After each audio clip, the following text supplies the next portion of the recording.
good morning and a rather good afternoon at this point if you are on the East Coast. Thank you for joining us. This is your host, Carrie Shannon, live from Seattle here at the ITA Indoor National Championships at the University of Washington. And of course, we have a huge matchup here to start off the day. And these are just all great matches throughout the day. This is the first round, folks. And we have Florida taking on the number 2 seed, Stanford.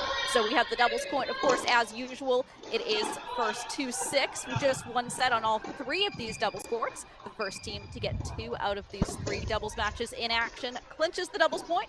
That will be 1 point on the board in the upper right-hand corner of your screen. And we will be here all weekend calling the tennis from first ball to last.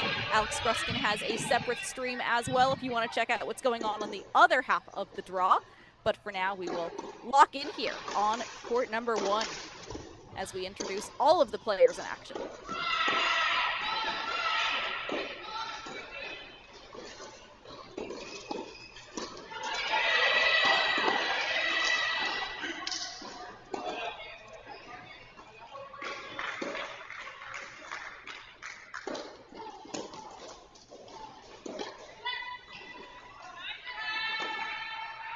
See here on court number 1, Blake and Blokina for Stanford. They're on the close side of our screen. Angelica Blake in her graduate year for the Cardinal. As we see a solid hold there from the Stanford duo. So we are all tied up at 1.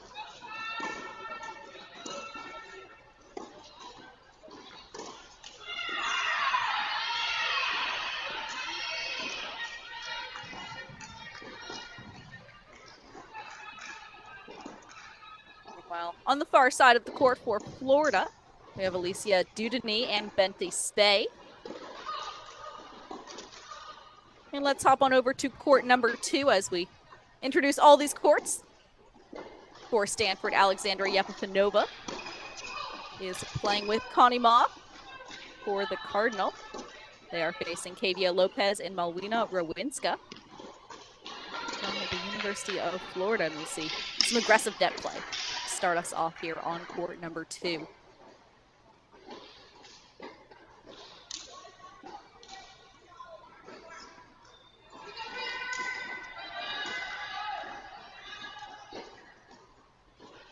And these first few games are so important to gauge the energy. It's 9 a.m. Pacific time here in Seattle, and it's really important for these teams to bring a little bit of extra energy because it is early.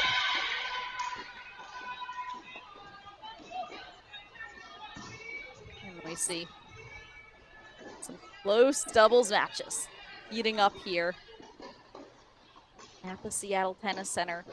Let's head to court number 3 now. As we see freshman Catherine Hui, the 2023 U.S. Open Junior champion. She's partnered up with Valencia Xu. For the Cardinal on the close side of our screen, taking on Carly Briggs and Rachel Galis from Florida. Donned in white on the opposite side.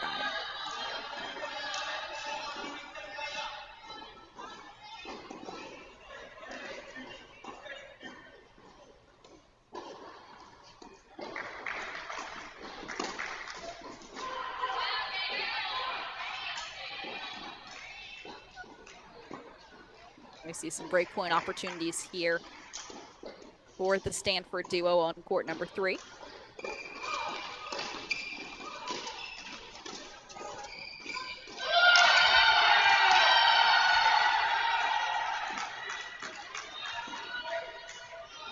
That's a break, folks. So 2-1 for Stanford on court number 3 for Catherine Hui and Valencia Xu. Catherine Hui is a huge Taylor Swift fan. Recently had her on my podcast On the Rise, which is, of course, a podcast in partnership with our friends at Tennis Channel. Back on court number 2 here, we see a 2-love lead now for the Cardinal, Connie Ma and Alexandra Yepifanova.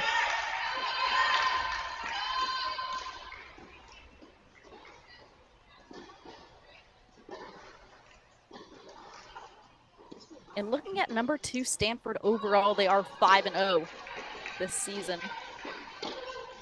3 of those wins have come at home. An early 5-2 victory over San Diego, a win that has improved with time. That opened their season. And then, of course, a big clash with Texas A&M. That was a 4-3 victory for the Cardinal.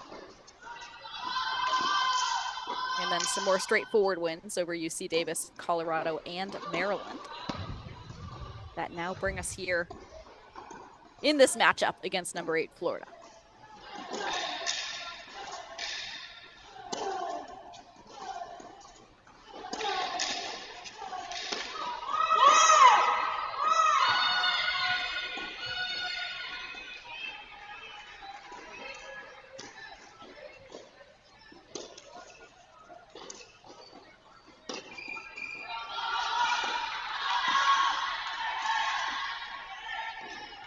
That's big from the Florida duo to get on the board on court number 2. So it's 2-1 for Ma and Yepifanova. Let's hop on over to court number 1. As we see a deuce point deciding point.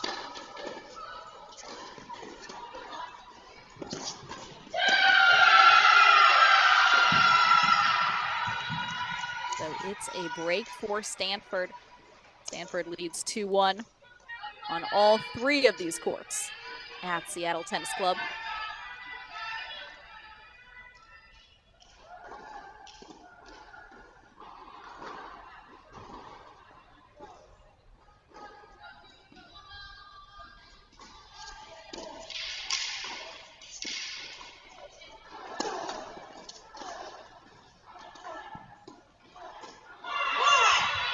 Get this, just talk about the context of this first round match.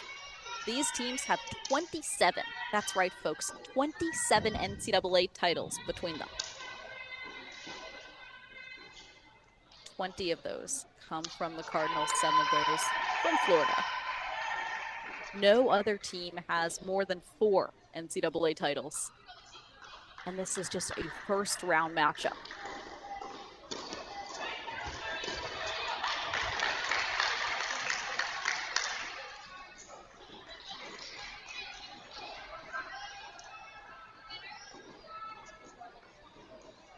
Looking at the Florida Gators.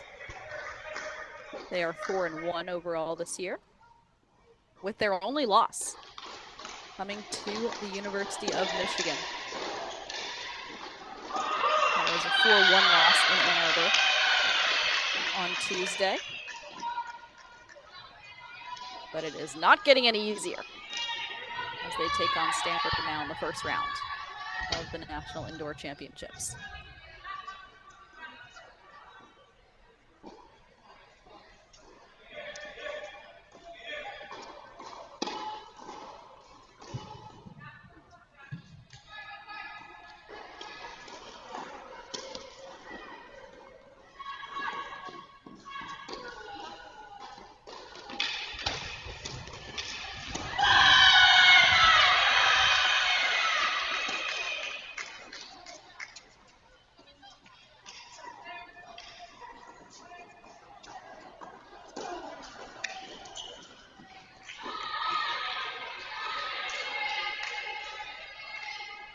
Aggressive net play there from the Cardinals, set up by Depp from the baseline player.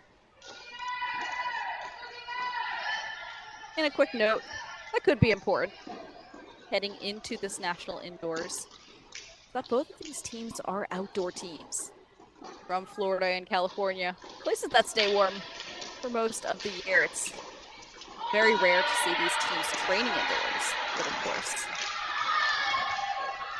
this is very important for them, this tournament, to set up the rest of their season.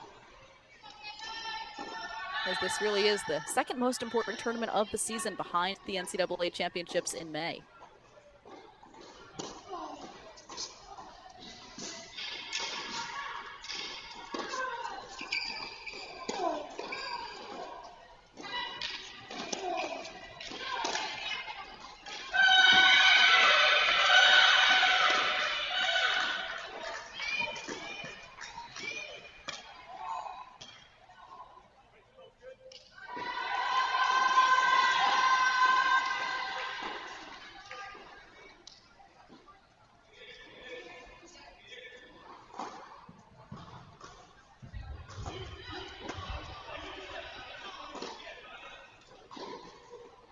and Stanford women's head coach, of course, a legend in her own right, Lele Faroud.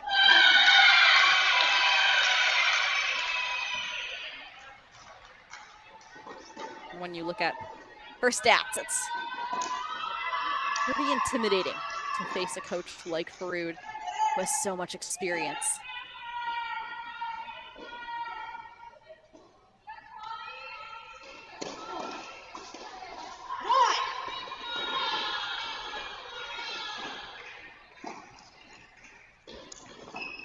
Faroud is in her 24th season at the helm of the Cardinal. In the seasons leading up to this one, she has an eye-popping 535 and 60 overall record.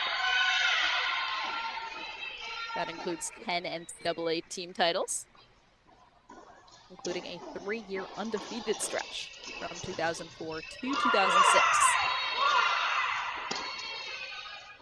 Faroud has coached 28 All-Americans, 5 NCAA singles champions, and 5 NCAA doubles champions.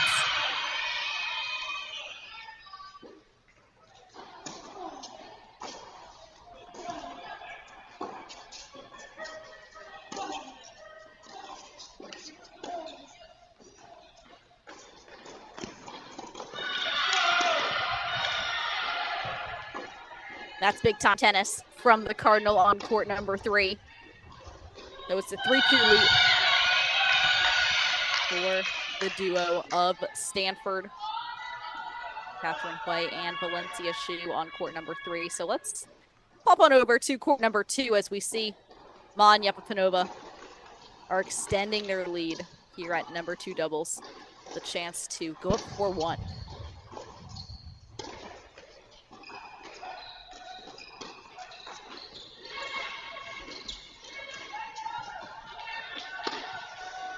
That's some solid baseline tennis from Stanford, finished off at the net by Alexandra Yepifanova. So it's 4-1 for Stanford on court number 2.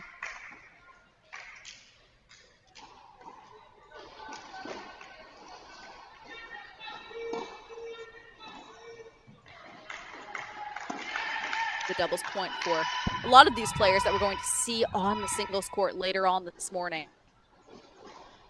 It's very important for them to get warm, get their shots ready, really find their range indoors, especially on faster courts like Seattle Tennis Club. Nice 1-2 punch there from Hui and Xu.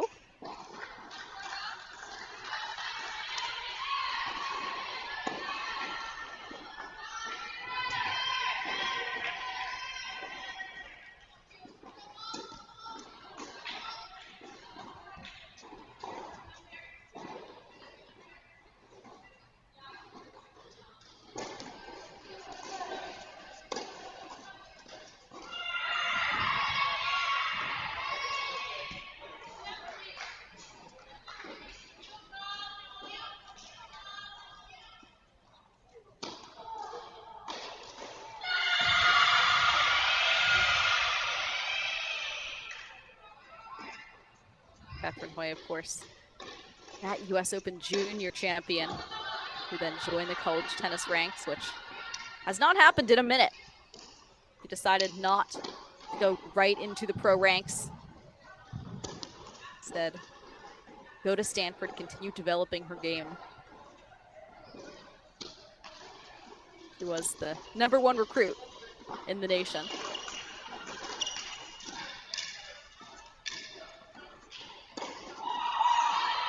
She reached the finals at the Girls 18 National Championships in 2023 as well.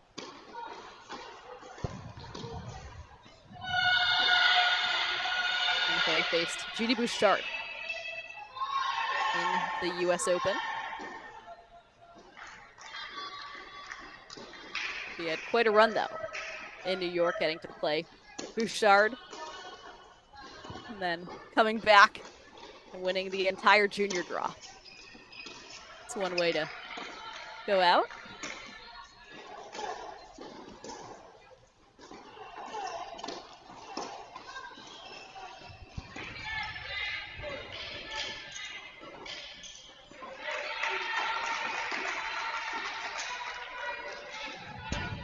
solid tennis from the Cardinal, and we're seeing a lot of the body weight moving forward from the Stanford players on all three of these courts. And meanwhile, Florida does seem to be a bit rushed by this aggressive game style of play, and especially indoors. It's first strike tennis at its finest in all three of these doubles courts.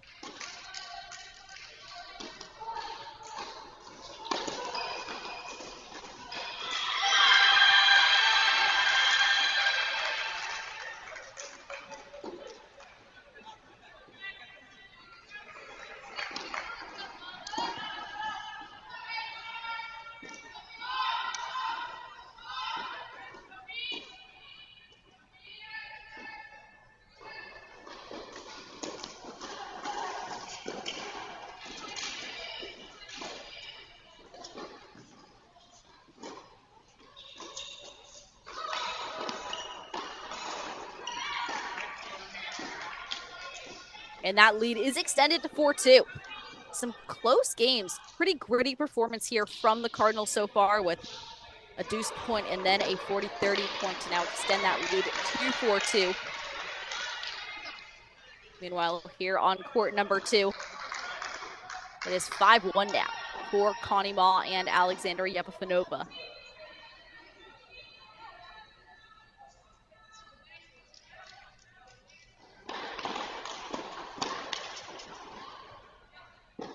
A 4-2 lead for Florida, though, on court number 1. So we'll keep our eyes peeled for court number 1, see if Florida is able to continue putting some scoreboard pressure on Stanford in one of these 3 double spots.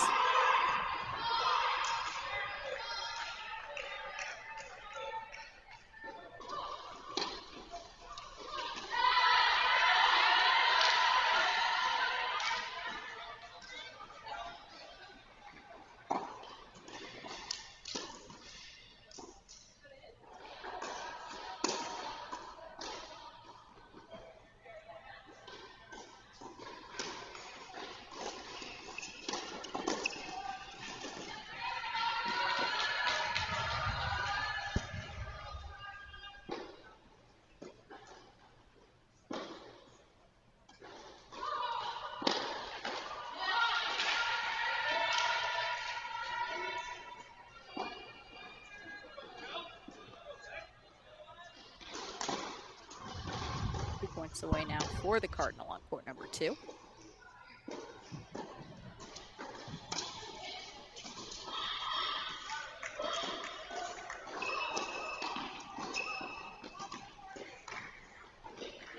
double fault earns us our first match point of the National Team Indoor Championships here in Seattle.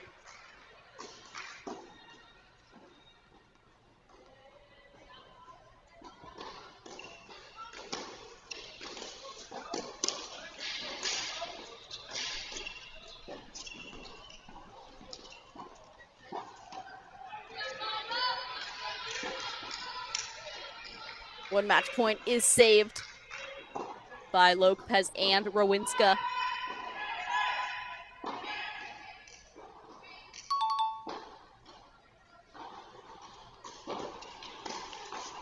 Match point number 2 for the Cardinal.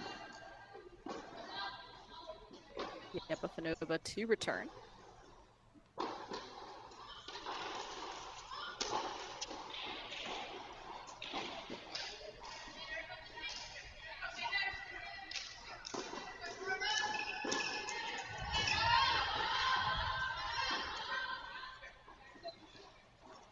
So we head to match point number 3, closing out of matches in art, especially in college tennis. And it's very easy to feel rushed. So we see some close matches on these other 2 courts. But big serving from the Gators. So it's a deuce point, deciding point, and a match point.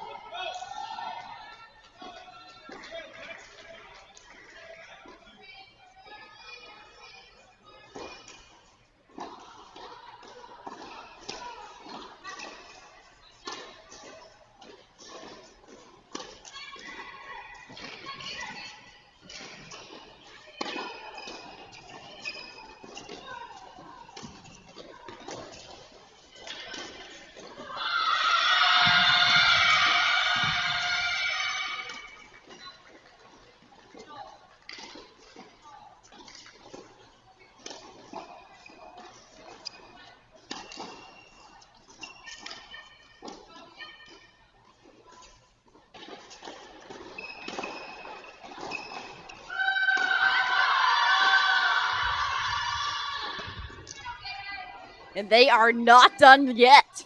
Lopez and Rowinska hang on, so it's 5-2 for the Cardinal on court number 2.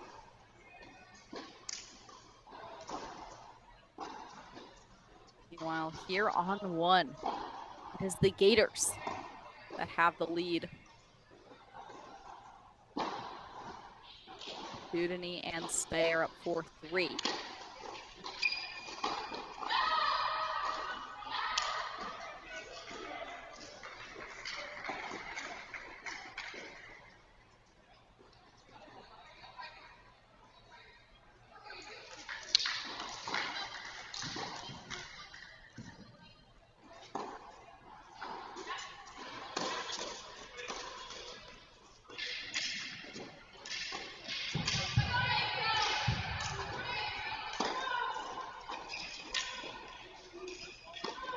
Catherine Hui and Valencia Xu.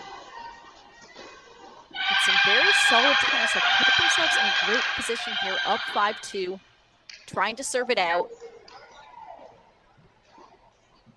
And even though Catherine Hui had such a decorated junior career, you have to reestablish yourself. Come college tennis, it's a whole new world. We're seeing very solid tennis, really playing within herself here.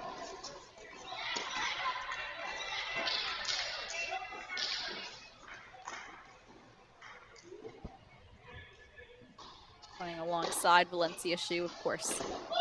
A no-name, now a junior for Stanford. Xu has had a lot of success for the Cardinal.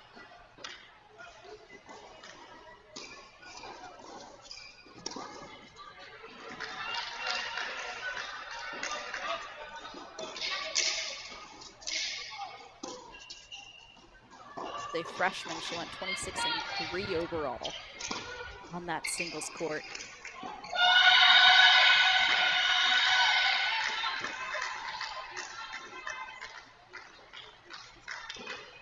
And it is great to see her back here for junior campaign.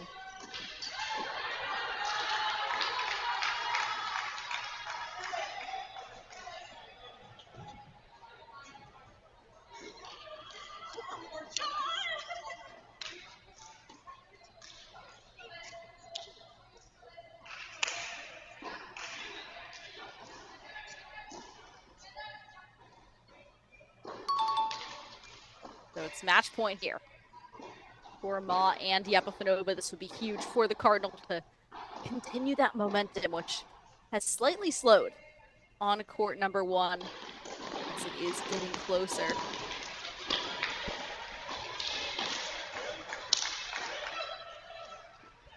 Here on 2, that is game, set, match. Connie Ma and Alexander Yepafanova get it done with a 6-2 win on court number 2. So here on court 3, on the right side of our screen, that is the closest match to completion for the Cardinal. Again, these teams need 2 out of the 3 doubles matches in action. Stanford now has 1, needs 1 more. Florida will need both of these. The Gators want to clinch the doubles point and get on the board first. And we see an impressive effort here from Dudany and Spey on the left side of our screen, as the Gators now have a 5-3 lead over Blake and Blokina.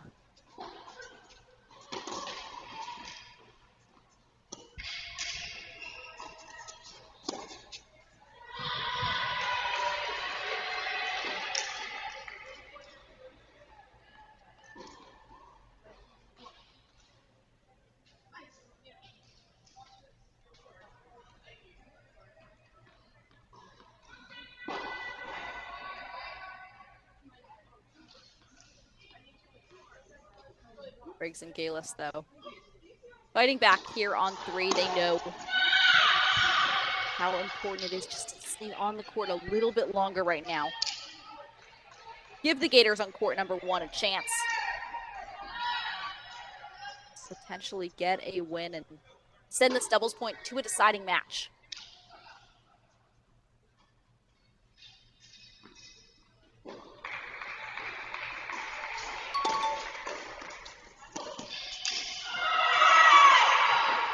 That's big from the Gators. We now cut the deficit to 5-3, so it's 5-3 for Hui and Shu on court number 3. And for Florida, it's 5-3 for Dudeny and Spey on the top doubles court.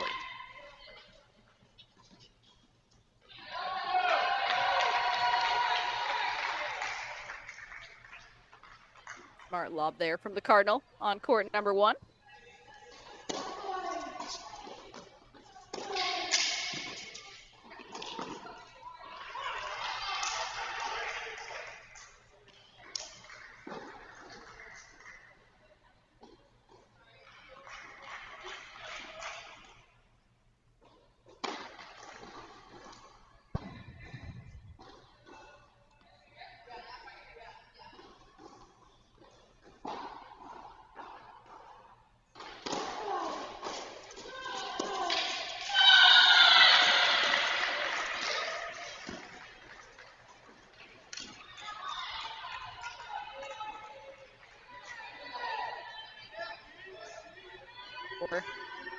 Hui and Shu on court number 3.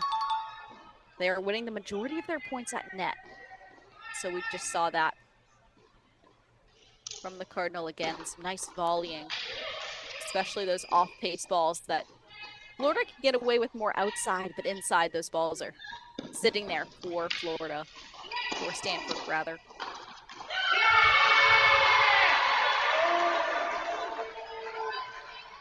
We have some match points for Florida on the left side of our screen.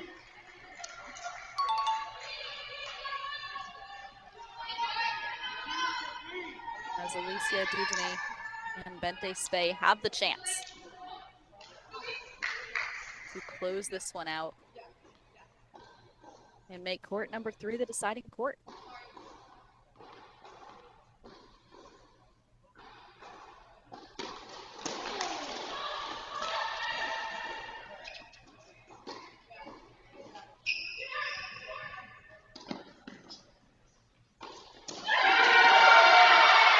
That is too good from Blake and Blokina. That was an absolute rip from Alexis Blokina. So we do have a deuce point, deciding point, and match point for Alicia Dudeny and Bente Spey. Meanwhile, though, it is a match point for the Cardinal on court number 3. So Catherine Hui and Valencia Shu have the chance to end this doubles point right here.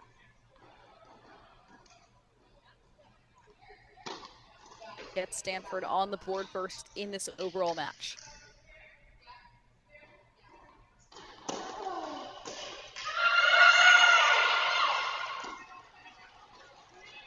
Big serving from the Gators. So we have another match point for Stanford this time. It is a deuce point. As we go full screen here to court number 3. Point could send us to singles.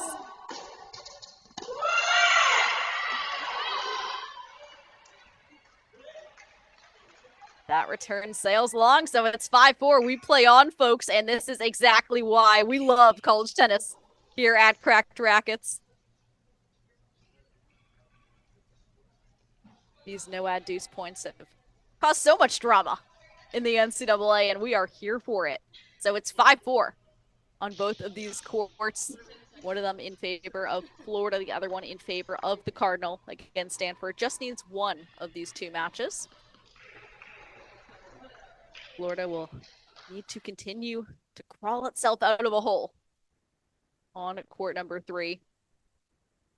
And looking at the national rankings for these doubles teams, we see Brent Meyer and Scotty coming in at number 1, not too surprising.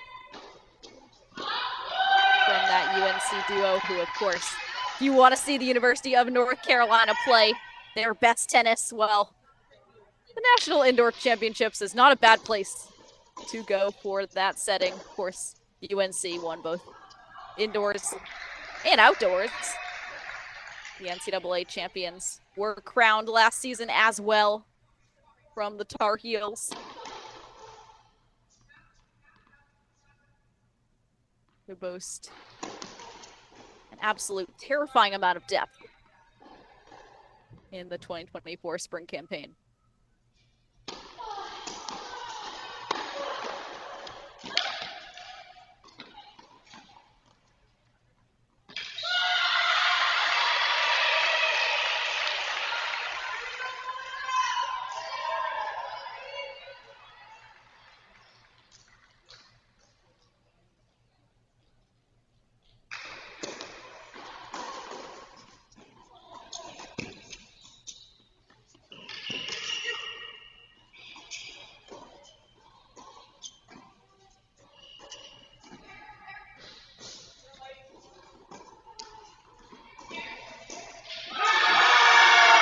That's great volume from the Cardinal on court number 3.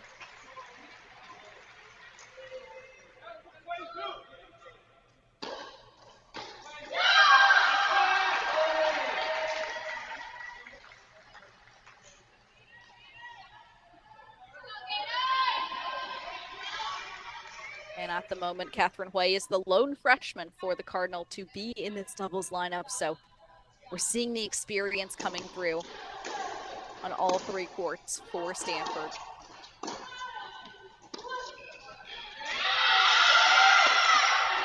We will see Hui in the singles lineup later today as well.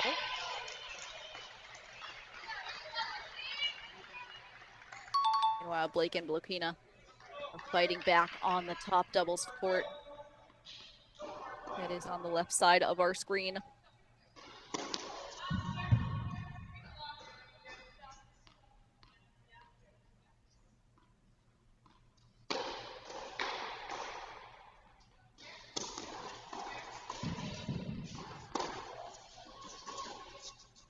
Another match point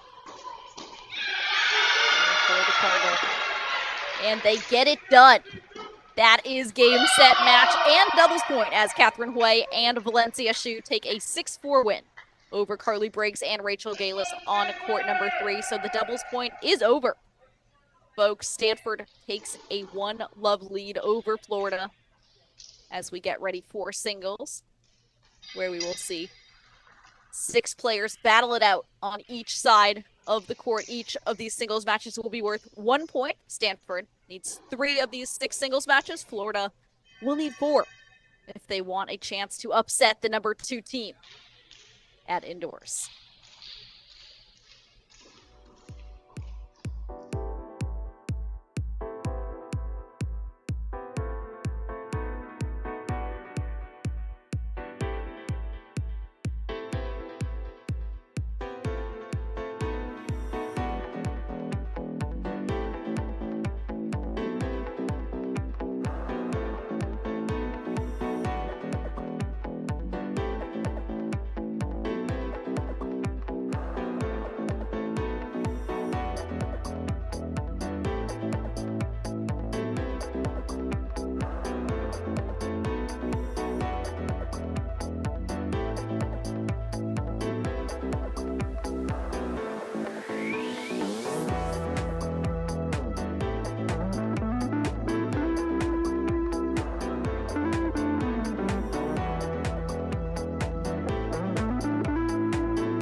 Welcome back to the National Indoor Championships in Seattle. This is your host, Perry Scheinen, and we just saw Stanford take the opening doubles point over Florida. So the Cardinal is up 1-love as we head into these 6 singles courts.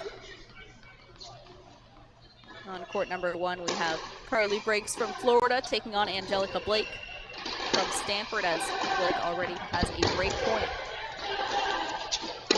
And that is a break for Blake.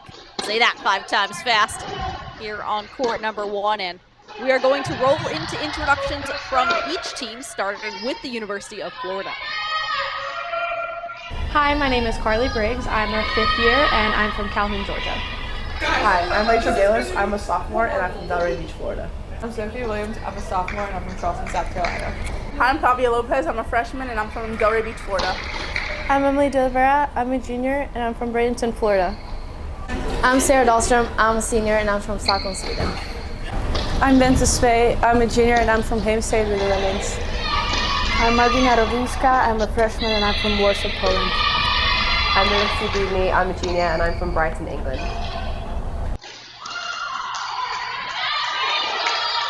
Next up, we will also introduce the number 2 Stanford team. I'm Valencia Shu. I'm a junior at Stanford, and I'm from Livingston, New Jersey. I'm Catherine Hoy. I'm a freshman at Stanford, and I'm from San Diego, California. My name is Connie Ma, and I'm also a junior at Stanford University, and I'm from Dublin, California. I'm India Howden. I'm a senior at Stanford, and I'm from Tiburon, California. My name is Alexis Bokina. I'm a sophomore at Stanford University, and I'm from San Francisco, California. I'm Angelica Blake. I'm a 5th year at Stanford, and I'm from Boca Raton, Florida. My name's Elena Yu. I'm a freshman at Stanford, and I'm from Cincinnati, Ohio. My name's Alexandria Pafanova. I'm a junior at Stanford University, and I'm from Hollywood, Florida.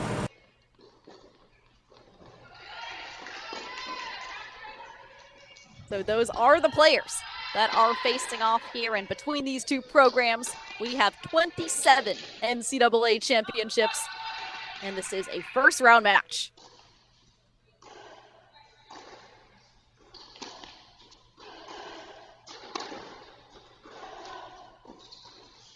So let's switch on over to court number 2. Let's make that our big screen as we go through our lineup. And Rachel Galis does have the opening game over Stanford's Connie Ma.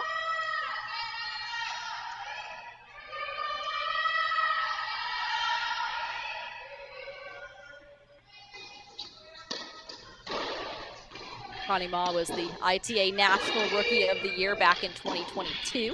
Was also an All-American on the singles court, the Pac-12 Freshman of the Year, and the Pac-12 Doubles Team of the Year with Angelica Blake.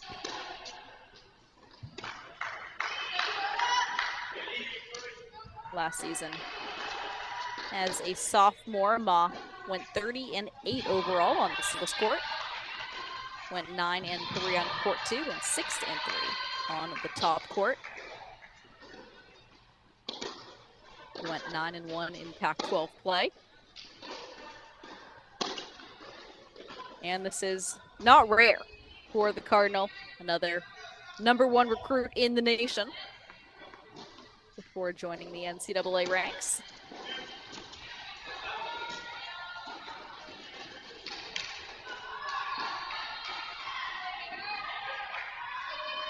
And so Connie Ma holds, and we are tied at 1 on court number 2.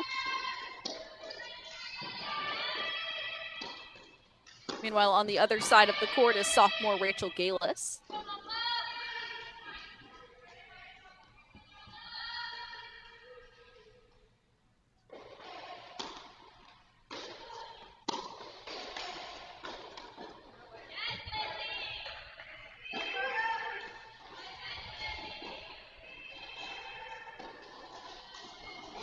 Galis was the #2 recruit in the class of 2022.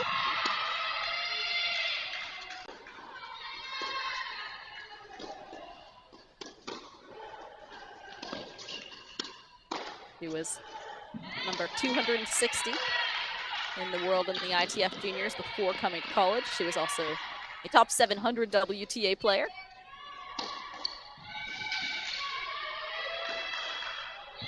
And hey, she was also named MVP during 4th grade at basketball. She lists that on her roster. Love those 2 sport athletes out there.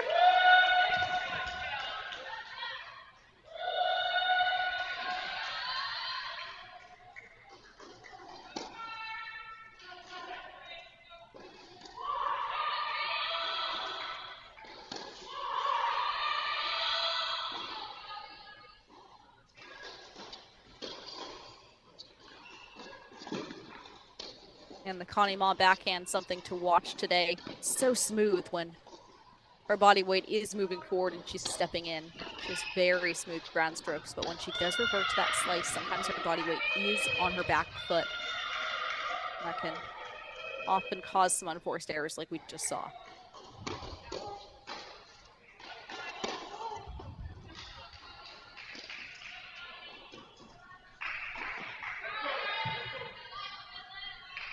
Let's hop on over to court number 3, where we see Alexandria Pafanova is continuing her momentum into singles. She has a 2-love lead over Florida's Emily De Oliveira.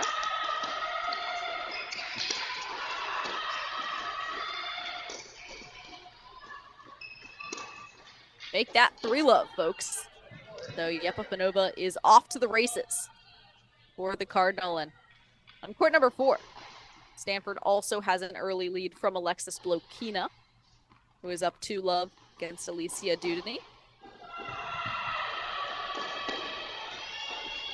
And we do have an updated score that is now 2-1.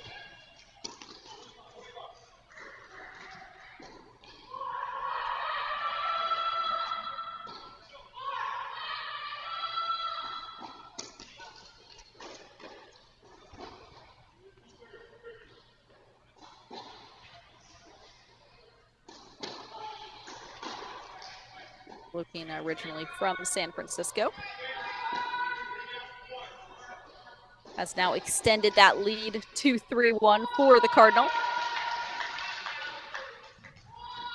And let's just keep on going down the line as Catherine Hui takes on Javier Lopez on court number 5.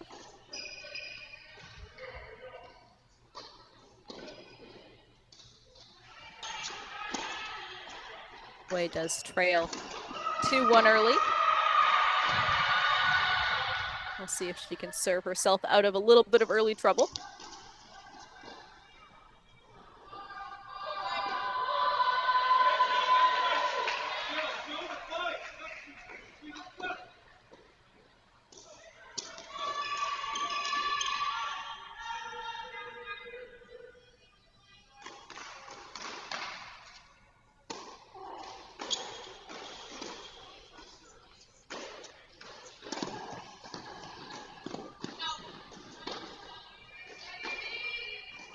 And meanwhile, a reminder that Alex Gruskin and I will be in Seattle all weekend to follow these matches. And Cal and Michigan are playing on the other side of the draw. We saw Cal take an opening doubles point over the Wolverines.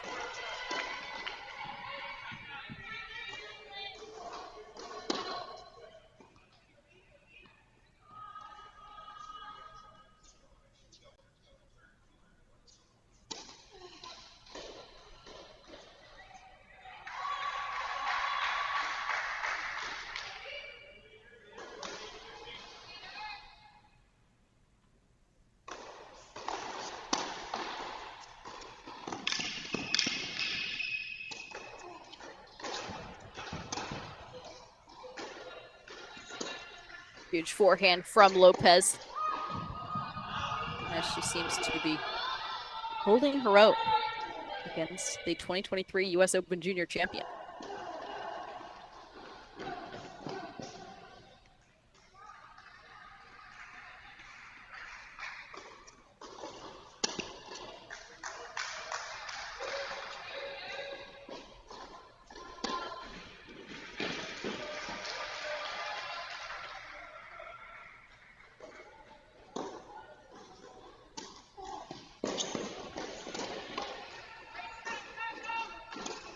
Javier Lopez, also a freshman, so this is an interesting matchup here on line 5.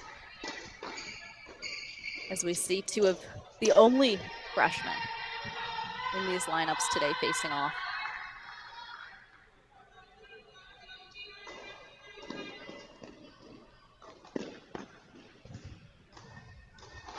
Lopez also at the top of her class on tennis recruiting. She was the top ranked recruit for the class of 23.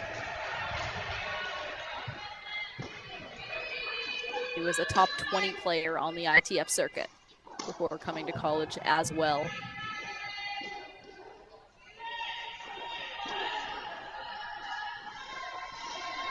So we talk about freshmen reestablishing themselves in the college tennis ranks, and court number 5 here will be a perfect example of early on, their first indoor national championships. How are these players going to respond? What level can they bring from their junior tennis career, and how have they evolved as players since having so much success in their junior careers?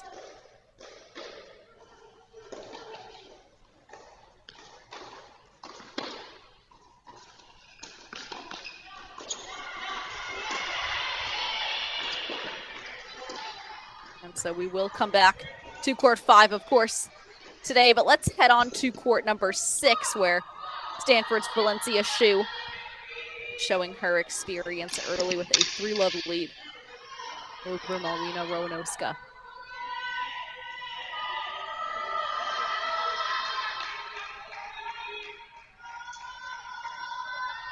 Valencia Shu, now a junior for the Cardinal.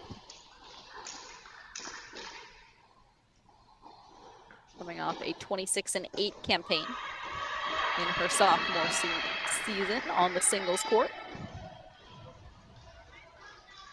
Who was the number 3 recruit before joining the Cardinal.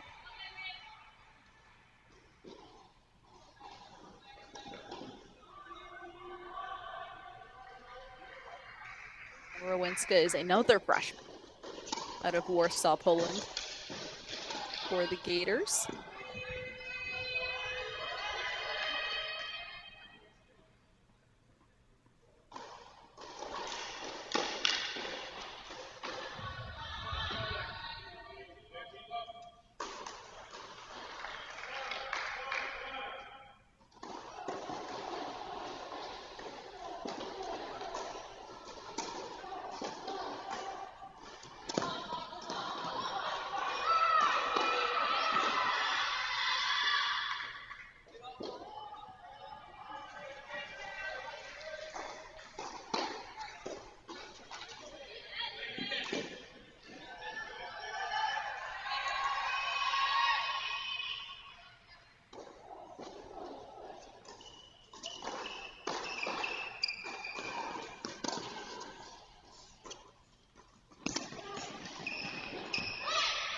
So looking across the courts, let's see how the Cardinal is doing early on in this singles match.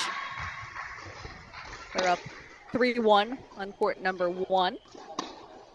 4-love lead from Alexandra Yepifanova on court number 3. And we have a 3-1 lead from Shu on court number 6. So just checking in to see how these first sets are going for number 2 Stanford, who did take the doubles point. Stanford does need 3 of these singles matches, but Florida's tricky. Florida has only dropped 1 match to Michigan this season after pulling out a gritty 4-3 win over San Diego, a win that has also aged well. Florida denied San Diego the chance to compete in Seattle.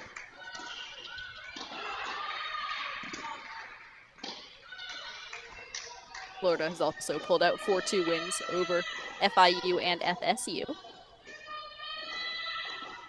along with a 6-1 win over Baylor to open their season. So both of these teams are battle-tested. So far, Stanford does have 5 matches under its belt. And we saw last season when the Cardinal came to Seattle for indoors, it was a bit of a flat performance from Stanford, but so far we do see a lot more energy, a lot more match toughness from these players early on in this match, as Shu is up 4-1 on court number 6. So let's hop back on over to court number 3, where we see Yepifanova is on fire, and she is a streaky player, and when she is on a good streak, there are not many players in the country that can stop her.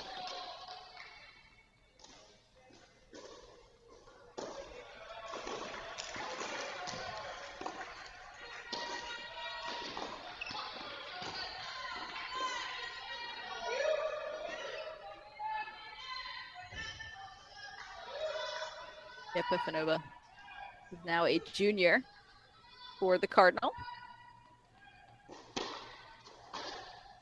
who was the Pac-12 Singles Player of the Year in 2023, when she went 36-8 overall in singles, tied for the most wins on the team. And in dual matches, she was a lock, going 21-3. That was the most impressive record from Stanford in dual matches in 2023. She ended the season ranked 28 in the nation on the singles court. And that's a first set for Yepifanova. Easy money for the Cardinal on court number 3. That's a 6-love win. It's still the morning here in Pacific time. There are bagels right outside the broadcast booth here, and Yepifanova just grabbed one of those on court number 3. Meanwhile, Alexis Blokina has a 4-2 lead over Alicia Dudeny here on court number 4.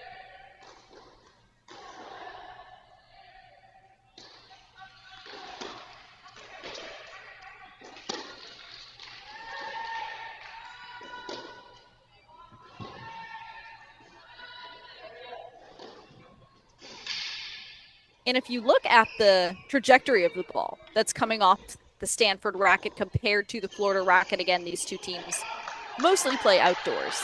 It's a little bit higher off the racket of Florida, and that's hurting Florida a lot right now. In doubles as well. They were playing with a little bit more arc on the ball, which is common for outdoor players. These Gators have not been able to flatten out the ball as much as they probably would have liked. And we see Stanford is able to step in on those shorter balls, take time away from the Gators.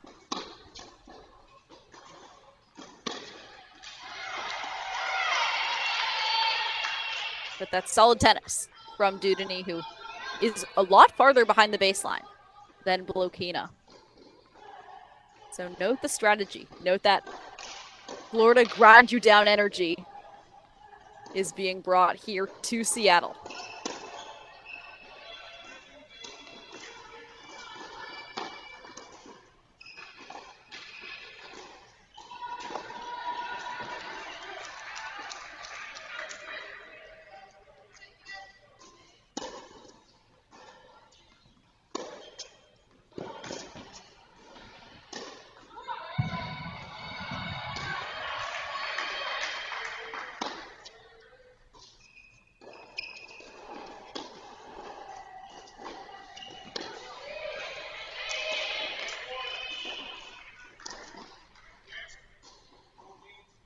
So Dudeny hangs on, and that's 4-3 for Blokina. Very gritty game there from the Gator. Keep the scoreboard pressure on. So let's head to court number 6, where we see Valencia Shu now has a chance to go up 5-1 against Malwina Rowinska.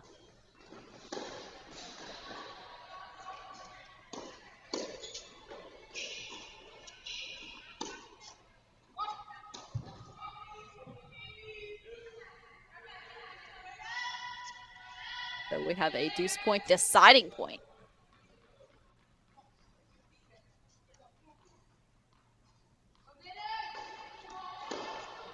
Here on court number 6.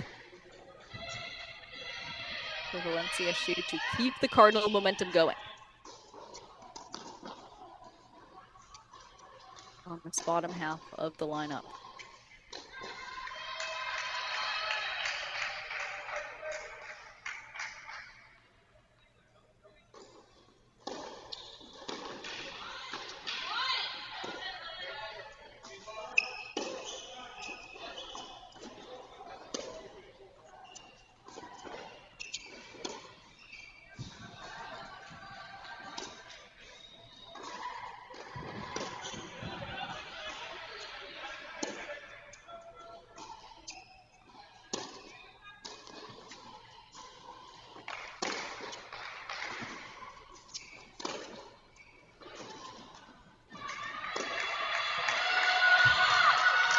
That is offense if I've ever seen it from Malwina Rowinska, who's absolutely gripping and ripping those forehands to each of the corners.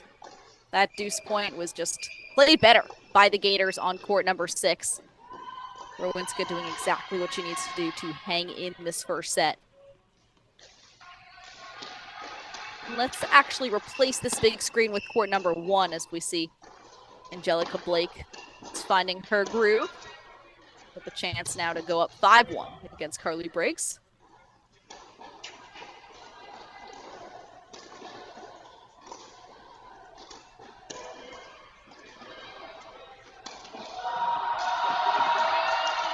That's too good. Blake now up 5-1 for the Cardinal.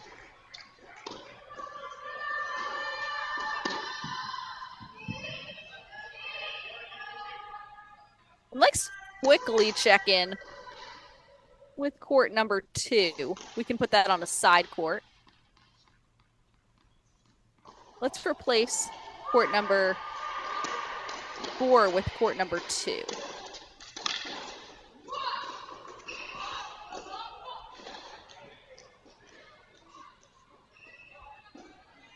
Let's see, Connie Ma has the chance to extend her lead to 5-2 over Rachel Galis. Galis saved one of those break points. Now Ma has another.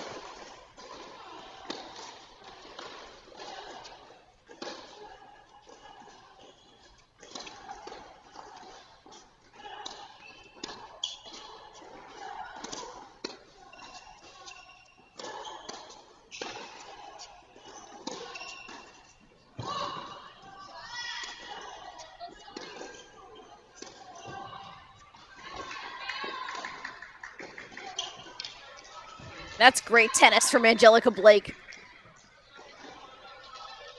Blake does one of the best jobs of this very specific niche strategy that she's one of the best at it that I've ever seen. Where it's called, you run through short balls, and she runs through short balls so well. Because she doesn't rush herself, she stays nice and low. That was a perfect example of why Angelica Blake plays at the top of the Stanford lineup. She's able to take that ball and just keep her forward momentum going while still finding a corner. She's so great as a doubles player, but also great in transition on the singles court.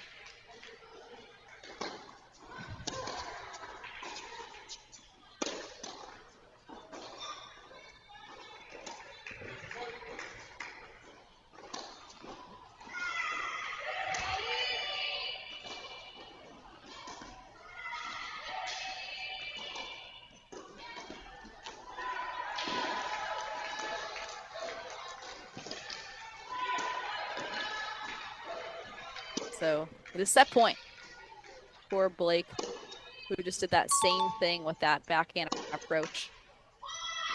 She just does not stop moving. As she's hitting an approach shot that is ideal. If you can do it on the court, it is a lot easier said than done, though.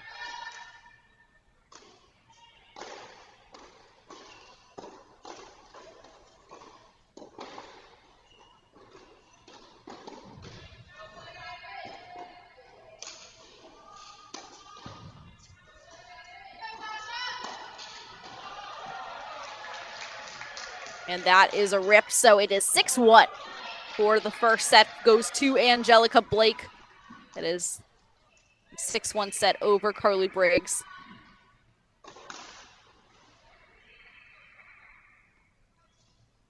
So we see some pretty convincing leads from Stanford across these singles courts. Ma now up 5-2 over Rachel Galis on court number 2.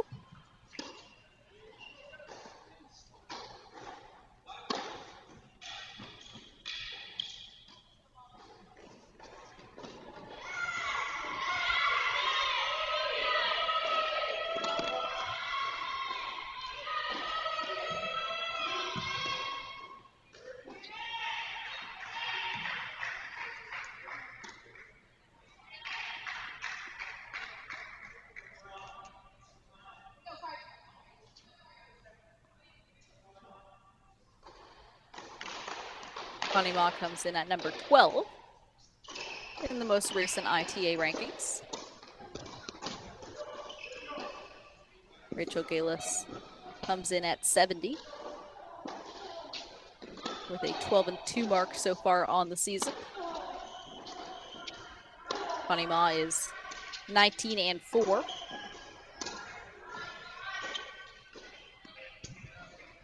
These records, of course, include their action from the fall as well.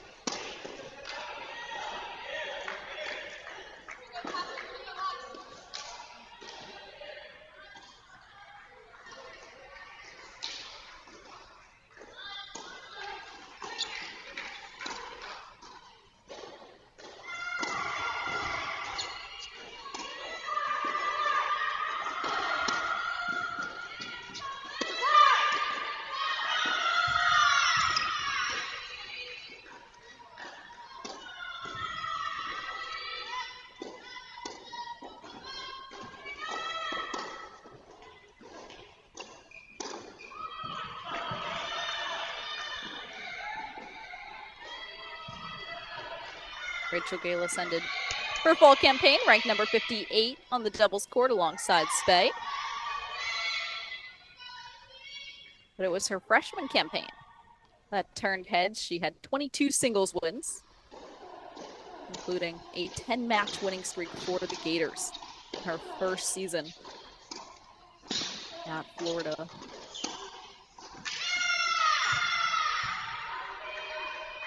We see Galis doing what she does best, just making Ma hit one more ball, but meanwhile on court number 6, we have a set point for Stanford's Valencia Shu.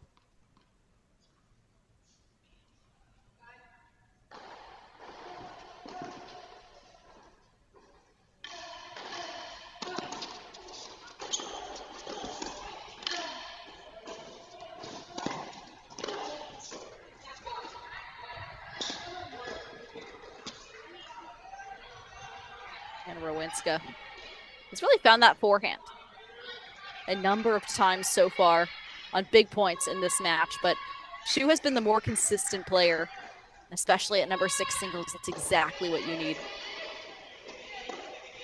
Player who's going to stay out there all day, who's willing to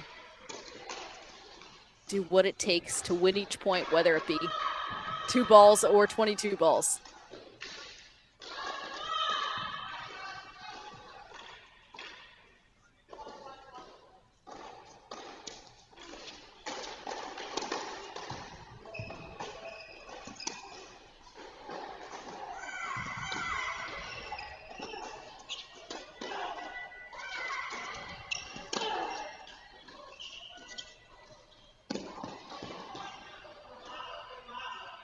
But Rowinska is stepping in.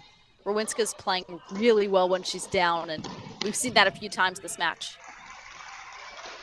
Especially the deuce point that got Rowinska that second game so far in this first set. Rowinska's tough. She was doing a nice job of anticipating that power off that forehand side and trying to find that backhand side for Rowinska.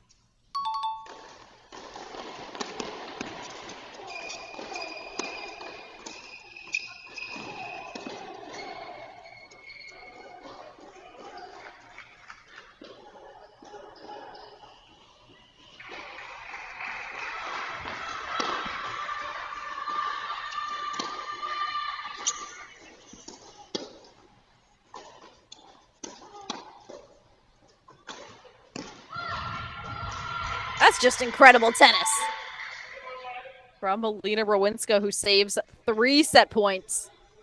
Still has to save another, but here's Kathleen Hui with a chance to close out her first set on court number 5. And unlucky let cord keeps Kavia Lopez in it, so we have a few set points going on at the same time here on courts number 5 and 6.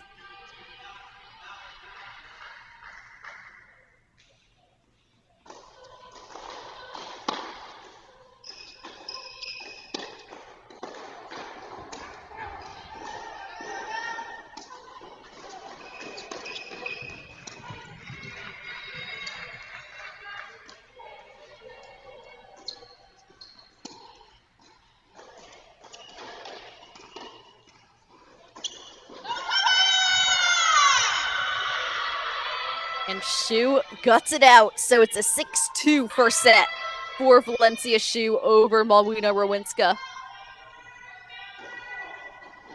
A very fun ending to that first set. Going to be interesting in the second set. Shu's going to need to get an early lead to convince Rowinska that she is still in control, because Melina Rowinska plays more like a line 1 through 3 player with that aggressive forehand, and at times, it seems, very aggressive mindset on all balls, even the deep ones. And here on court number 2, Connie Ma is 2 points away from the first set over Rachel Galis.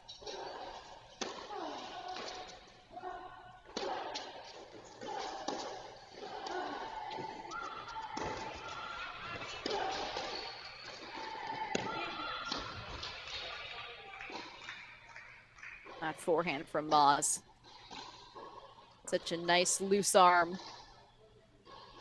And this does seem to be the final first set in progress. The Cardinal has taken all of the other singles matches in terms of first sets. So now we have a set point for Connie Ma.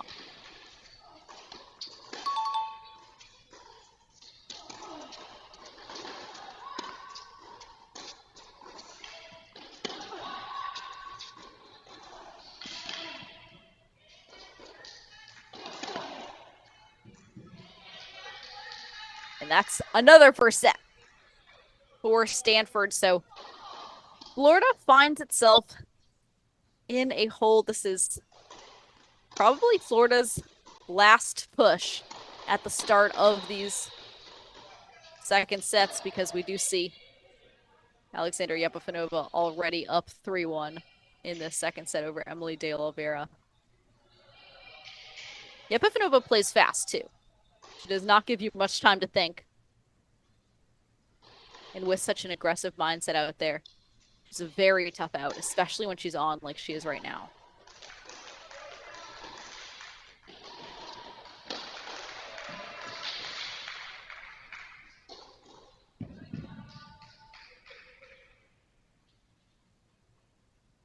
Also notice how simple Yepifanova's forehand is. It's just turn and straight to the ball. There's no drama. Very smooth stroke.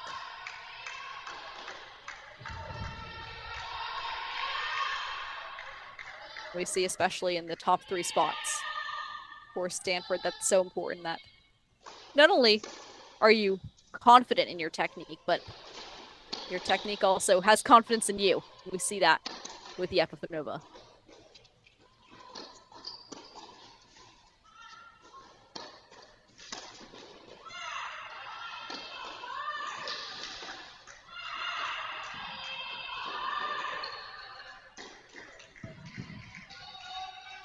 So it's a deuce point deciding point that almost feels like a pre-match point. De Oliveira has thrown everything she could at Yepifanova this game, had multiple game points to hold. But alas, it is a break point now for the Cardinal.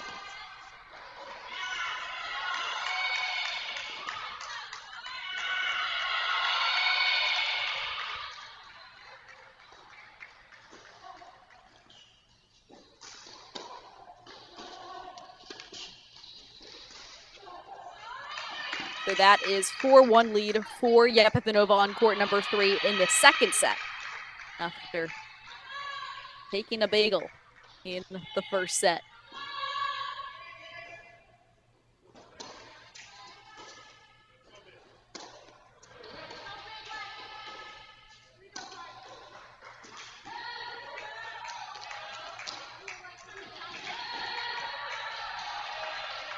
So we do have a score update that, in fact, Stanford did not take all of the first sets. Alicia Dudany did grind out that first set over Alexis Blokina on court number 4. That was a 6-4 first set for Dudany. So Florida fans, although it would be a major uphill battle, there is one first set on the side of the Gators.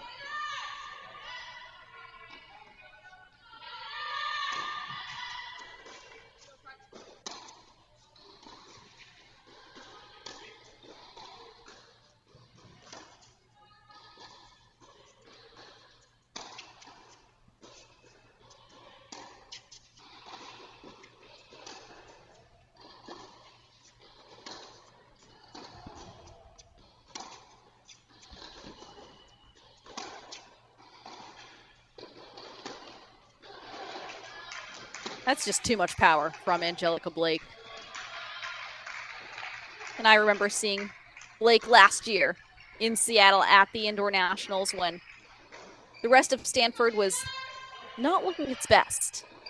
But Angelica Blake has a way of taking care of business on the court.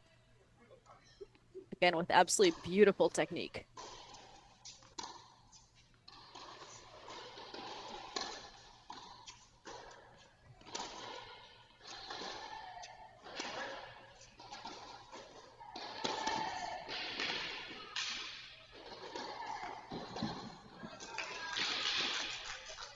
That is a 2-1 lead for Blake on court number 1. So let's hop on over to court number 3 where Yepifanova is up 6-love 4-1 over Emily De Oliveira.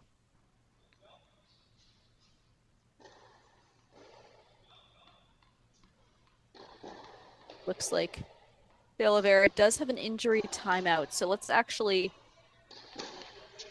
head on over to court number 2 as Connie Ma did close out the first set over Rachel Galis and now has a game point to open up the second, and so she does get it. So it's 1-love for Ma in the second set. Now let's check out court number 4, where Alicia Dudeny for Florida has the lone first set for the Gators over Alexis Blokina.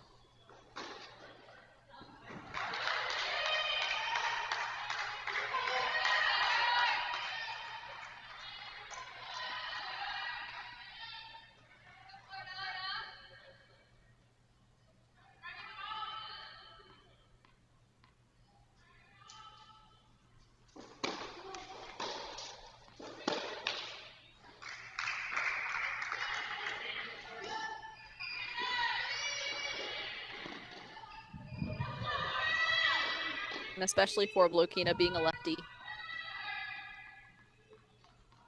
she is able to use that serve out wide on the doubles court so well, but also in singles, you see how far over she's standing. That's a lot farther than most players stand when they're serving.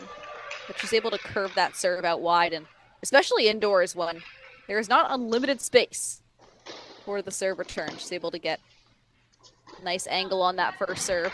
Not as much on the second serve, though, as we see Dudeny taking advantage of that second serve opportunity. So now Dudeny has a few break points, and it seems that Blokina is struggling to keep up with the aggression. Dudeny is one of the more aggressive players on the Gators lineup. And we're seeing that aggression translate to indoors very nicely for her.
A great return from Alicia Dudeny. So Dudeny is able to get an early break. We are tied at 1-all in the second set on court number 4. And let's hop on over to court number 6 as Valencia Hsu took the first set 6-2 over Malwina Rowinska. We are now early on in the second set.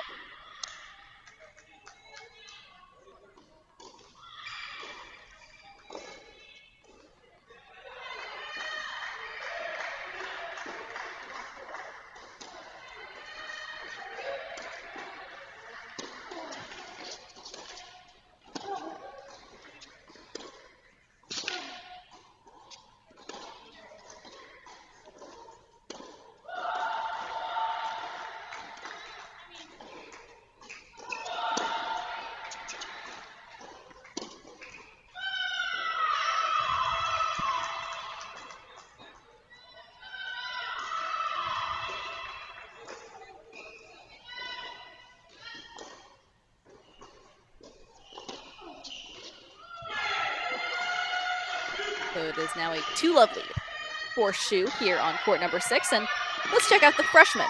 The battle of the freshmen, Catherine White and Kavia Lopez on court number 5. The first set did go to the Cardinal. Catherine White with a 6-4 first set.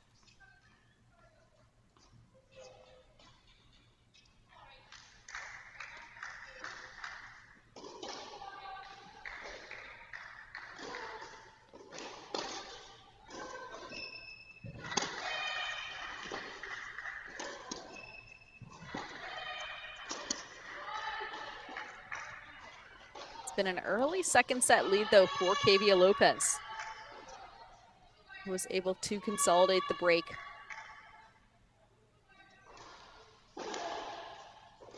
We'll see if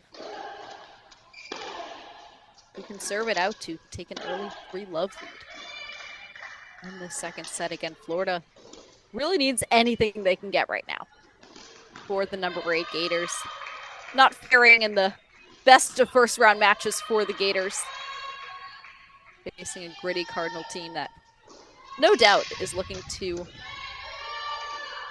undo, or rather rewrite, their history at indoors after last season.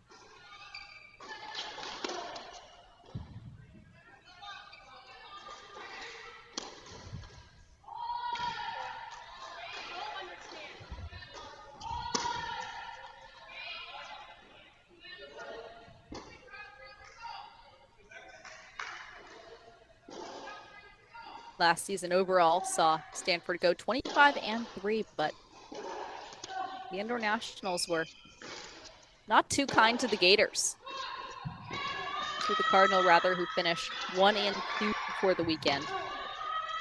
With a 4-3 loss to Duke, 4-2 loss to Georgia, and they finished off with a 4-2 win over then number 9 Vanderbilt. So that is an underperformance for Stanford in comparison to probably what most Cardinal fans would expect.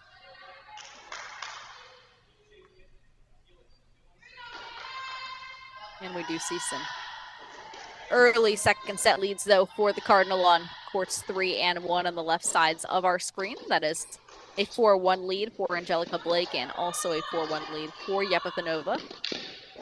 Hopefully Emily De Oliveira is all right. We see her returning to the court after an injury timeout.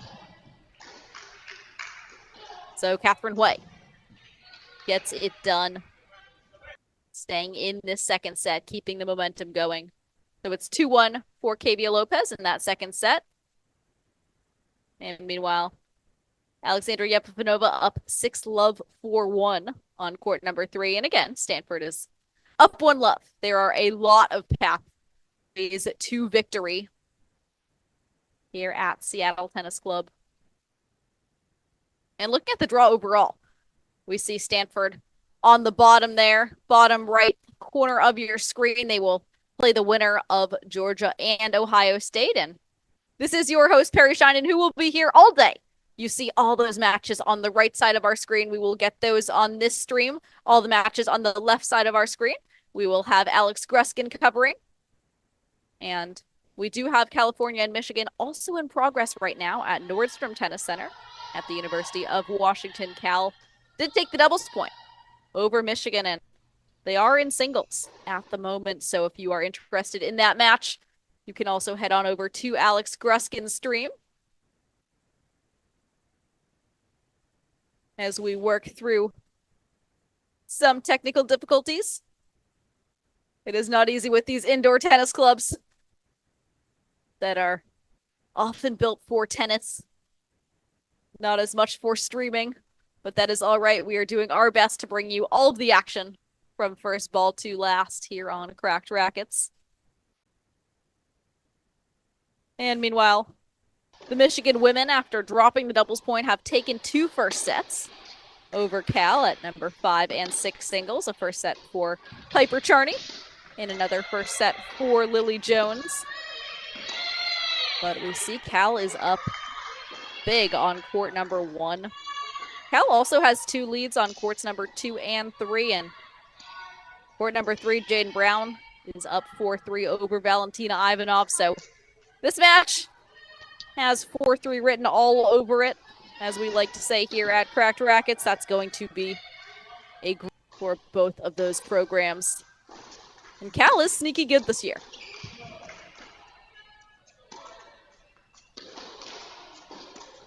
And we see in the bottom left corner of our screen, Angelica Blake up big in that second set, and so is Alexandra Yepifanova.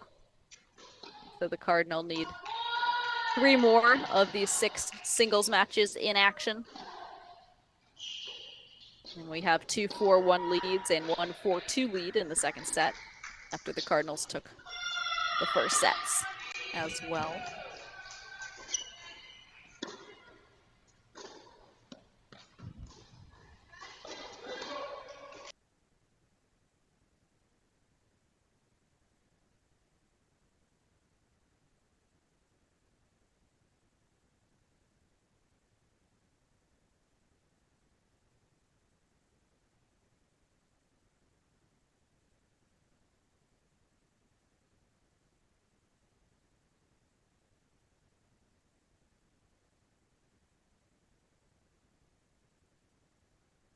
And we are going to do our best to get this match back from Seattle Tennis Club. So we are going to take a quick break, and we will be back with the matches.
Welcome back to our coverage of the Women's National Team Indoor Championships.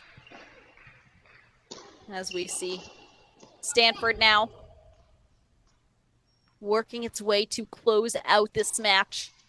Angelica Blake, #1 player for Stanford, up 6-1, 5-1. And now a match point against Florida's Carly Briggs.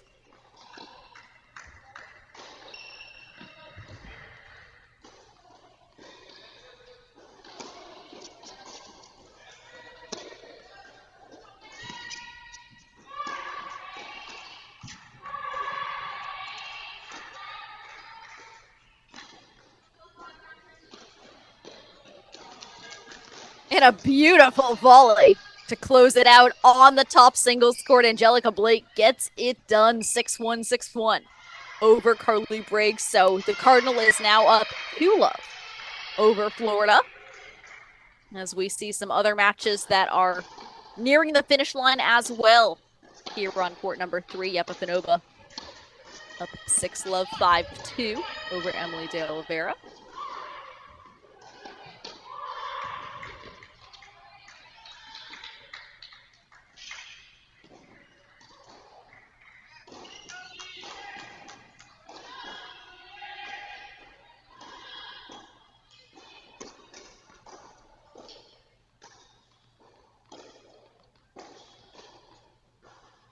And again, this matches first to 4 on the upper right-hand corner of your screen.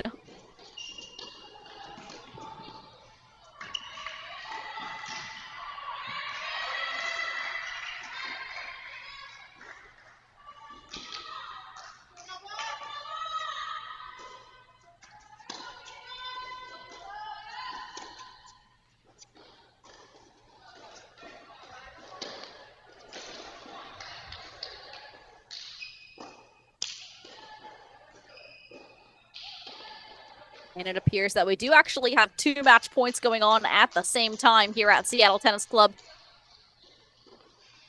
So a bit prematurely, Angelica Blake had a match point, but the score is updated now. So we have 2 match points at the same time for Stanford women's tennis. De Oliveira saves 1.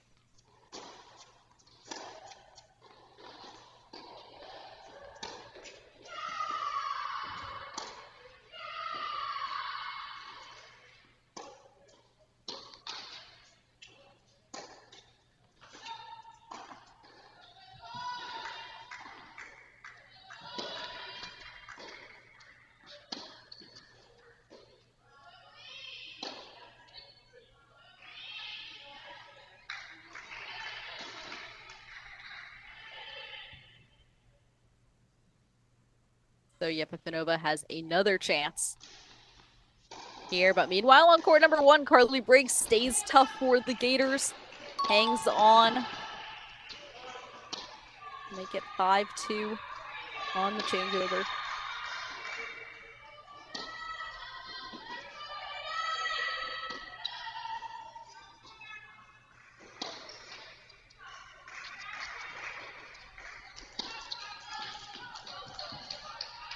And that is game, set, match for Alexandra Yepifanova.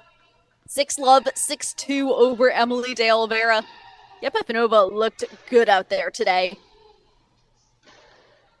Absolutely attacking everything in sight. So that is 2-love now for the Cardinal officially. And meanwhile, let's head on to court number 1 where originally we had a pre-match point. It looks like this match still in progress. Angelica Blake up 6-1, 5-2 over Carly Briggs.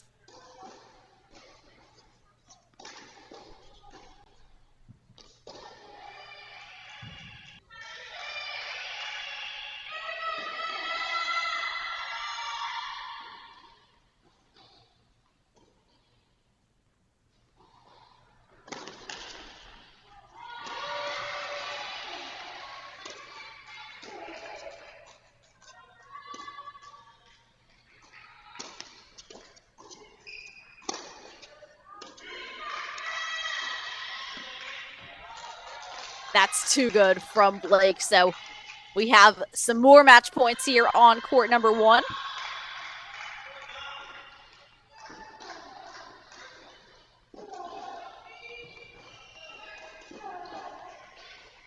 We do see that the scoreboard might be a few points ahead of us, folks, so don't look too closely in the upper left-hand corner of our screen.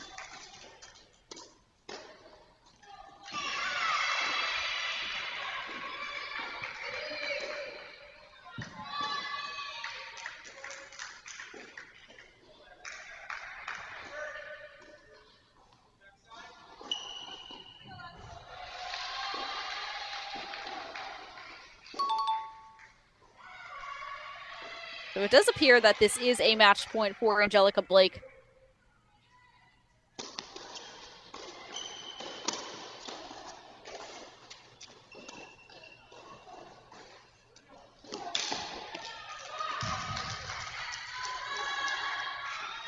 So Blake gets it done. 6-1, 6-2 over Carly Briggs on court number 1. Blake also a routine performance from Stanford's top singles player. And we see after dropping the first set, Alexis Blokina has come out strong in the second. Able to use that lefty forehand to pull Dudany off the court. But Dudeny is fighting back, trying to carve herself back out of that hole, but there might not be enough time for the Gators to continue to battle on court number 4. We are seeing some matches near completion at this point. Stanford only needs one more.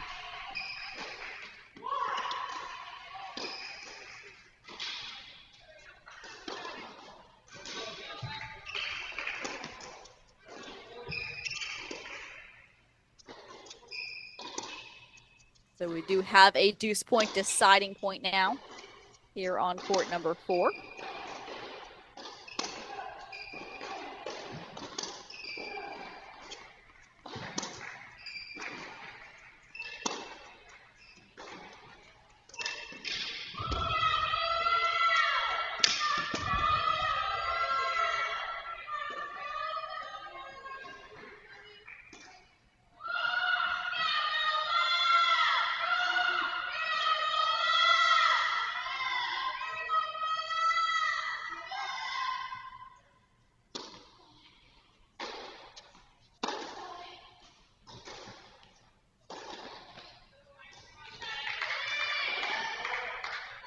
So with a missed swing volley, Alicia Dudeny hangs in the second set.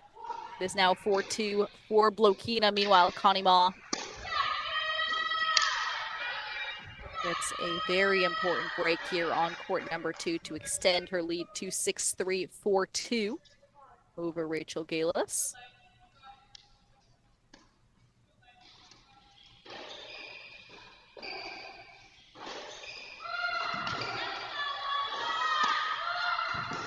And let's actually replace court number 4 with court number 6 on the left side of our screen. As we see, Stanford's Valencia Shu took the first set, and we are tied at 3-all in the second.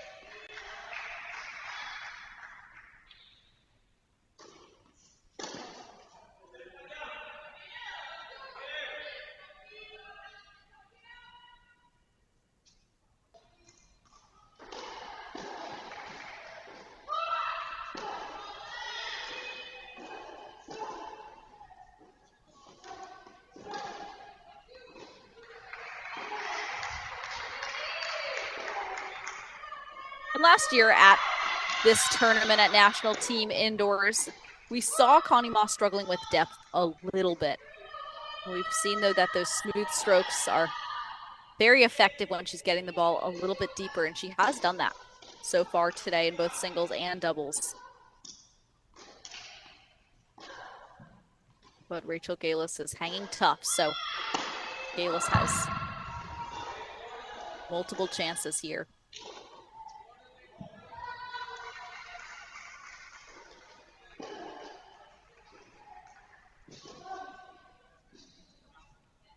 For a break.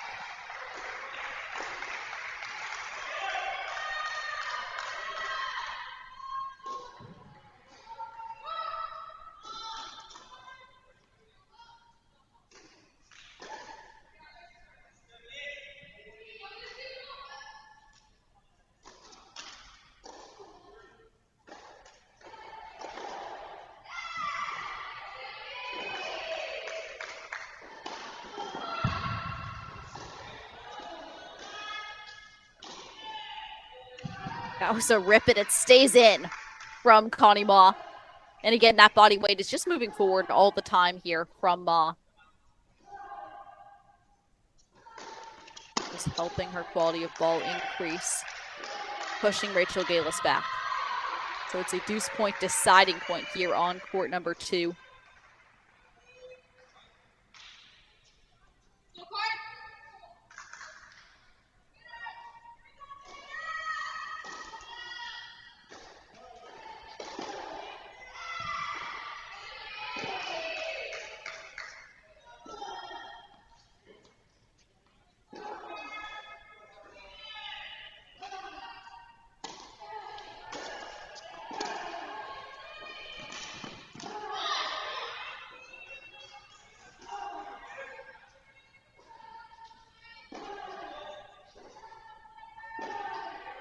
That one sails long, so Connie Ma extends her lead to 5-2. As the Cardinal continue their dominance across most of these courts. But Malvina Rowinska, she's a tough out at 6. We're seeing Valencia U slightly struggle here in the second set.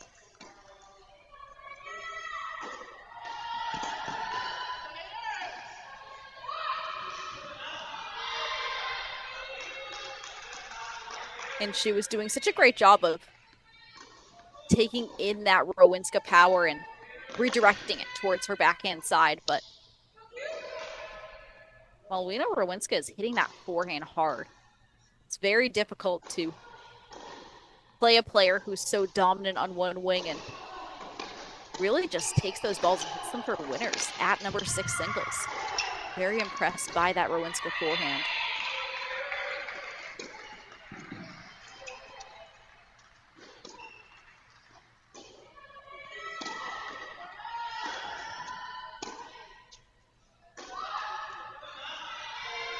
That's crafty tennis from Valencia Shu.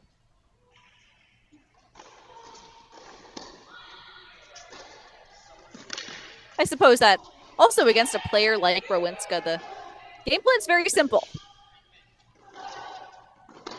It doesn't leave a lot of room for error, though, if it's not executed properly. And so we're seeing Shu see if she can serve herself back into the second set.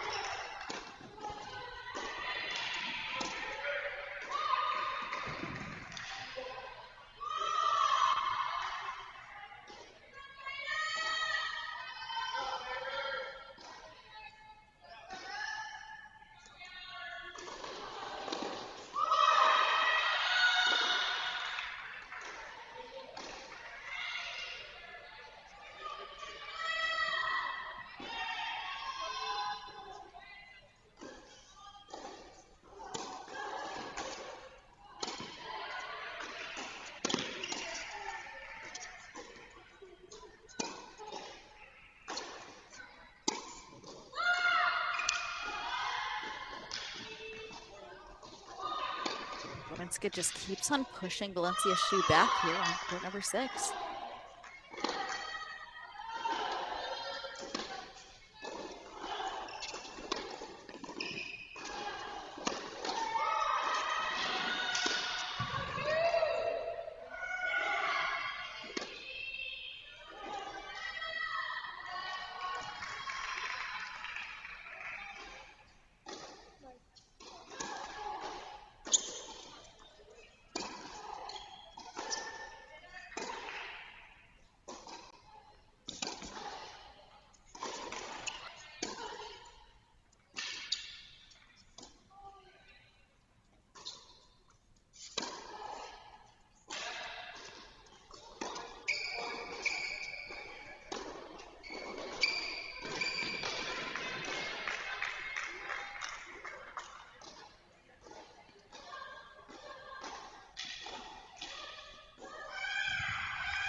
Here on 5, it's been a final push from the Gators, and it's gone well on these bottom 2 courts. The Gators are still very much in this match on the bottom of the lineup.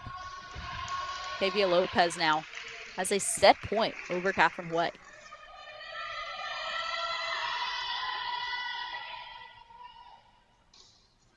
Both Way and Lopez are freshmen.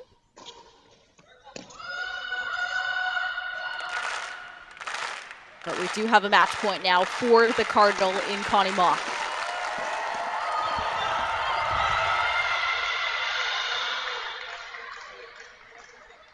But Gayla says not yet.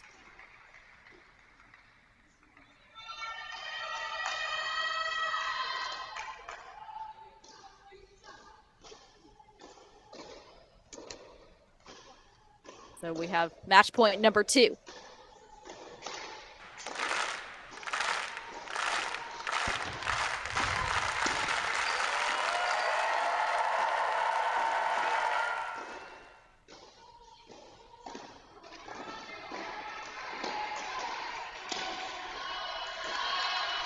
Game, set, and match for Connie Ma, 6'3", 6'2" over Rachel Galis.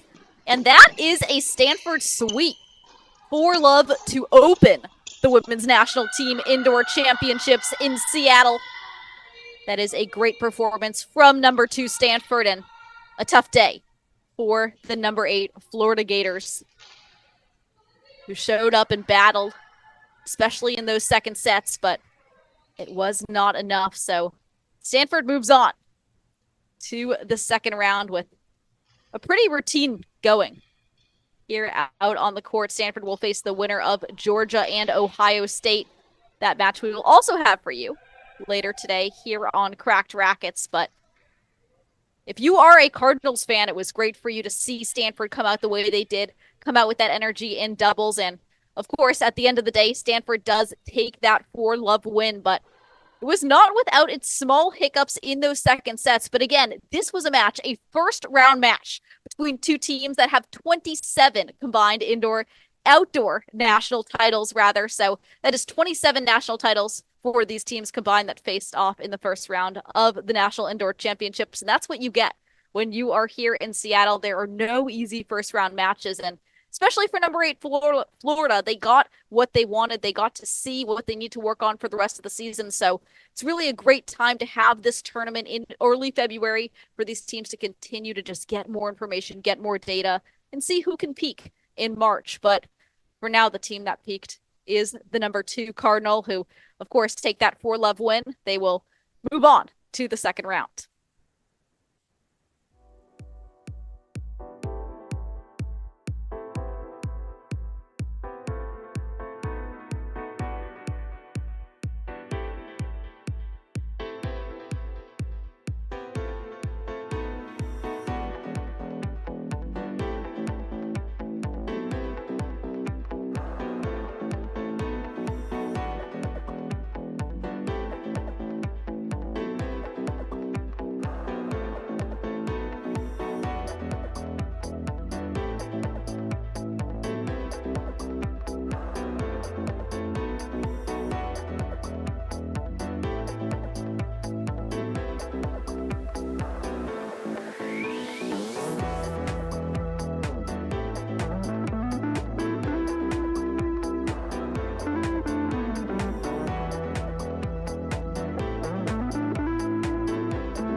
Welcome back, Cracked fans, to the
Welcome back, Cracked fans, to the 2024 ITA Women's National Team Indoor Championships. This is your host, Perry Shinen, and Alex Gruskin will have his own stream of matches today, as well as we bring you from first ball to last all of the first round action here in Seattle.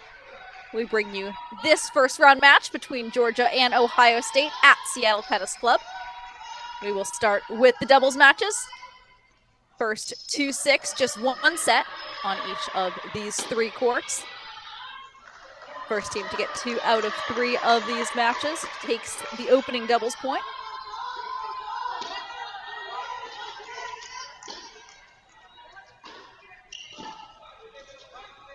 And we will go through on each doubles match and introduce the players in action today. For the University of Georgia on court 1, we have Isigal Mert and Dasha Vidmanova taking on Sydney Ratliff and Luciana Perry.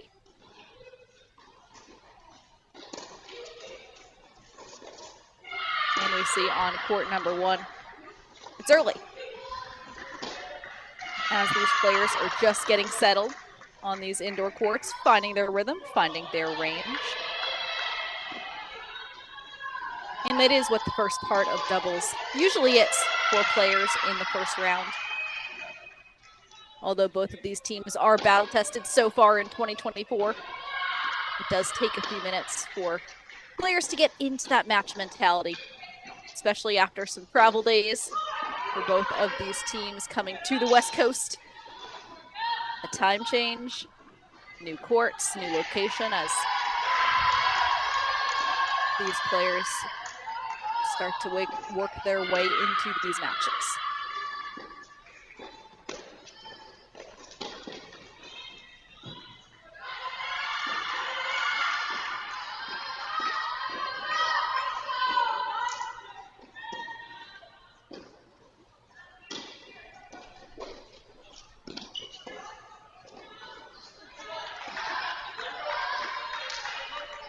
So that is an opening first game for Mert and Vidmanova on court number 1. Meanwhile, on court number 2, we have Gigi Grant and Maya Rundor taking on Audrey Spencer and Irina Cantos-Siemers.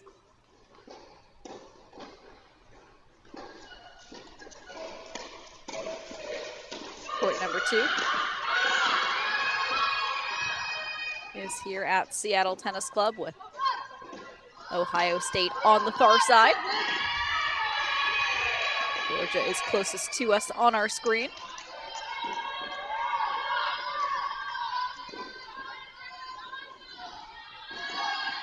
And meanwhile, we see the match just starting on court number 3 as well,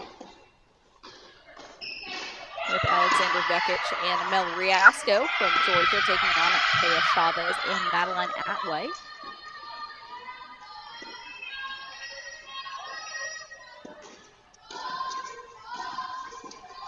We have a deuce point deciding point to open up this set on court number 2.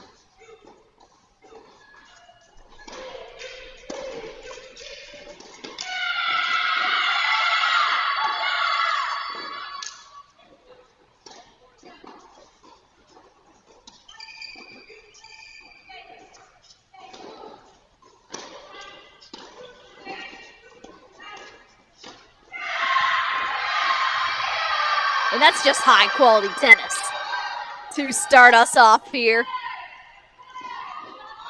As Ohio State takes the opening game.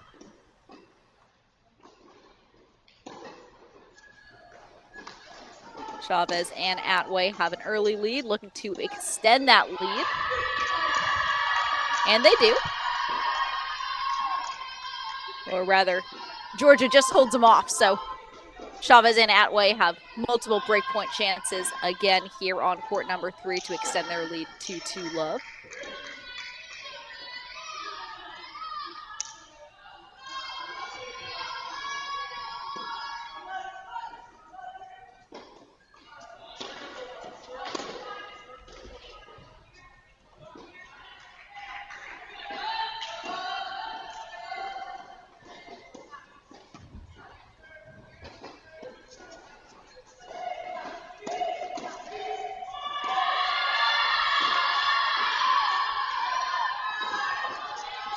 And we see Bekic and Riatko holding on. And again, these first 3 games are so important for these players to establish themselves. How are they going to carry themselves on the court today, both with their weapons and also with what they might lack? 30% of the time, you play perfect tennis, and the other percentage of the time, that other 70% is usually spent somewhere in the middle between not feeling your best on court and really not having a lot of weapons. And coaches have always told me that, and we do see a lot of these players competing so well with what they have today.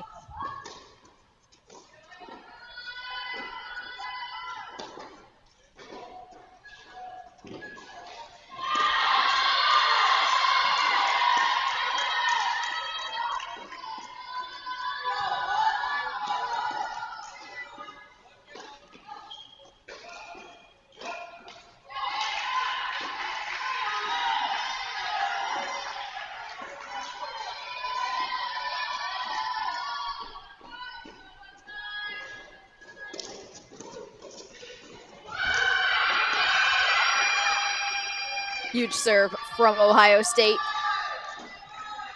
here on court number 3. And Ohio State is doing something special so far this season. They are 5-1 overall in 2024.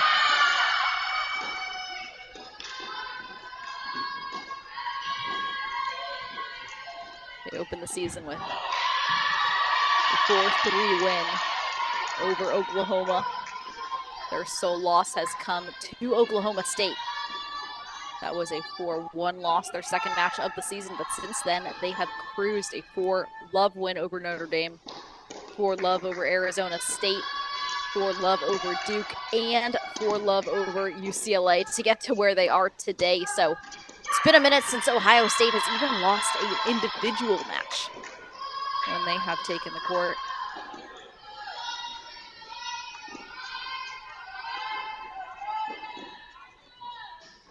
And meanwhile, looking at the University of Georgia, they are 2-2 on the year. Georgia has a 4-love win over South Florida to open their season, along with a 4-1 win over South Carolina. A gritty 4-3 loss to Texas. And a tough 7-love loss to UNC. Of course, UNC, the defending national team indoor champions here in Seattle.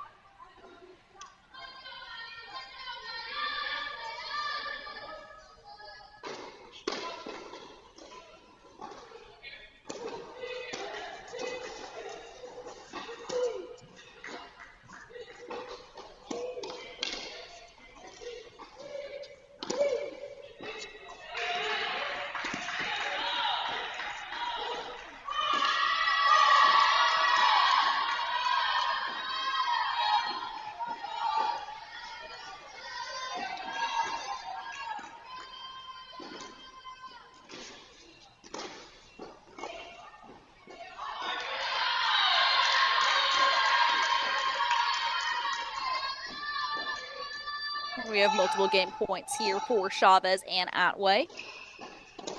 For Ohio State to take an early 2-1 lead, and they do. So it's 2-1 for the Buckeyes on court number 3.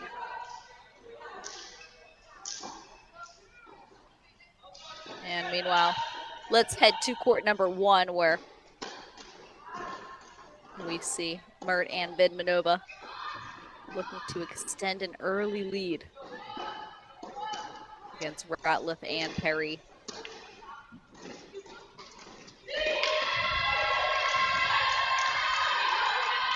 And that's 3-love for Mert and Vidmanova and the Georgia Bulldogs. So let's head on over to court number 2 now, where we are tied at 1.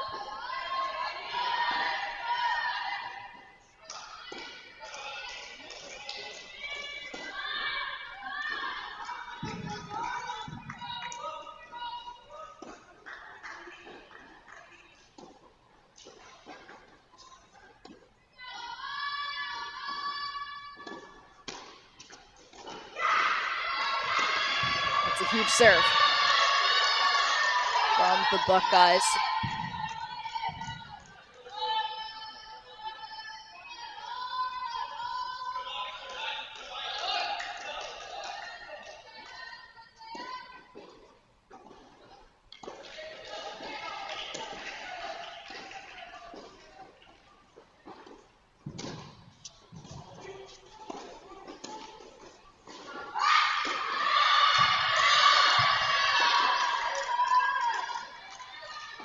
And looking at Ohio State as a whole, Ohio State is led by head coach Melissa Schaub.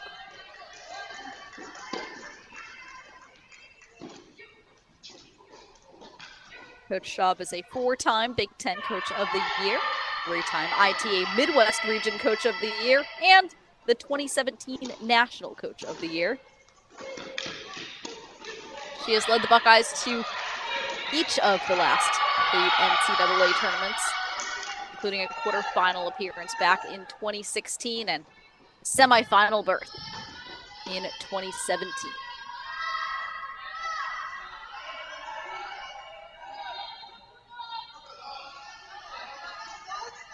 Meanwhile, Schaub and her squad take the court today against Drake Bernstein from Georgia. Head coach Bernstein is a former Bulldog national champion.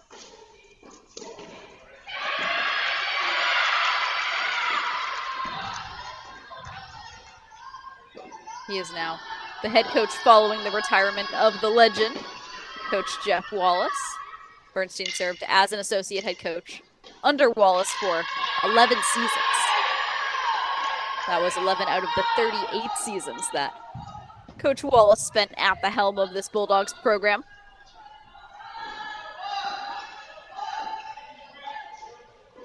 Last season, Georgia ended the season ranked number 2 in the nation. They finished 26-5 on the year.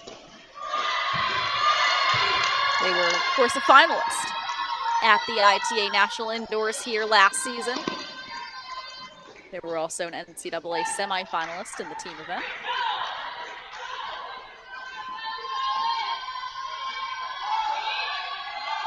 So if you take one thing from these first round matches so far here in Seattle, it's that there are a lot of top teams facing off in these first rounds. There is no cakewalk once you get to Seattle.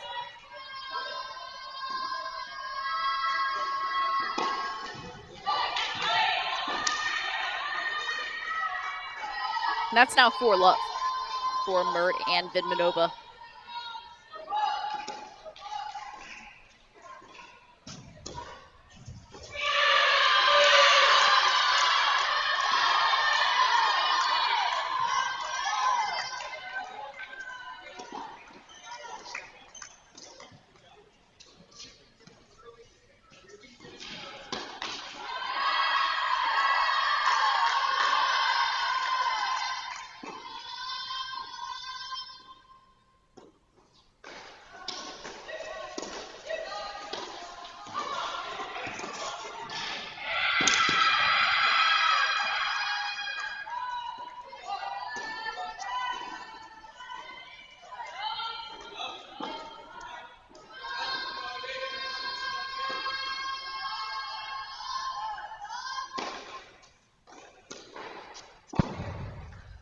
Villanova has been so clutch for the University of Georgia.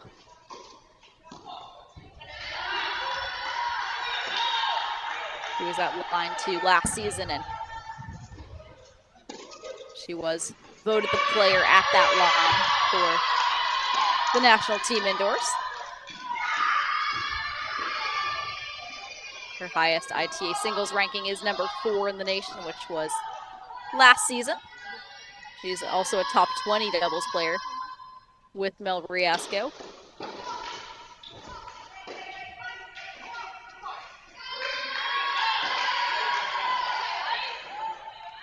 And last season, she led the team, going 33-7 on the singles court. Went 17-3 at line 2. So Vidmanova has not lost much.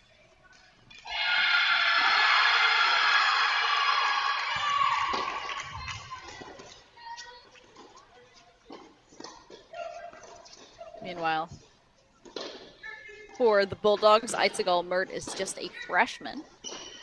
She was ranked number 52 in the world in the ITF juniors before coming to college.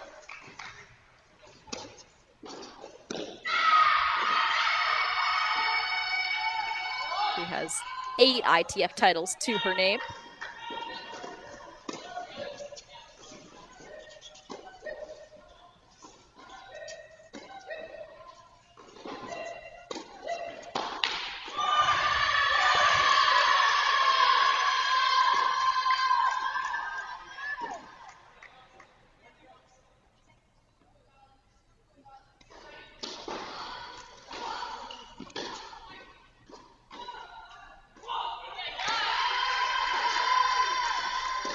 That's 5-love, folks.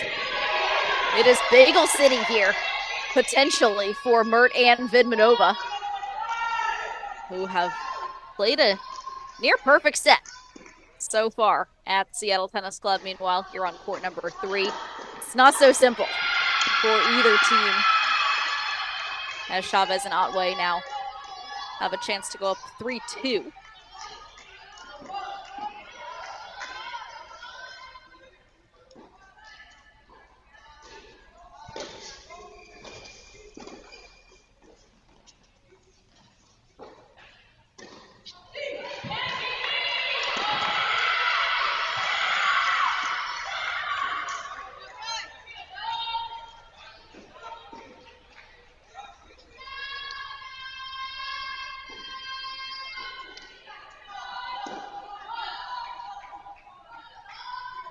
So it is 3-2 for Chavez and Otway on court number 3. Meanwhile, here on 2, it's a Bulldog party so far. Grant and Narundorn up 3-1 over Ohio State.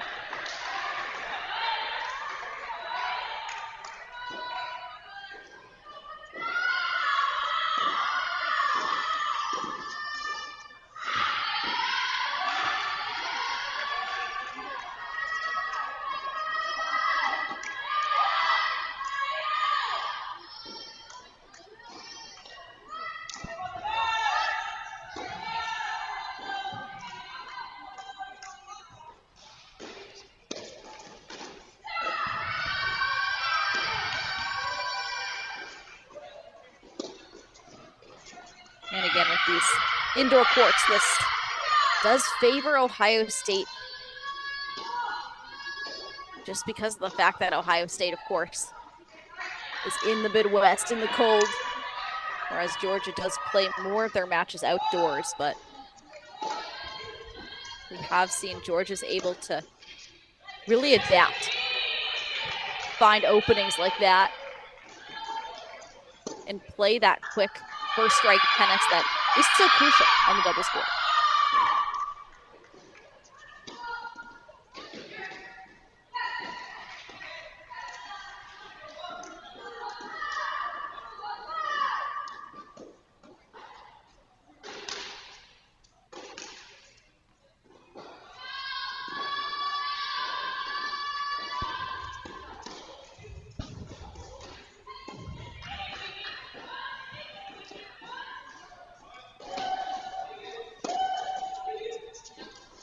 And let's hop on over to court number 1, where Mert and Vidmanova are looking for a near golden set out here.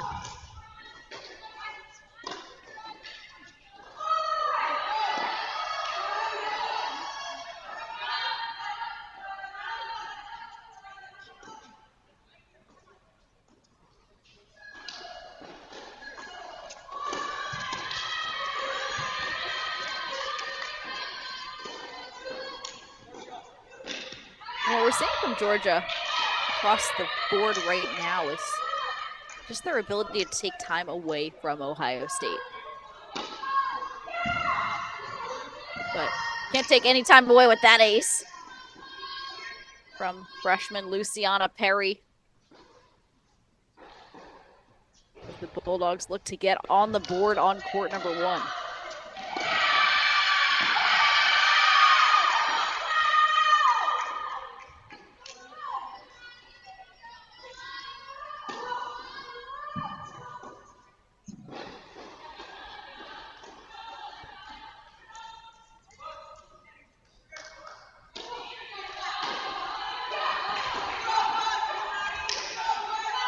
And so it's 5-1.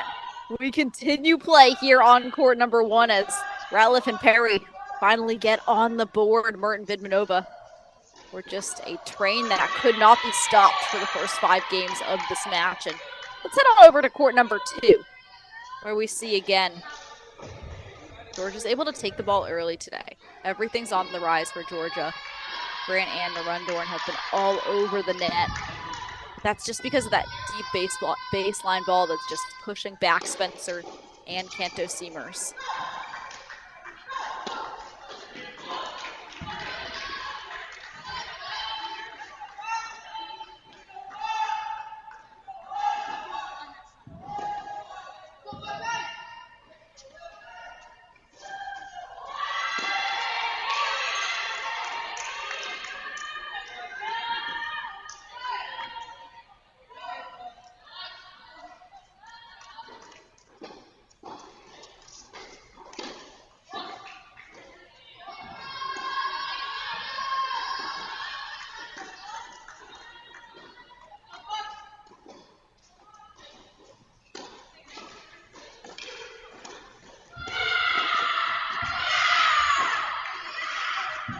And again, just threading the needle.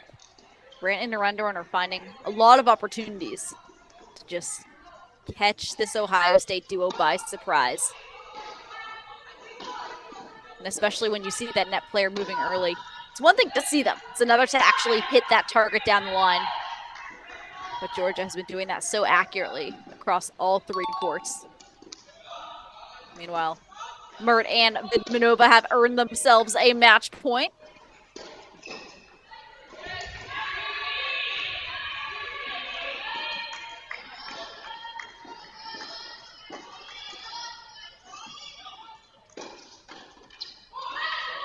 And that is game, set, match for Mert and Vidmanova. 6-1 over Ratliff and Perry on court number 1. That's a statement to start off this match for the Bulldogs. Meanwhile, Georgia does need one more match to close out this doubles point. Ohio State needs both of these.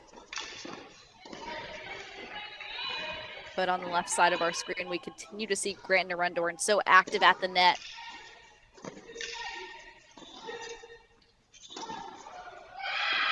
It's a battle on court 3 as well. Mostly been won by the baseline player on court number 3. Whoever is more solid from the baseline might be due to a bit of nerves. But there are some more errors being made from the baseline side on court number 3. Meanwhile, it's all net play on 2.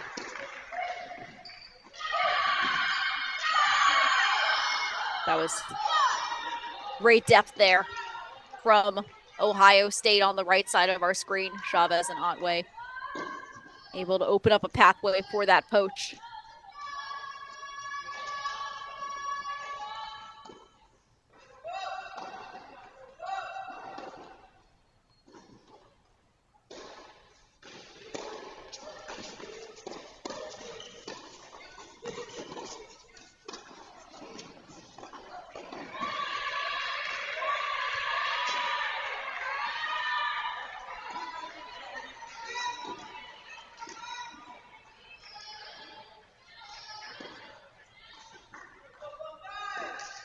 So 4-1 for Georgia. A chance to go up 5-1. And they do it on the left side of our screen, court number 2. So Grant and Arundel are now just 1 game away from giving Georgia the doubles point. And history means a lot, especially to these players who came to Seattle last year, got all the way to the finals where they did lose to the defending indoor national champions in UNC, but Georgia looked good last year at this tournament. So even though Georgia doesn't have on paper as good of a record as Ohio State right now, Georgia certainly has confidence, and we see that in this doubles point.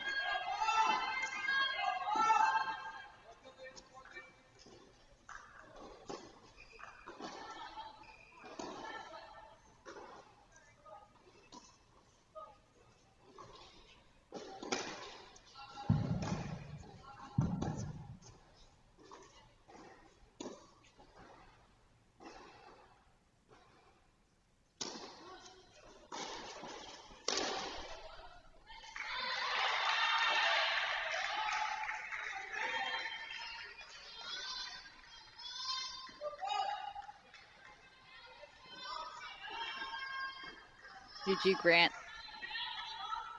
has also been clutch at the bottom end of the lineup for Georgia.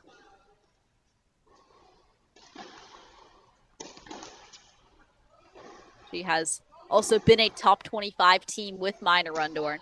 In 2023, they snuck into the top 25 in the ITA doubles rankings.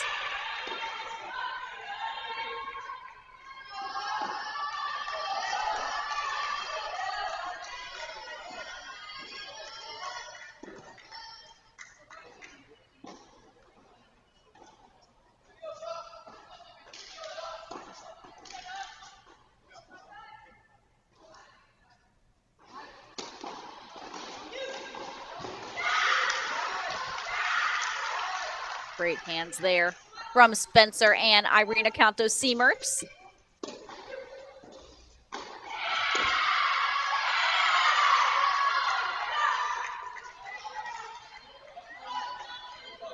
We are seeing the fire from Georgia.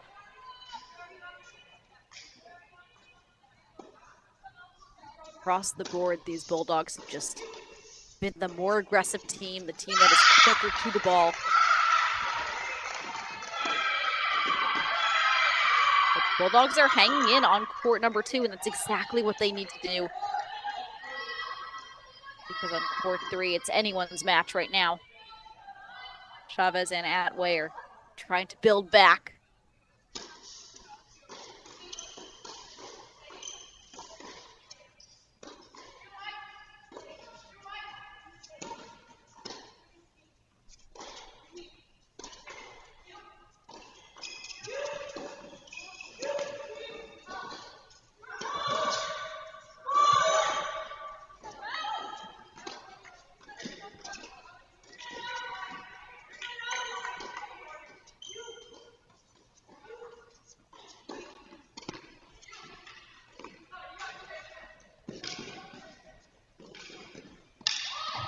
What a point on court number 2.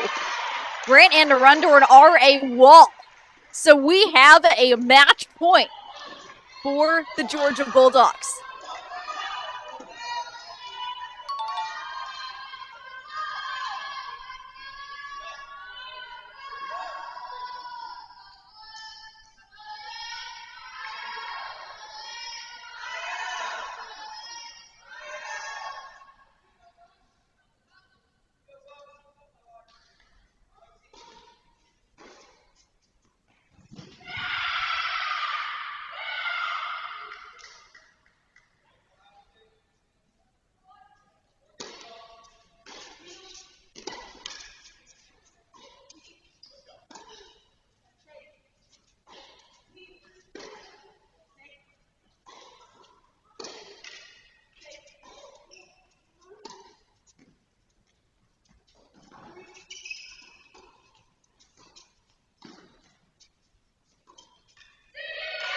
That's game, set, and match for Grant and Arundel. 6-1 on court number 2. as the Georgia Bulldogs make a statement in this opening doubles point. Georgia takes the first point on the upper right-hand corner of your screen. And meanwhile, on our other stream, which Alex Gruskin is hosting, we just saw Michigan take the win 4-2 over Cal in a gritty barn burner that ended with the Wolverines taking the victory. So we have Georgia up 1-0 here. Michigan just got through on the other stream, so we will head to the singles portion of this match. And of course, our cameras, and we will be right back after a break.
Welcome back, Cracked fans, to our coverage of the 2024 ITA Women's National Team Indoor Championships.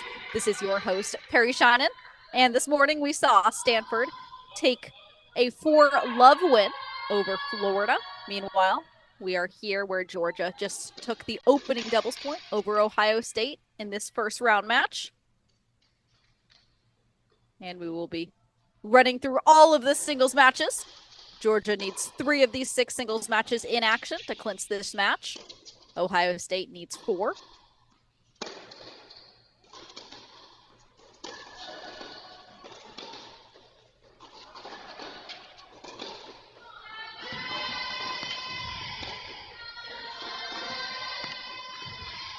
Freshman Luciana Perry let that one rip, so we have a deuce point deciding point to start us off here on court number 1.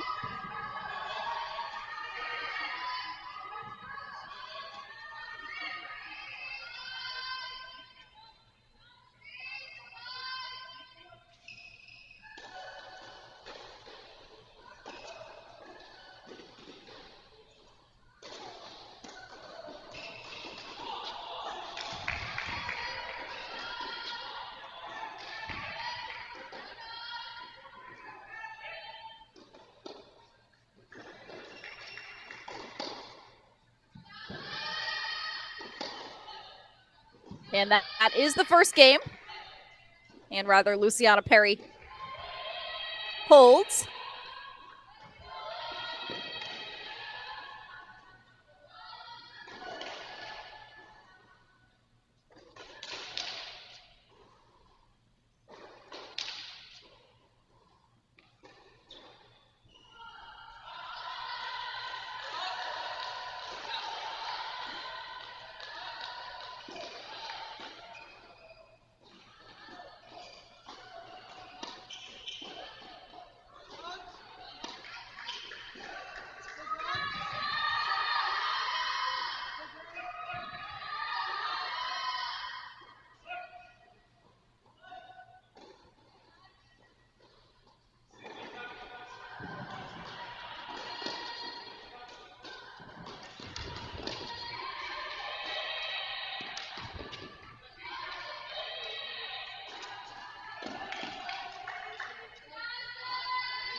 Luciana Perry, a freshman, originally from Pennsylvania.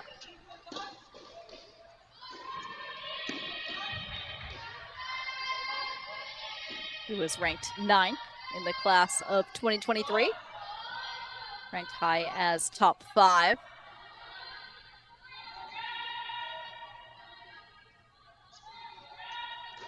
He earned a silver ball at the 2021 National Hardcourt Championships.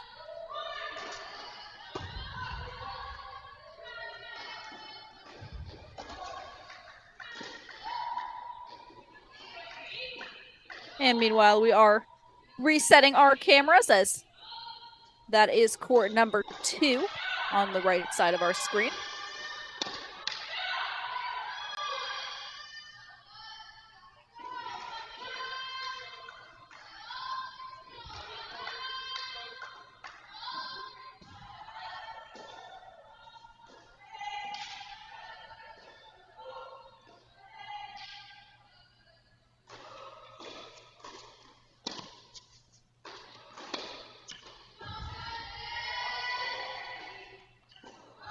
And here on court number 1, we have Alexandra Vekic taking on Irina Cantos-Siemers from Ohio State. And it's Cantos-Siemers with an early 2-love lead over Vekic.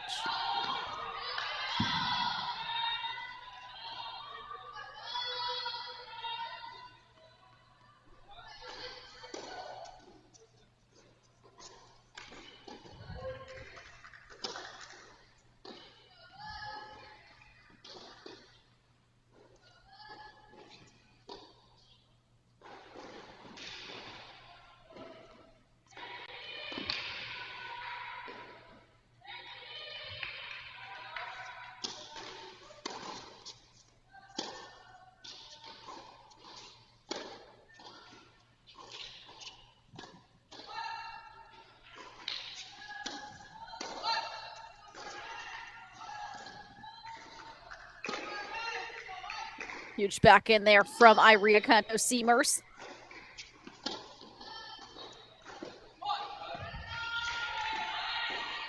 So multiple chances for her to take a 3-love lead, and she does. So it's 3-love for Ohio State on court number 1. And we will now roll into the intros to introduce all of the players in action today in Seattle. My name is Mainir Ndorn. I'm a junior and I'm from Bangkok, Thailand. My name is Dasha Vidmanova. I'm a junior and I'm from Prague, Czech Republic. My name is Mel Riasco. I'm a junior and I'm from Quito, Ecuador. My name is Настя Lopata. I'm a sophomore. I'm from Kyiv, Ukraine. My name is Alexandra Vekic. I'm a sophomore and I'm from Zingen, Germany. My name is Aisha Gulmert. I'm a freshman and I'm from Istanbul, Turkey. My name is Haley Gaudet. I'm a sophomore and I'm from Alpharetta, Georgia. My name is Guillermina Grant. I'm a junior and I'm from Montevideo, Uruguay.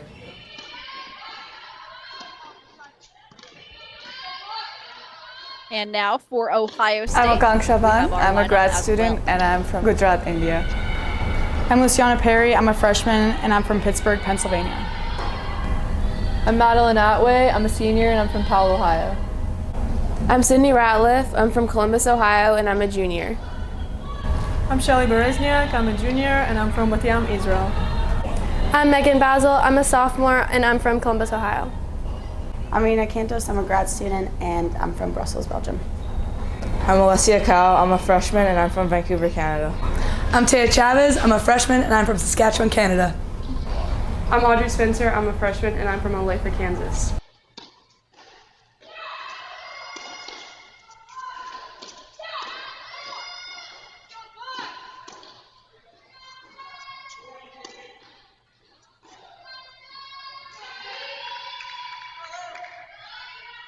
So meanwhile, here on court number 1, we do see Irina Cantos Seamers up 3-love over Alexander Vekic. And up next, let's head to court number 2, where Dasha Vidmanova faces Sydney Ratliff from Ohio State.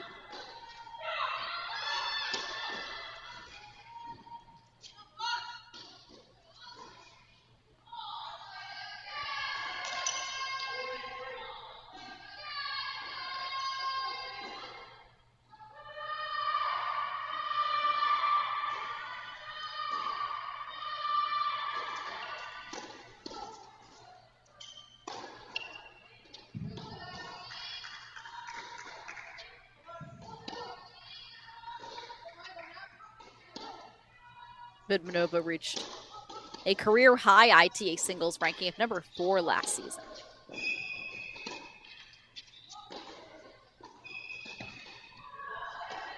He went 33-7. That was a team best record on the singles court, 17-4 in dual matches, and she finished in the top 10 of the ITA rankings. She came in at number 10 to end the season.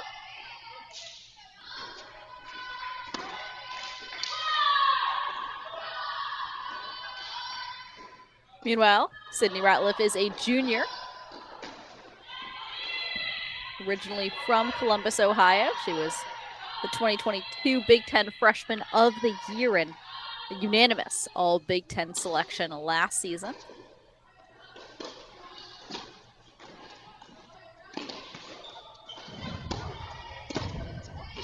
Ratliff became one of 4 Buckeyes all-time to earn NCAA singles and doubles berths in the same season.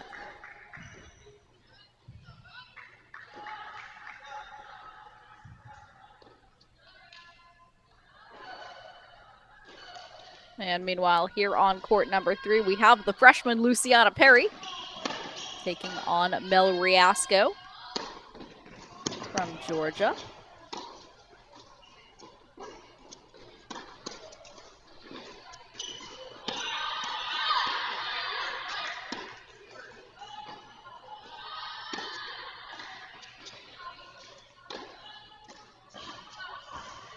Luciana Perry was ranked 9 in the nation in tennis recruiting. She peaked at number 5.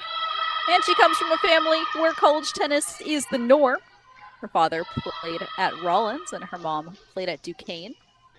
Her parents are both tennis pros.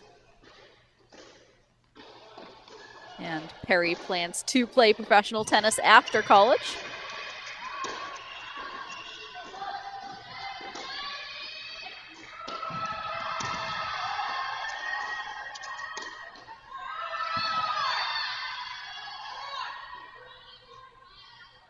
And Luciana Perry is taking on a breadth of experience today in Mel Riasco.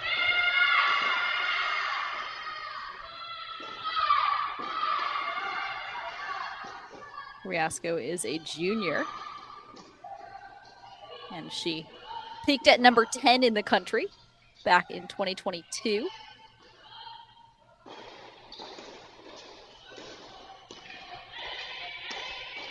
He went 24-7 on the singles court last season, including 18-6 in dual matches.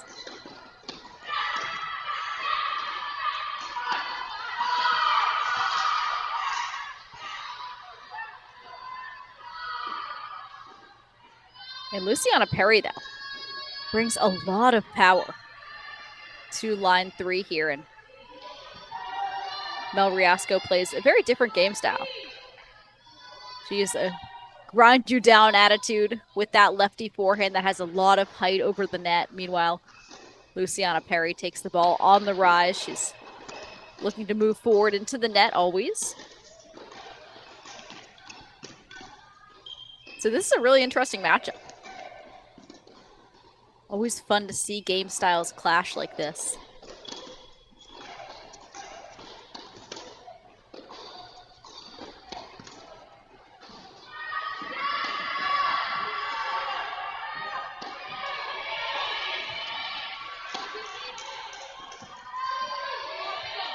A bit too much there from Perry.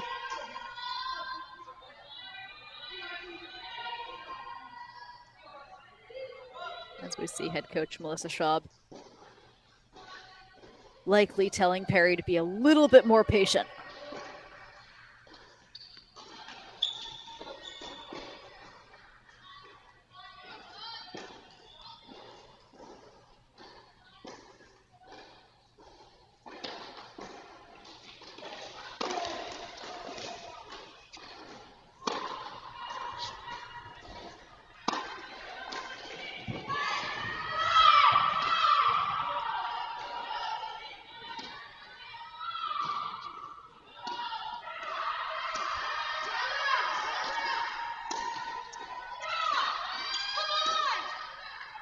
So Luciana Perry forces a deciding point here. And she tries to continue this momentum against Mel Riasco. And again, Riasco, a lot of times I have seen her drop a first set quickly and then come back and win the match. So for Georgia fans, this is not a super alarming start for Riasco, who takes a while to wear down her opponents for her game style to really come into effect. And we see Perry go for too much there, so Mel Riasco holds on. It's 3-2. Meanwhile, here on court number 4, we have Anastasia Lopata taking on Taya Chavez.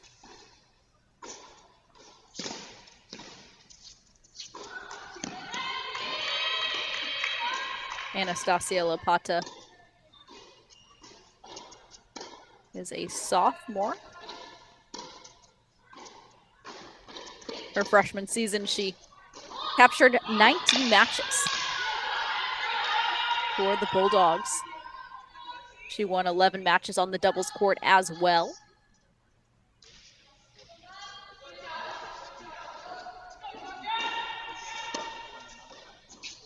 She finished the season in the top 60 of the ITA national singles rankings.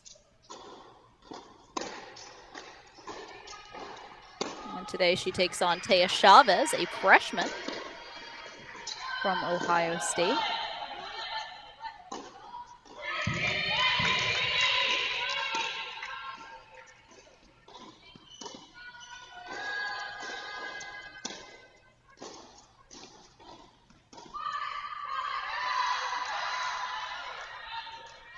Chavez played for Team Canada and also played 6 years of competitive basketball and volleyball for her team throughout high school. So a multi-sport athlete at her finest. That's a 3-sport athlete before coming to college.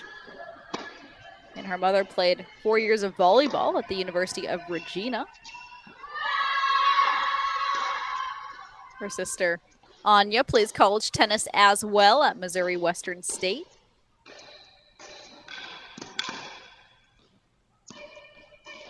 And Chavez has some Olympic blood in her family. Her grandfather rode in the 1986 Olympics for Mexico.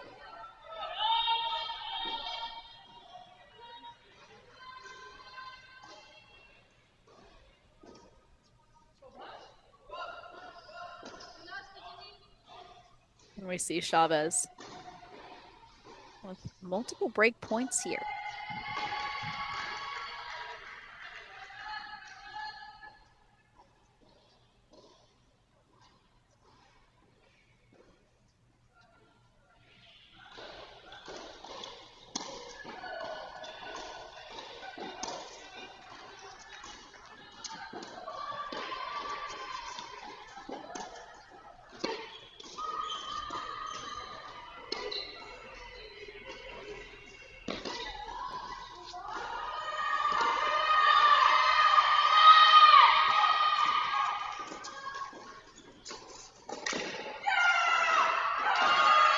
That's big-time tennis from Taya Chavez. From 3 sports down to 1, and it looks like she picked the right one. As it is 3-all now on court number 4. Now let's head on to court number 5, where Maya Narundorn is taking on Shelly Bresniak.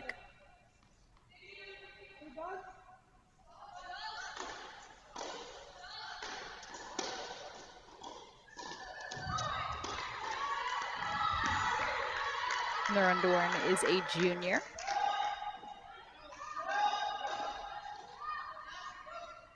And she trails Bresniak 4-1, so we'll come back to this court as we are on a changeover. Let's go on to court number 6,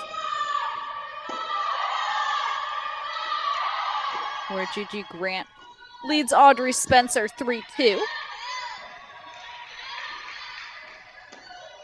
And that court also on a changeover, so let's actually make court number 1 our big screen as we see Irina Cantos-Siemers up 4-1 now over Vekic.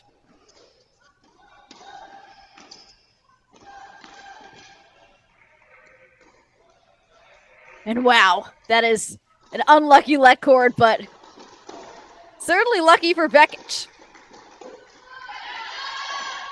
who hangs in, and sometimes that's what you have to do. Just put one ball back in.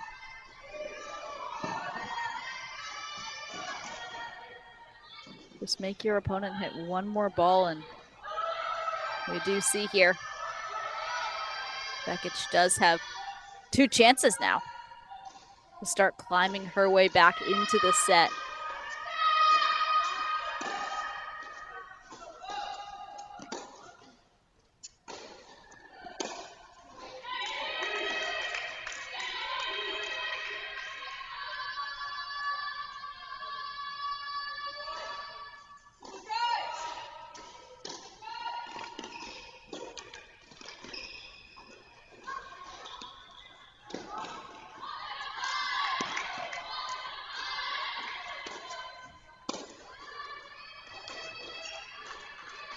Now this just speaks to the fight of Ohio State, as we did see Ohio State drop the doubles point to Georgia, but OSU fans, take a look. Ohio State is either in the lead or tied on all of the courts except for court number 6. As we have a deuce point deciding point here on court 1.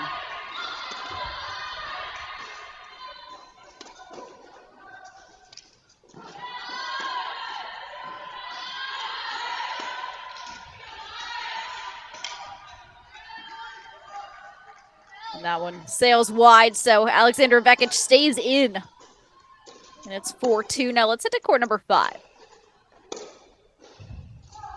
as we see Shelly Bresniak is up 4-1 over Maya Narundorn.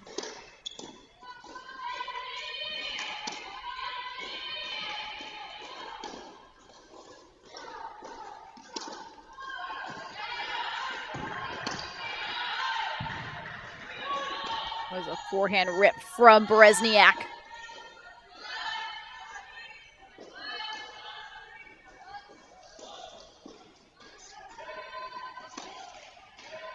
Bresniak is a junior.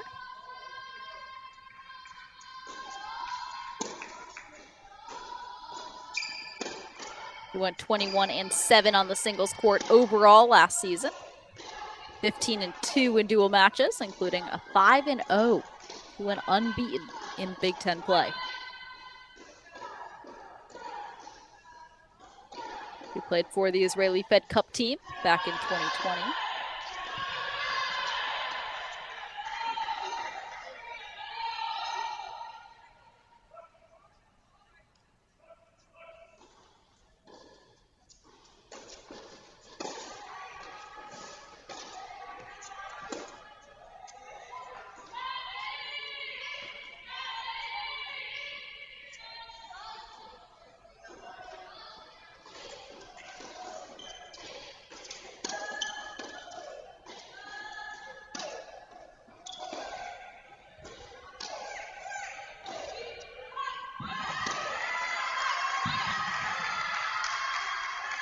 And Bresniak seems to be just hitting through Narendorn right now because that ball went through the middle of the court.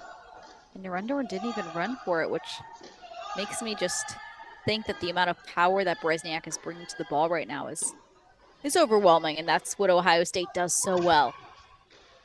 And what they were not able to do, actually, on the doubles court is take time away.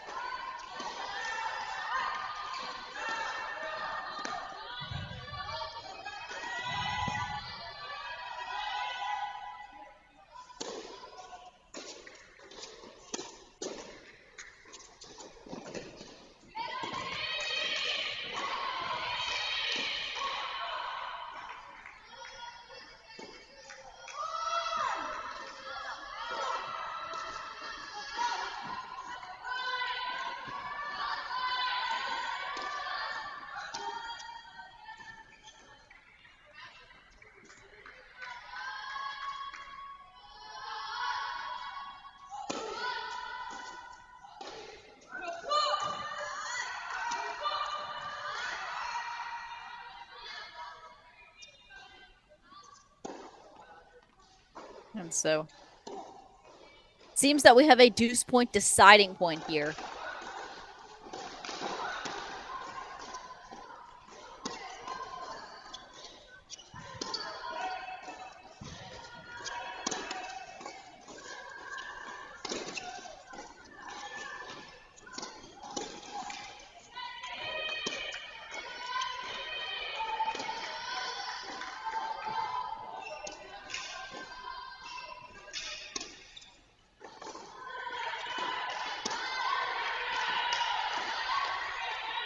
That one sails long off the racket of Bresniak, so Narendorn hangs in.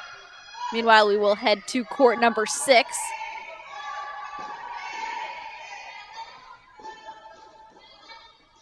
And check in as Gigi Grant is now up 4-2 over Audrey Spencer, the lone Bulldog, to have a 2-game lead.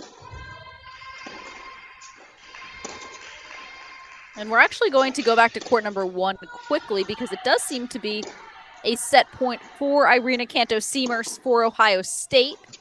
The first set point for the Bulldogs. For the Buckeyes, rather.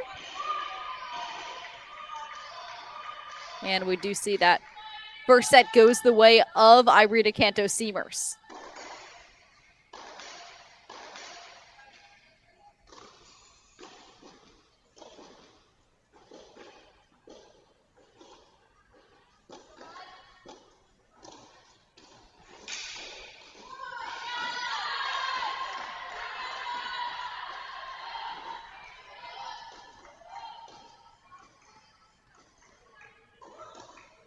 Meanwhile, we have a few points here for Gigi Grant to extend her lead to 5-2.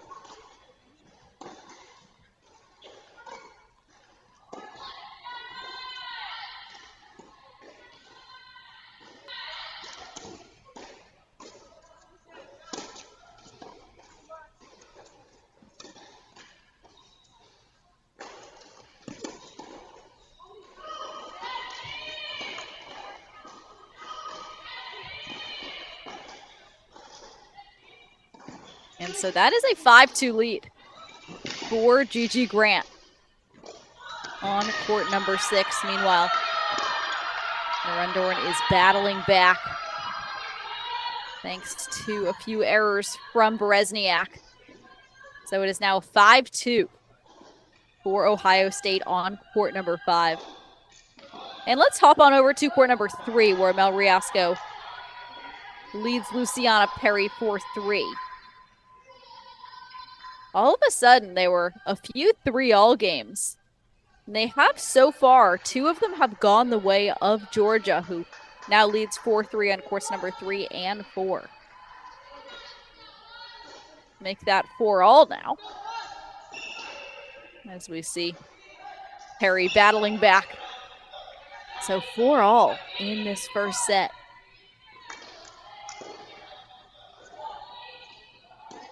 And it's 5-3 for Anastasia Lopata on court number 4.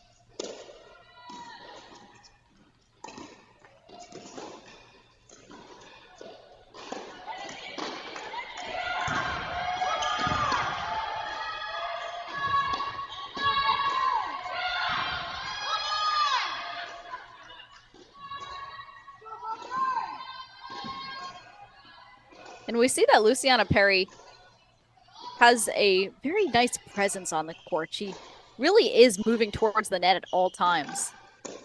And we see the effect that's having on Mel Riasco again. Perry, just a freshman, pushing Riasco to 4-all.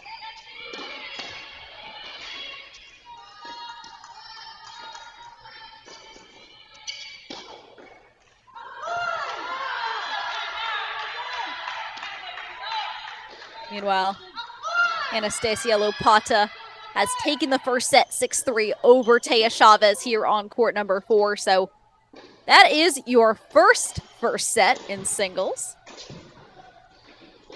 for all of the Bulldog fans out there.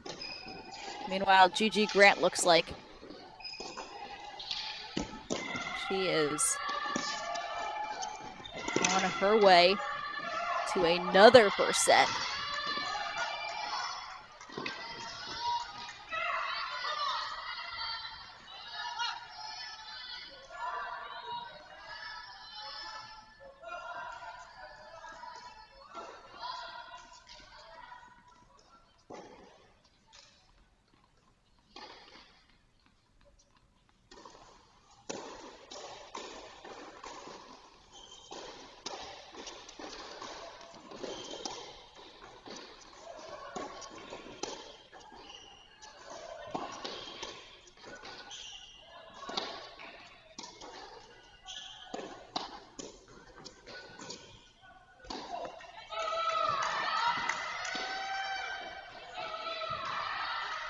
And so we have some set points here for Gigi Grant. So after dropping the doubles point, Ohio State had really taken some momentum in the first part of these singles sets, but as we see here, another set point for Georgia.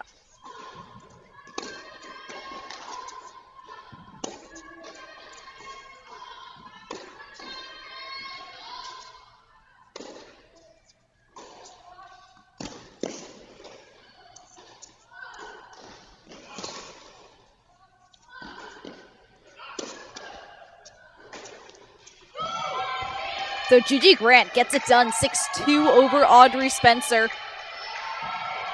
So Georgia now has 2 first sets on the board.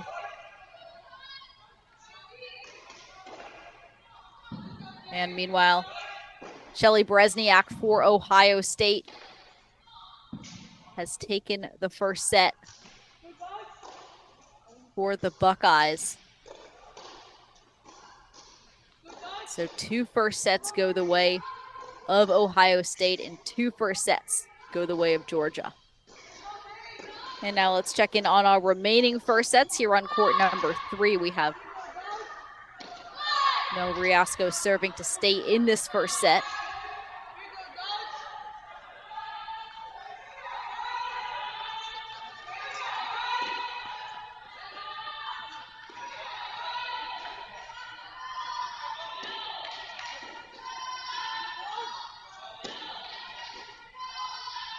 We see some early errors here from the freshman.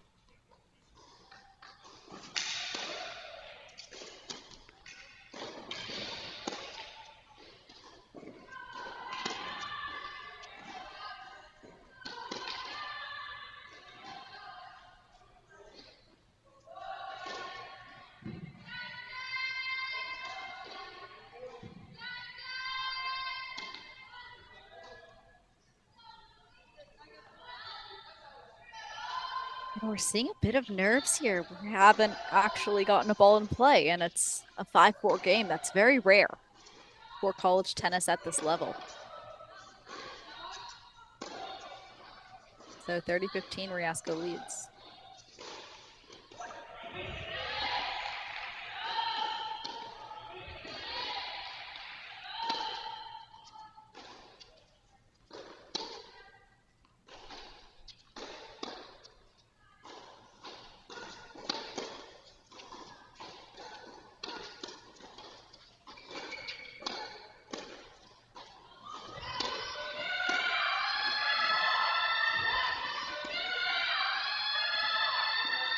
That ball painted the line.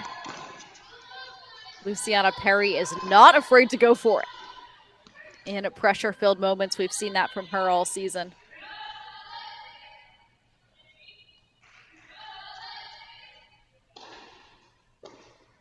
Riasco is being a bit too defensive-minded right now. Hoping that Luciana Perry would miss those, but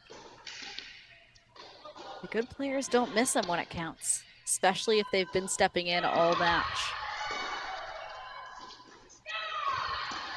That's just too good. So Luciana Perry earns set points here on court number 3.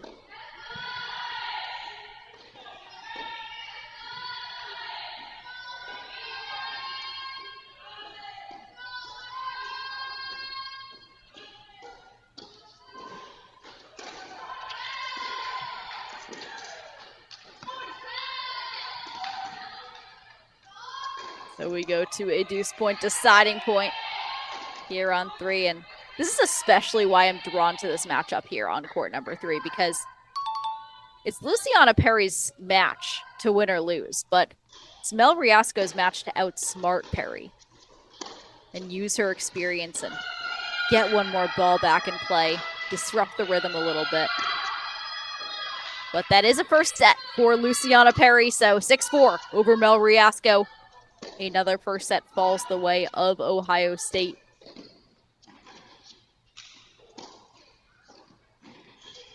But Dasha Vidmanova on court number 2. Never count her out, as she has a 5-3 lead over Sydney Ratliff in the final first set here in Seattle.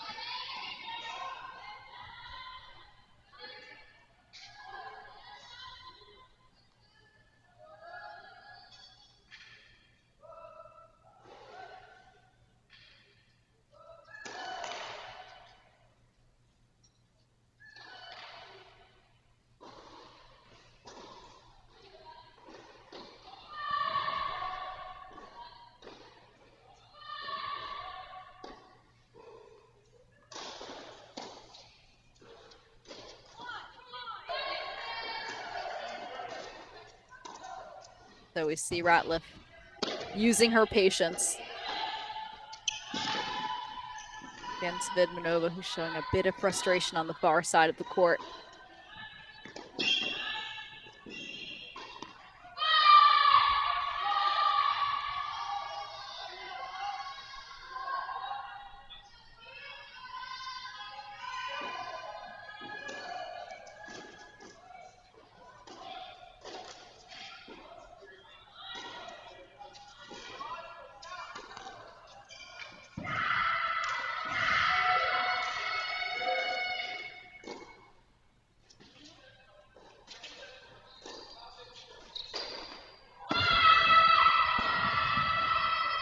So Ratliff has multiple break points now to stay in this first set, and both of these players are so experienced at this point in their college tennis careers.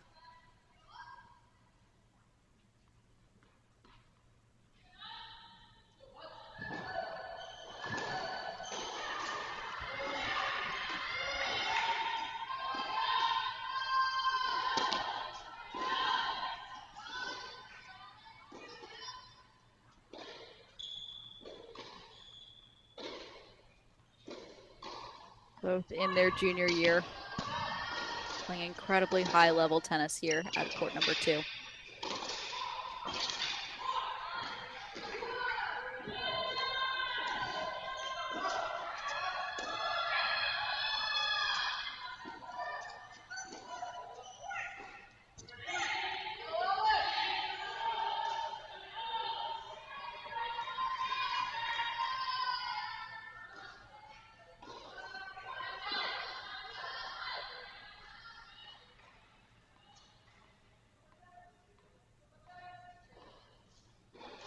And so as a reminder, the winner of this match will take on number 2 seed Stanford, who this morning we saw take a pretty straightforward 4-love win over Florida.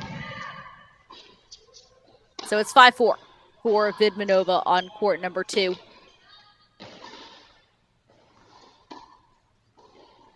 Meanwhile, let's head to court number 6.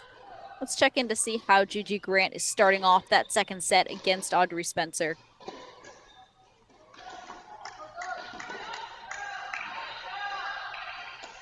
So far, we have 2 first sets on the side of Georgia and 3 for Ohio State. And after dropping the doubles point, Ohio State will need 4 of these matches. So this is a very important match that we are waiting to see the first set on court number 2. Could be a swing match. This might smell like a 4-3 match to me. As we're still pretty early on to decide who really has a clearer path to 4.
And I love that patience from Audrey Spencer. Again, Gigi Grant loves to be on offense, loves to dictate the pace of play, both between points and during the point. The fact that Audrey Spencer stayed patient, looked for that opening, and was rewarded for it.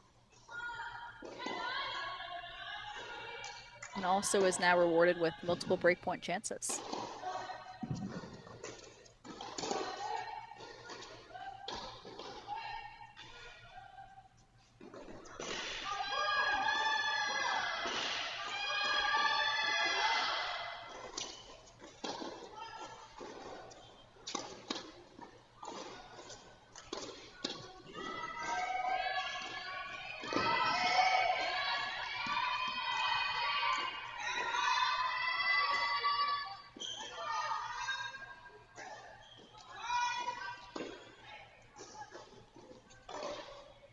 So it is 1-1 there. Meanwhile, Dasha Vidmanova just a few points away from taking a first set over Sydney Ratliff.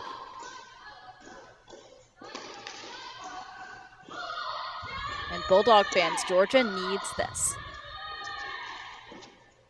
because 3 of the other first sets have gone in favor of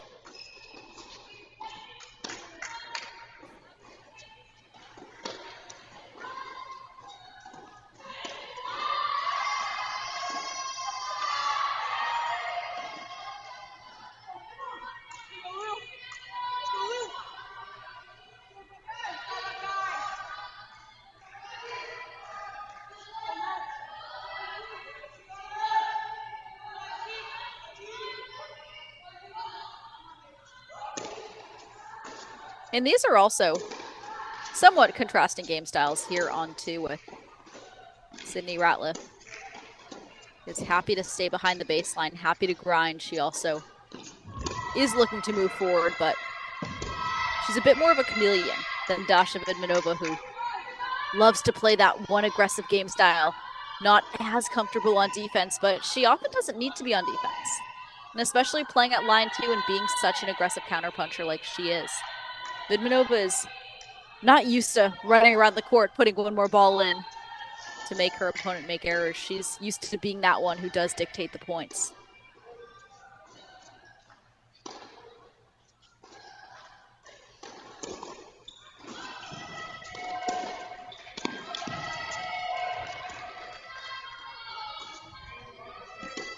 So it's 5-all. We play on here on court number 2.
Nice patience there from Vidmanovas.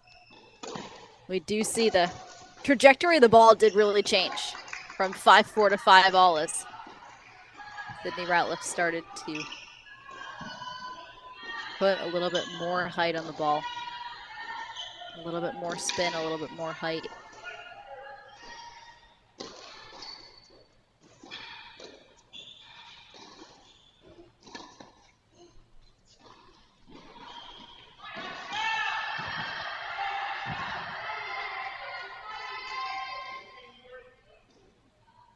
Ratliff is mixing up the pace, doing exactly what she needs to do to get in Vidmanova's head a little bit. As we see from up 5-3 to now 5-all, down love 30.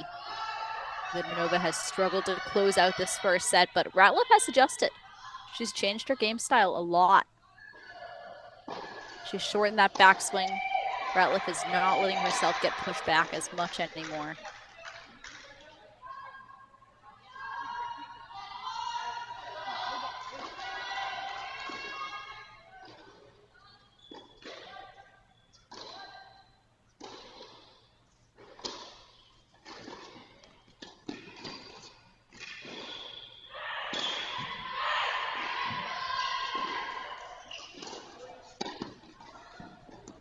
That's not a good enough approach, though, from Ratliff.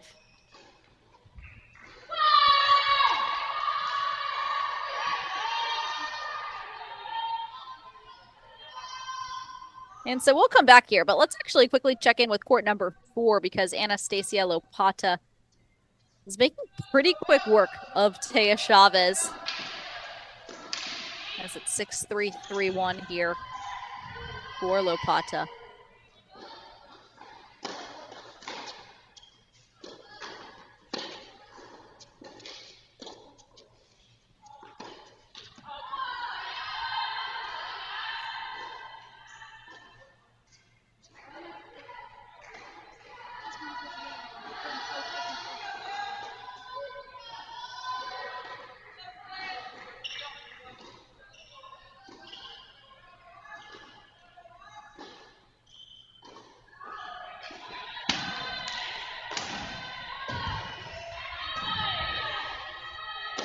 Huge serve from Lopata to now extend her lead to 6-3, 4-1.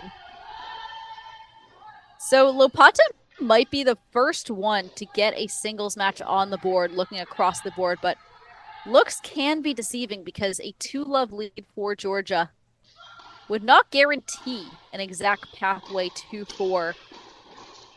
As we head back to court number 2 here, Vidmanova has earned herself a few more chances to take a lead in this first set rather. We're in second sets everywhere else, but this is the only first set remaining.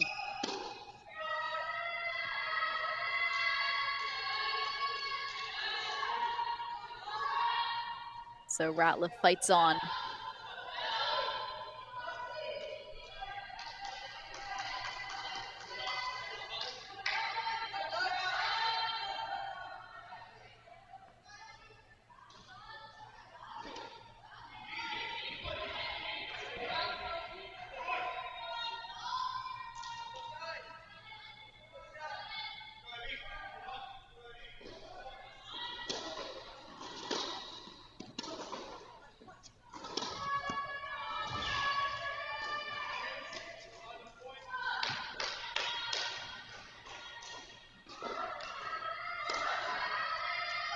So we have a deuce point deciding point here on court number 2. Again, this match started at noon Pacific time. It is now 1:30. This first set has taken almost an hour here at the Seattle Tennis Club. And especially for these longer matches at the higher end of the lineup, it's just a tribute to the fact that both of these players are able to keep up this quality of ball for so many shots per rally. That's great hands from Vidmanova. Takes a 6-5 lead now here on court number 2.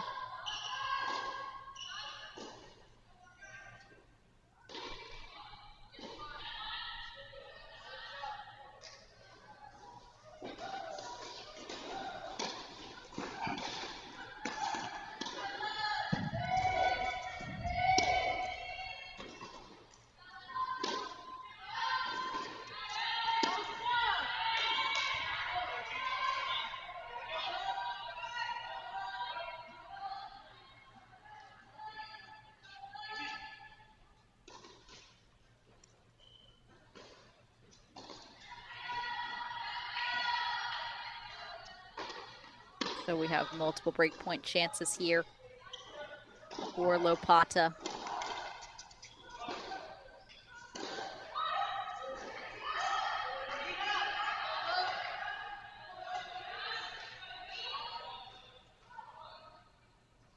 And these matchups across the line have really been, for the most part, very different game styles. And we see here with Lopata, she's been able to flex her weapons basically this whole match. Just a mixture of variety and moving into the net.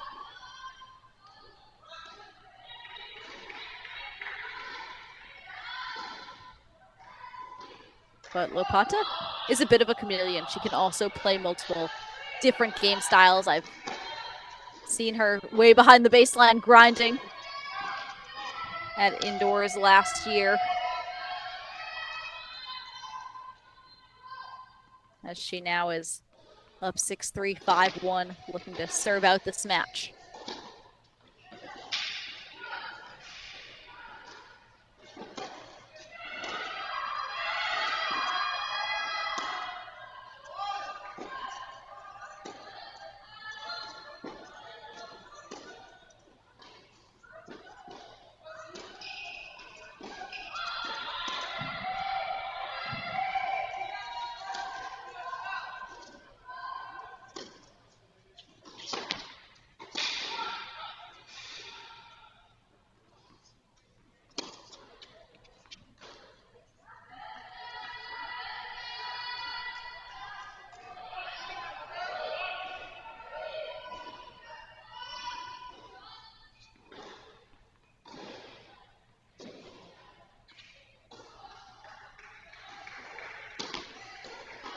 And meanwhile, looking across the court in these second sets, it looks like Georgia has some early leads, even though the Georgia squad did drop a number of first sets. It looks like these second sets are all in favor of Georgia at the moment. The Bulldogs taking some early leads on courts 1, 3, 6, and 4.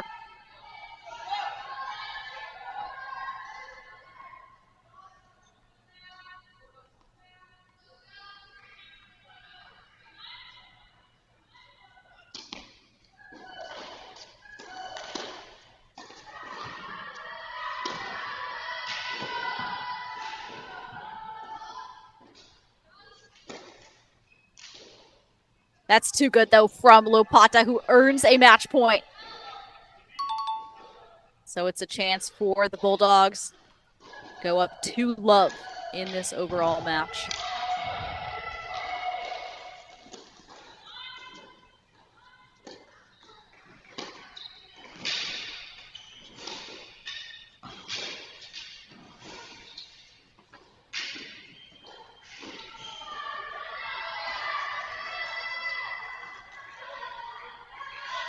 Lucky let cord keeps Taya Chavez in it. We seem to see those a lot on match points or big points in general, so Lopata has another chance to close this one out.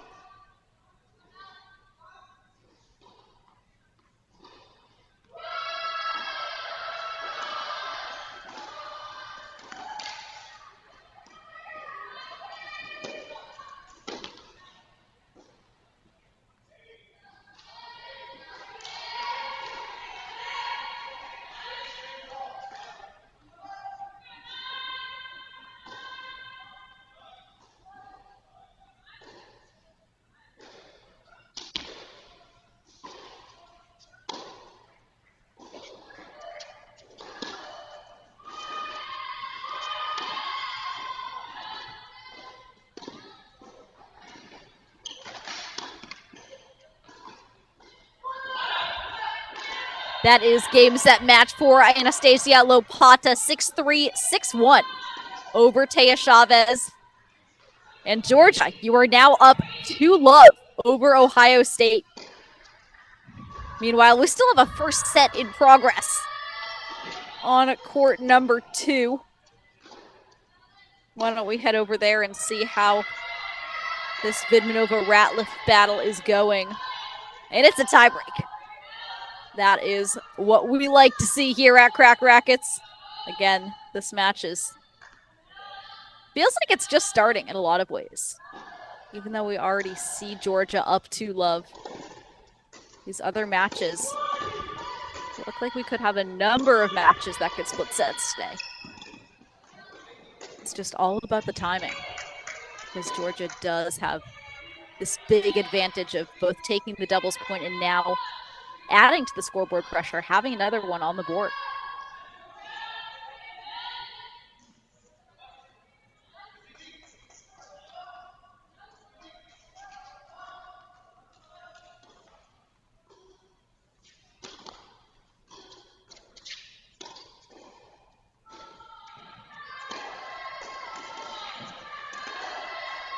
That's big from Sydney Ratliff to open this tiebreak.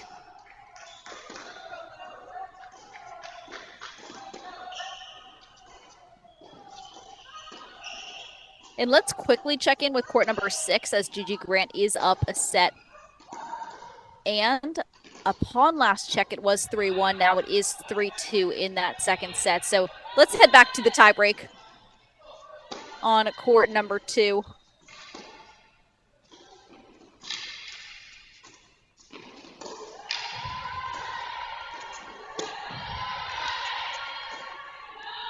So it's 2-1 for Sydney Ratliff.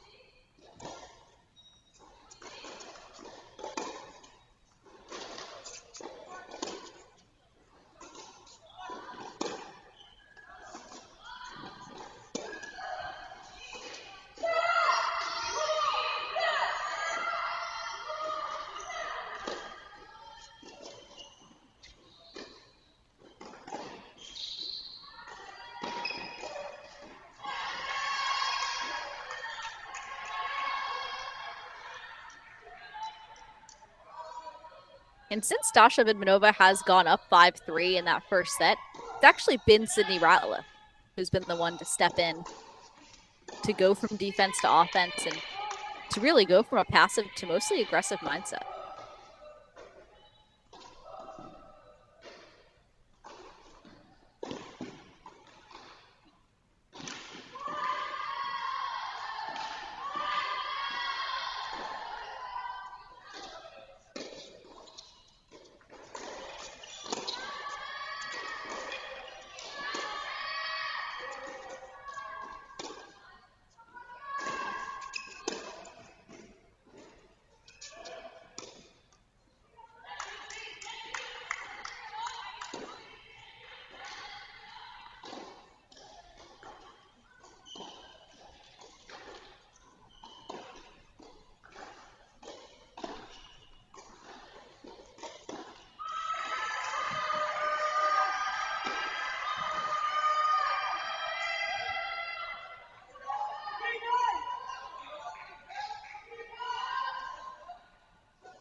Wow, she set up that point beautifully, but Vidmanova just gets one more ball back. This match has truly switched in terms of mindsets. Sydney Ratliff played a beautiful point, and I'm sure that head coach Melissa Schaub is telling her that was exactly what we would like you to do, especially in a tie break. Meanwhile, Alexander Vekic is making a case for a third set here on court number 1.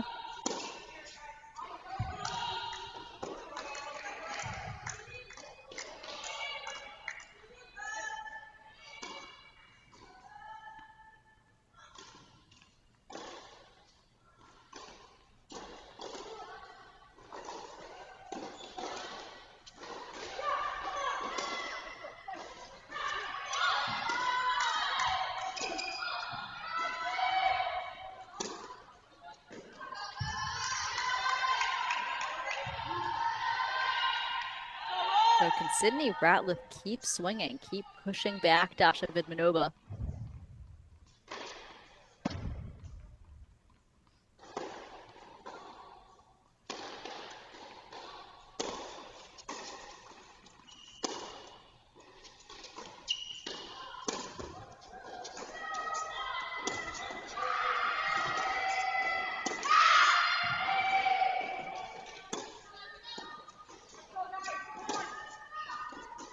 So it was hard to tell on that call from our broadcast booth, but we do see Sydney Ratliff now up 5-2, so that must have been an overrule.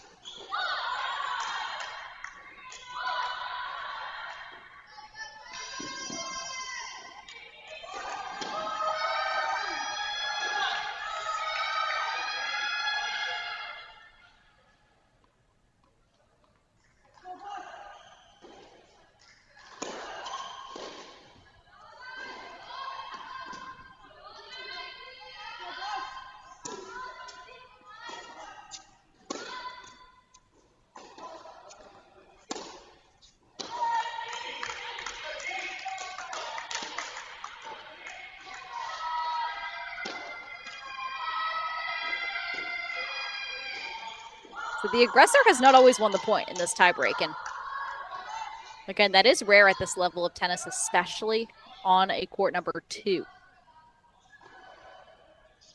But we do have multiple set points now for Sydney Ratliff.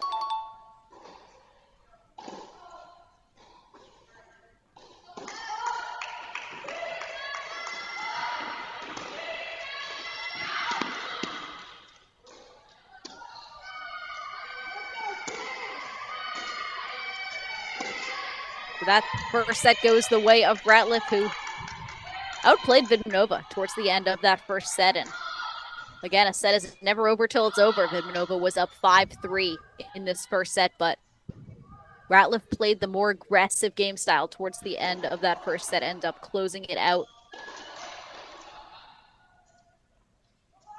Meanwhile, Ohio State fans, Irina Cantos-Seamers is back in this second set against Vekic, and now working her way towards potential break points.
And so looking across all the courts, we still see Georgia slightly favored at this point in the match, even though it's Ohio State that ended up with 4 first sets, because we're seeing the way that these second sets are turning, and they are, for the most part, in favor of the University of Georgia.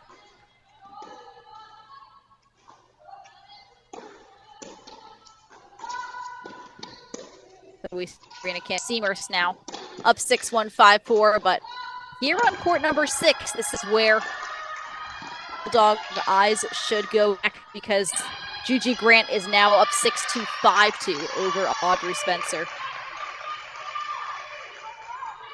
Gigi Grant is sneaky at 6. He can really play all game style. She is more of an all-court player than a general aggressive counterpuncher that plays at that 6th line. She's very comfortable doing a variety of things out there, has great hands, great doubles player as well.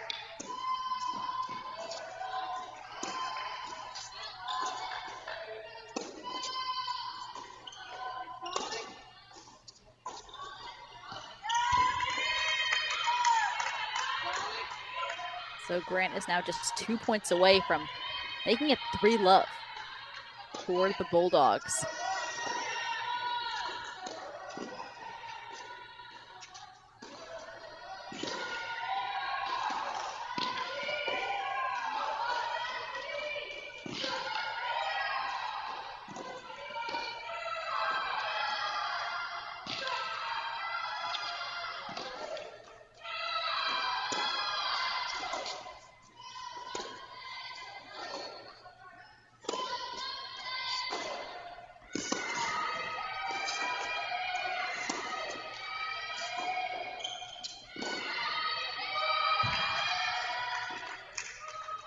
That's some Ohio State fight from Audrey Spencer. Again, just a freshman. This is fantastic experience for Spencer, her first national indoors. Likely not her last.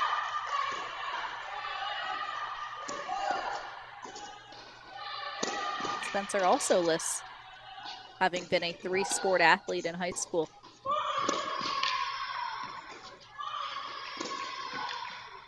Bottom of Ohio State's lineup is just filled with these talented athletes who can excel in multiple sports.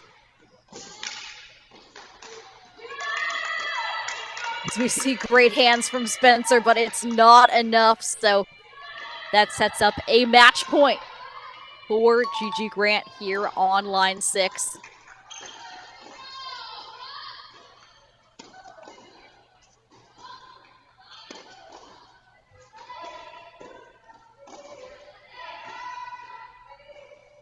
Meanwhile, Irina Cantos unable to convert her first match point, so we have all of a sudden 2 matches that could finish in the next few moments as we bring you some double box action.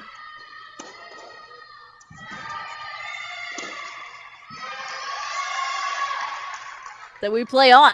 Audrey Spencer stays tough. It's 5-3 now. Meanwhile, here on court number 1, Irina Cantos has another opportunity to close out this match. Get Ohio State on the board. And she does. 6-1, 6-4 over Alexandra Vekic. Irina Cantos Seamers hands Ohio State and the Buckeyes their first victory of the afternoon. So it's 2-1 for Georgia. But thanks to Irina Cantos Seamers, they are on the board.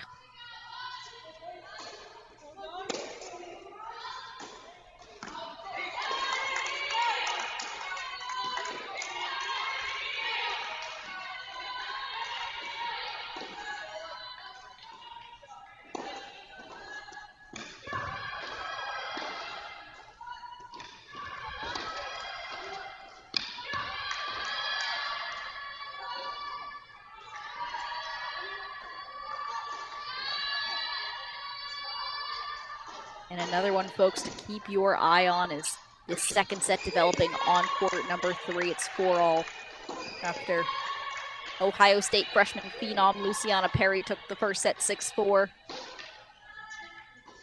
over tried and true Mel Riasco from Georgia.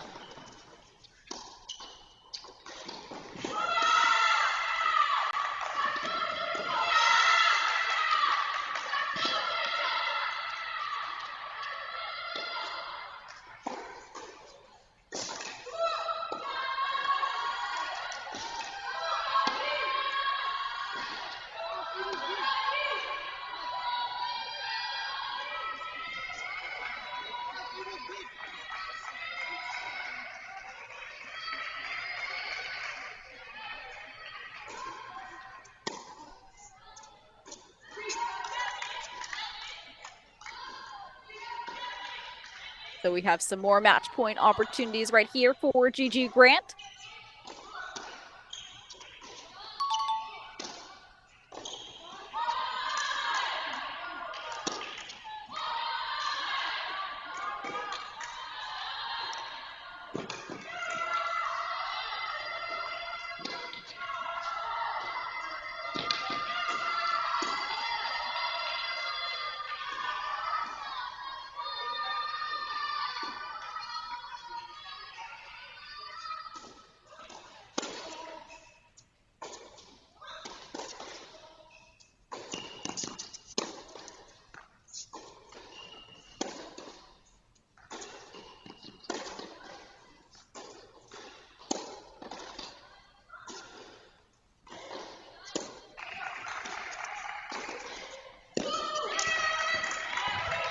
And that is game, set, match for Gigi Grant, who is hyped up with the Georgia Bulldogs. That's a 6-2, 6-3 win over Audrey Spencer. So it is 3-1 for Georgia. Now, of course, the question is, where is that fourth match going to come from for the Bulldogs?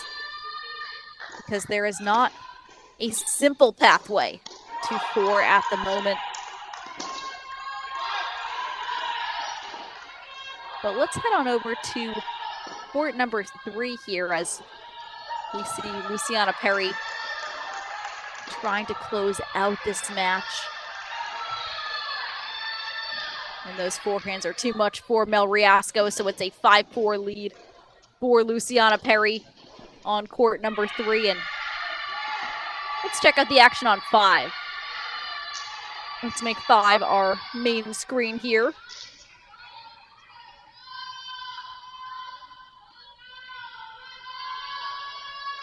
As Georgia's Mina Rendorn is fighting back in the second set after Shelly Berezniak looked like the more aggressive and skilled baseliner in that first set.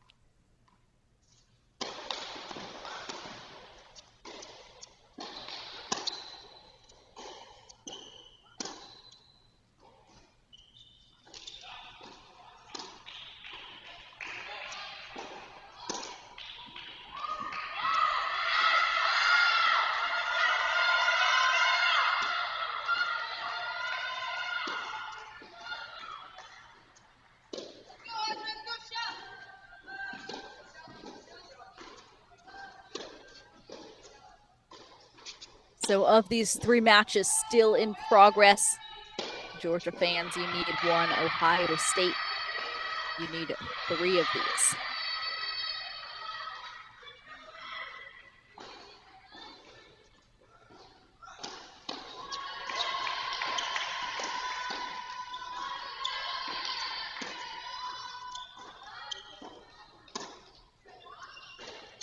So right now, Ohio State has all 3 first sets. And second set leads belong to the Buckeyes on courts number 2 and 3.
Brezniak is going to keep on going cross-court with that forehand until that down line opens up, and what a beautiful setup there from the Buckeyes.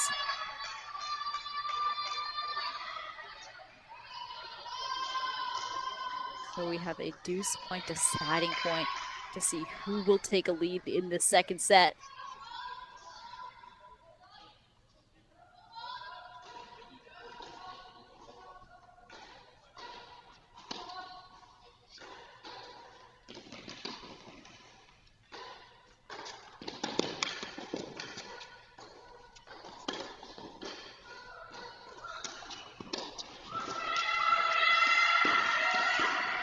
So Brezniak continues her lead, 6-2, 4-3 now over Maya Rundorn.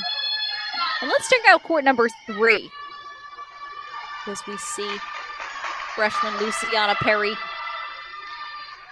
now just 2 points away. Rather, 1 point away. That is a match point, folks, for Luciana Perry. As all of a sudden, this 3-1 lead for Ohio State seems to have evaporated. Although it is on paper, in practice we see the reality for Georgia. Game, set, and match for the freshman. Luciana Perry, 6-4, 6-4 over Mel Riasco at court number 3. That is now 3-2 for the University of Georgia. But let's head to court number 2. As we see Sydney Ratliff coming out clutch with that 7-6 first set. And it looks like she is off to the races early on in the second set.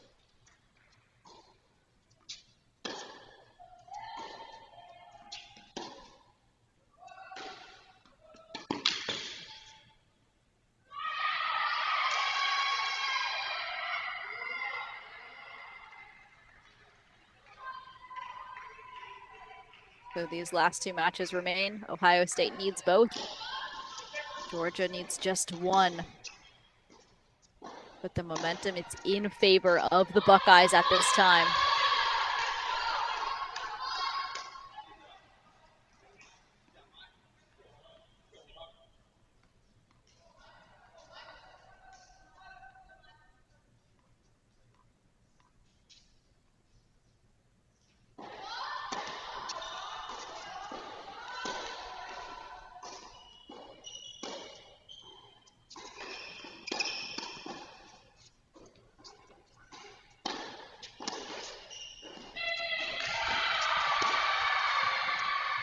So Ratliff is now up 7-6, 3-love. From down 5-3 in the first set now. Just rattling off 8 straight games.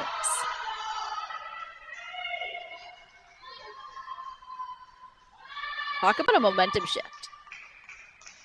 I mean, folks, had Sydney Ratliff not pulled out that first set, we would be in a very different situation right now for Georgia.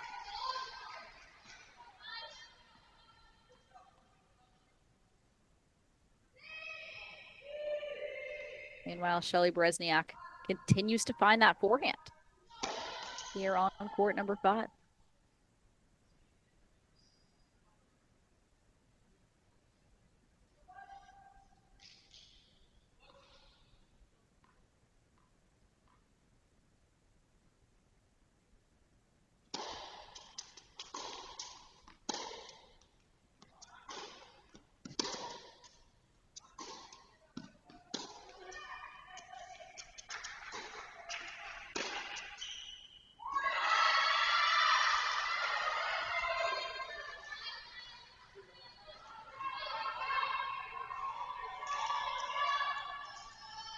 We see all the energy from Sydney Ratliff here in this second set.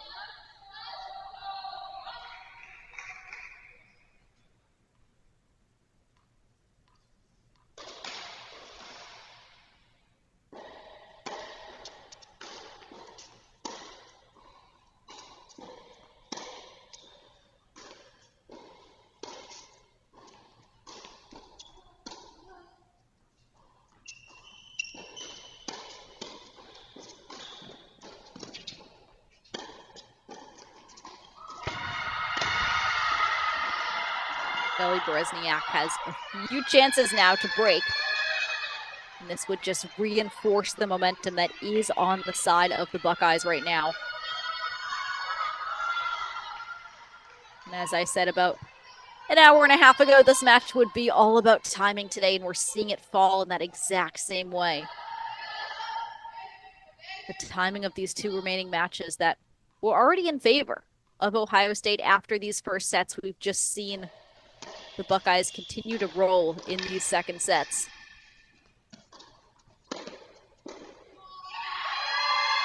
Sydney Ratliff finds the opening with that backhand passing shot.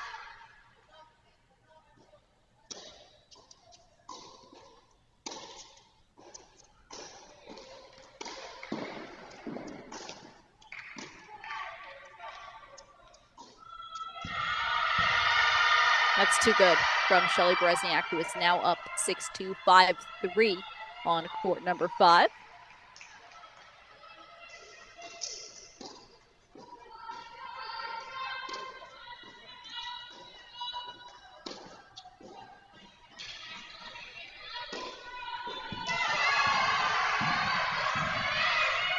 Has Ratliff even lost a point in the second set? He is absolutely dominating these points from first ball to last. Lidmanova, who is so used to stepping in, has had to scramble on almost every ball.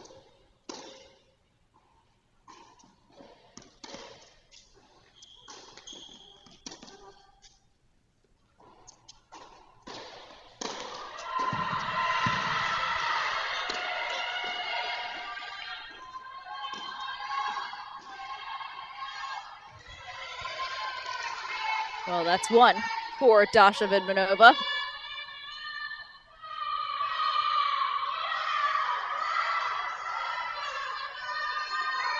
Meanwhile, Berezniak is just 3 points away from making court number 2 become the deciding match, which in some ways feels as close to already decided as possible on the tennis court, as you see Ratliff has absolutely roared in this second set.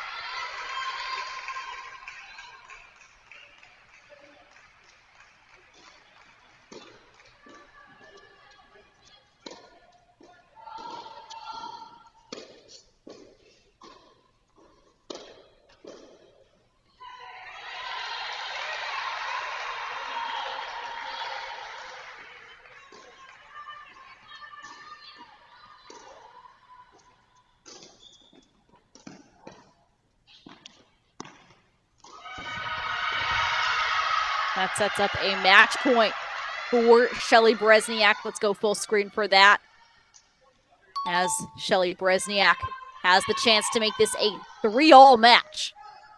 Only 2 hours in. A 3-all match.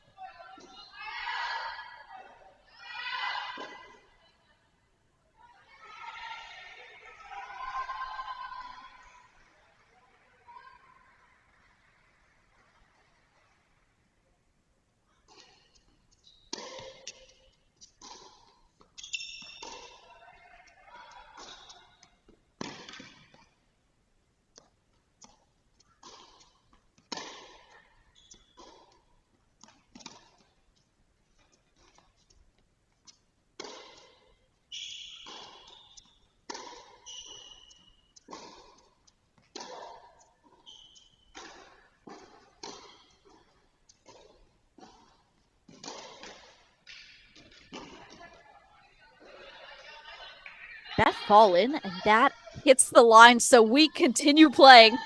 Minda Rundorn with a lucky let cord.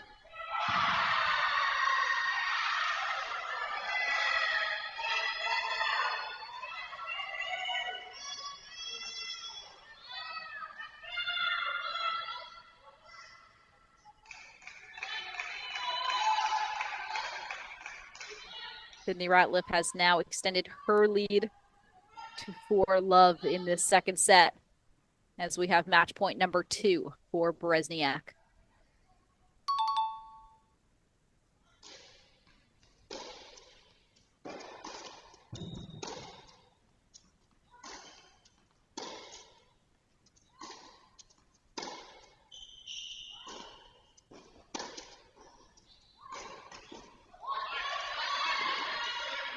2 let cords in a row against Berezniak.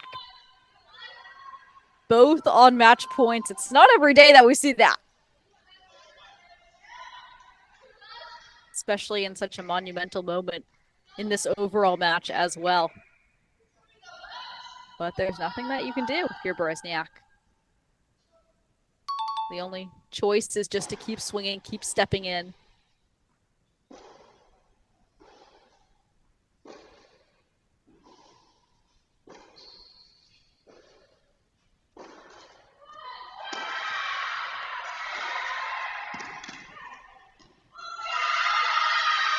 And that is now a 3-all match, folks, thanks to Shelly Berezniak with a 6-2, 6-3 win over Mina Rundorn. We head to our deciding court, where Ohio State's Sydney Ratliff is up a set and 4-love against Dasha Vidmanova. And how this match has turned from up 3-1 in Georgia's favor. The Bulldogs now find themselves in a tough spot.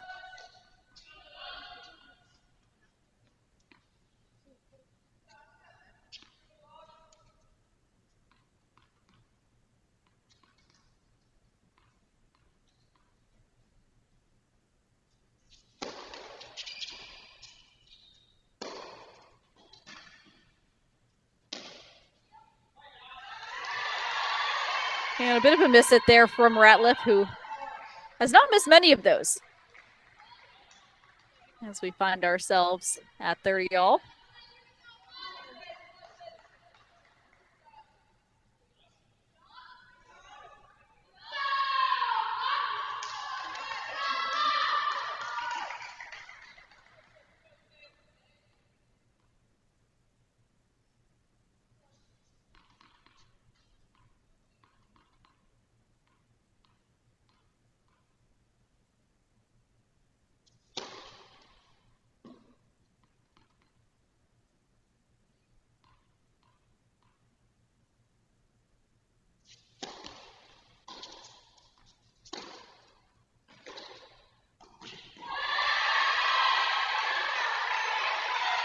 A few uncharacteristic errors from Ratliff, who has continued to step in and swing, although the last few have not gone in her favor. So we have some break points here for Vidmanova because of the mere fact that she has hung around. She's gotten one more ball back in play.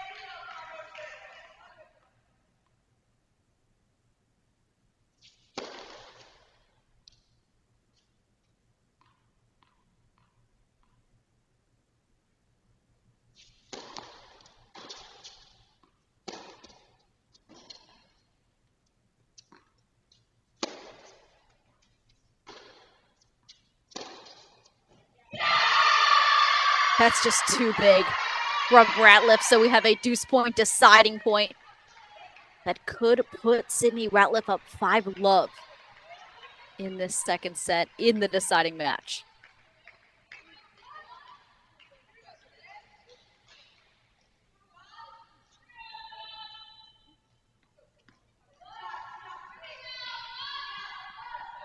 Again, Georgia reached the finals of this event in 2023.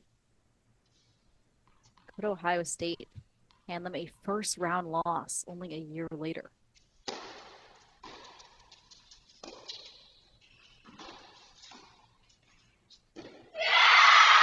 That's a 5-love lead for Sydney Ratliff here on court number 2 as we change ends, taking a moment to look at Ohio State's year overall so far. OSU might have gotten the short end of the stick when it comes to seeding for this event, but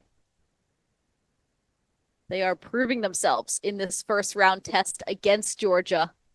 As we see the winner will take on number 2 Stanford, so it's not getting any easier for Ohio State.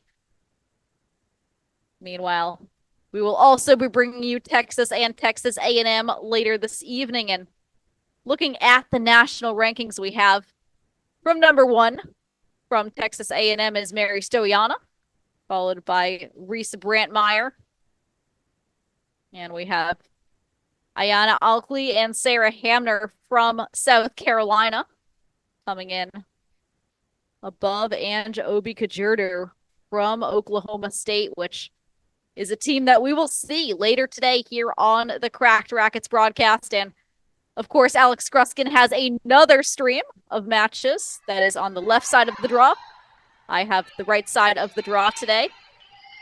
And we thank you for joining us. We will be here all day, all night, and all weekend here on the stream. This is your host, Perry Shinen, as we take a look and see if Sydney Ratliff can close out this match for Ohio State.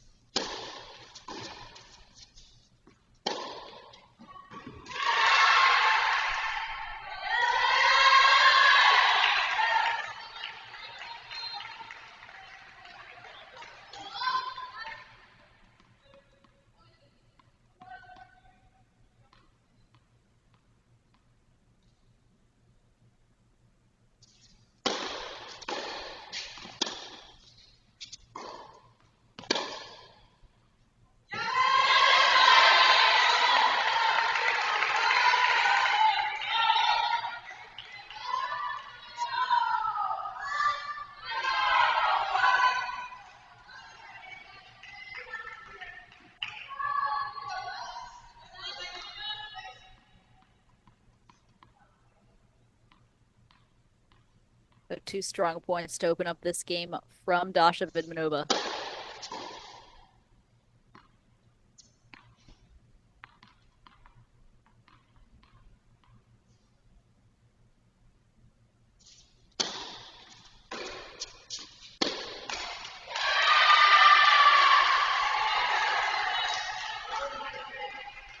Was probably wishing that she could go back to that point in the first set when she led 5-3 over Sydney Ratliff.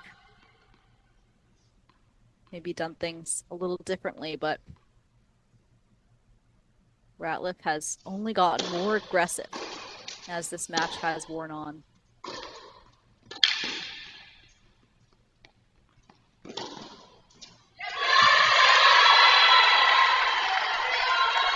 But Vidmanova fights back, finds some openings.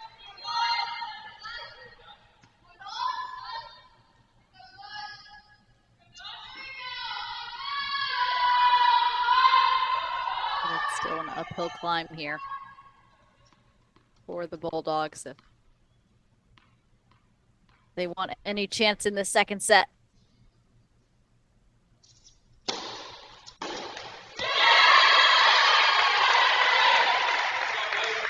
But if now is the time to serve big, then she is doing it. Dasha Vidmanova holds. So Ratliff will now try to serve it out for the Buckeyes.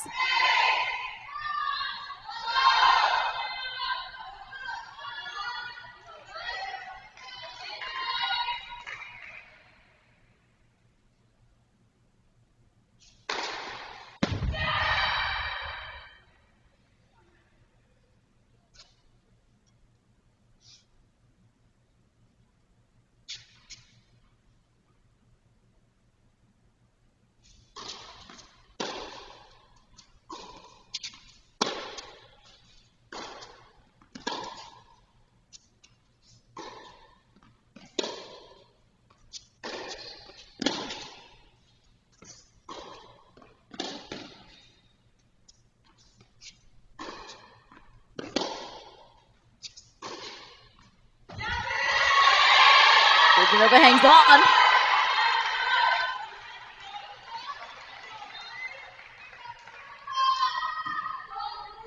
Just tempting Ratliff to go for a little too much on that down the line.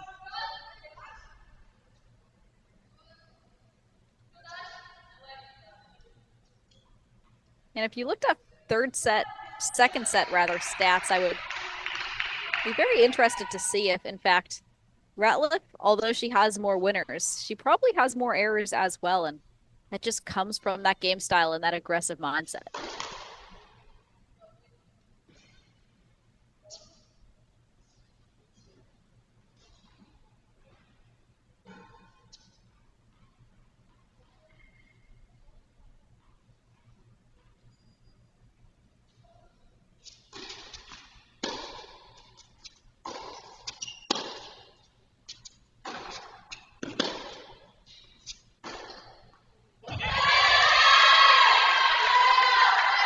Vidmanova has just baited her to go for too much.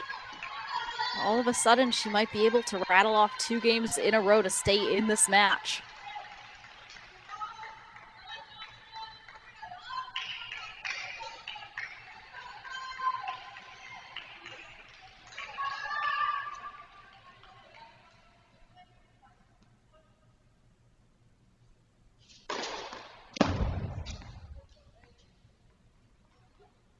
Dasha Vidmanova, a player who was as high as number 4 in the nation last season.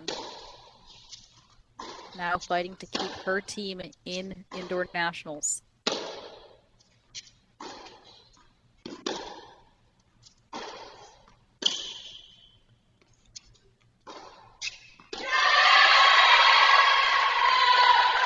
That one sails long, and it's triple break point for the junior.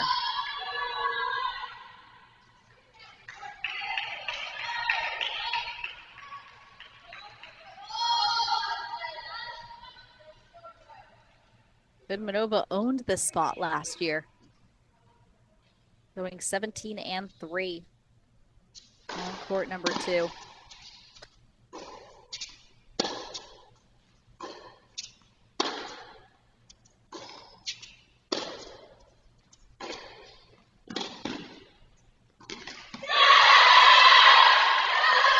A bit of an overeager mindset from Sydney Ratliff.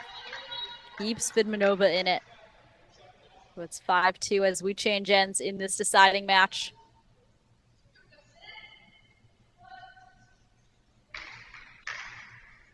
And of course, the winner will take on number 2 seed Stanford.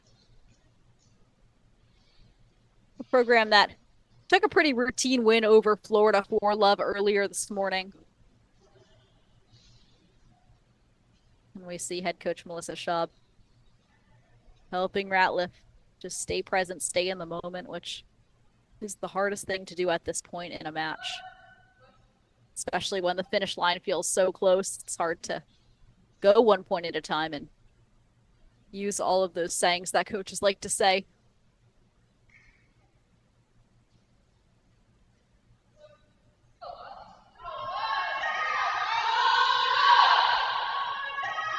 Meanwhile, Ohio State, after dropping a 4-1 loss to Oklahoma State, has not even dropped an individual match since that point this season. Kickoff was a routine 4-love over Duke, followed by 4-love over UCLA to put them in this position.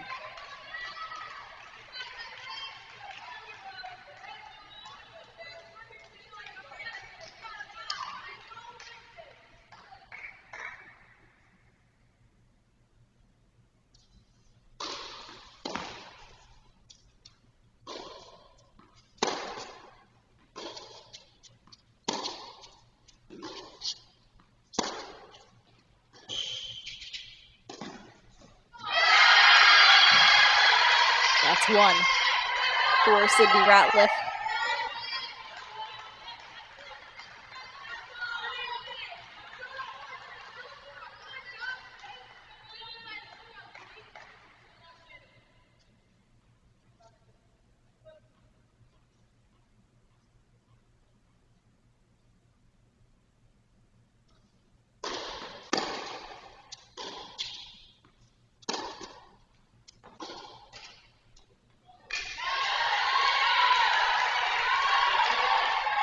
Unlike Ulet courts today at Seattle Tennis Club.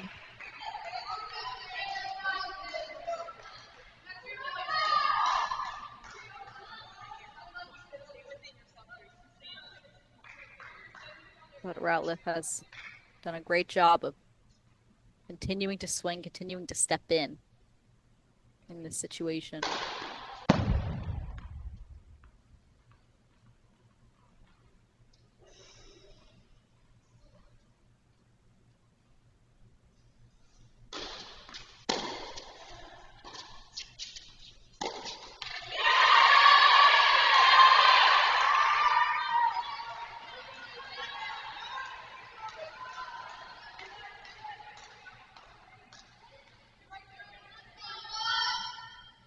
Ratliff captured 22 matches for the Buckeyes last season. 17 matches on the doubles court. And now she is looking for a big one in 2024.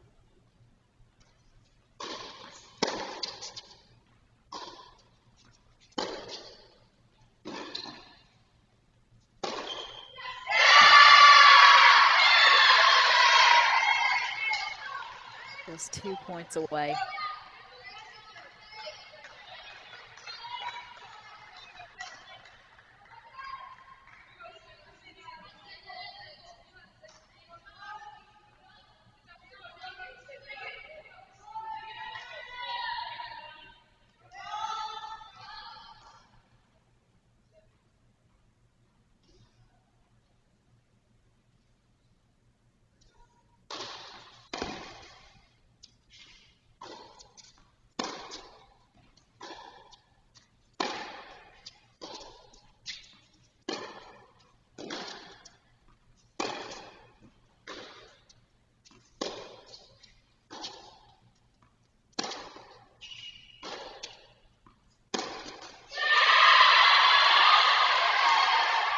But Vidmanova is not done yet.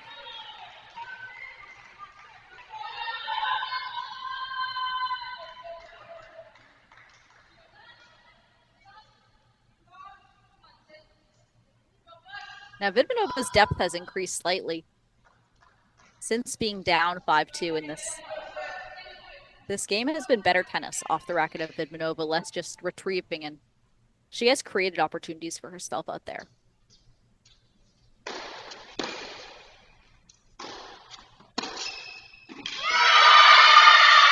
That's a great passing shot from Ratliff, so it is a match point. Buckeye fans, it is finally here, a match point for Sydney Ratliff to clinch this match for Ohio State.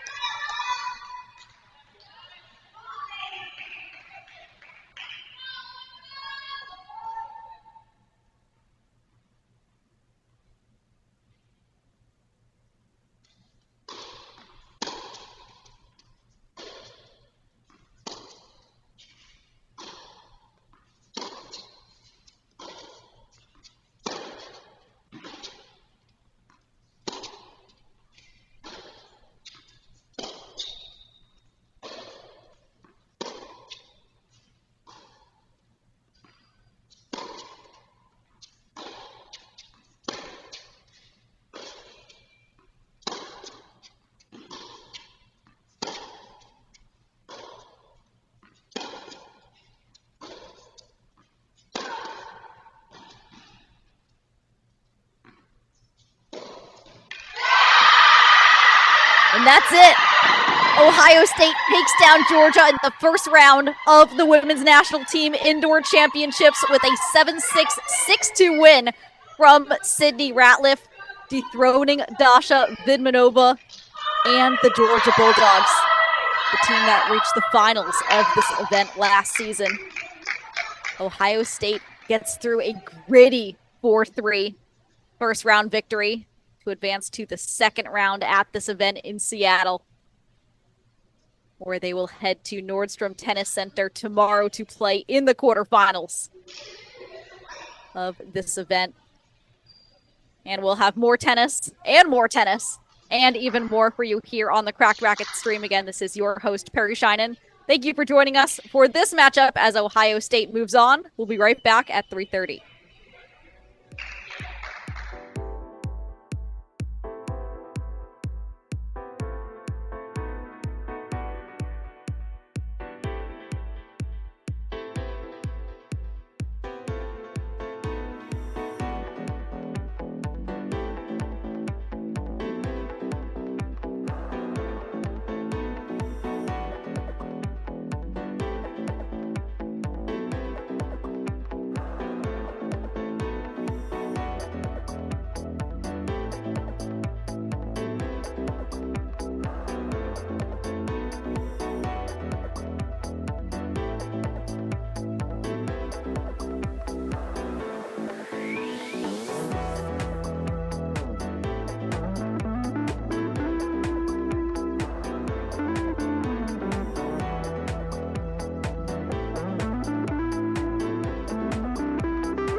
Welcome back, Cracked fans, to our coverage of the ITA Indoor Women's Nationals here in Seattle. And we are coming at you today from Seattle Tennis Club as we bring you our third match of the day as Oklahoma State takes on Auburn. Now, Oklahoma State 5-0 to start the season, so they have made a statement nationally. They've taken down all of these top 15 ranked teams, and now all of a sudden it is a test here in the first round as they face Auburn at Seattle Tennis Club. Now, without further ado, let's get into it. Let's check out the action on all the courts as we see if Oklahoma State can remain undefeated in 2024. So we will start off with the doubles match, which of course the first 2 out of 3 of the doubles courts to finish up, that will be the doubles point. And then we will head on to 6 different singles courts. Each of those singles courts is worth 1 point today.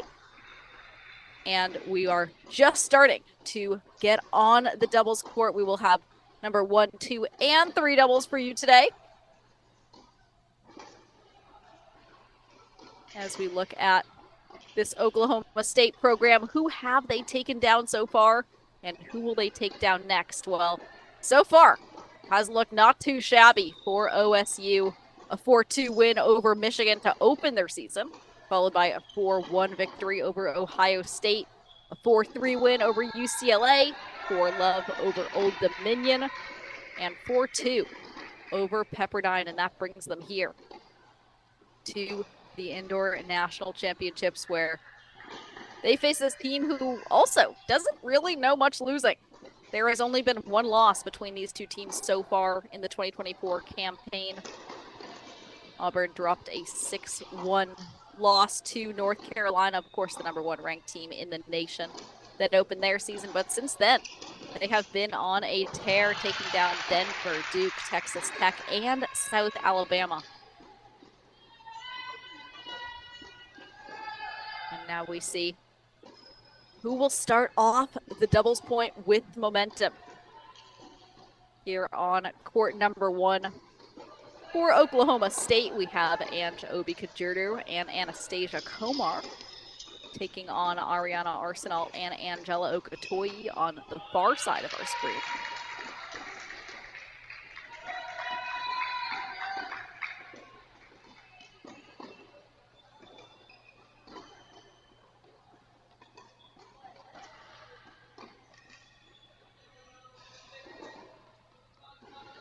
And Ange Obi-Kajurdu is the only player from Oklahoma State to have played in this event last year. She did so with Iowa State when she was an absolute lock for Iowa State, playing fantastic tennis.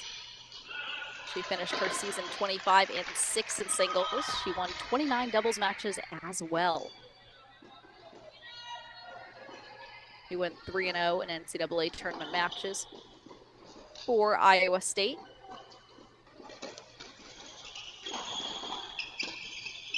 And now she finds herself with the Cowgirls in her junior season.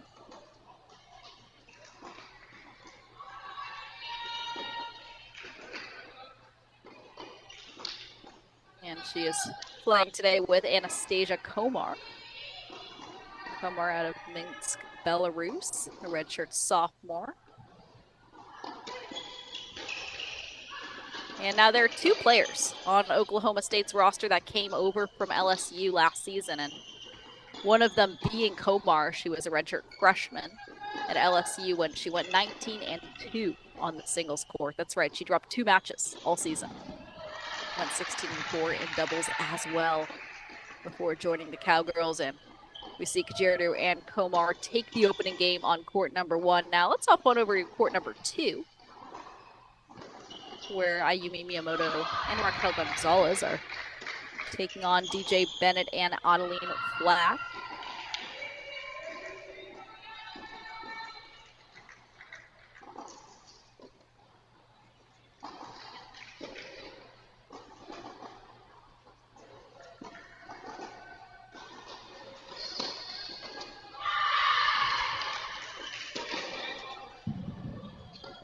Miyamoto is a graduate student out of Japan.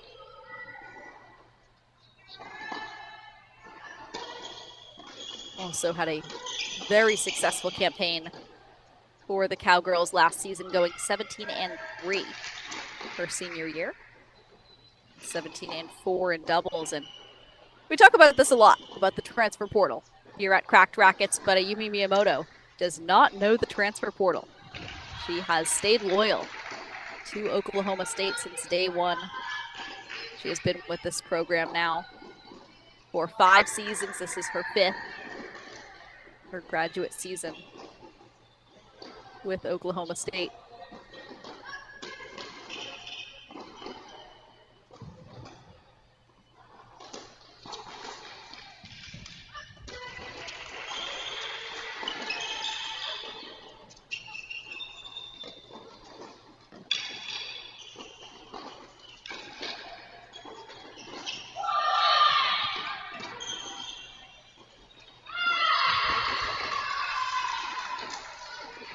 And we see the first game go to Miyamoto and Gonzalez on court number 2. And now let's hop on over to court number 3 today,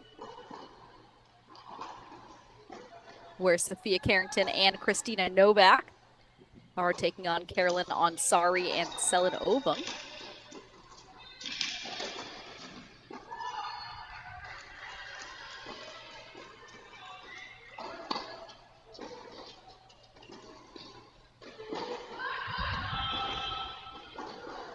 Good depth there from Carrington, sets up Novak at the net.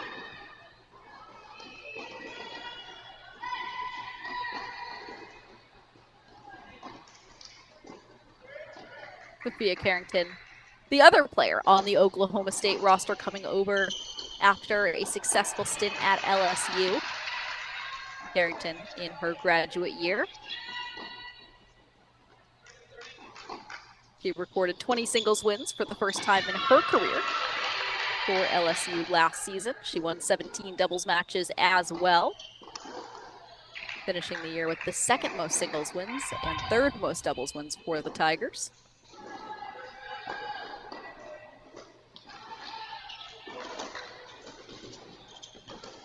Carrington is the 3rd generation player at the Division I level.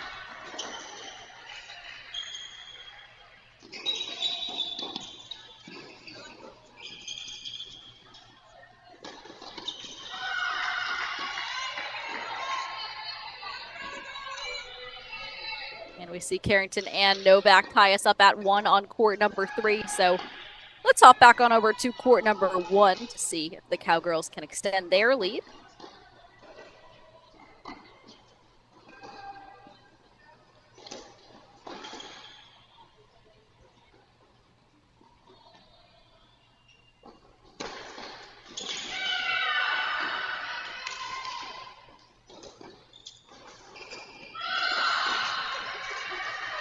And that 1-2 punch, though, from Auburn says not yet.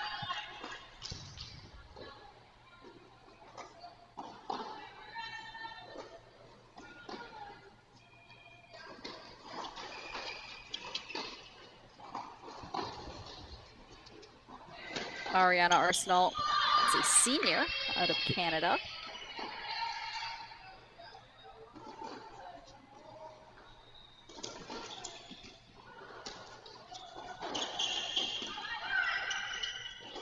Angela Okatoi, a sophomore out of Kenya.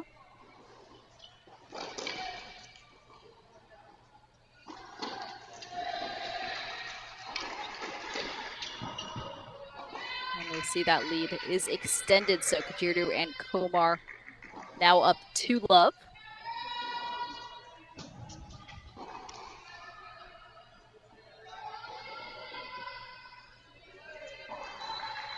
And meanwhile at Nordstrom Tennis Center, the other site for our first round matches, Virginia just took a 4-2 win over Pepperdine.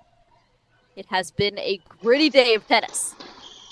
It is nearly 4 o'clock p.m. Pacific time, 7 p.m. Eastern, and we have only gotten through 2 matches so far in this draw on both sides of the draw, but that second match just finished up at Nordstrom. So Virginia moves on to the second round at Team Indoors.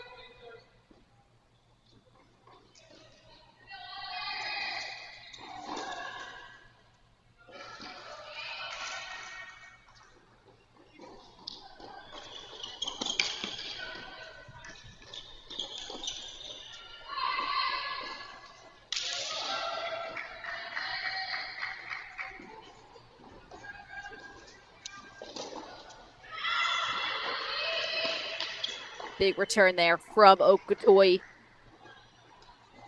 He finds the open court.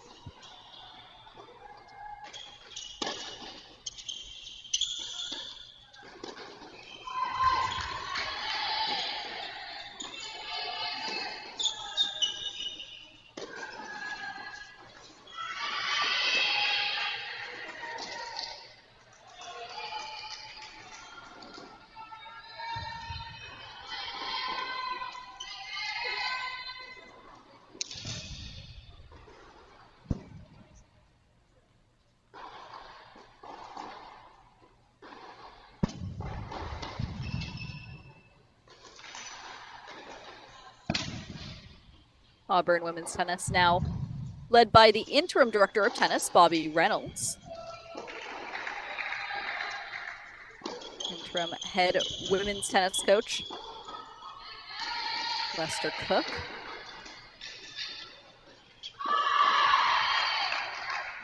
Meanwhile, Oklahoma State, led by head coach Chris Young, a well-known name for Cowgirl fans, and 14 years at the helm of the OSU women's tennis program. Coach Young has a career record of 429 and 205.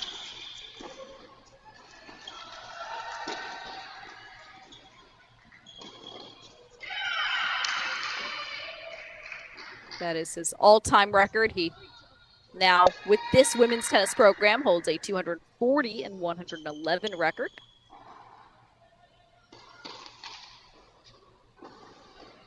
Came over to OSU after directing tennis at Wichita State.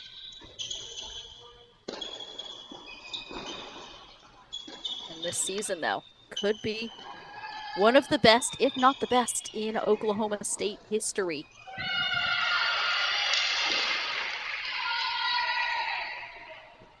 He has taken this team 11 times in a row to the NCAA tournament, 5 trips to the Sweet 16, 2 Big 12 regular season titles, and, of course, back in 2016, a national runner-up finish. So the question for Oklahoma State fans, could this season be even better? Or could they return to that national final stage yet again? Let's check in with court number 1, where we do see Oklahoma State taking an early 3-love lead. Kajerter and Komar are in control.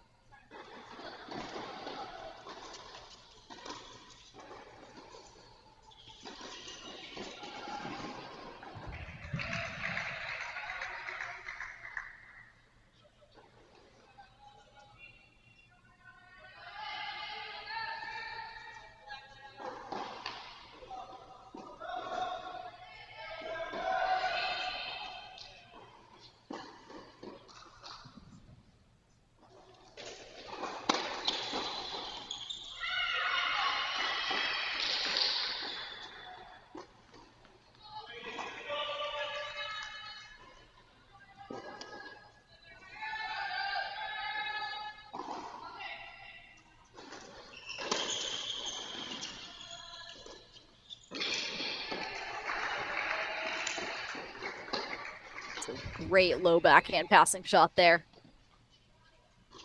from the Oklahoma State duo.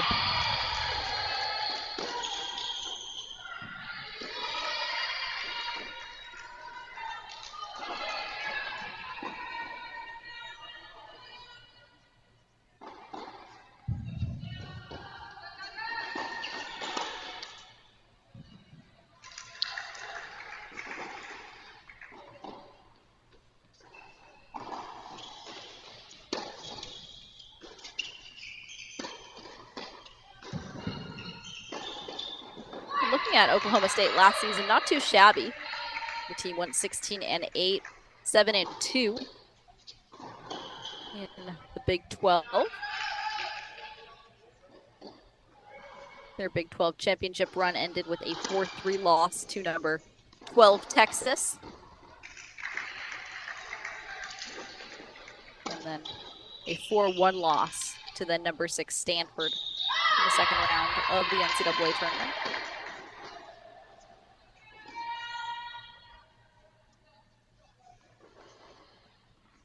But this year they have been an undefeated power.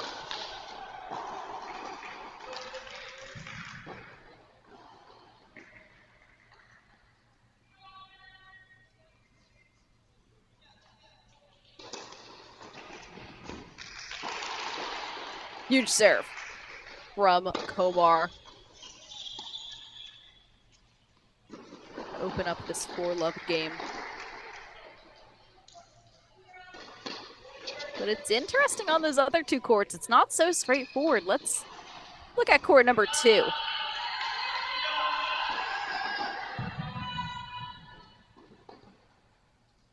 Where it's 2-1 for Auburn on courts 2 and 3.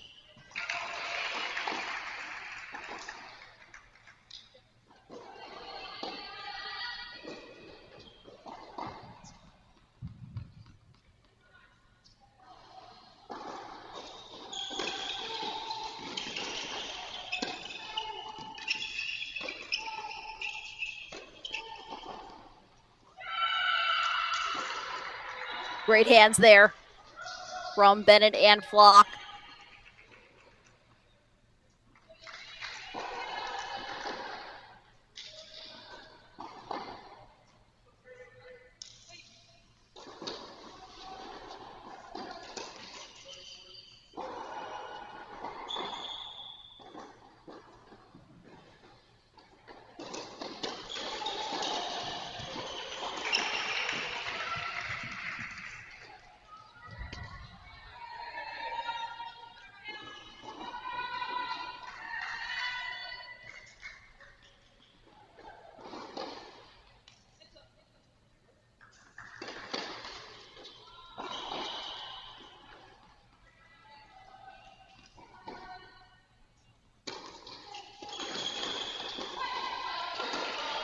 Great 1-2 punch there from Miyamoto and Gonzalez.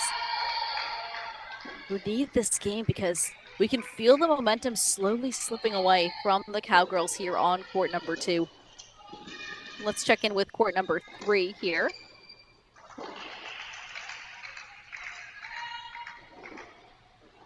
As Ansari and Obunker now up 3-1 as well.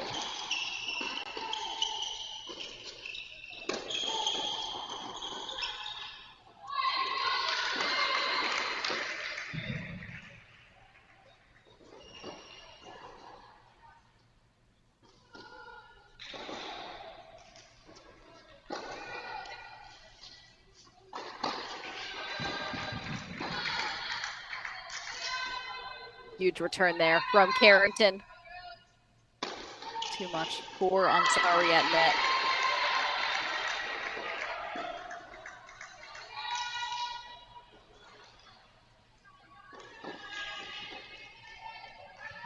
And I like this pairing of Carrington and Novak. Carrington brings the power. Novak able to stay steady at the baseline, push her opponent back.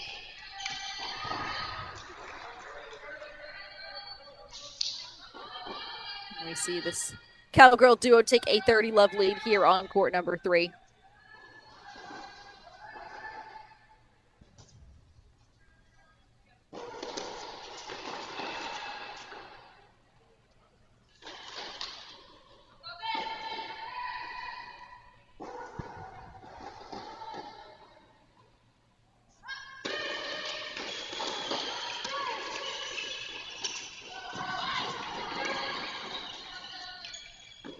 Great hands from Novak at the net to recognize that opportunity and pounce on it. So we see here this Cowgirl team fighting to stay in this first set.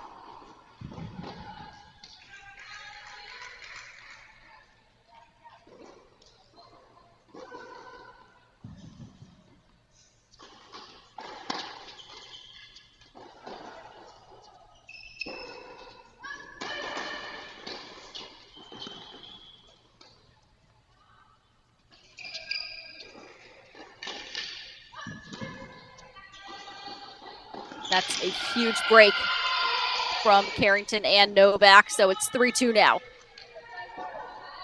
for Auburn. Meanwhile, here on court number 1, it It looks like a potential for Bagel City. For Kajuru and Komar.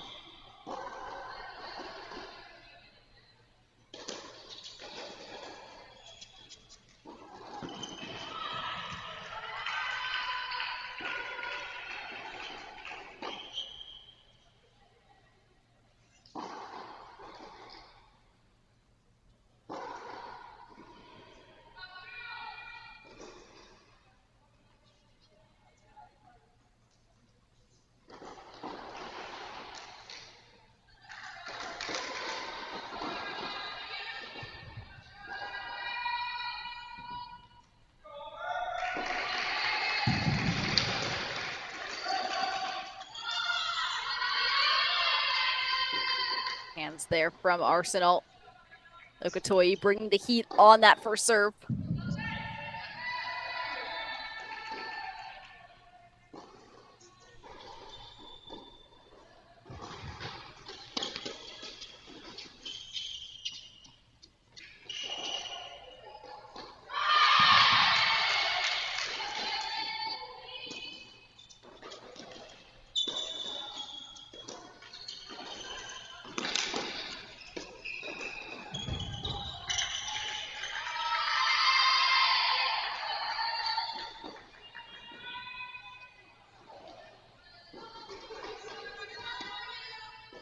And we talk about that first strike mentality in all of these doubles matches, and I feel like here on court number 1, that first strike mentality has belonged to Kajuru and Komar from first point to last. And on courts 2 and 3, it's more of a second strike.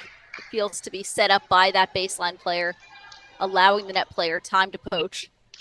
Whereas here on court number 1, it seems like Kajuru and Komar are able to make opportunities in the middle of the point for themselves, even when they're at net.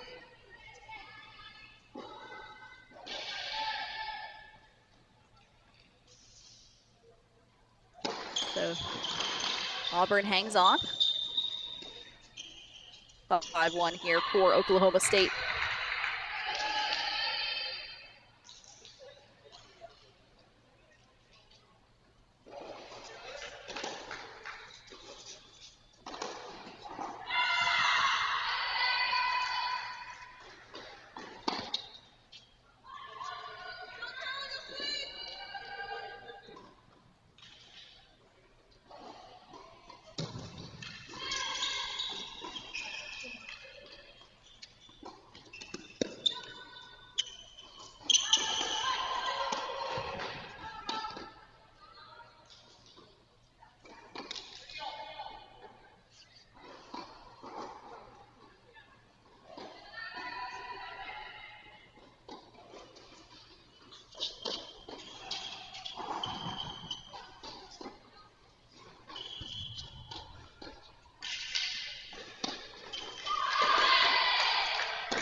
And let's quickly actually check in with court number 2, as we do have an important moment coming up here for 1:30 all.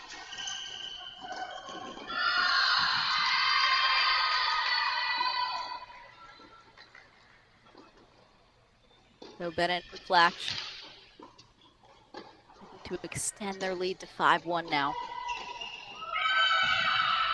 And they do.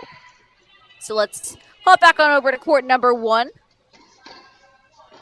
See if the Cowgirls can close it out.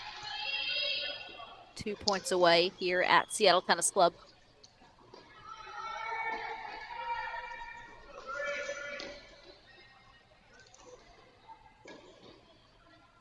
So it's match point.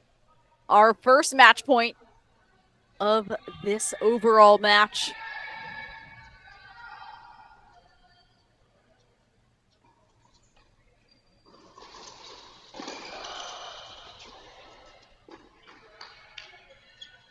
And that backhand return sails long, so we have a deuce point and a siding point. That also serves as our second match point for Kajuru and Komar.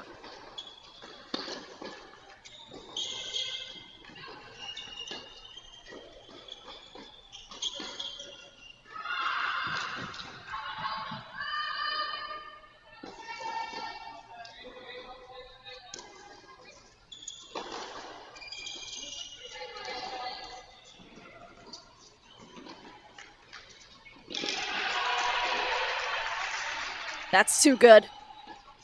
So Kajuru and Komar close it out 6-1 here on court number 1. So Oklahoma State needs one more doubles match. Auburn needs both of these. We see DJ Bennett and Adeline Flatch are up 5-1 on court number 2, but we are all tied up at 3 on court 3.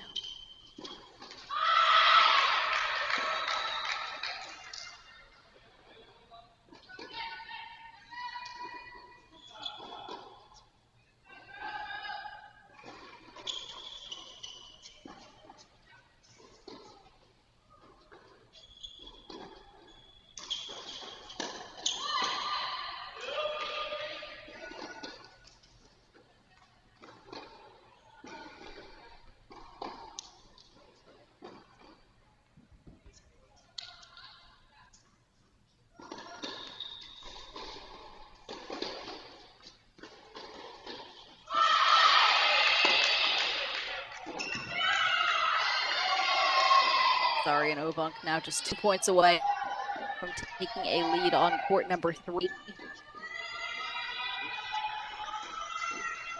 But Miyamoto and Gonzalez are fighting back, doing exactly what the Cowgirls need them to do, which is just extend that match as long as possible.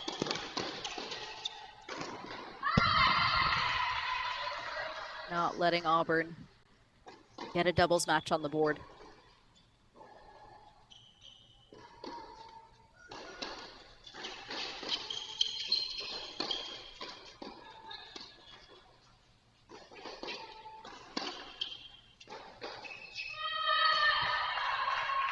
Huge forehand rip from Sophia Carrington. Keeps the Cowgirls in this game.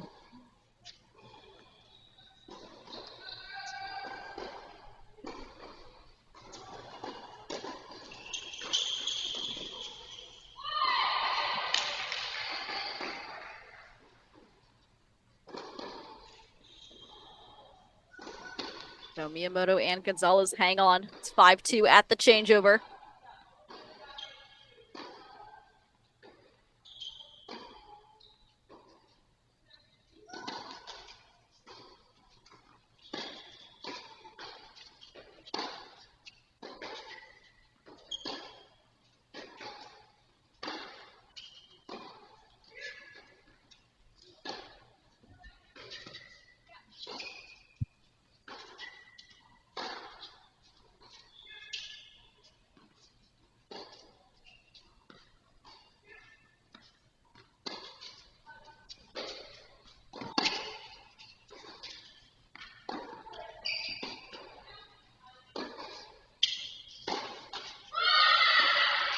What a point. Aggressive from the baseline. Novak gets it done, stays solid with that backhand cross. And every point on this court feels like it has so much weight right now because these players know the potential of what is coming to be a deciding match. And that foundation for a potential lead for either side is really set now on court number 3.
Zari and Ovung take a 4-3 lead on court number 3.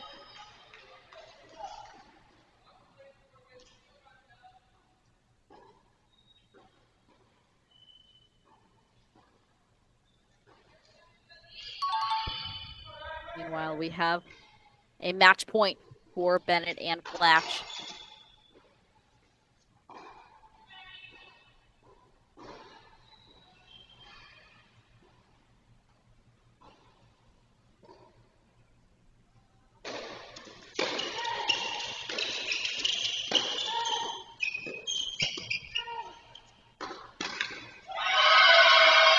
Game, set, and match for Bennett and Flash, who get it done 6-2 over Miyamoto and Gonzalez.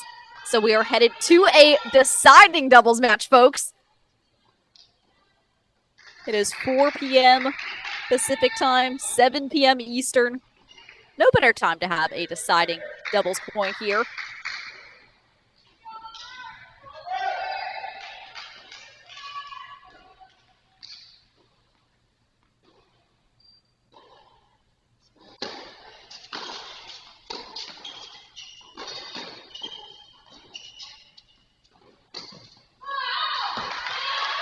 Carrington finds the open court.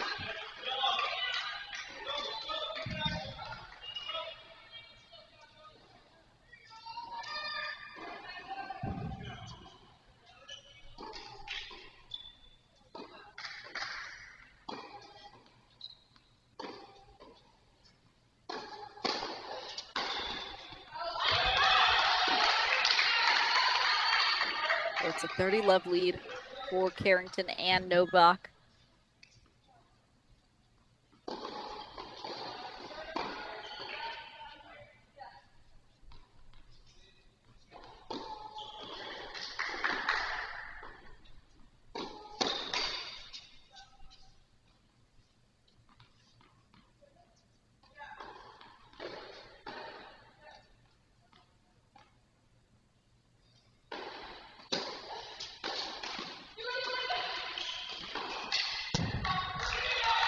Great reflexes there from Christina Novak to recognize that let,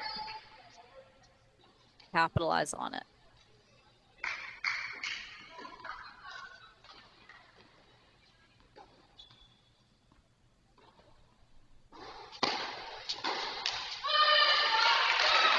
So it's 4-all in the deciding doubles match. We are starting this off in a spicy way between two of the best teams in the country in Oklahoma State and Auburn. Oklahoma State, of course, is undefeated so far in 2024. Auburn has only dropped one match to number 1 North Carolina.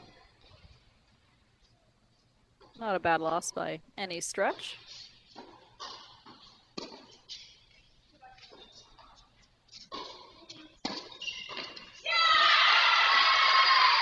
But Auburn is able to close there. Ansari is so quick at the net. He has a great eye for the ball, always looking to pounce, looking to poach.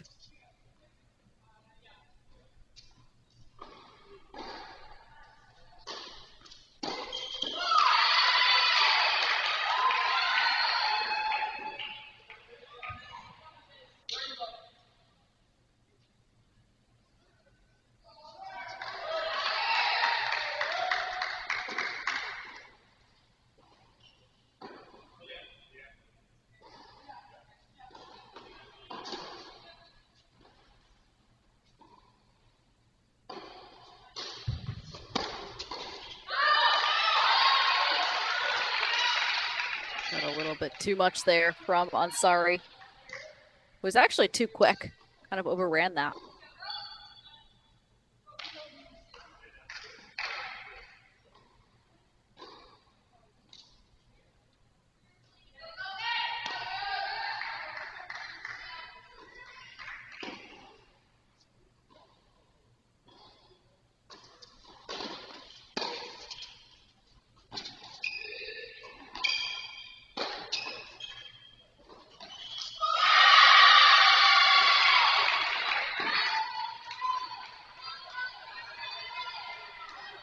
Toughness from the Cowgirls.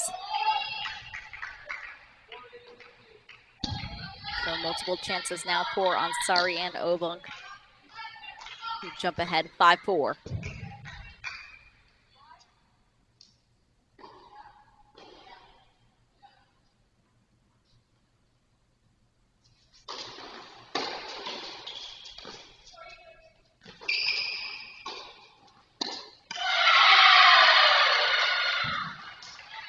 It's 5-4 for Auburn as we switch ends.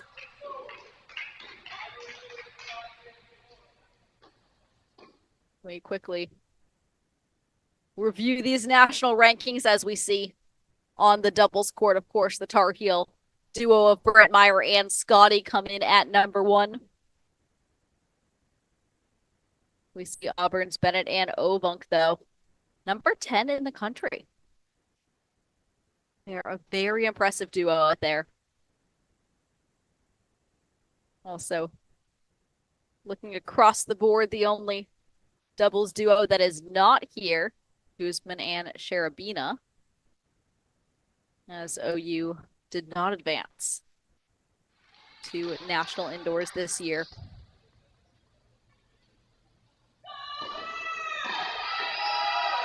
So we'll see if Carrington and Novak can serve to stay in this doubles match. We see Auburn bring the energy. So important all throughout doubles and singles, of course, as well. But in doubles, you can really feed off your partner, feed off the energy. Nice coach there by Carrington.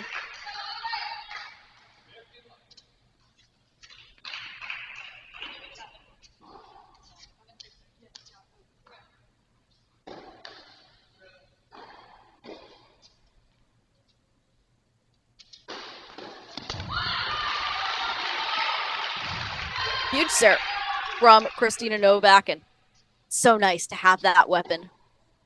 Be able to pop a serve down the tee like that when you need it.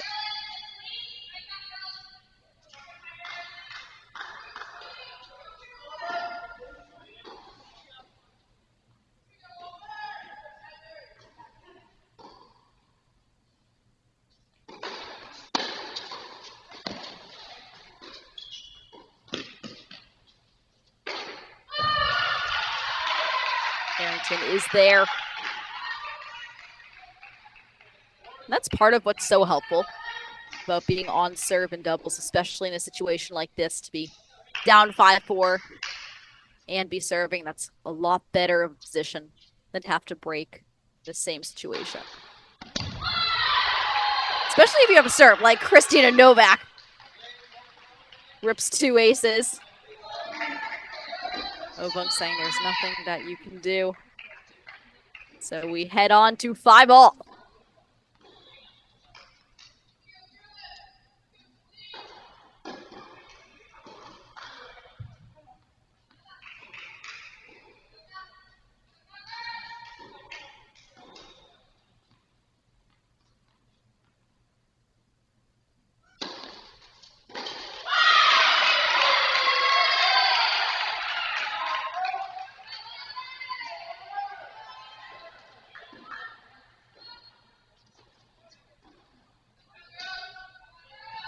Carolyn Ansari is a 5th year out of Greensboro, North Carolina. She was an All-American in 2023. She finished this fall with a career-high singles ranking of number 8.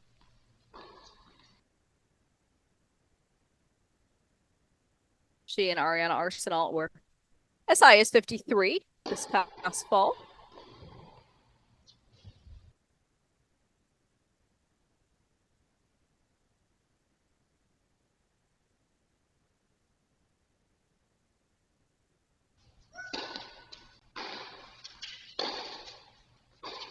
For Auburn, she was a 2-time North Carolina High School Player of the Year, and we are just quickly working through our technology here.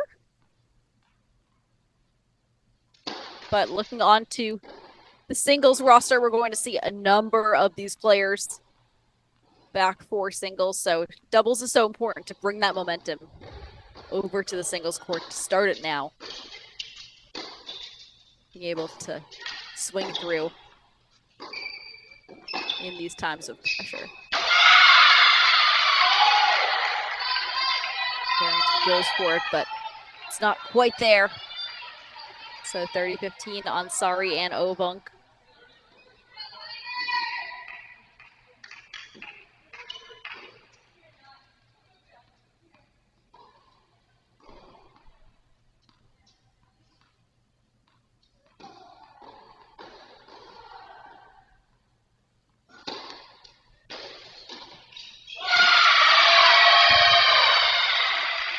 Ansari has done a great job of staying solid from the baseline, putting that three-quarters first serve in and giving Obunk the chance to poach.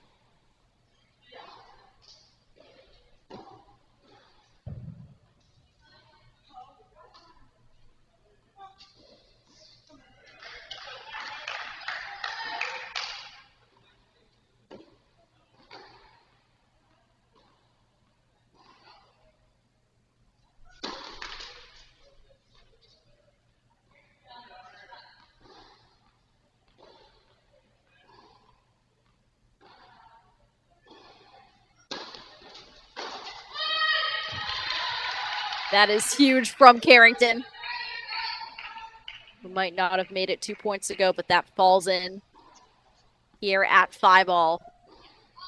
And that's exactly what I mean about seeing what your range is in doubles and finding that before the long haul of singles. But a few more chances here for Auburn to take a 6-5 lead.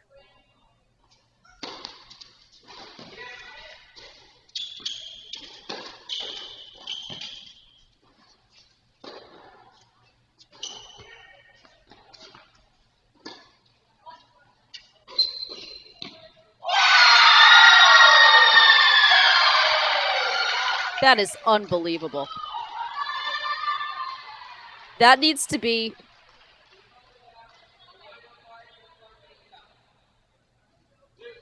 was that called out?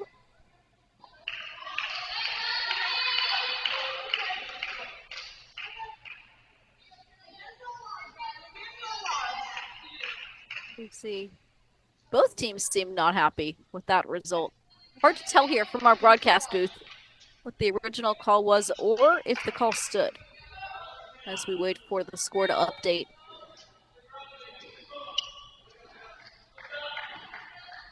Seems as if that was called out and the call did stand.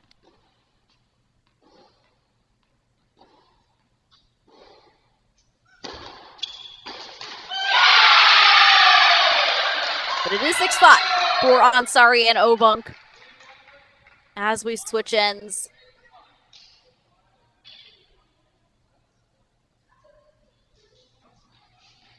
So it will come down to aggressive play here as we see both of the teams that have been serving have been successful as of late. But looking on the right side of the draw here, the winner of this match will play the winner of Texas A&M and Texas.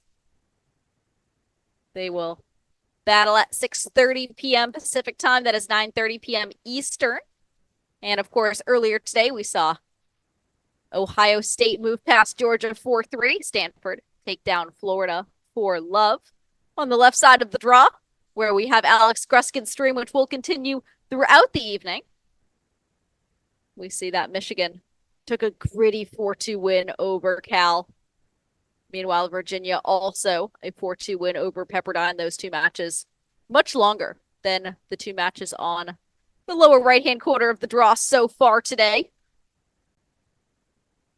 And of course, all the teams will come together at Nordstrom Tennis Center tomorrow for the quarterfinals, where you will see Alex Gruskin and I broadcasting together.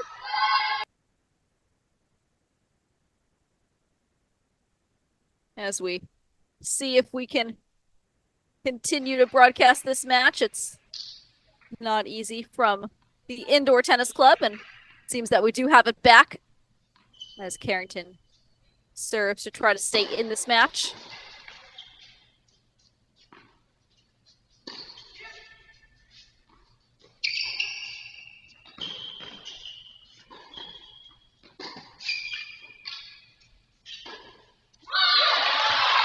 And that's defense to offense if I've ever seen it. So Oklahoma State continues to dominate here on serve.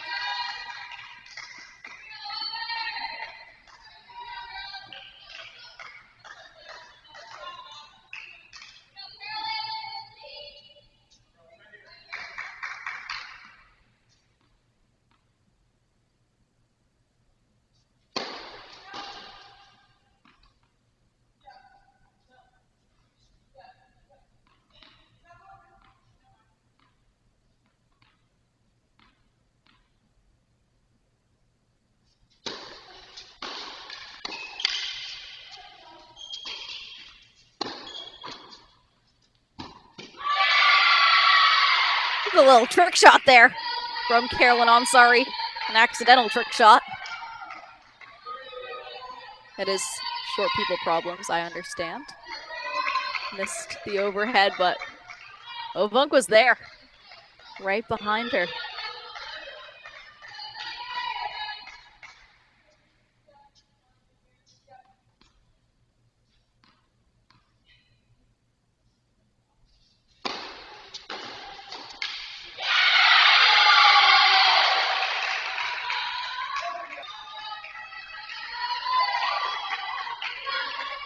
So we see one of the closest service games that we have seen in a long time on court number 3 in this deciding doubles match.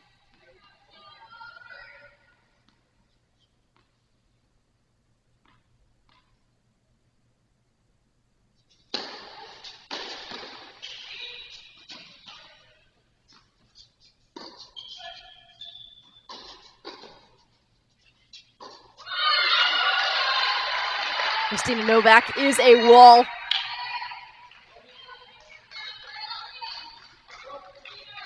So 2 chances now for Carrington and Novak to send this decider to another decider to a tiebreak.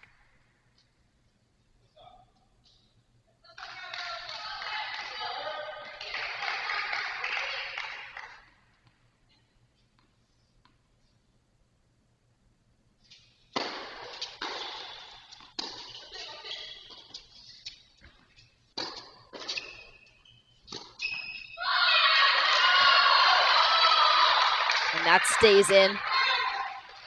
Beautiful short angle from Carrington, who was able to lift that low forehand. So we are headed to a tiebreak.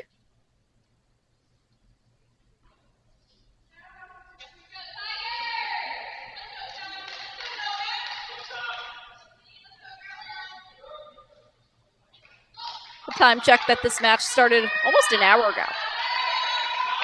So we have been grinding on this doubles point.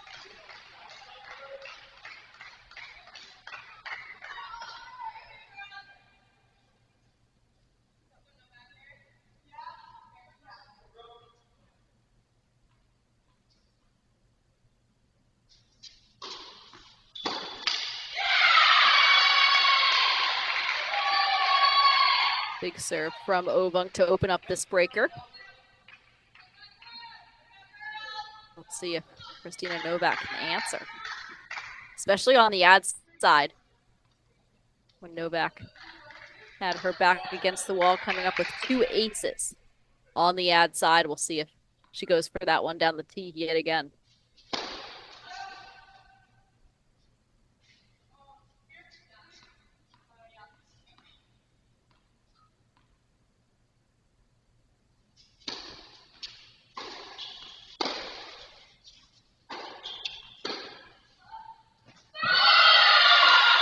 Beautiful down the line from Novak.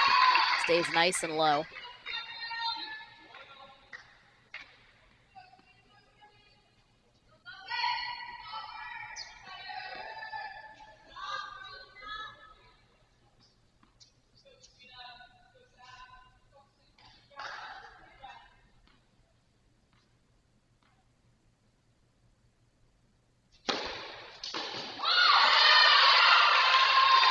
Big serve from Novak.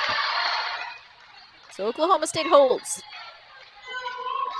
putting the pressure back on Ansari and Ovung.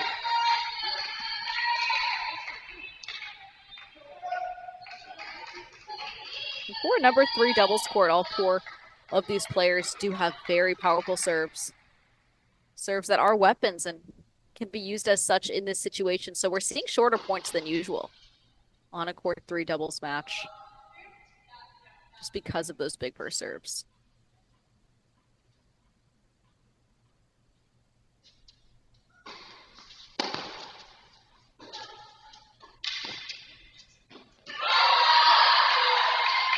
She saw it and she got it.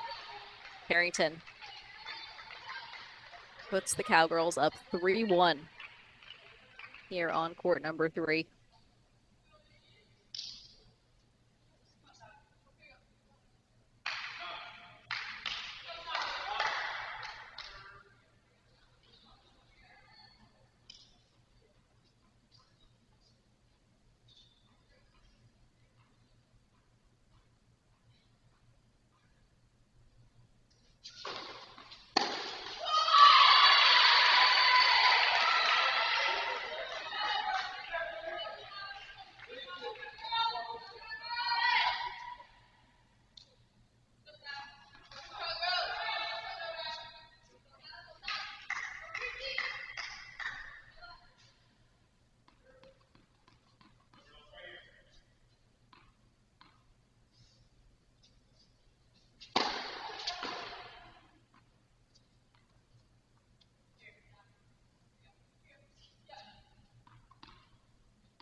So it's 4-2 for the Cowgirls as we switch ends.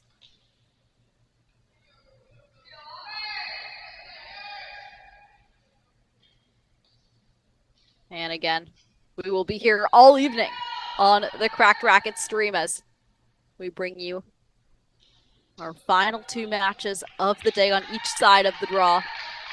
In the first round, after this will be Texas A&M and Texas. But before that, we have this deciding doubles tiebreak, followed by, of course, 6 singles matches from both teams.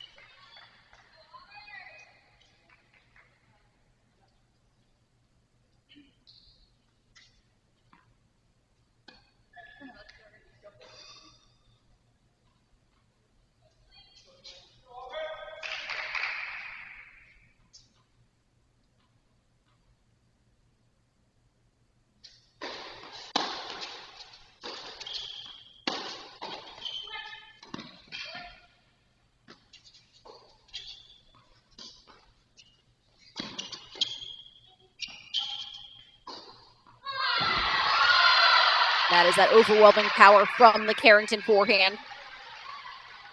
As she finds the forehand to put the Cowgirls up 5-2 now. As Ansari and Obunk forced to try to serve themselves out of this hole.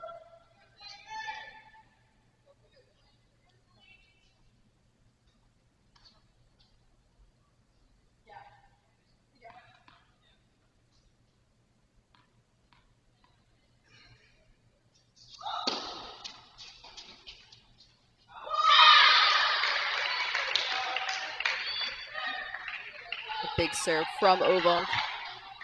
Starts the comeback train going.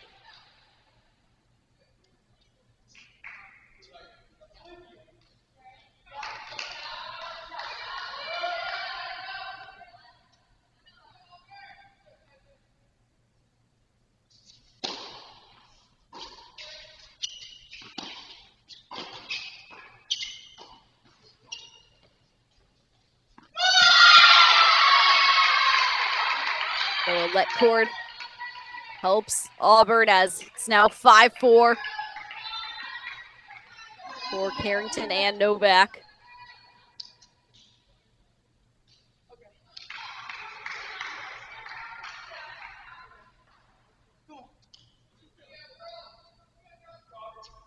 And again, Novak seems to favor that serve down the tee. We'll see if she looks for that.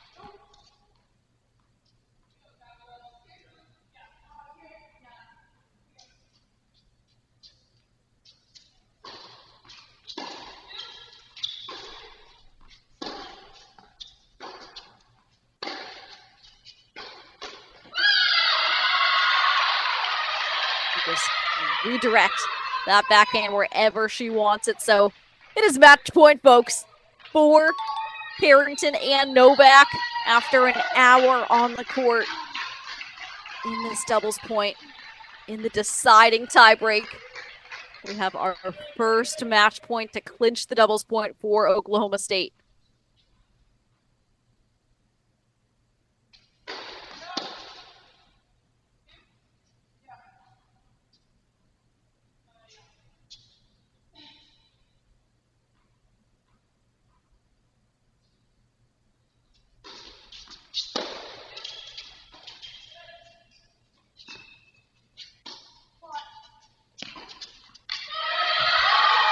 That's it. That is the doubles point, folks. What a way to start off this match. One love for Oklahoma State, thanks to Sophia Carrington and Christina Novak with that 7-6 victory over Ansari and Ovunk on court number 3. So we are headed into singles. After an hour, OSU, the undefeated squad, has a 1-love lead over Auburn. And we will, of course, wait for these players to get on the court, and then we will be bringing you all the action from first ball to last. This is your host, Perry Shinen, and we'll be right back.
Welcome back to our coverage of the National Women's Indoor Championships here in Seattle.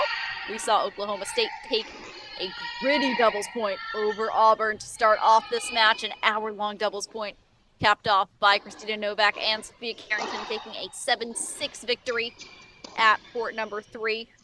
Now we are on to singles, where we start with court number 1, which we will introduce all of the courts in action. Anastasia Komar is taking on Carolyn Ansari. Komar playing for the Cowgirls, Carolyn Ansari representing Auburn.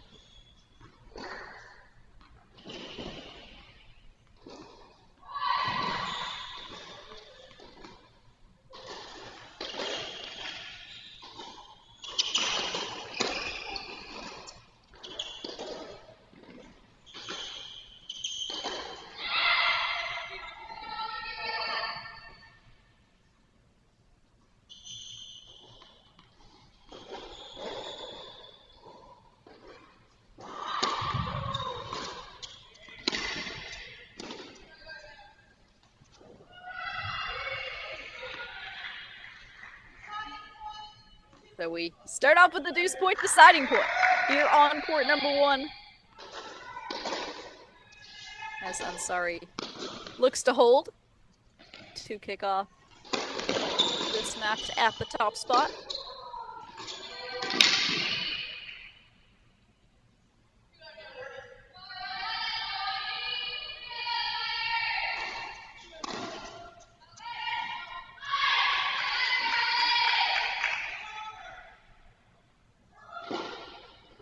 So Ansari holds. And now we will roll into the introductions for each team. A new feature here at Cracked Racquet. Let's start off with Auburn. My name's Ariana Arsenault. I'm a senior and I'm from Toronto, Canada. Hi, my name is Caroline Ansari. I'm a 5th-year senior and I'm from Greensboro, North Carolina. Hi, my name is CJ Bennett. I'm a sophomore and I'm from Bellevue, Florida. My name is Allie Despain. I'm a grad student and I'm from Hilton Head Island, South Carolina. Hello, my name is Angelo Kutoi. I'm a sophomore and I'm from Nairobi, Kenya. Hi, my name is Ava Esposito. I'm a freshman and I'm from Brantford, Connecticut. Hi, I'm Eileen Flack. I'm a senior and I'm from Atlanta, Georgia. Hi, my name is Selena Blanc. I'm a 5th-year grad student and I'm from Ankara, Turkey.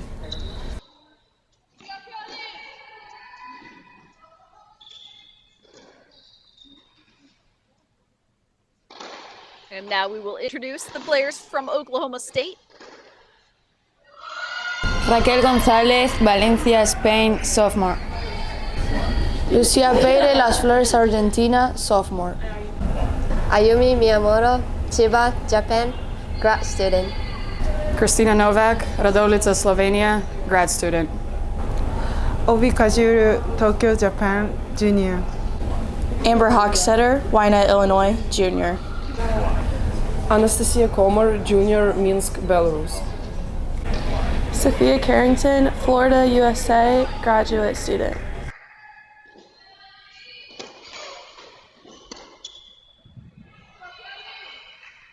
And those are the players that will be competing this afternoon at Seattle Tennis Club.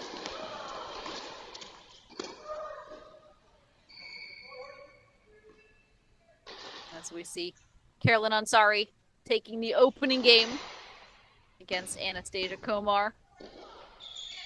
Is looking to hold to tie us up on court number 1.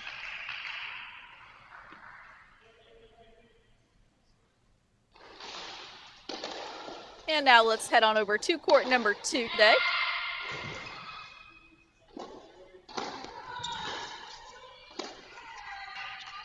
Where we have Anjobi Kajuru taking on Ariane Arsenault.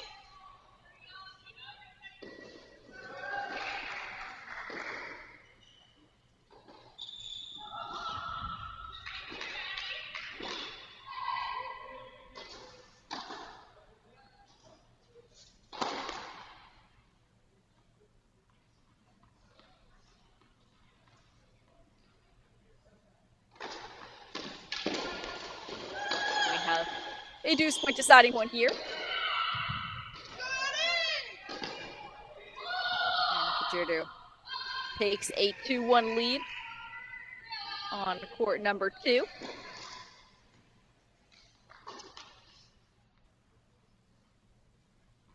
And meanwhile, on court number 3, we have Lucia Pyre taking on Angela Okatoi.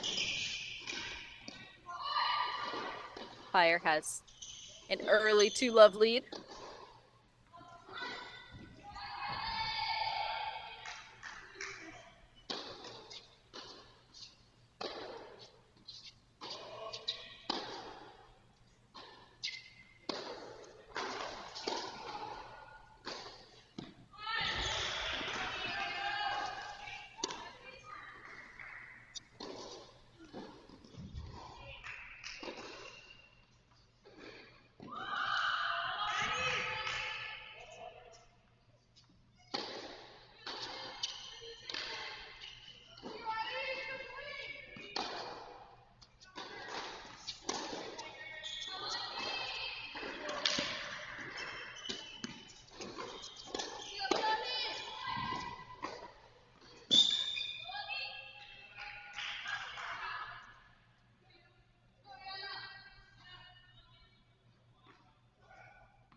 Originally from Argentina. She is a sophomore coming off of a stellar freshman season, where she went 11-6 on the singles court. She won 10 matches as well on the doubles court, was named All Big 12 first team in singles.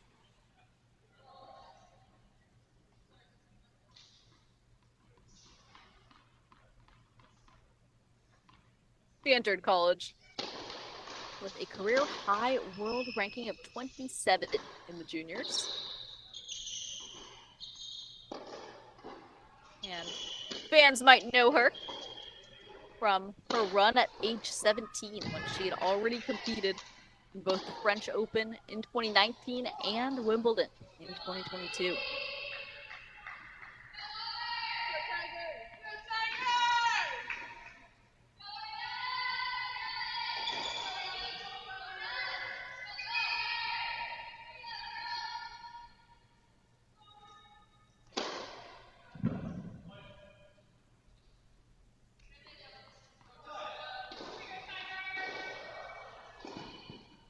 Meanwhile, Angela Okatoi, a sophomore for the Tigers, who joined the team in January of 2023 and immediately had an impact on the squad, going 15-12 on the singles court, playing primarily at number 5. She won 13 doubles matches as well. And she also was a top 50 player in the world in juniors before joining the college tennis ranks.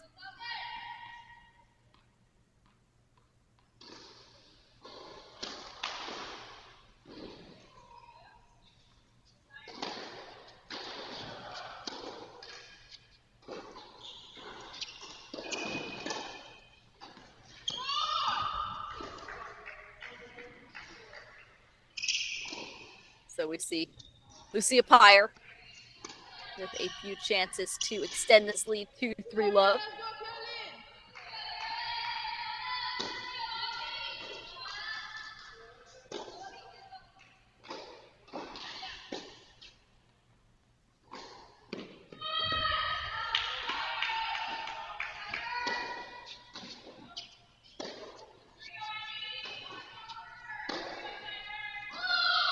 So we have a deuce point deciding point on court number 3 that is taken by Lucia Pyre.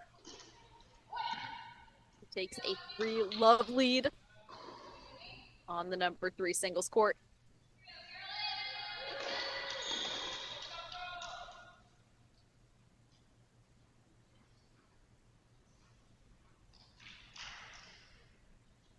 And meanwhile, on court number 4, Sophia Carrington has a 2-1 lead over DJ Bennett. They are at a changeover, so we head to court 5, where Yumi Miyamoto is up 3-love against Selen Ovunk.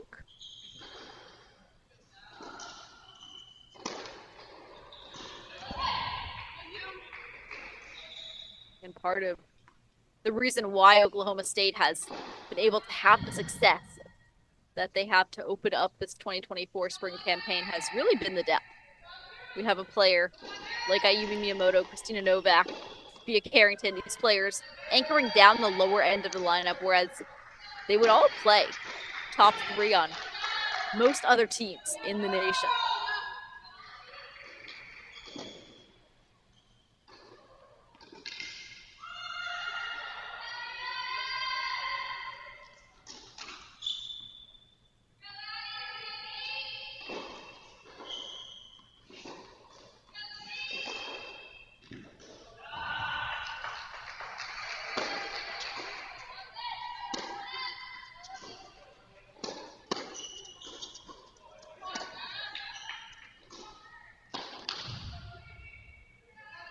Miyamoto staying nice and solid at the baseline. That lets her extend the lead to 4-love now over Ovunk. So let's hop on over to court number 6, where Auburn's Adeline Flash has a 2-1 lead over Christina Novak.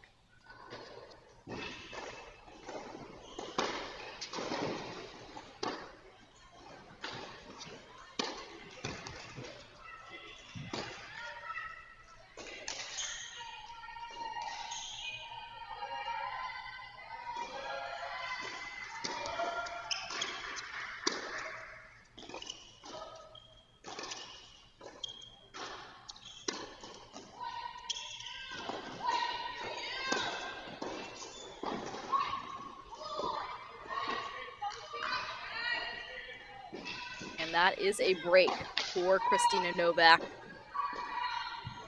brings this match 2-2 Let's jump back on over to court number 4 as we take a look at all of the matches in action today in Seattle.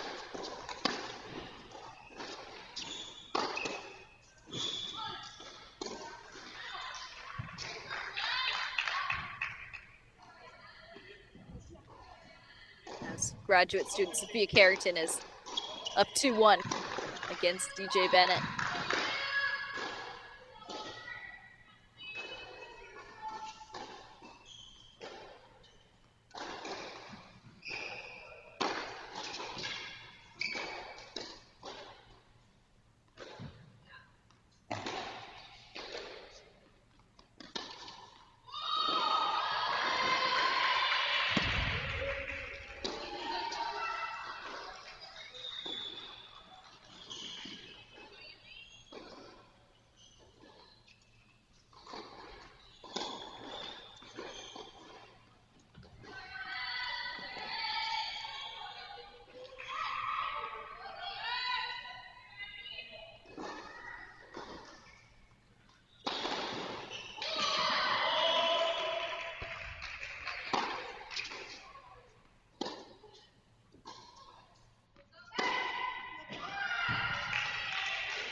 Deciding point here.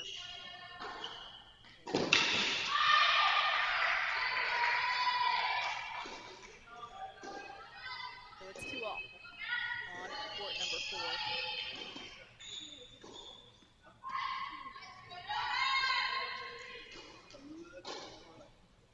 Meanwhile, in the time that it has taken for it to be 2-2 on court number 6, it is now 5-love on court number 5 for Ayumi Miyamoto. So once these players finish the changeover, we will check back in on court 5 A number of early leads, though, for the Cowgirls. 3-1 for Komar on court number 1, 4-1 for Kajuru on court number 2, 4-love for Lucia Pyre on court 3, and 5-love for Miyamoto. And that is the power of winning a close doubles point. Not only are you able to flex the depth in your lineup as is, but also having that added confidence from being able to swing your way out of a pressure-filled situation.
So we see Miyamoto now just 2 points away from closing out this first set.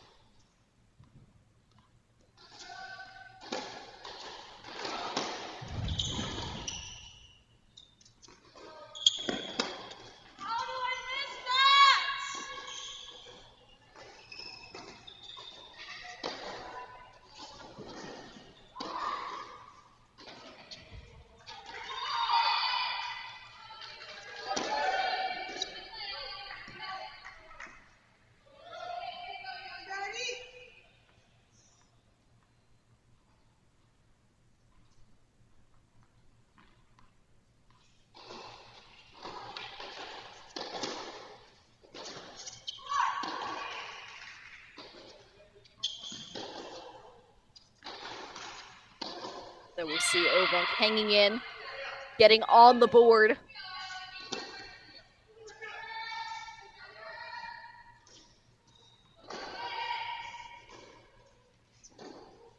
So it's 5-1 now for Miyamoto.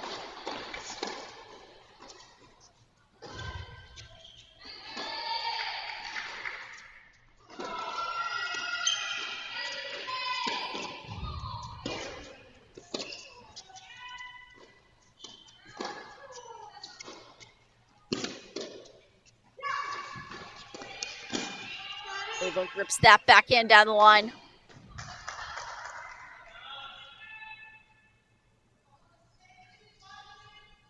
So let's quickly check in with court number 2 as Obi Kajiru also up 5-1.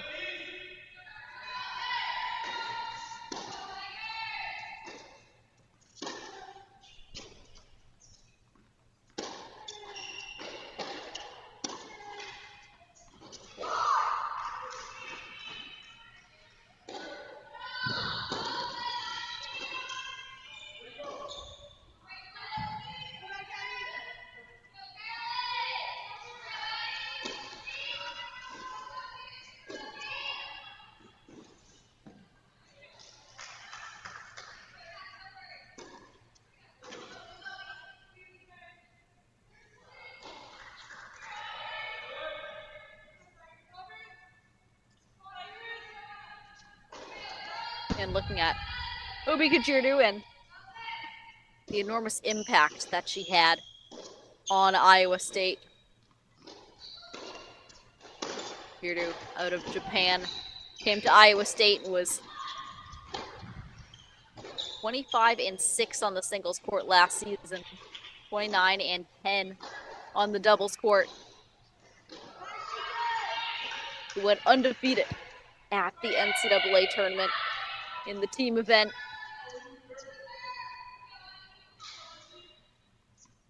And had a number of tournament experiences in the pro circuit, was ranked number 813 in the world before joining the college tennis ranks.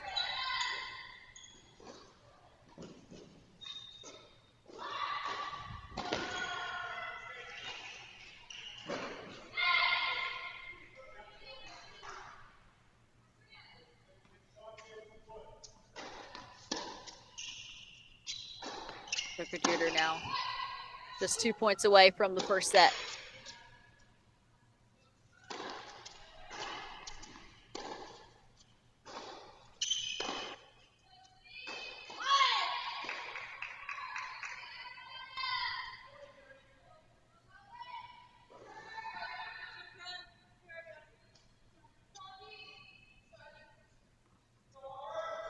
So we do have a set point in the lower left-hand corner of our screen.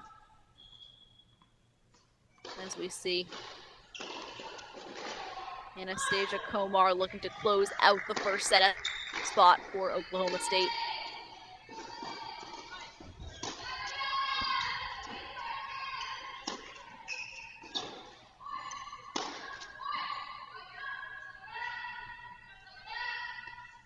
Mayumi Miyamoto takes care of business as well. So all of a sudden we have a few first sets falling the way of Oklahoma State after OSU took the doubles point.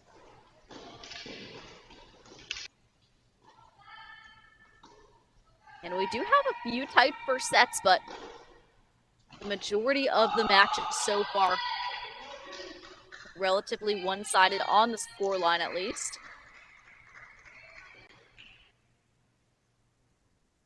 So Komar is up 5-2 here on court number 1.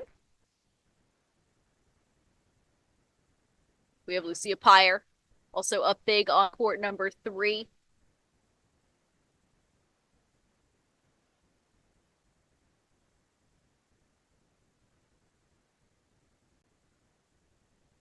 And we are doing our best to bring you all of these matches from first ball to last.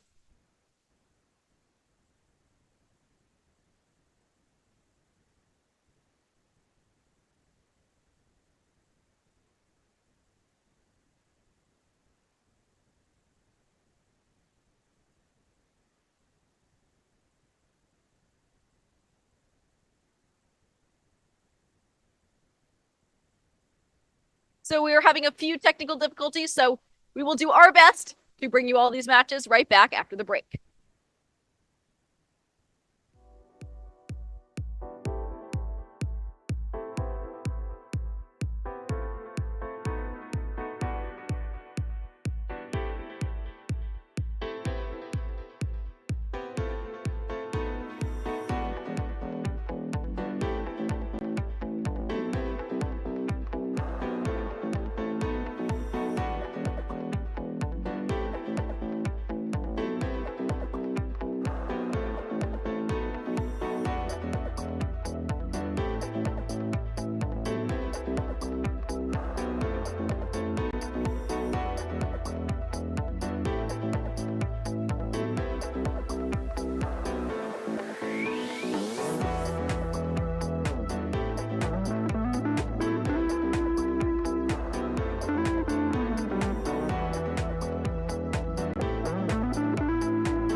Welcome back to our Cracked Racket stream of the ITA National Indoor Championships.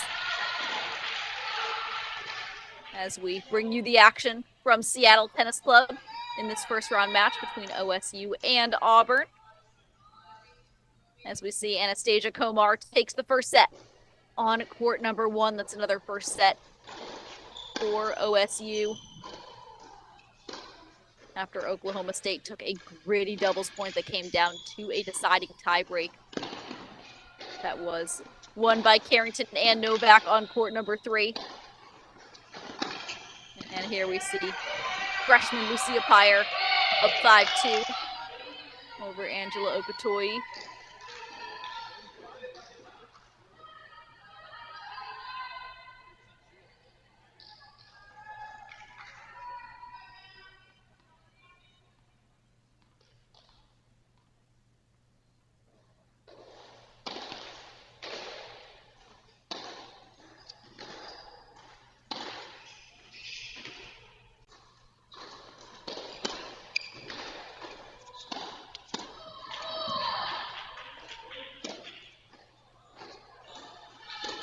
That's a huge backhand down the line from Pyer. Hit off her back foot. It was very impressive to do. She really stayed on offense there. Great defense from Okatoyi. But it was not enough, so we have some set points here for Pyer and the Cowgirls.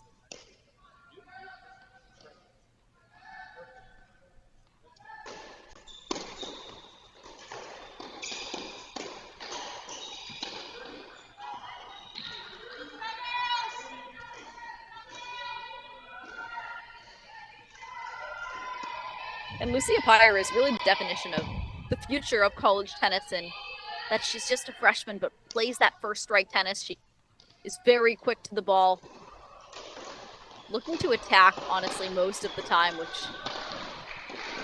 again, for a freshman, you can only build from that.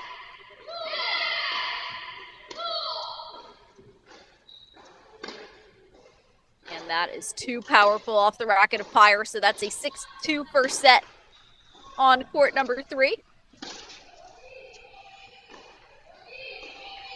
Meanwhile, let's check in with court number 2 as Obi Kajuru is up 5-3 now.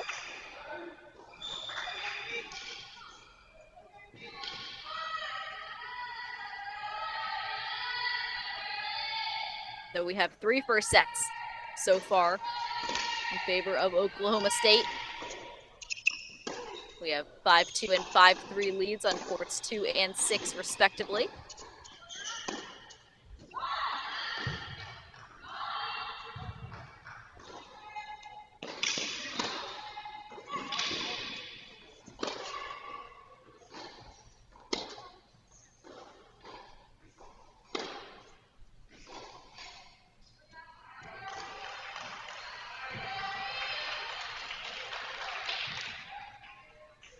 And that is the first set for Ange Obi Kajuru and the Cowgirls.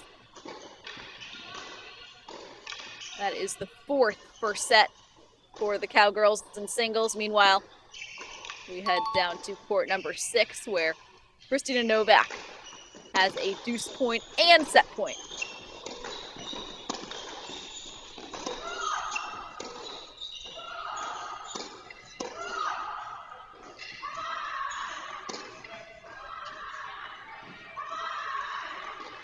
And that is the first set for Novak, 6-2. So we have 5 first sets for the Cowgirls. And now let's check in with court number 4, our final first set.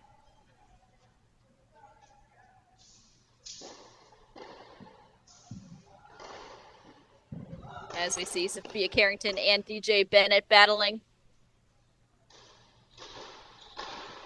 On court 4, it looks like we might be in a changeover right now, so we will come back to that court.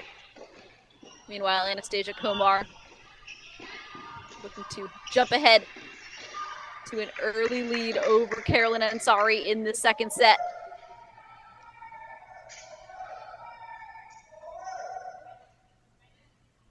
So it's a 1-love lead for Komar.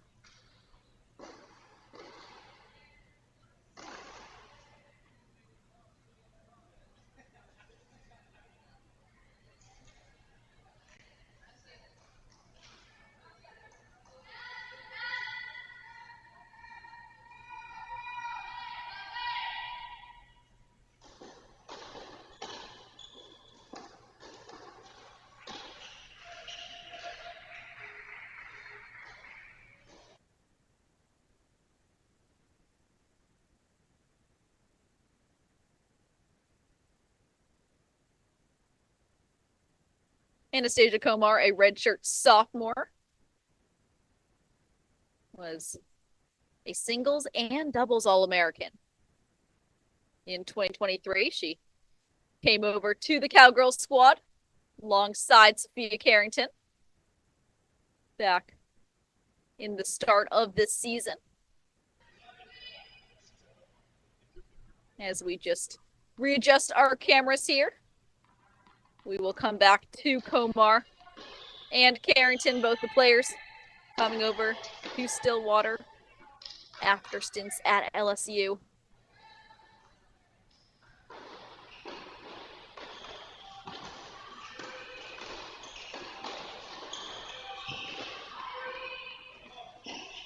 And we can go full screen with Carrington's match on court number 4.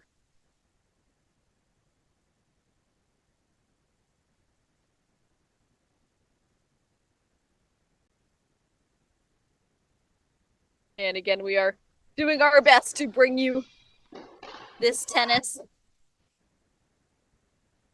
from these indoor clubs here in Seattle.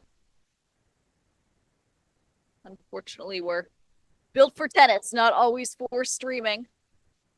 But we at Cracked Racquets are doing everything we can to bring you the action. And meanwhile, of course, Alex Gruskin has a stream going as well for the first round matches on the left side of the draw.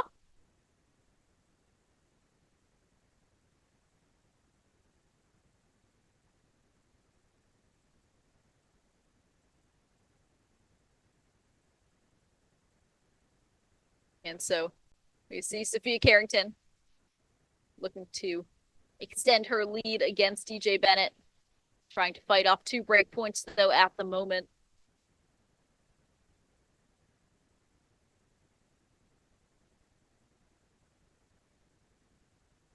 That's 1 break point fought off, and we have the second one coming right up, and it is a deuce point deciding point. As we see if Carrington can continue to use her first serve to set up the court, to open up the court for that forehand inside out.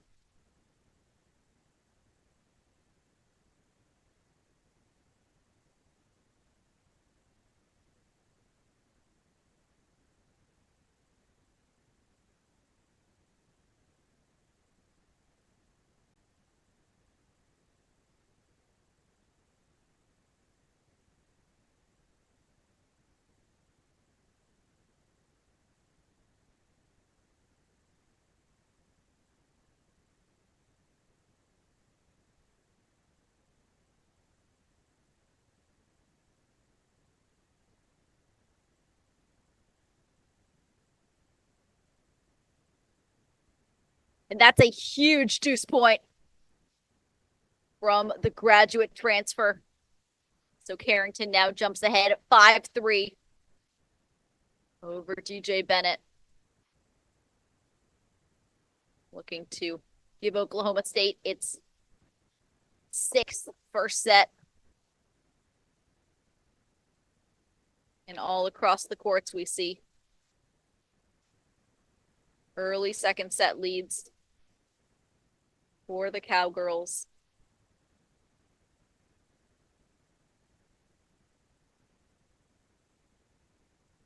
And again, looking at the matchups for Saturday on the right side of the draw, we do have Ohio State taking on Stanford. And the winner of this match will take on the winner of Texas A&M and Texas. Meanwhile, tomorrow morning, we'll kick off our coverage with a Michigan versus Virginia match, which, of course, we have seen before at the National Indoor Championships. And then, of course, we have 2 more first-round matches going on this evening. North Carolina taking on USC. If you want to see that match, you can go over to Alex Gruskin's stream. Meanwhile, Washington will take on NC State later this evening.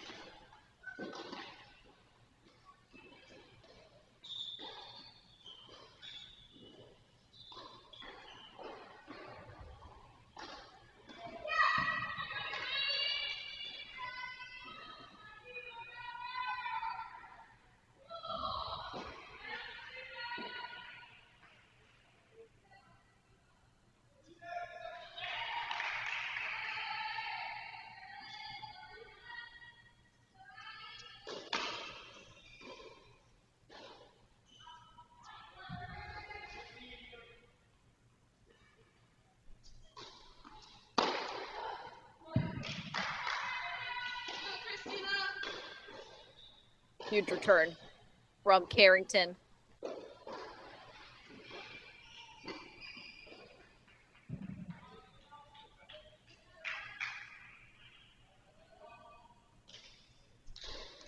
And looking at DJ Bennett, a sophomore out of Bellevue, Florida.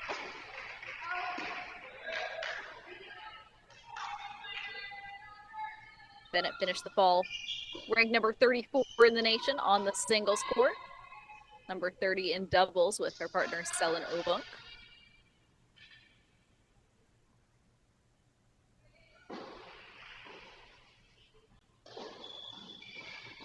Bennett was also a gymnast in high school, was the 2022 Florida Individual State Champion her senior season.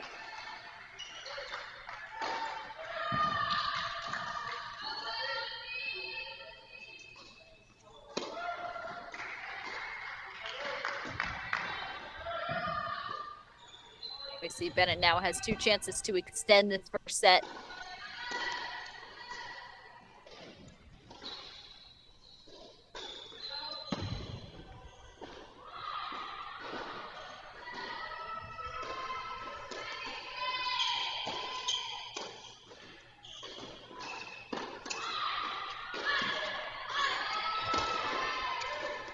And that's an ankle breaker from DJ Bennett.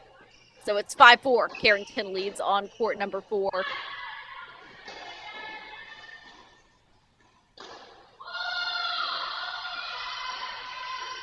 And meanwhile, let's hop on over to court number 2, where Obi Kachirdu is up 6-3-1 love over Ariana Arsenault.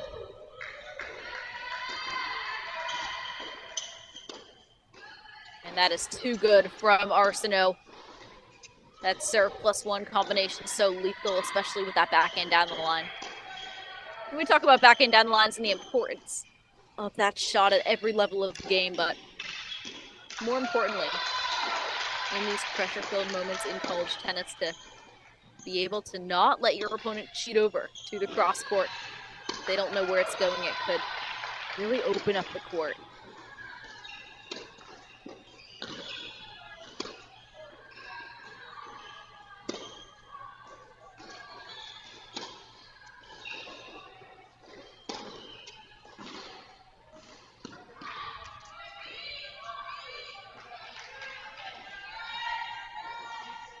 And again, a huge juice point from Obi Kajurdu, who breaks now to go up 2 love. The OSU coaching staff is fired up. Or rather, it seems that Kajurdu has forced a deuce point.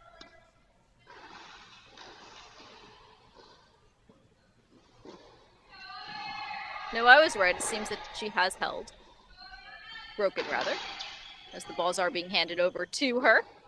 So we see the score update there in the upper left-hand corner of our screen. So it's 2 love for Kajirdu. And meanwhile, Carrington just 3 points away from a first set for Oklahoma State.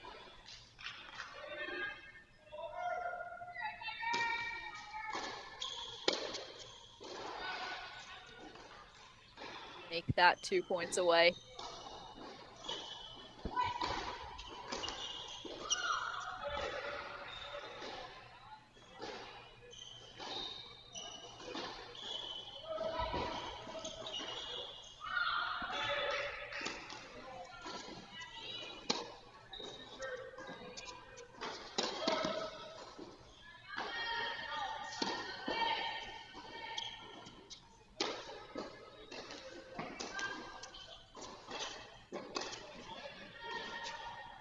So triple set point, well, quadruple set point. We count the no odd deuce point for Sophia Carrington. The graduate transfer for the Cowgirls now has multiple chances to close out this first set.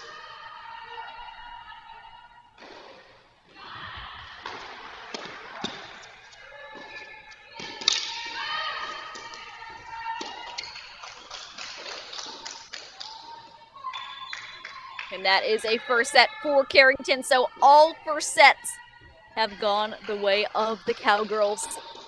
That's a 6-4 first set over DJ Bennett for Carrington. And meanwhile, in that time, we see Anastasia Komar is up 2-1 in the second set against Carolyn Ansari.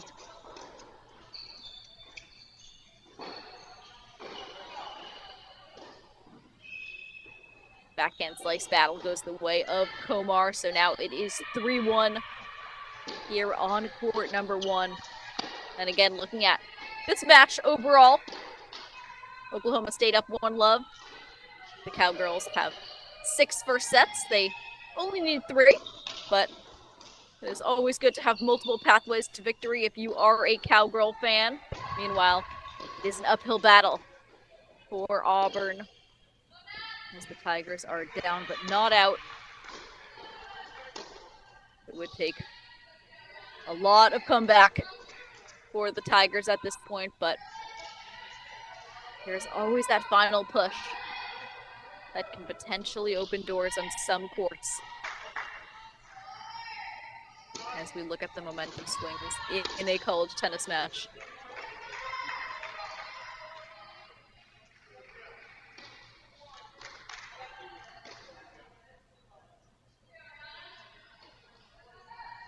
But we do see some early second set leads as well across the courts now.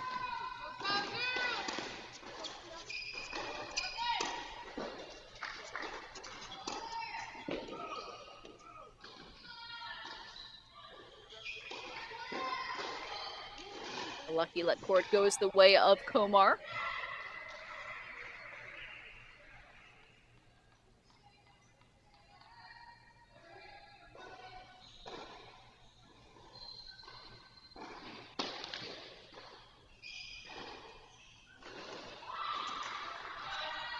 And Carolyn Ansari has had tremendous success as a Tiger. Was an All-American on the singles court in 2023. First team All-SEC for each of the past 2 seasons.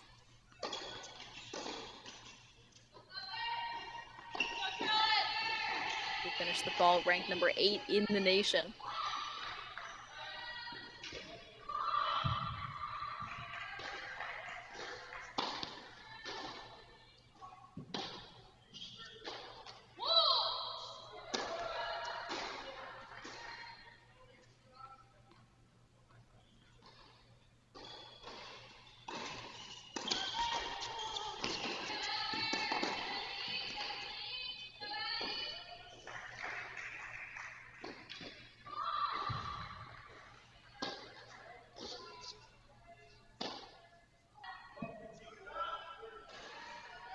We see multiple breakpoint chances here for Komar to extend her lead to 4-1 in this second set for the Cowgirls.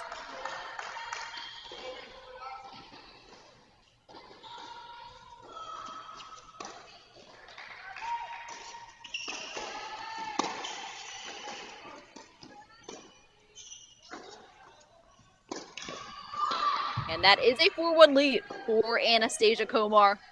Meanwhile, let's hop over to court number 3, where Lucia Pyre is up 6-2, 3-love over Angela Okotoyi.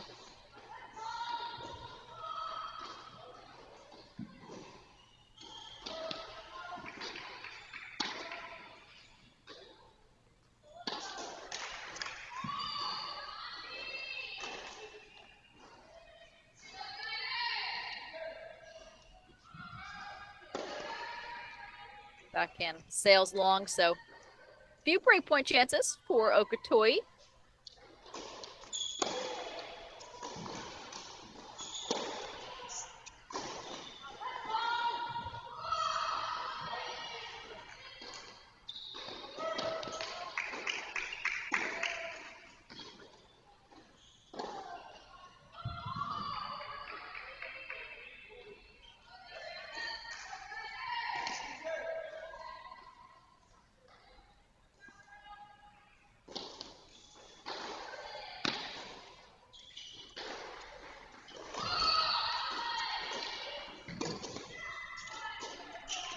Okatoyi is there, so she gets on the board in the second set. It's 3-1 now for Lucia Pyre.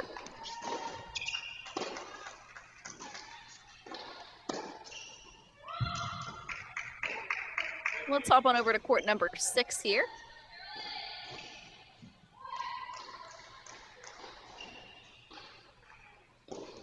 Where we see Christina Novak up 6-2, 3-love over Adeline Flash, looking to extend that lead.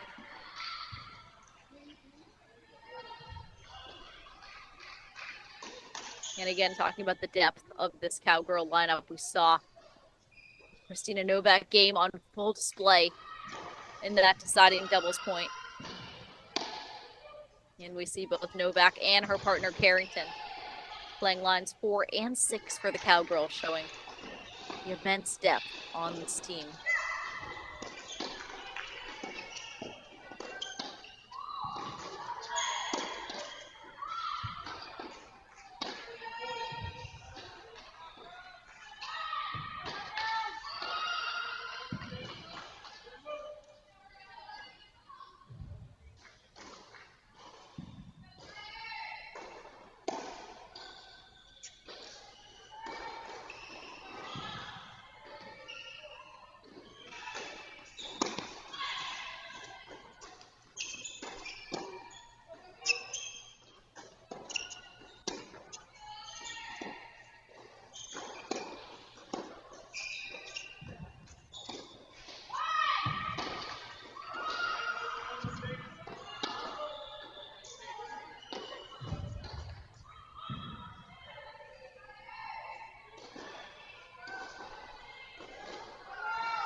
So Novak up 6-2, 4-love.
Christina Novak. Up 6-2. 4-love now.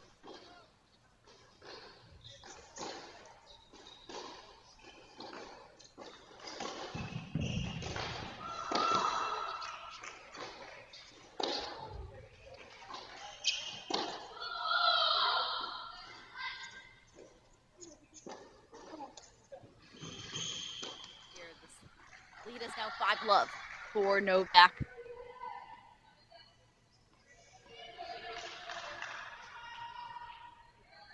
Novak, also a graduate student.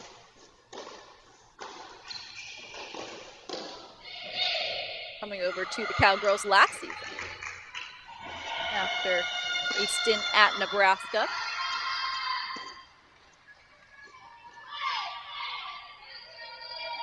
He came into the college tennis ranks with a total of 7 ITF junior doubles tournaments to her name last season.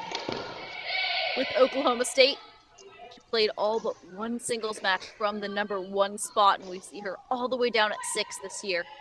Again, depth is the word. She won 6 matches for the Cowgirls at that #1 spot last year, including 2 singles wins against nationally ranked opponents.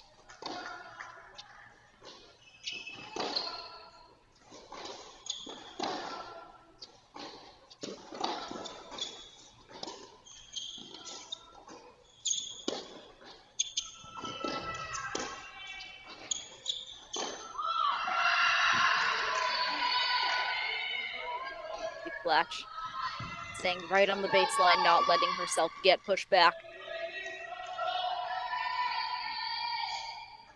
But it has been difficult for her to sustain that level of play against the power and consistency of Novak.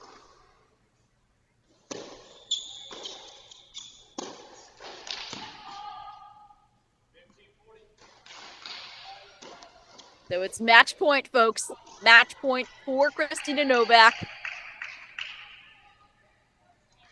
who put Oklahoma State up 2-love.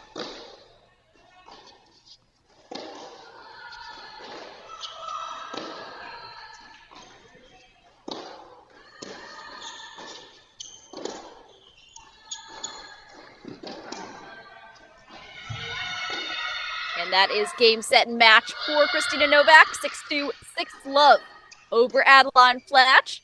So it is now 2-love for the Cowgirls. And we jump on over to court #1,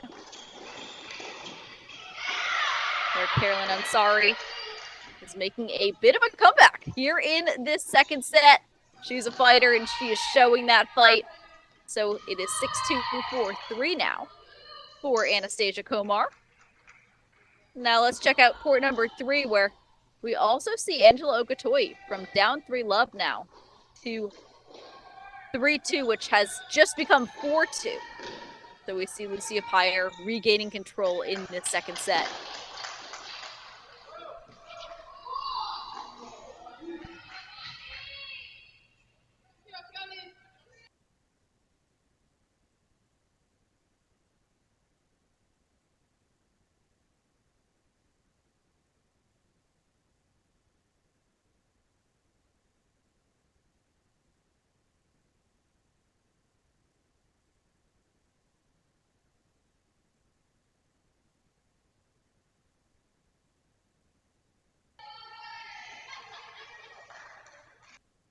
And so we are just adjusting our cameras, making sure that the technology is working on both ends again. We are broadcasting from these indoor clubs in Seattle. As we check in now with Anastasia Komar, who is looking to close this one out against Carolyn Ansari, who is not an easy out. We see Ansari taking the last 2 games.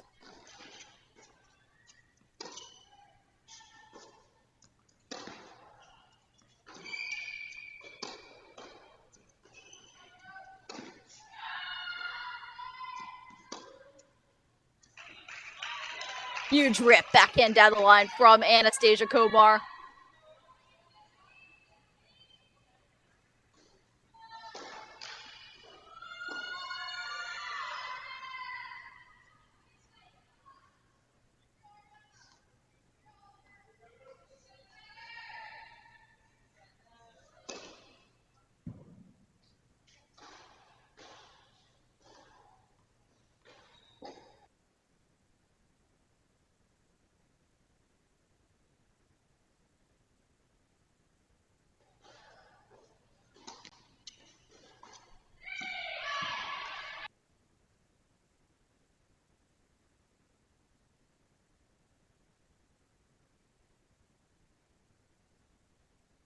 So looking at this overall match, we see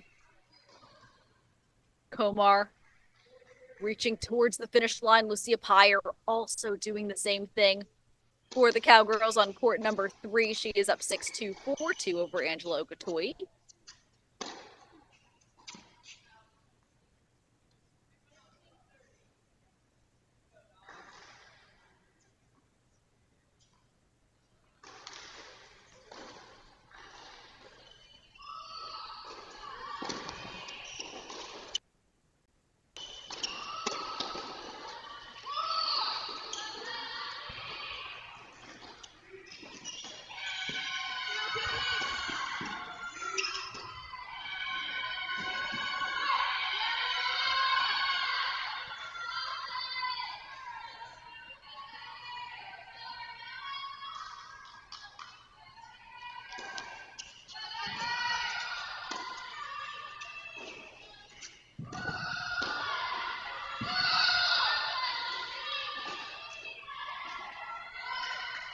Carolyn Ansari not going away. And something she does so well when she's down is that Carolyn Ansari plays within herself all the time. And if it's not good enough, it's not good enough. Like, it wasn't good enough in the first set against Anastasia Komar, but in the second set, she's found a way to dig a little bit deeper. Just use that nice deep rally ball and look for that shorter ball to step in on.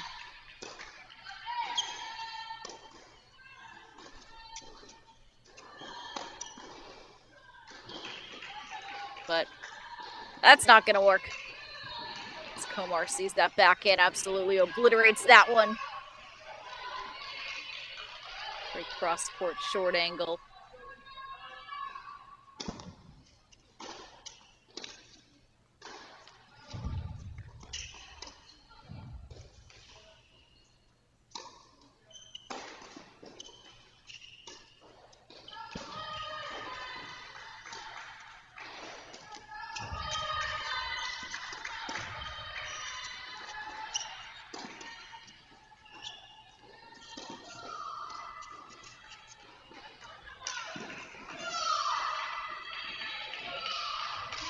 So it's a deuce point, deciding point. And I like to say a pre-match point because in a lot of ways, these do feel like pre-match points. With the momentum of this match, the 2-love lead that Oklahoma State has over Auburn, the comeback that Anastasia Komar has had within this game, down 15-40.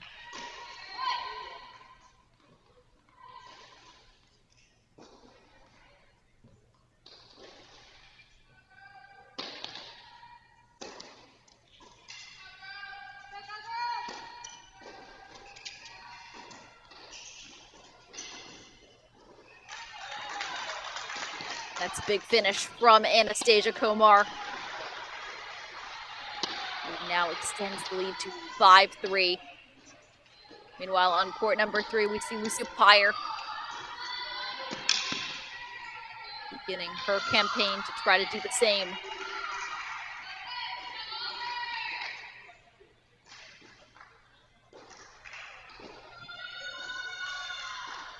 And as I said, there is that Auburn fight.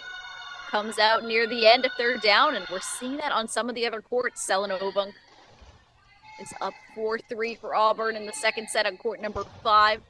Ariana Arsenault up 3-2 on court number 2 in the second set.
Sorry, hangs on. Looks to extend this match, stay on the court a little bit longer.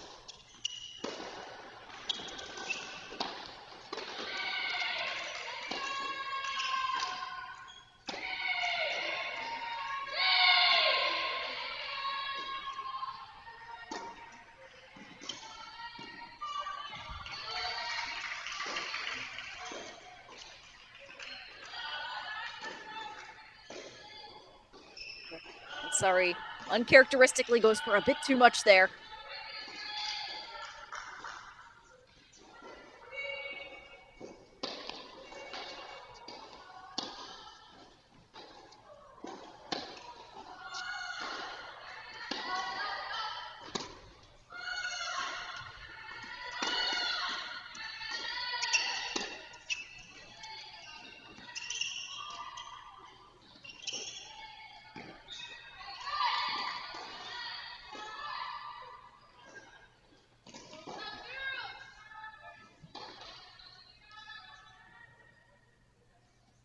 Multiple chances for Ansari.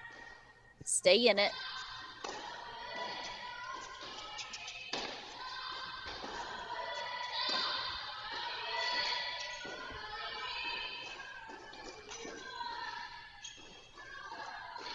And it's 5-4, folks. We are still playing. 6-2, 5-4. Komar leads on court number 1. And now let's head on over to court number 3, where Lucia Pyre is up a set in 5-3 over Angela Okatoyi.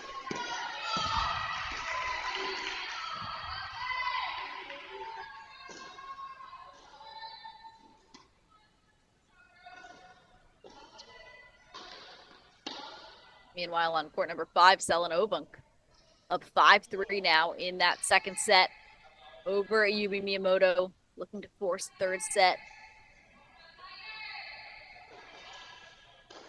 And the question is timing. Will there be enough time for Auburn to continue to fight? Because there are some matches that look to be nearing the finish line on the upper end of the lineup.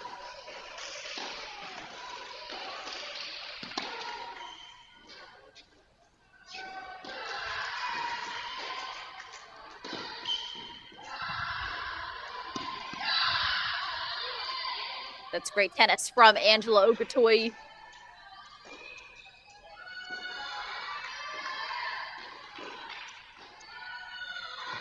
Oklahoma State needs 2 more, and we have 2 players up a set, 5-3 and 5-4 respectively.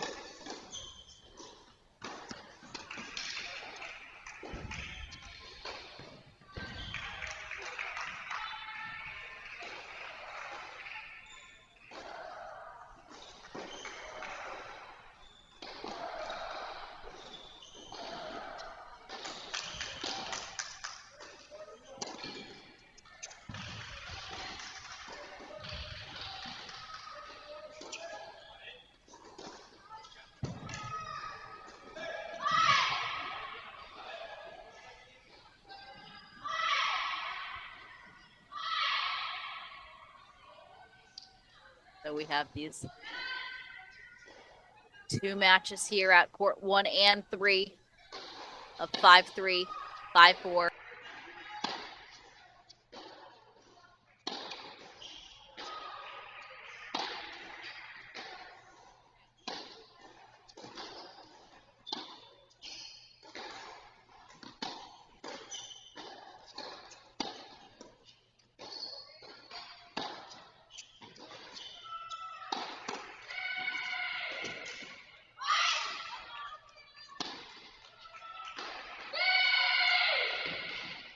Lucia Pyre showing both consistency and that aggressive forehand.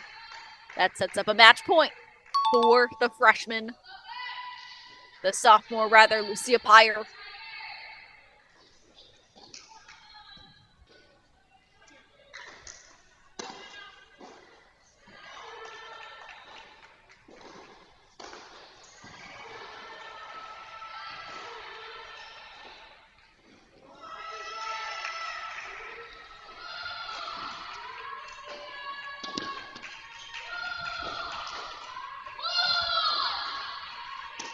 That is match.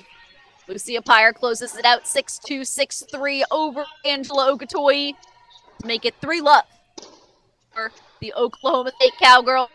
The Cowgirls need one more. Where will it come from? Is the question. As we see, Anastasia Komar seems the closest to being that answer. But now Carolyn Ansari has 2 breakpoint chances. As things have gotten a bit closer across the courts here.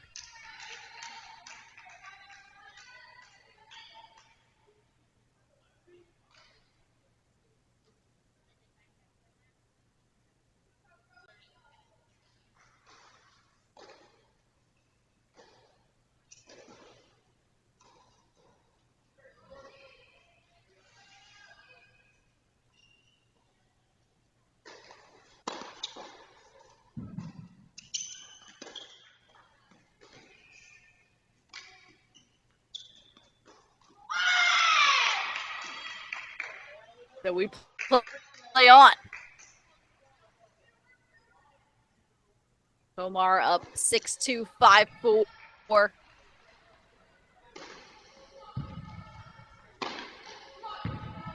Ansari hangs in. Meanwhile, Moto trying to hang in that second set against Selin Ovunk as the momentum has turned in the way of the Tigers on court number 5. And meanwhile, we see Ange Obi Kajurdu on court number 2, up 6-3 for all.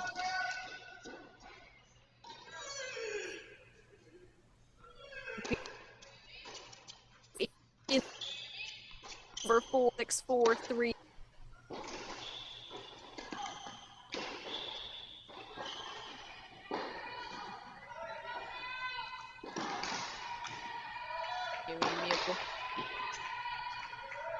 Cowgirl since day 1 was an All-American as a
deciding point here on number 5.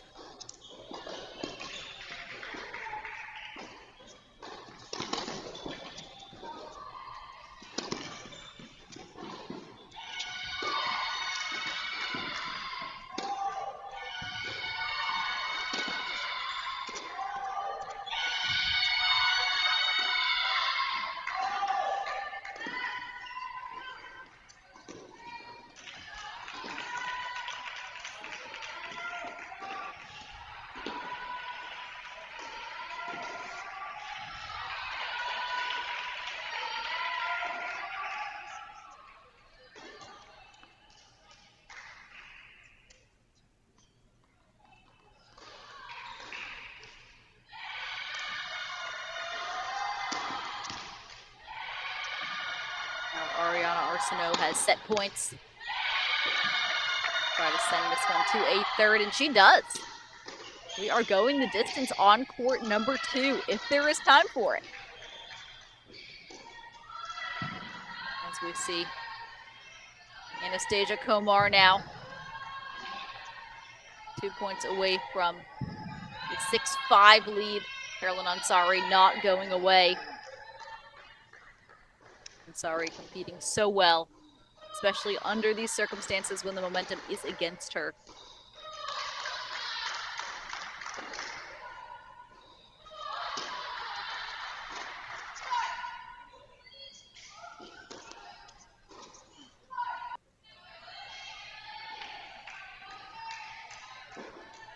So it is a deuce point, the deciding point here on court number 1.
And now we have graduate transfer Sophia Carrington. Could she be the clinch in this first round match for the Cowgirls? Just 3 points away against DJ Bennett.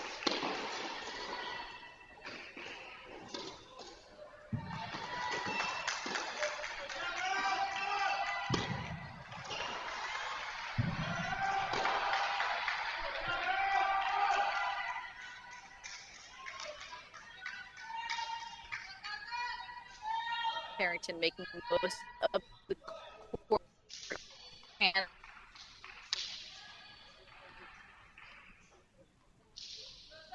as she is now just 2 points away.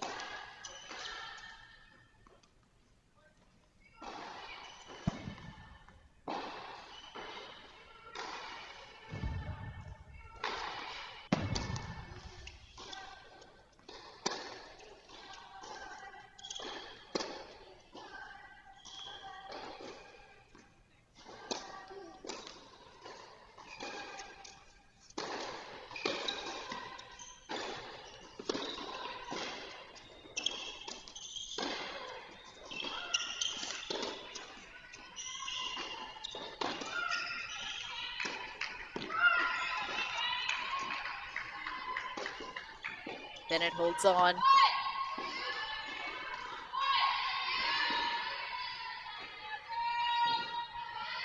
Meanwhile, Komar on court number 1 looking to send the second set to a tie break. See if she can close it out as well, or at least get as close as she can.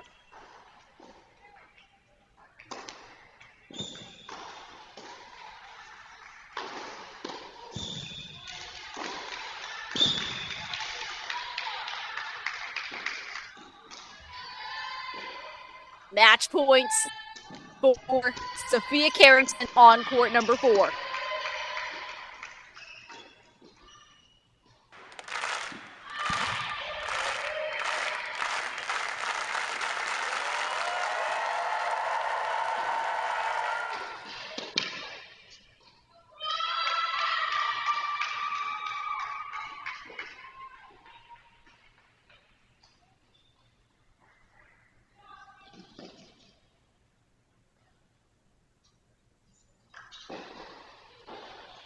And Sophia Carrington gets it done. 6-4, 6-2 over DJ Bennett. The match is clinched thanks to the graduate transfer from LSU. The Cowgirls are through with a comfortable 4-love win over Auburn. Oklahoma State is now 6-0 in 2024. They continue their undefeated streak in this 2024 campaign and will face the winner of Texas A&M and Texas. Those teams will square off at 6:30 p.m. Pacific time. That is 9:30 p.m. Eastern. If you're on the East Coast, time to grab that late night coffee and stay up with us for our final match on this stream tonight. This is your host, Perry Shannon. Thank you for joining us, and we'll be back at 6:30.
Welcome back to our Cracked Rackets coverage of the ITA Indoor National Championship here in Seattle, Washington. This is your host, Perry Shinen, and we are so excited to be bringing you an in-Texas matchup all the way in Seattle on the West Coast as Texas faces Texas A&M, the University of Texas, a 4-1 squad this season. 4-1 squad this season for Texas, and meanwhile, Texas A&M, of course, a 4-3 squad on the year. So it's going to be very interesting to see if this team, this Texas A&M team, this top-heavy Texas A&M team, is able to face off and really hold up against the University of Texas, of course. In the past few seasons, the University of Texas has picked up the 2022, 2021, and 2022 national championship titles. So this is Perry Shinen. Before we start, before we spend too much time with all of the people behind us, let's get into the matches on the court at the Seattle Tennis Club. And we start off with the doubles point here with Stoyana and Kupris taking on Pachkaleva and Zainalova. And we will introduce all of the matches in action here at the Seattle Tennis Club. Mary Stoyana, of course, ended the fall season as the first Aggie to be ranked #1 in the nation. She is playing with sophomore Mia Kupris out of Canada. Kupris had a fantastic freshman season for Texas A&M. Meanwhile, from the University of Texas, we have Taisha Pachkalova and Sabina Zainalova.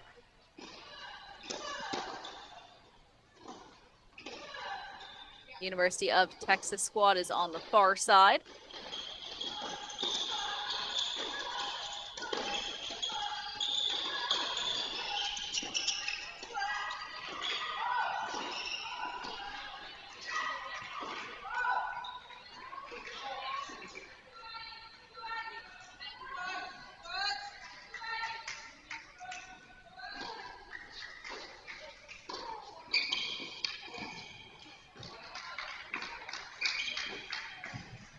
And looking a little closer at Mary Stoyana, the junior now. Her stats for this Texas A&M roster was the 2023 SEC Player of the Year. She was an All-American in singles and doubles in 2023.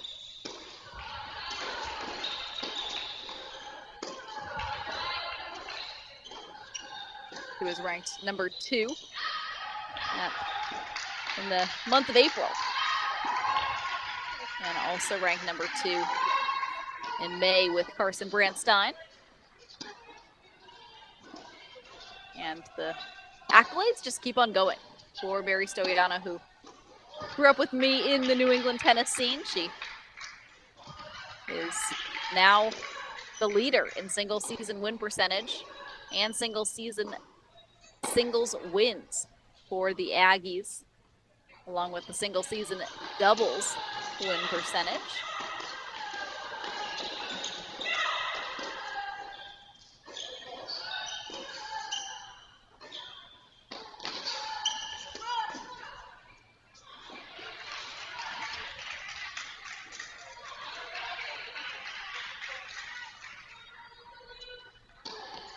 And Mia Kupris has also had an immediate impact upon coming to College Station. Kupris, just a sophomore,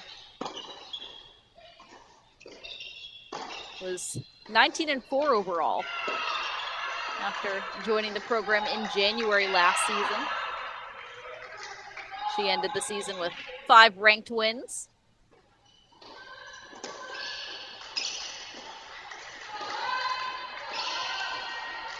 And she took down #7, Ayanna Ockley from South Carolina in 2023.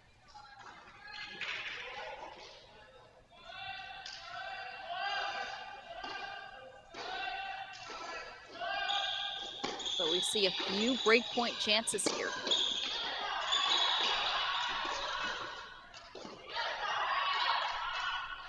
For the University of Texas.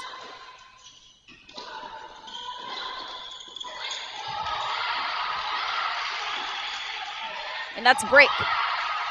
So Texas opens up with a break on court number 1. Now let's head on over to court number 2. Of course, we will introduce all the matches in action. Nicole Kieran is playing with Luciana Perez for Texas A&M. On the near side of our screen, we have Tanya Sasnaskaya and Malika Rapalou.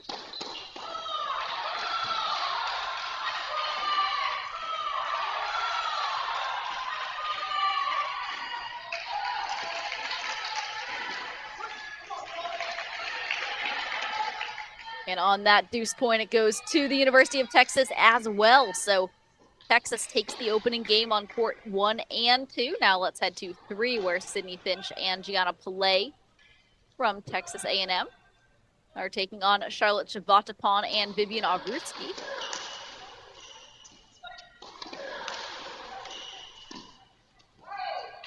Great gets from Chavatapon, who uses that reach. Slap that backhand down the line.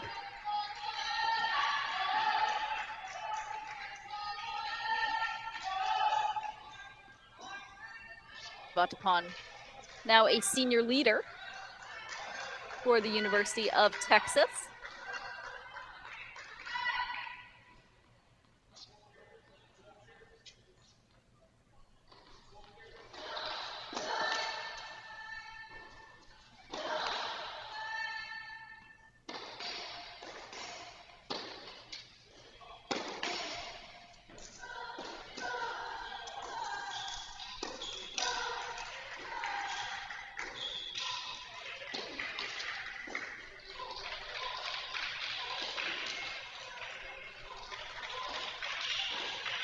Chavatapon in 2022 was on the NCAA Championship All-Tournament team at number 2 doubles. Of course, that was the same year that the University of Texas captured the NCAA Team Championship.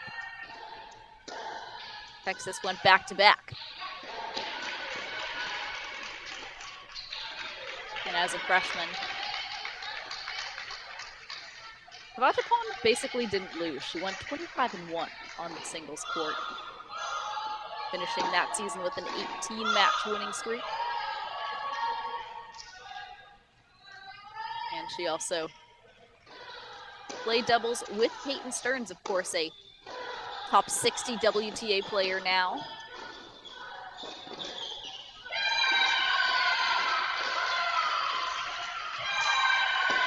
So we are tied at 1 here on court number 3.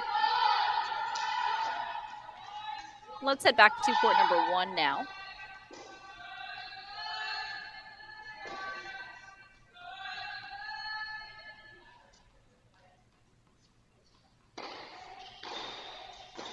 Where we see the Texas duo of Pachkaleva and Zainalova now with multiple chances to extend that lead to 2-love, and they do consolidate the break.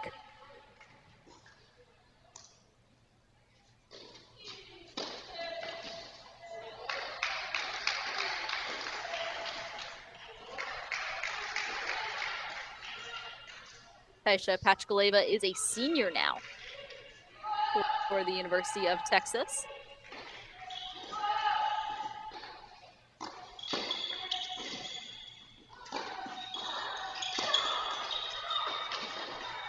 And Pachkaleva played at Pepperdine for 2 seasons before transferring to Texas. Fans might remember Pachkaleva from that NCAA tournament win for the University of Texas, where they played Pepperdine in the final. That was back in 2021. Pachkaleva was part of that team. And that was the mentality of, if you can't beat them, then join them. Pachkaleva then transferred over to Texas.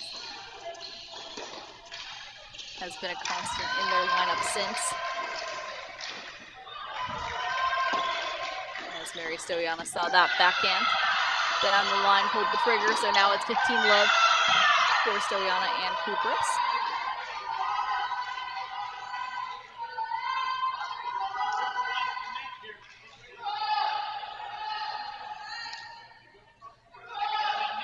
And Sabina Zainalova now a junior for the Longhorns. He finished the fall season, spring season rather, ranked 67 in the nation. Went 17-5 on the singles court, primarily at number 3 singles, where she was 14-4.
We see a lot of movement at the net right now from this Texas squad. Pachkaleva and Zainalova are all over the court. Doyana and Kupris are forced to react a little bit more than they would like.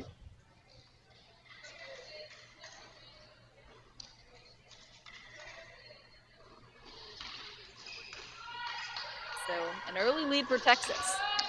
On courts 1 and 3, we're tied up at 1 on court number 2. As the players get settled in.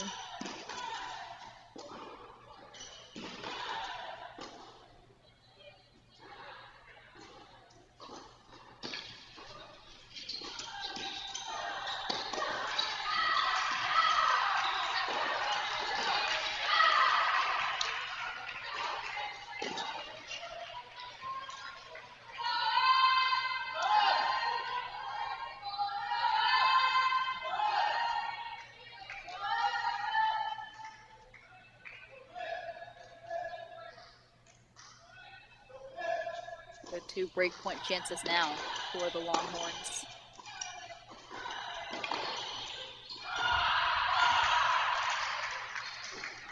And we have a deuce point deciding point. In these first 3 games, so important again. This doubles point, first team to get 2 out of the 3 of these sets, only to 6. We'll take the doubles point, and then of course we will roll into singles. It's first to 4. Each singles match is worth 1 point. Meanwhile, at Nordstrom Tennis Center, we have UNC moving on. UNC just took a 4-1 win over USC. The indoor national defending champions. The Tar Heels are through to the second round. But not unscathed. Not without dropping 1. As we saw Abby Forbes drop her match for the Tar Heels to Erin Cayetano.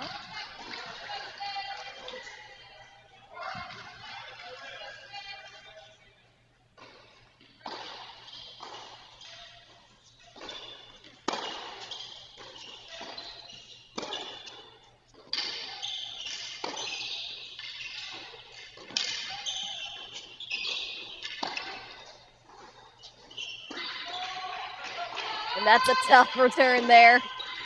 Just skidded over the net. Nothing Shivatapan could do about that, but there are 2 more game points here for the Longhorns to extend their lead to 3-1 here on court number 3.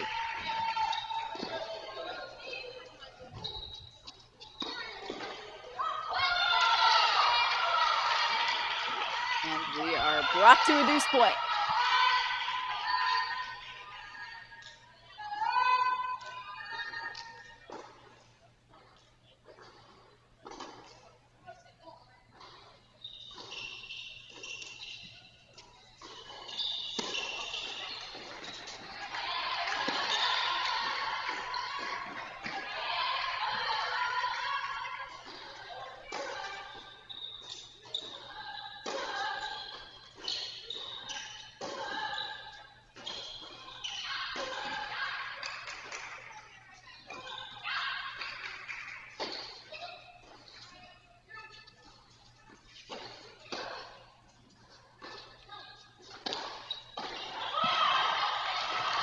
And that flies out, so it's 3-1 now for Shabbatpan and Obrutsky here on court number 3. And let's hop on over to court number 1, where we see the University of Texas is in front on all 3 courts. Pachkaleva and Zainalova now up 3-love over Stoyana and Kupras.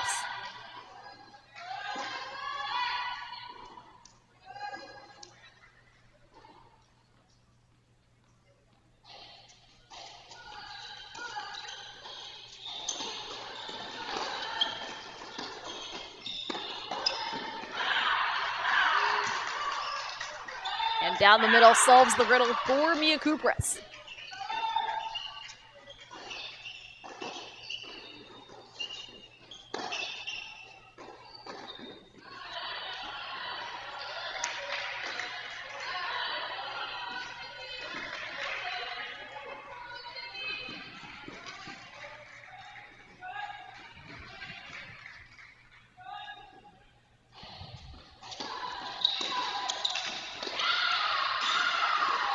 Great hands at the net from the Longhorn duo.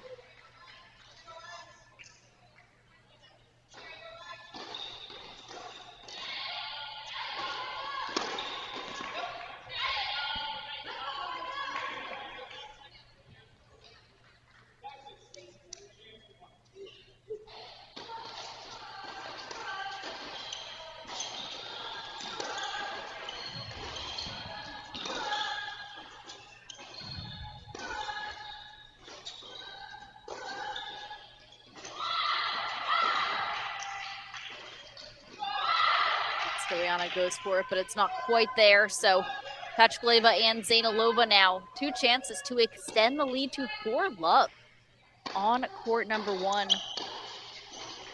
And again, this opening doubles point for a lot of these players that we will see in the singles lineups is often a time to find your range, start feeling the ball, see what shots are falling in today, what shots are not.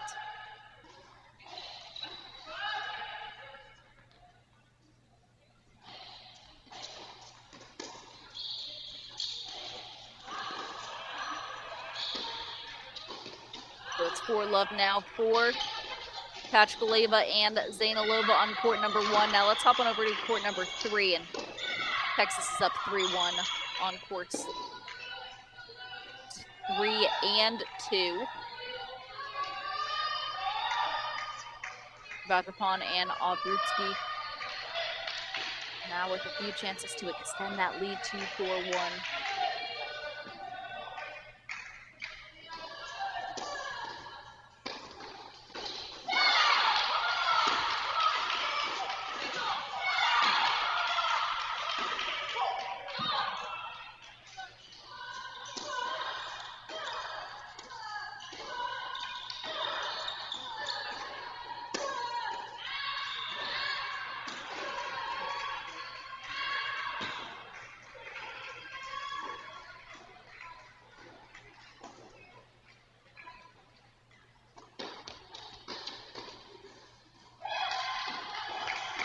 And that one is out, so it's 4-1 for the Texas duo at court number 3. Now let's make court number 2 our big screen here.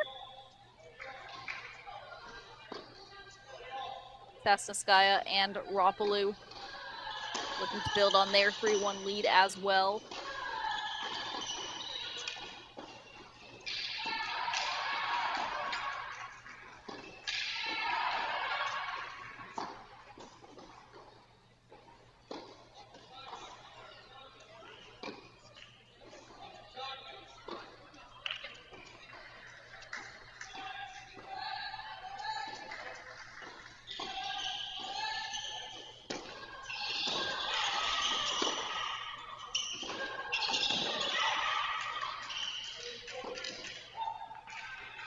And looking at Malika Ropalou, has really worked her way into this lineup over the years.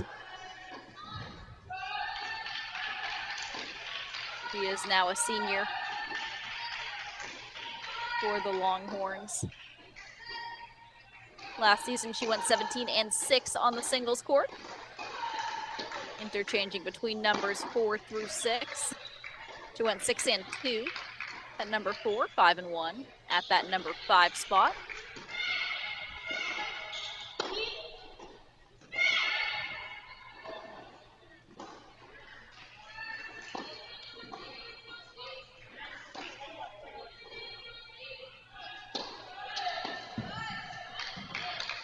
And notice on this court, we do see Nicole Kieran representing Texas A&M and not Texas. Kieran transferred to A&M after a stint with the Longhorns. Not a transfer we see every day, but interesting nonetheless. Nicole Kieran, a sophomore now.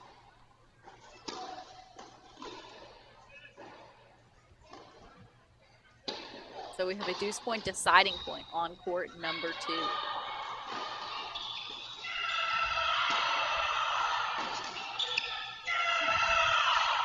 And the let cord goes in favor of Kieran and Perez, so it is 3-2 now for Sasnouskaya and Rapalou.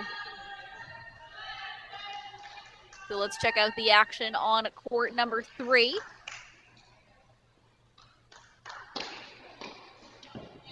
Huge serve from Charlotte Chabatapon.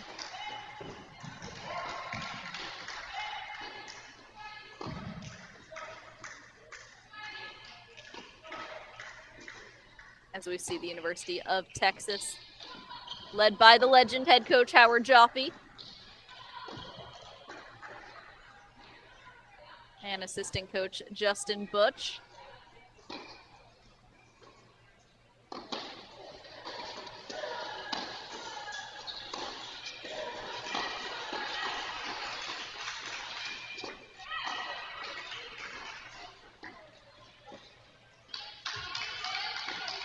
So it is now 5-1 for Chabatapon and Obrutsky.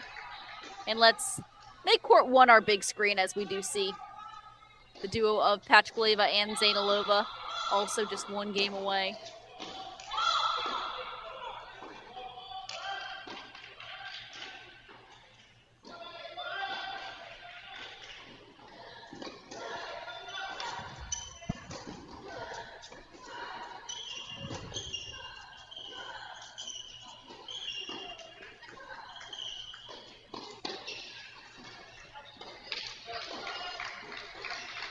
For Texas, head coach Howard Joffe in his 17th season as a collegiate head coach, his 9th season at Texas. He was the 2021 ITA Division I Women's National Coach of the Year.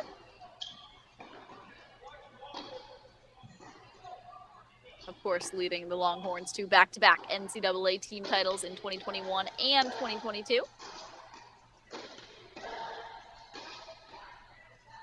He is 165 and 41 during his first 8 years in Austin.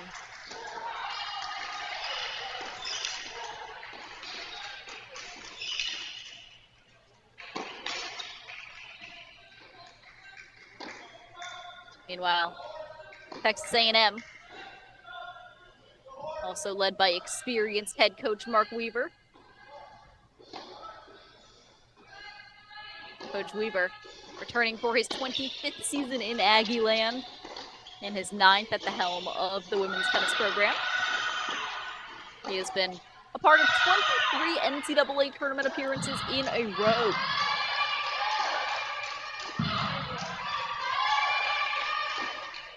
Along with Texas A&M's first trip to the NCAA championship final match. That was back in 2013.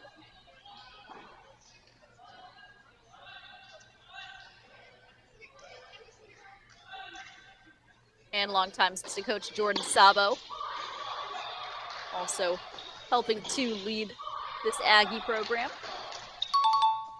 And we have a set point.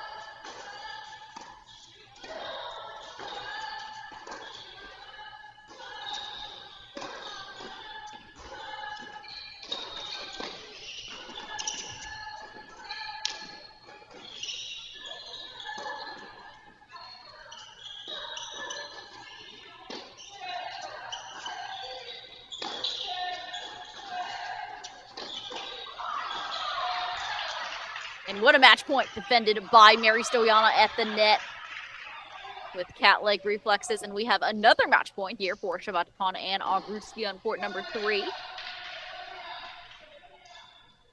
So 2 match points at the same time could end this doubles point right now. And hand Texas the first point of this match.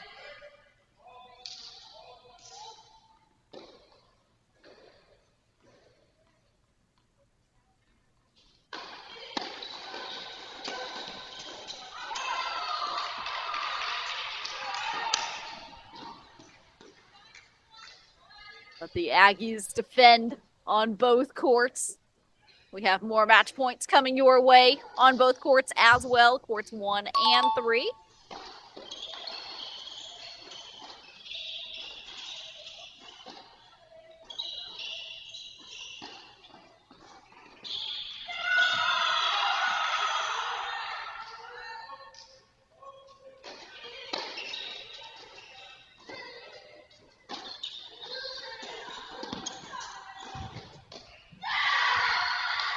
And that is game, set, and match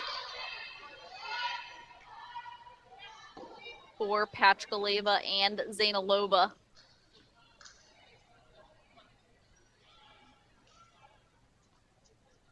Or rather, it seems, as our scores update, that it is now 5-1 in fact. So Stoyana and Kupristi defend, and now they will try to serve to stay in it. So we are still playing on all 3 of these doubles courts.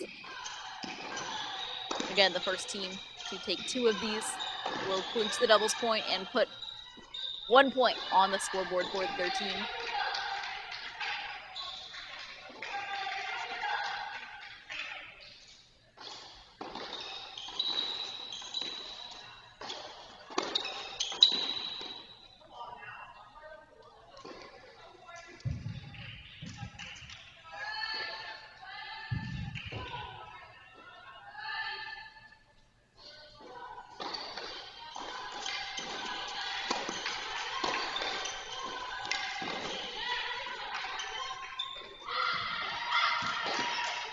Down the middle solves the riddle there, as the Longhorns now just 3 points away here on court number 1.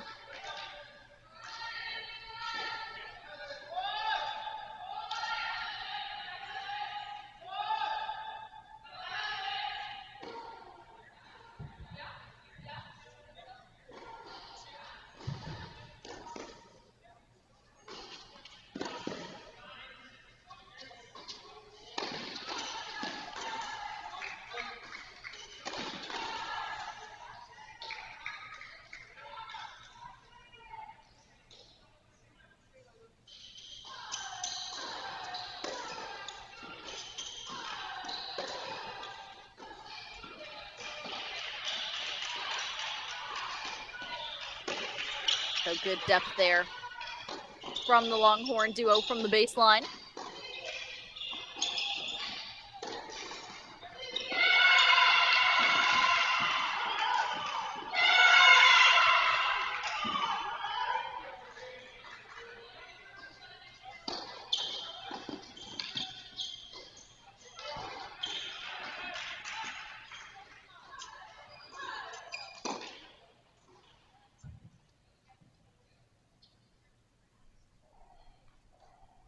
So now we are yet again 2 points away on courts 1 and 3.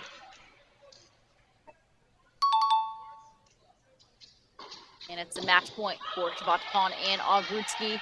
And that is game, set, match for Shavatapana and Obrutski, 6-2 over Fitch and Pilot on court number 3. And we have another match point coming up here for Texas.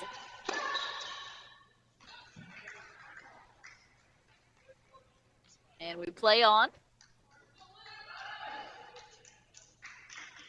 As Pachkaleva on the ad side, Zainalova on the deuce.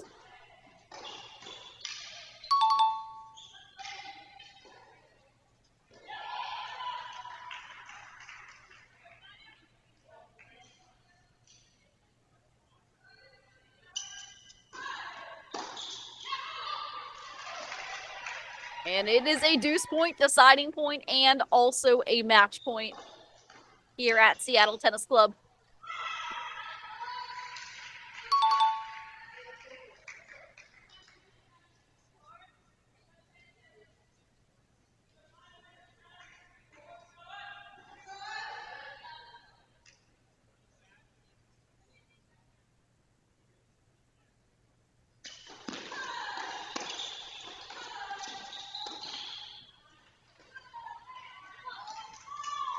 And that is the doubles point.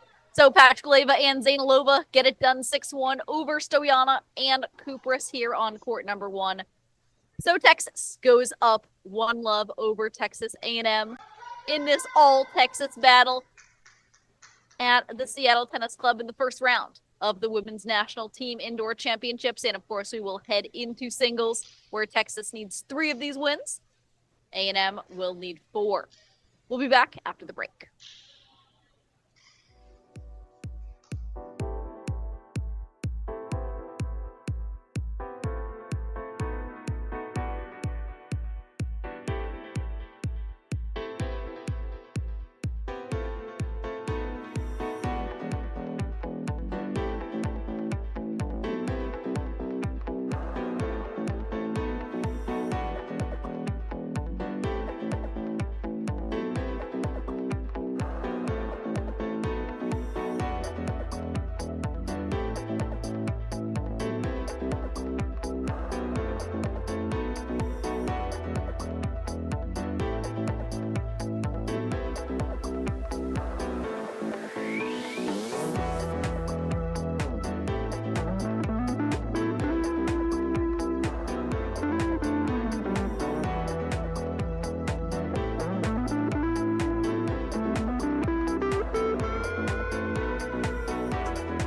Welcome back to our Cracked Rackets coverage of the ITA Women's National Team Indoor Championships. This is your host, Perry Shinen. We have been bringing you matches all day on this stream. Meanwhile, Alex Gruskin is on a separate YouTube stream on the left side of the draw. Meanwhile, we return here in this all-Texas battle as the University of Texas took the opening doubles point in a relatively straightforward fashion over Texas A&M, and we will introduce all of the matches in action today. On court number 1, we have Mary Stoyana, the first Aggie to reach the #1 singles ranking in the nation, taking on Sabina Zainalova from the University of Texas.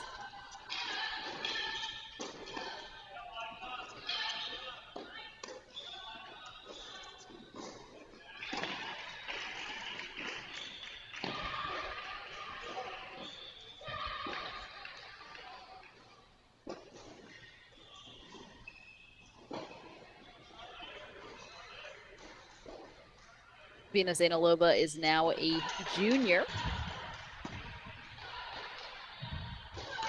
She was named to the 2022 NCAA Championship All-Tournament team at #3 singles and doubles. That was the year, of course, that Texas went back-to-back, winning the NCAA title.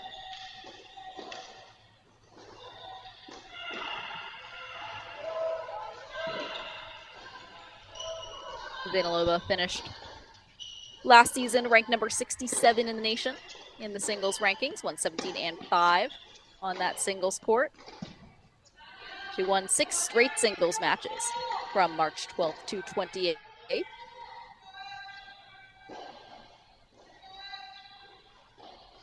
It was her freshman season that turned heads as well, going 23 and 1 in dual match play, 16 and 1 at #3, and undefeated at #4 and 5.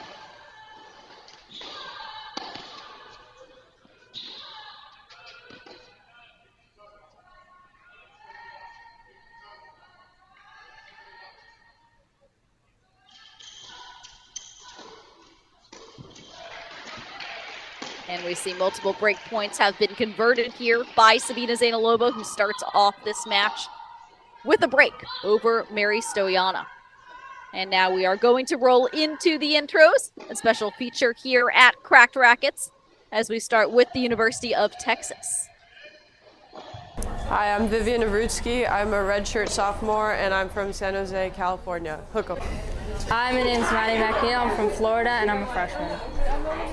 Hi, I'm Malika Rapolu. I'm from Cedar Park, Texas. I'm a senior.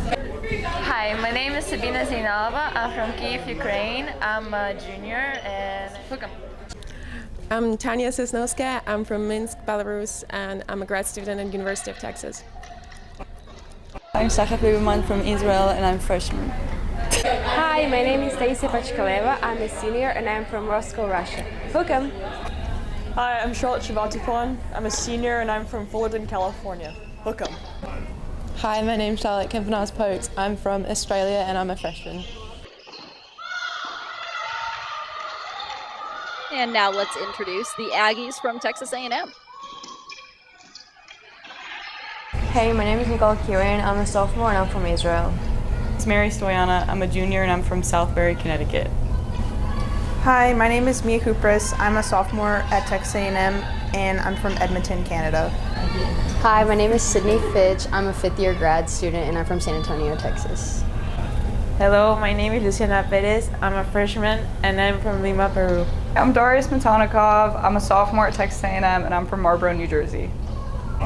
Hi, my name is Lizanne Boyer and I'm a sophomore from Dallas, Texas. Hi, my name is Gianna Pilot. I'm from El Paso, Texas, and I'm a junior at Texas A&M. Hi, my name is Ellie Pittman. I'm a junior and I'm from Carmel, Indiana. Hi, my name is Jeanette Morales. I'm a junior and I'm from Houston, Texas.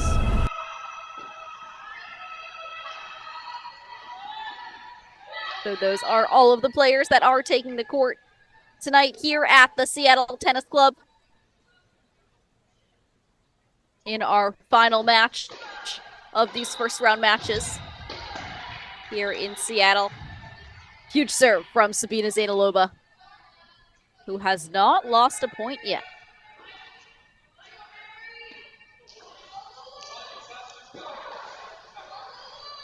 Zainalova, like Stoyana, brings a whole arsenal to this #1 single spot. She brings variety, power, and great hands in transition as well. Something Mary Stoyana, when playing her best tennis, is nearly unstoppable. Between serving and volleying and, in general, playing an all-court game. A non-traditional style here at #1 singles, so this will be an interesting matchup.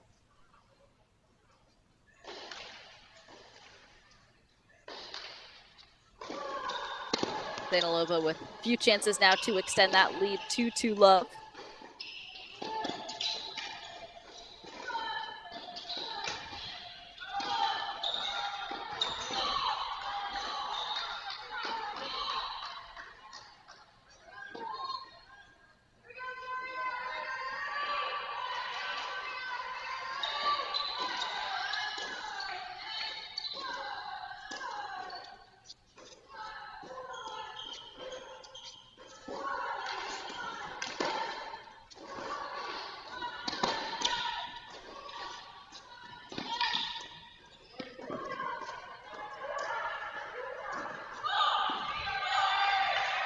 Stoyana hangs on.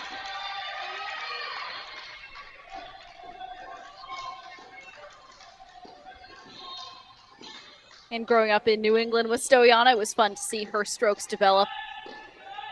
Beautiful, smooth all-court game. She often played very far up in the 12 and under. She would play 18 and under tournaments at a very young age.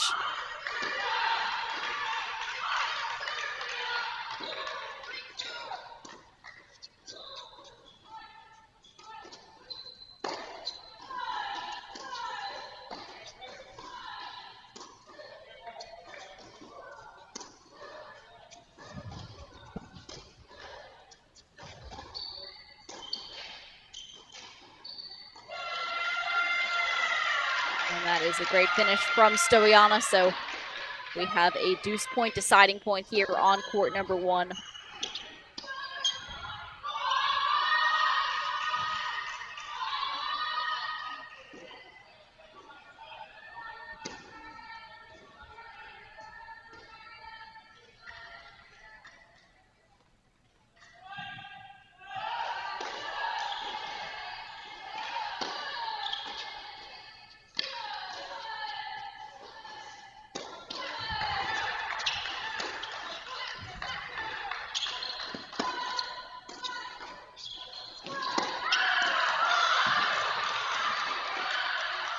So it is 2-love for Sabina Zainalova. Now let's head on over to court #2, where Nicole Kieran is taking on Tanya Sasneskaya.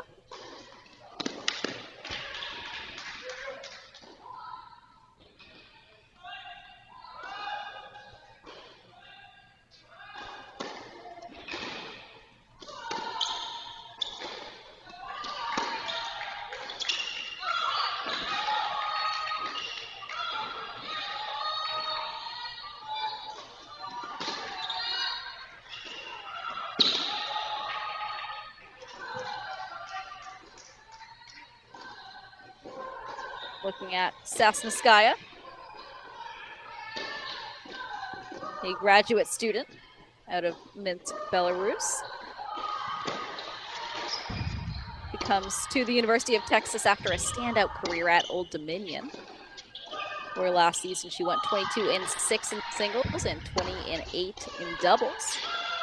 She went on an 11-match win streak at the end of the year, taking out nationally ranked players like Daria Freeman of Princeton, Ackley of South Carolina. And she played in the Sun Belt, going undefeated in Sun Belt play and winning Sun Belt Conference Player of the Year and first team All-Conference honors.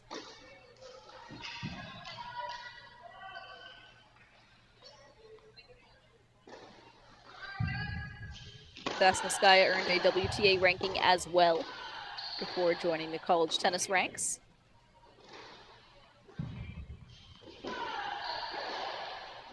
And it is odd to say that a University of Texas player is playing against Nicole Kieran, but that is true. The transfer Nicole Kieran now with Texas A&M.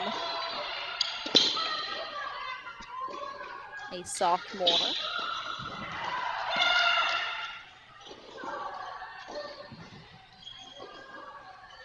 Who has played most of her matches at the number 1 and 2 spots.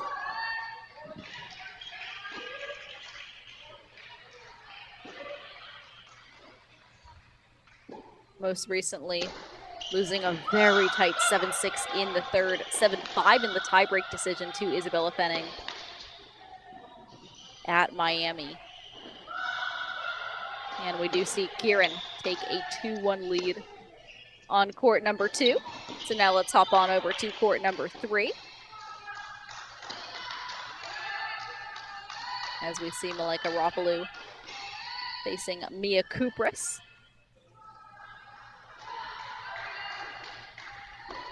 Ropalou, the senior for the University of Texas.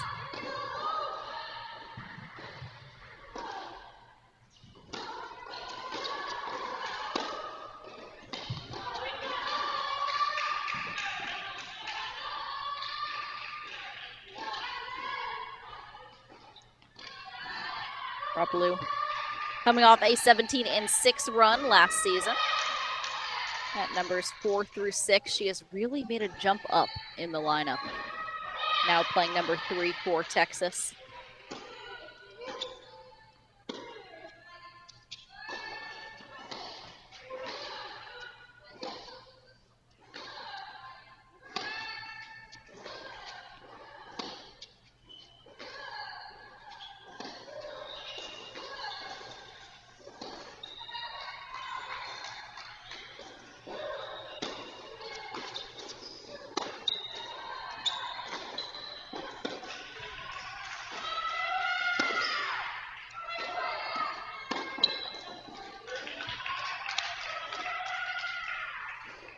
And Malaika Ropalou comes from Cedar Park, Texas, so he is a Texas native. And taking on a native of Canada in Mia Kupras. Kupras, a sophomore for Texas A&M. She had a standout freshman career for the Aggies, going 19-4 on the singles court. Picking up 5 ranked wins. And playing doubles with Mary Stoyana, where they picked up a number of ranked wins as well.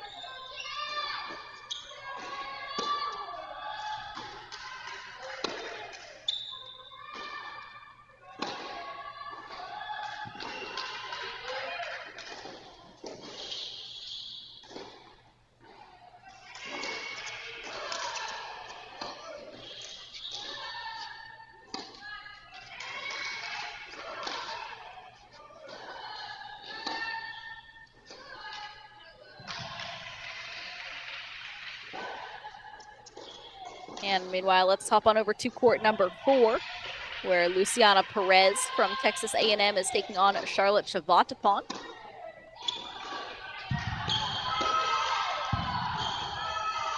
And it is a deuce point deciding point here on 4. And that is taken by Luciana Perez. So let's go to court number 5, where Daria Smetanikov is taking on Taisha Pachkaleva.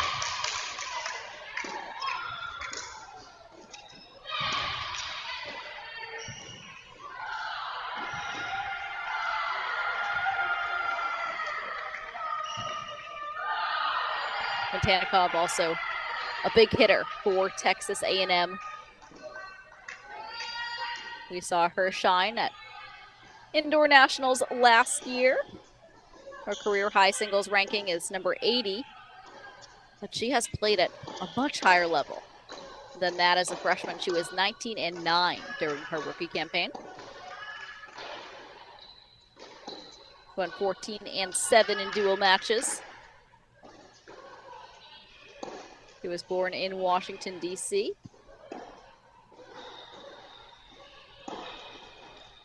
her career ambition is to become a lawyer.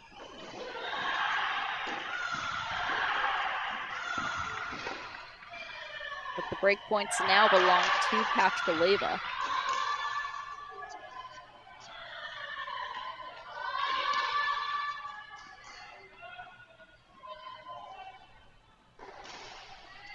The senior for the Longhorns.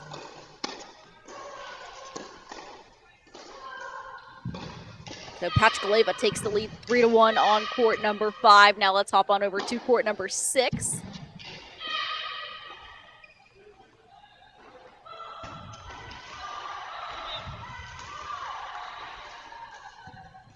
We'll see Jeanette Morellis for Texas A&M taking on Vivian Obrutsky from Texas. Morellis has a 2-1 lead.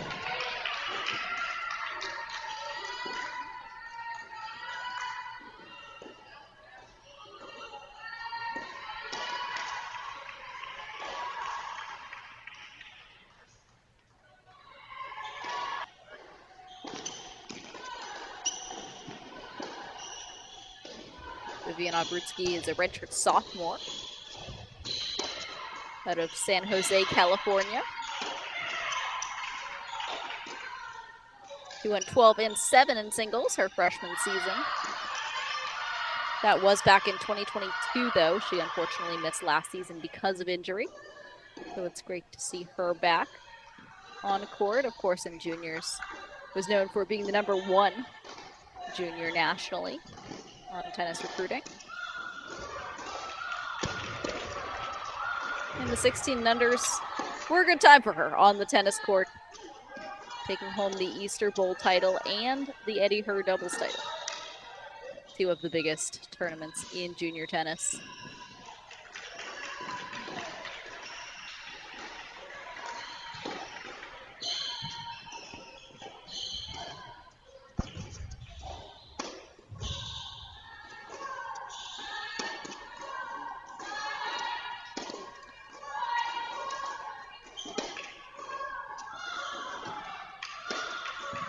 Morellis now has 2 break points.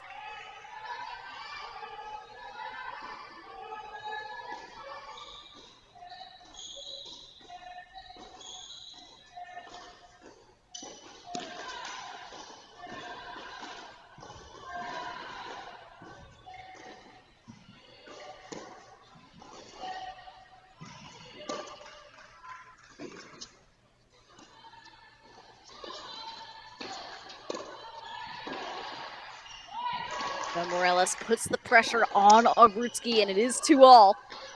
3-1 rather for Morellis at number 6 singles. And so let's hop back on over to court number 1, where Sabina Zainalova is up 3-1 against Stoyana, but Stoyana has a few chances to hold and make this just a 1-game deficit.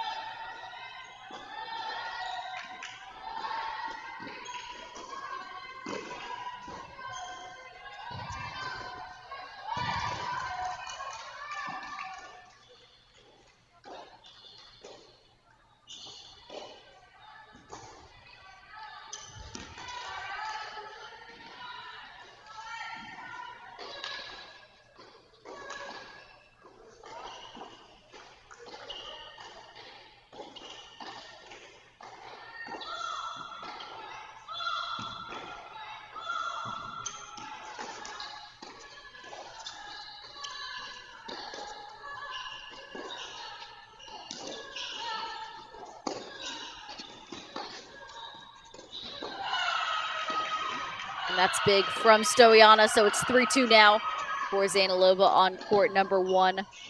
Let's hop on over to court number 3, where Malaika Ropalou has a 3-1 lead over Mia Kupras.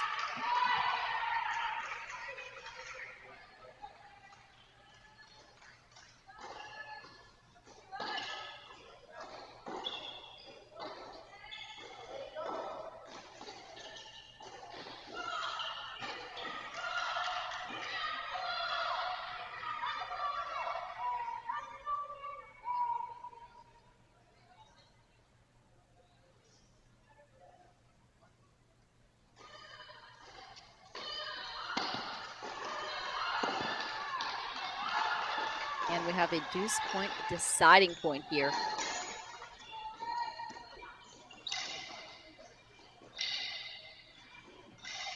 As Texas currently has 3 leads. 3 leads up 3-1. The other leads belong to Texas A&M early, so this could be a gritty evening for these two teams.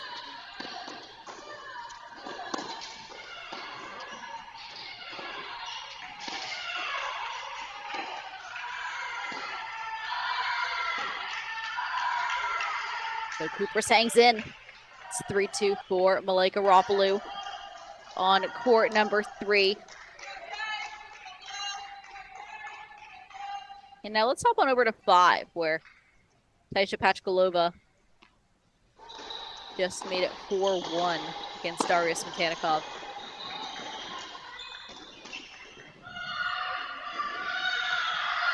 And this is also an interesting matchup, the experience of Pachkalova contrasted with the sheer power and athleticism of Smetanikov.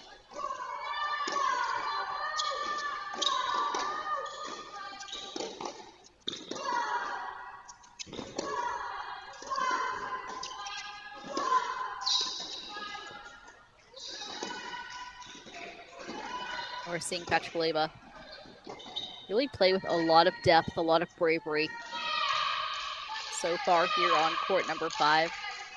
In a lot of ways, she's out-hit Darius Metanikov, which is hard to say that anyone could do.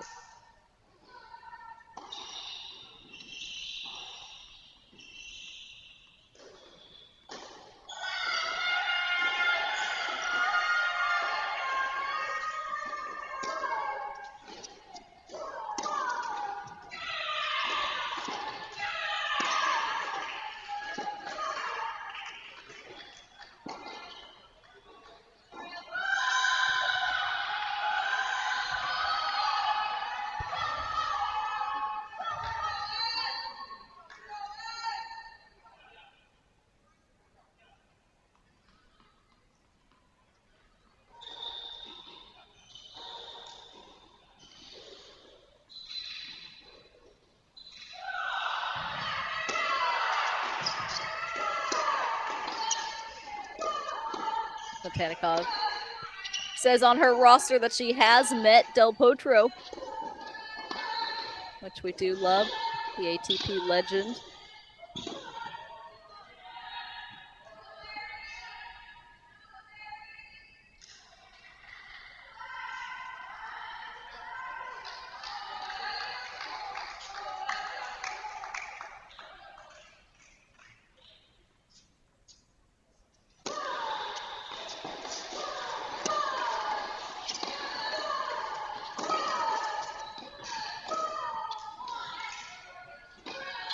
Big forehand from Smetanikov. As we've actually seen a small momentum shift just within this game. As Smetanikov, who was a step farther behind the baseline, is now hugging the baseline. She's not getting pushed back as much.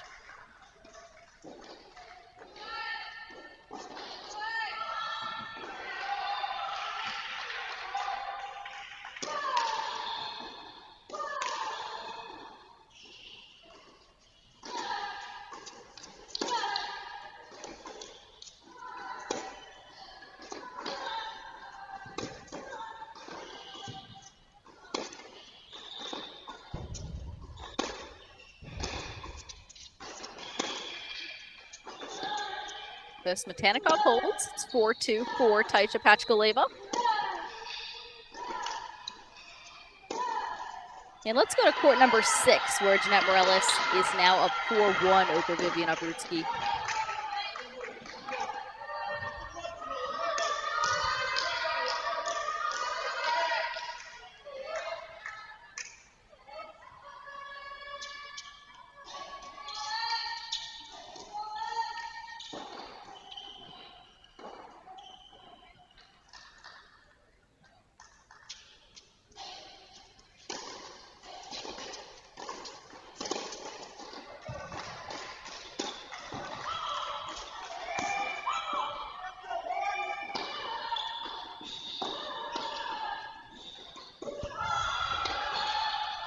Morales, another one of those names that has sneakily made her way both into the lineup and also playing very competitive tennis with anyone who's on the opposite side of her.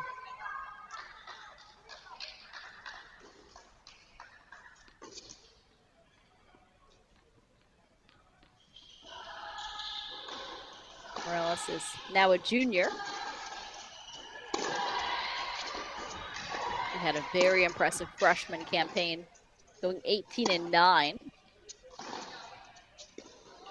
But it was last season she was actually able to build on that, continue improving. With helpful match play, her singles record stood at 22-6. She went 14-4 in dual matches.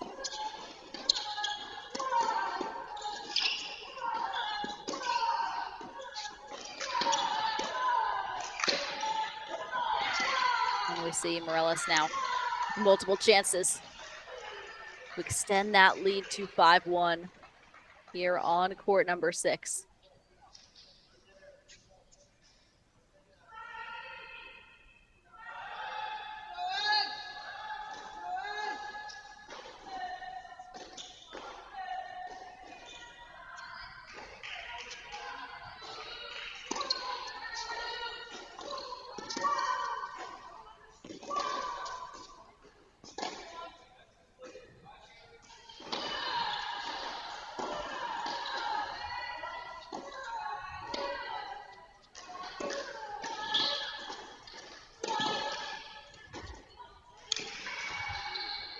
Backhand inside out winner. We don't see that every day. But Avrutsky saw it and she got it. So she saved one break point. Morales still has 2 chances.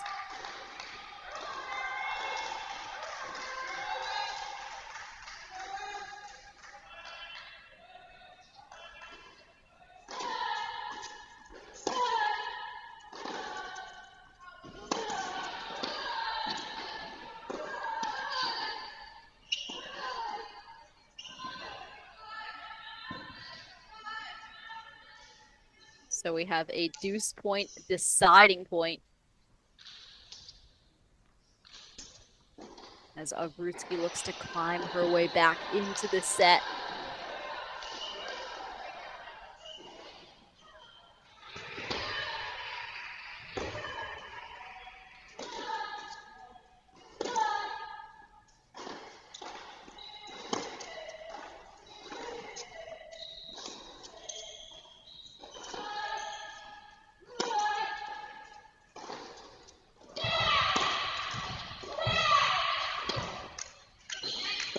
So it is a 5-1 lead for Morales, who steps in and rips that forehand.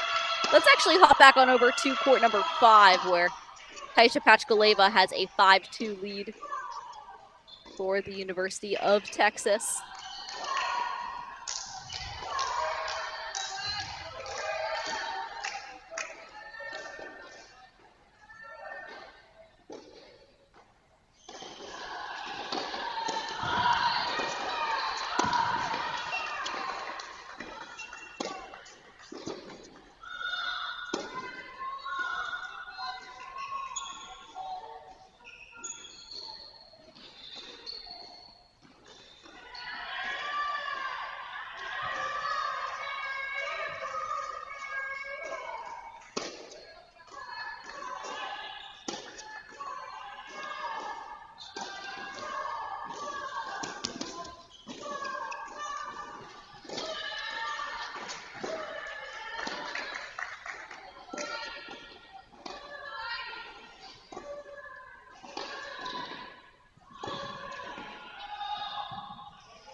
So we're seeing Kaisha Pachkaleva again just drive the ball a little bit deeper than Smetannikov. A little bit more consistently deep, consistently aggressive, and we're seeing the sophomore struggle.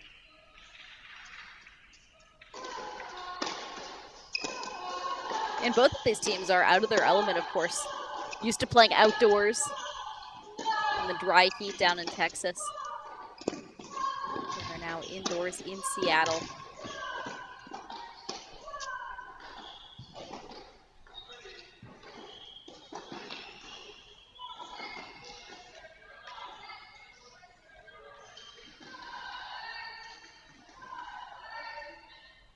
And looking at the University of Texas, of course, championship seasons in 2021 and 2022. Last season was not too shabby, though. 24-5, 8-1 in conference play. Of course, saw the University of Texas capture another Big 12 title. But the NCAA saw them fall to number 1 North Carolina 4-2.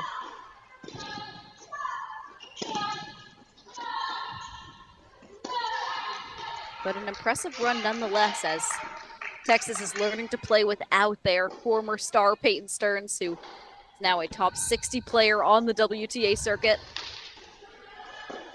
Peyton Stearns won the NCAA individual title in 2022 and has since turned pro, and has been all rise for Peyton Stearns as Texas looks for their next star.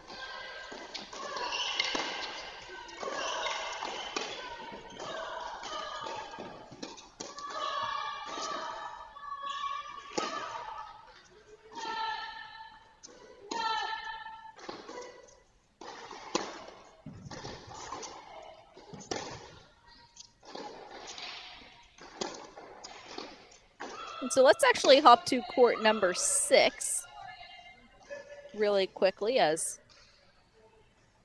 we see Vivian Obrutsky can keep this first set going, as she has 2 breakpoint opportunities against Morales.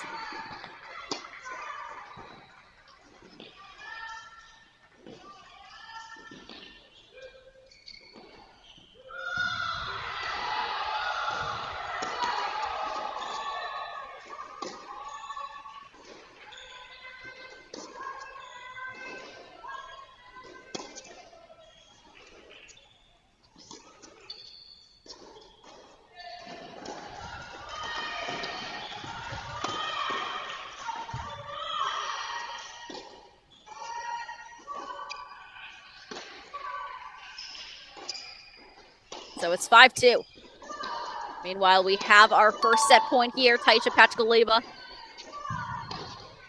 takes the first set over Darius Matanikov, who shows a bit of frustration. So Pachkaleva is now up 6-2 on court number 5. And here on court number 3, Malaika Ropolu is 2 points away from taking a first set for the University of Texas as well. And as a reminder, folks, Texas needs 3 of these matches. Texas now has 1 first set.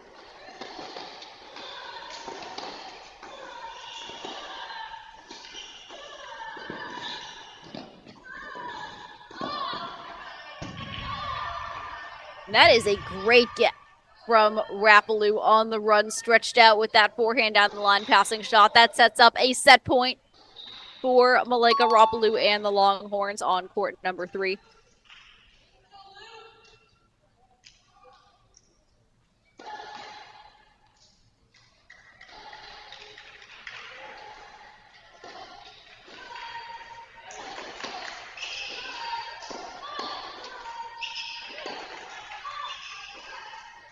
And that is a first set for Malaika Rapalou. Texas has 2 first sets now. Let's head on down to court number 6, where Jeanette Morales still has that 5-2 lead over Vivian Obrutsky, as we see if she can close it out. But first, we're actually going to hop on to court number 3, or rather court number 2, as we see that Nicole Kieran and Tanya Sasnskaya are all knotted up here at 4-all.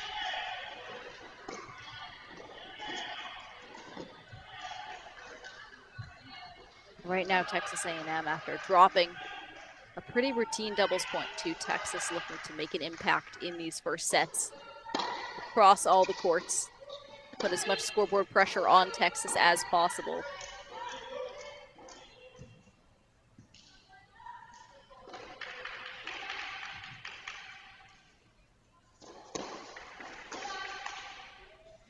So there are 2 breakpoint chances here for Tanya Sasnskaya.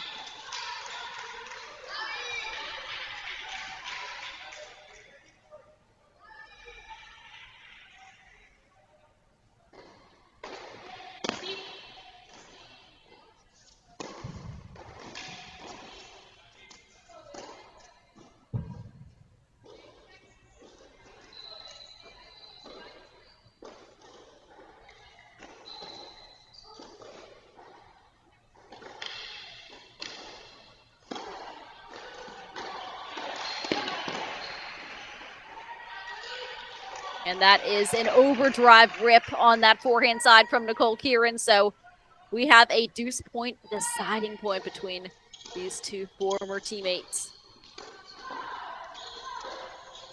Rather, would have been teammates had Nicole Kieran stayed at Texas. Sasnouskaya, of course, comes from Old Dominion.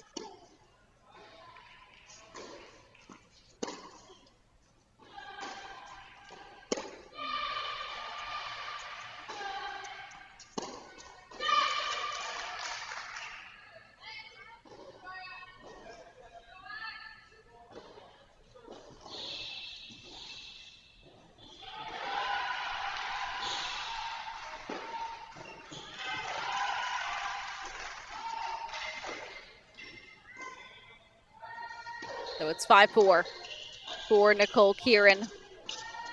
And meanwhile, let's head on down to court 6, where Obrutsky is fighting back.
Obrutsky really flattening out that forehand, but Morales was able to withstand it. And again, what Morales has been able to do so well for Texas A&M, especially at the lower end of the lineup, is withstand that power.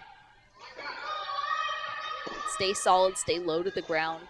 Just absorb it when players are on hot streaks like this, as Vivian Obrutsky right now is just swinging at everything.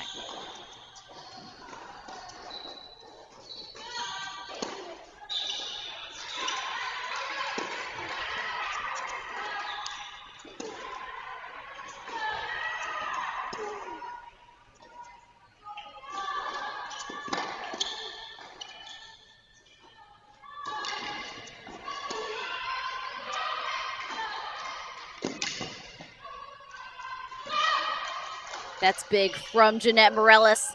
So there are multiple set points for Texas A&M now to grab their first set.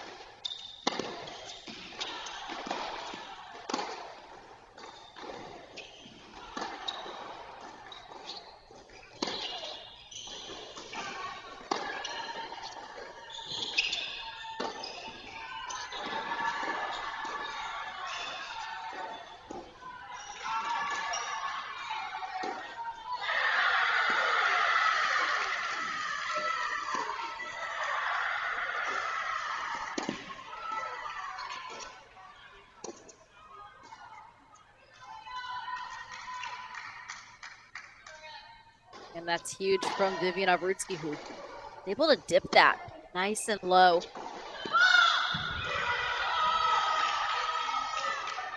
And again, the depth here on both of these teams really getting tested at this line 6 spot. And we see so far that Jeanette Morales is able to get the upper hand in the moments that count, but this really is a first set so far that has come down to 1 or 2 points.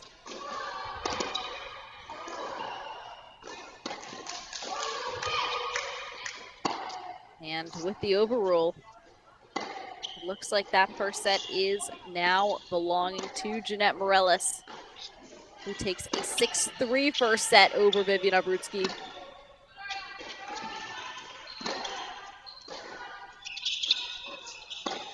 And so we look at our remaining 2 first sets here, as Mary Stoyanov now has a 5-3 lead over Sabina Zainalova.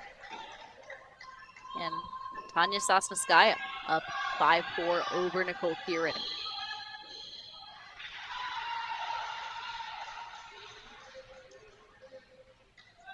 Court 4 also in the first set, but tied at 4-all.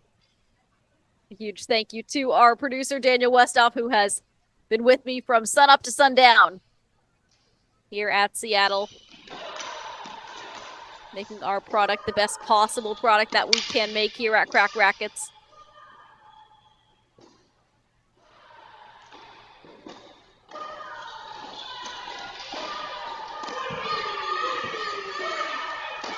And that's a rip from Zainalova, denying Stoyanov that set point.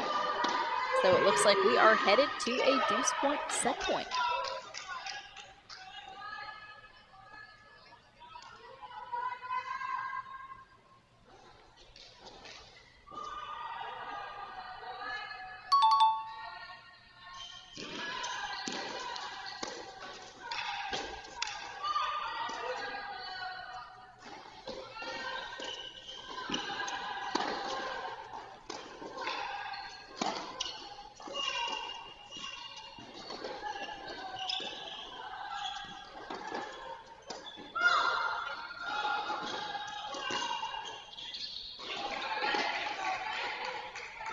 And that is a gritty get from Sabina Zainalova, so we play on 5-4.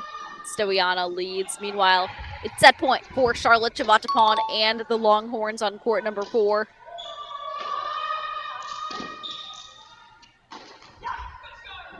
And that's the first set for Chavatapon. And another set point for Tanya Sosnowskaya.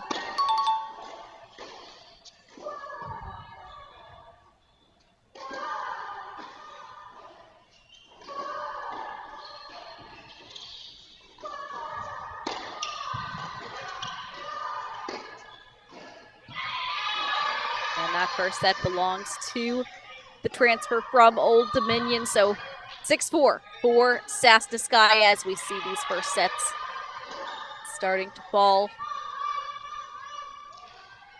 Court number 1 with Mary Stoyanov and Sabina Zainalova. Now the final first set in action this evening at Seattle Tennis Club.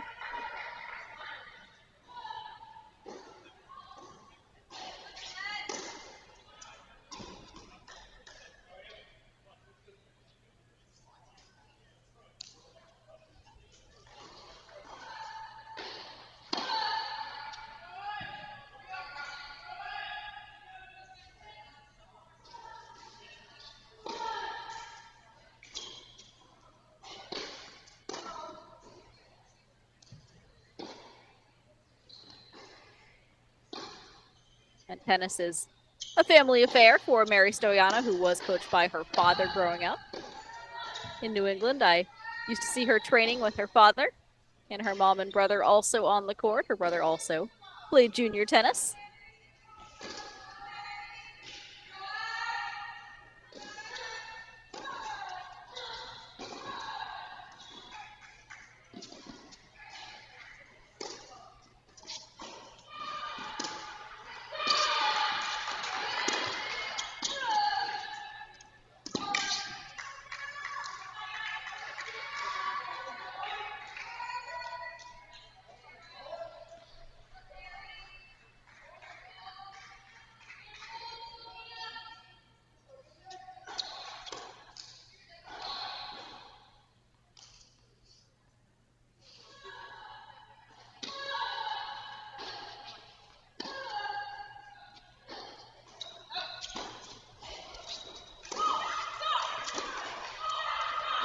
That's big from Stoyanov, who continues to just establish herself at the baseline. And this is the least I've seen Stoyanov come into net for a long time in a lot of matches that I have seen her play.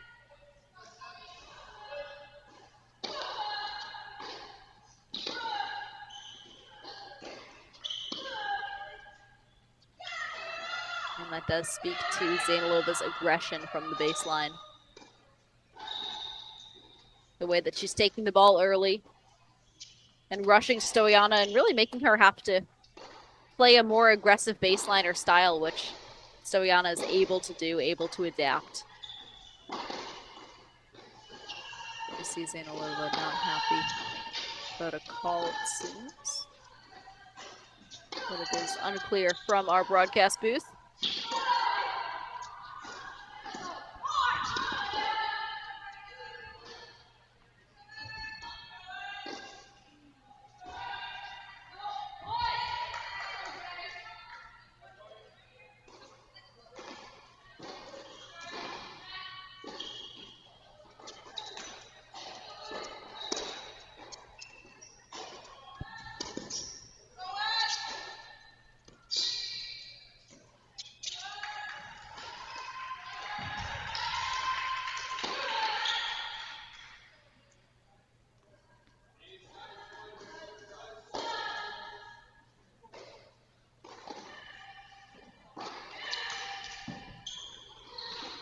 And a lucky let cord there for Sabina Zainalova as we do play lets in college tennis.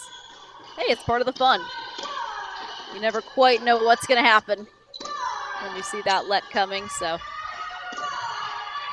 Zainalova builds off of that as she looks to send this first set 2-5 all.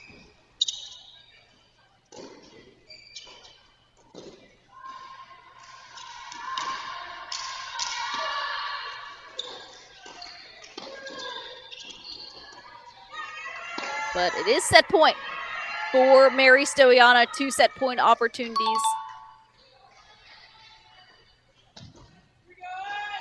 For Stoyana and the Aggies. A set point that they so desperately need at this point in the match.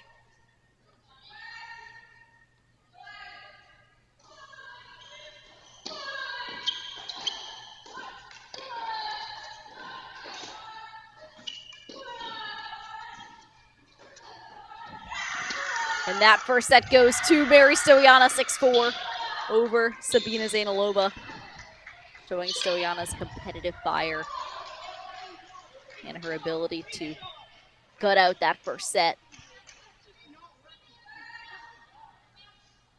So after all the chips have fallen in these first sets, we see Texas A&M coming out with 2 first sets. And the other 4 have gone the way of the University of Texas.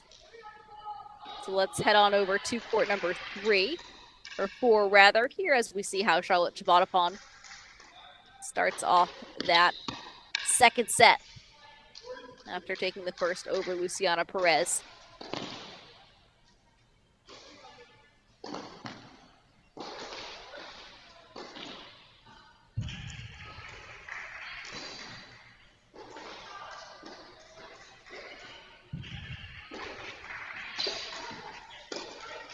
Huge serve from Chavatapon, who's bringing all the energy, the senior leader for the University of Texas. She goes up 1-love in the second set. Meanwhile, here on court number 5, Taicha Pachkaleva is up 2-1 over Darius Metanikov after taking a 6-2 first set.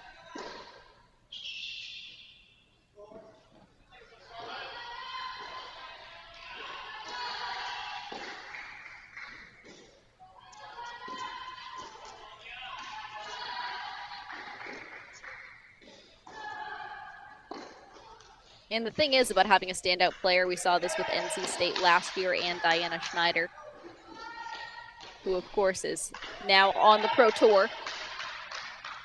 But we saw everyone get pushed down a spot in the lineup, and this is what Peyton Stearns did for the University of Texas, what Emma Navarro did for the University of Virginia. When everyone else sees someone at that different level, at that pro level already on their team, it just rises the level of play. And so we're seeing Texas try to find that level organically when everyone has to be shifted back up a spot.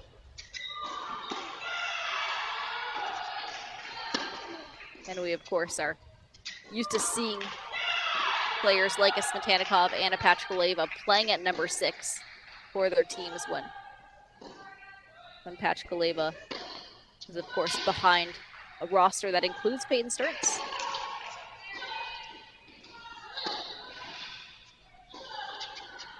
That's the fun of being head coach Howard Jaffe, to find the new chemistry among his team. And it seems that as of now, the team is looking in fine form heading into February.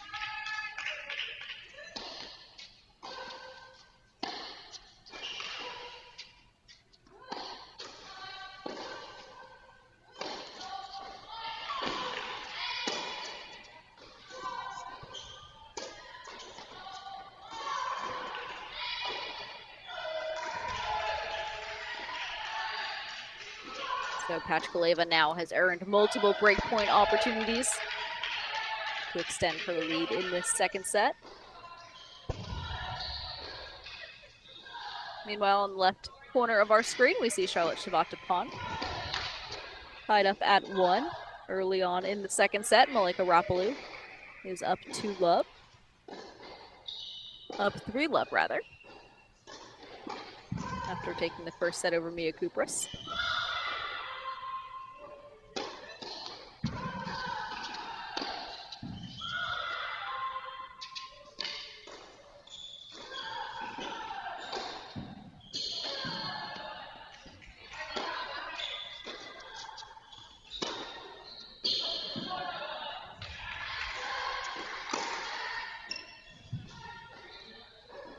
That's a rip from Pachkaleva, who extends that lead to 3-1. So let's head to court number 3, where Malika Rapalou has a 3-love lead over Mia Kupras.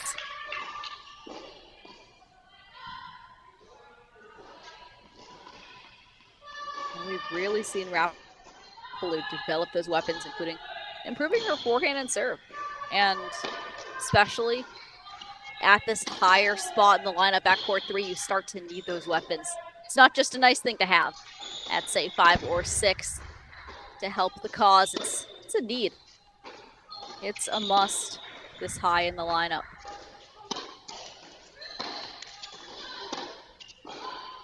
Those are 2 huge serves fired off the racket of Malika Rapalou. So now it is a deuce point deciding point. See if Rapalou can extend that lead to 4-love.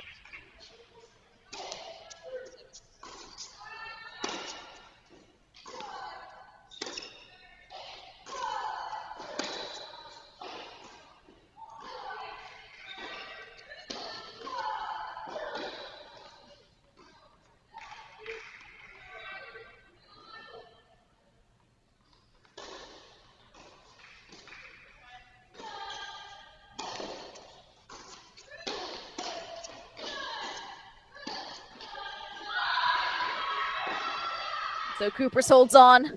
It is 3-1. Malika Rapalou leads on court number 3. And meanwhile, let's head to court number 5, as Taisha Pachkaleva is up a set and 3-1 against Darius Metanikov.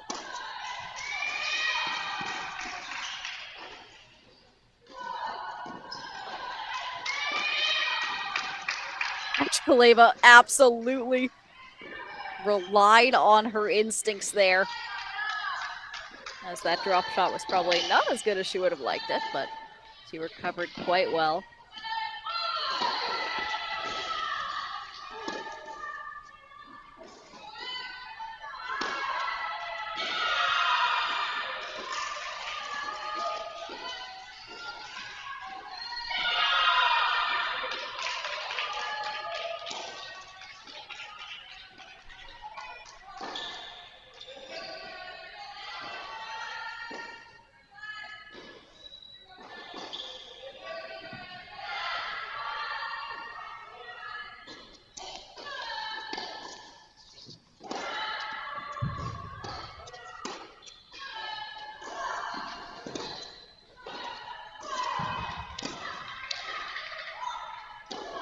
That's big-time tennis from Darius Smetannikov, and that really is the Smetannikov that looks and plays the best in terms of stepping in, using that big forehand.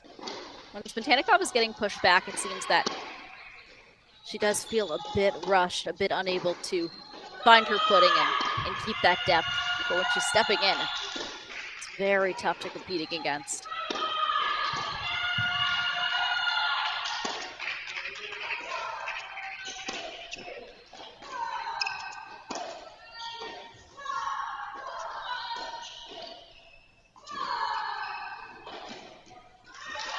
Huge hands from Pachkaleva.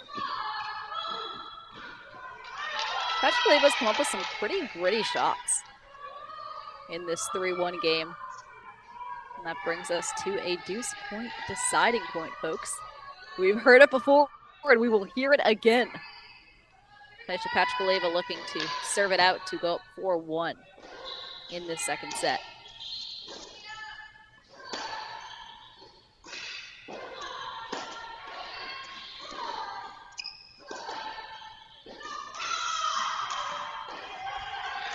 So it's 3-2 for Pachkaleva. And meanwhile, let's check in with Malaika Rapalou, who is up 3-1 here against Mia Kupras.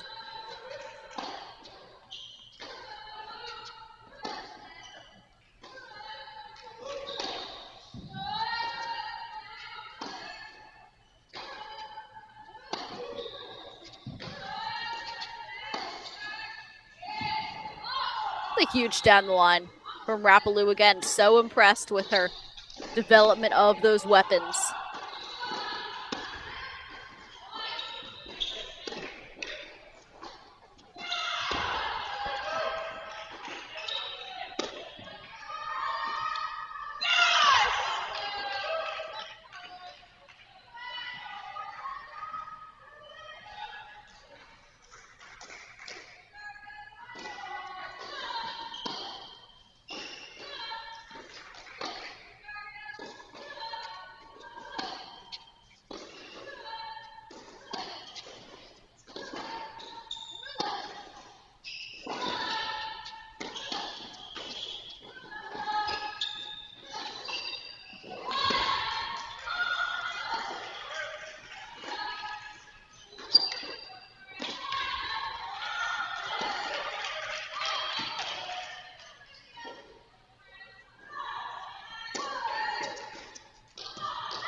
Not happy with that call, but again, tough to tell on the far side for anyone, but especially from where we are seated. So Mia Kupras has 2 chances now to climb on back and make this a 3-2 second set.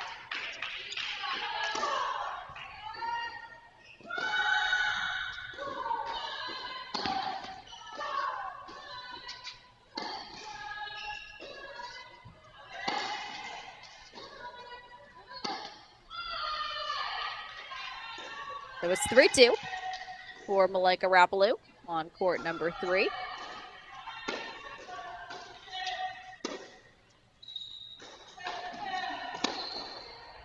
And now let's head to court number 5. Let's check in with Taisha Pachkaleva and Darius Smetannikov as is 3-2.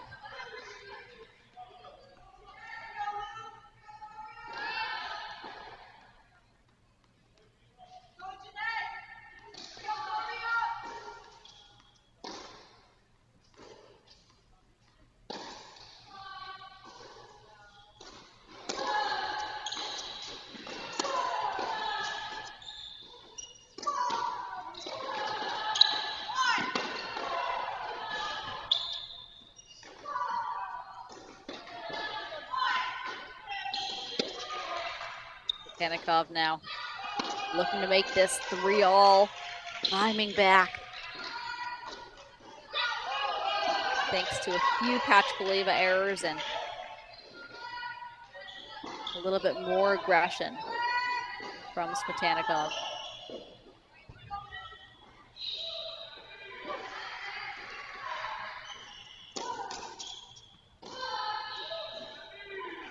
And with the let, it's 3-all on court number 5.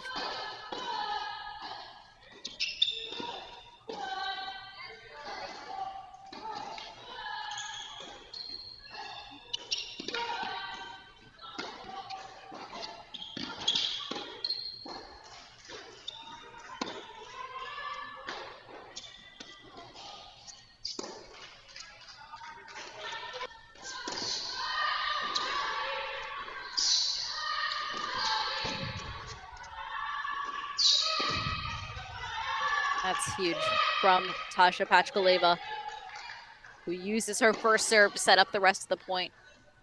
We love to see that, especially lower in the line, that 1-2 combo, using the serve and the first ball after that.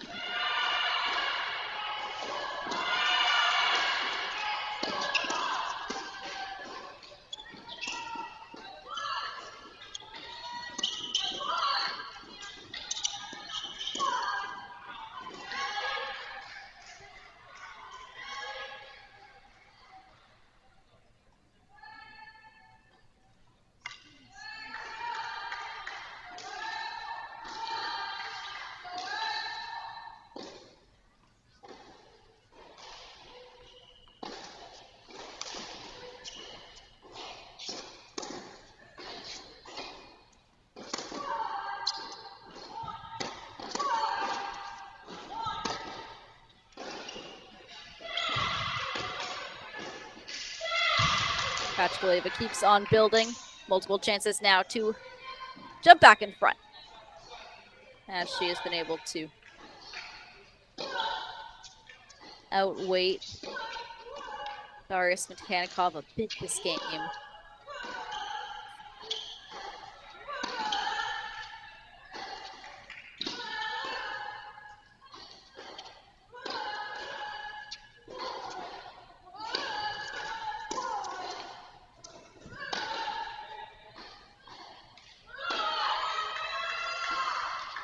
It's 4-3 for the Longhorns on court number 5.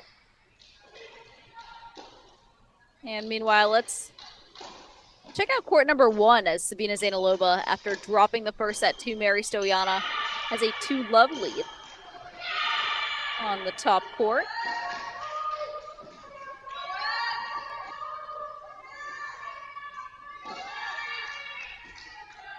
Make that a 3-love lead for Zainalova.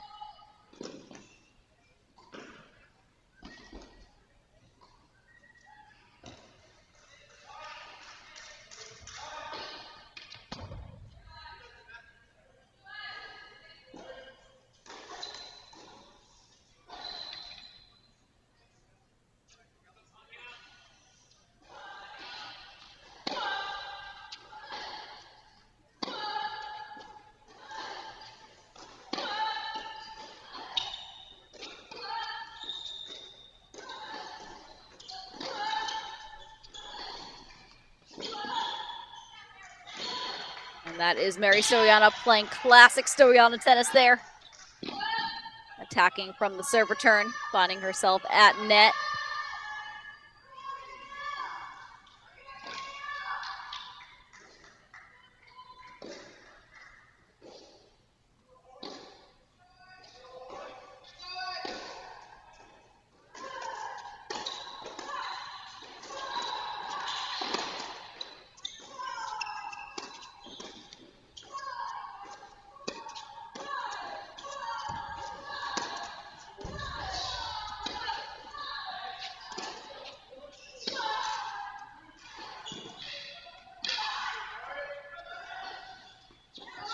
And it's very obvious when Stoyana is playing, quote-unquote, her game, because it looks different. That looks fun. Stoyana looks like she is having fun when she is mixing up the pace, coming into net a lot, using those slices, those angles.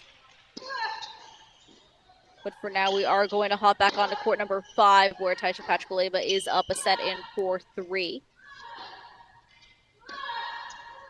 against Darius Matanikov.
Great defense from Darius Matanikov.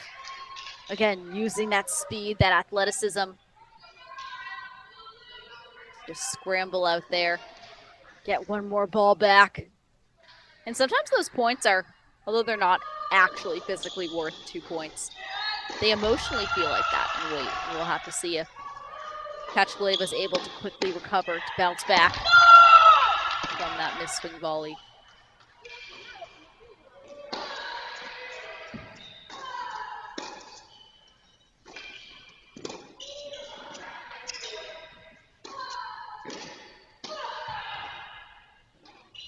Looks like she does. Looks like she does quickly bounce back from that. So it's 30-all here on court number 5.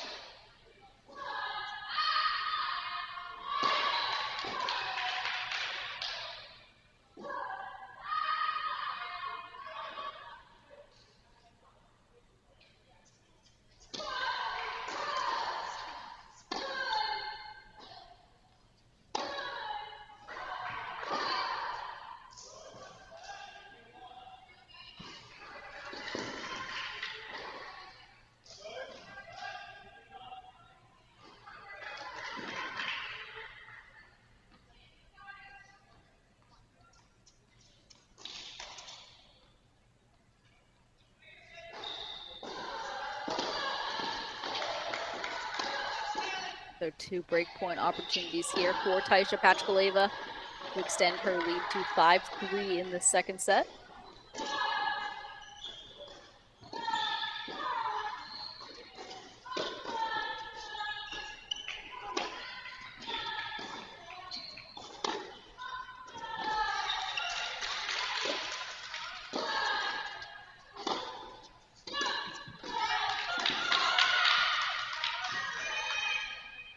So it's 5-3 for Taisha Pachkaleva.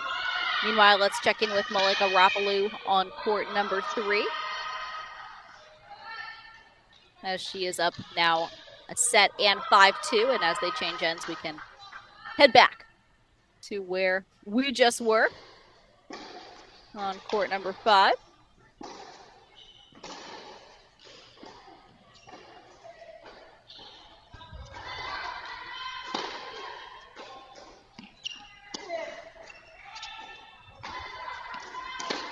While on these other courts, Texas A&M putting up a fight in the second sets, where the University of Texas has taken the first. So it's not going to be easy for the Longhorns tonight. But Taisha Pachkaleva seems to have found a way to be 3 points away from a victory here on court number 5.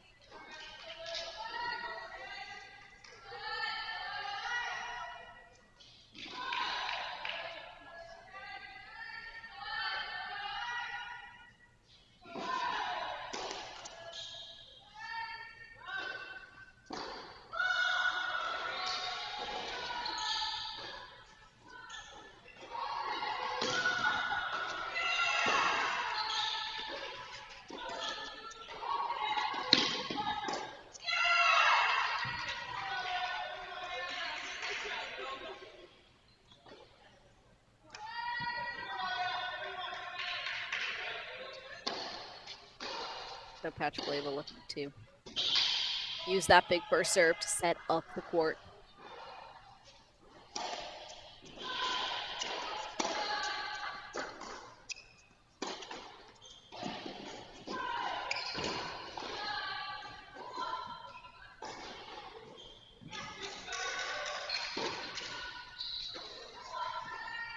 A bit too overeager from the Longhorns here on court 5.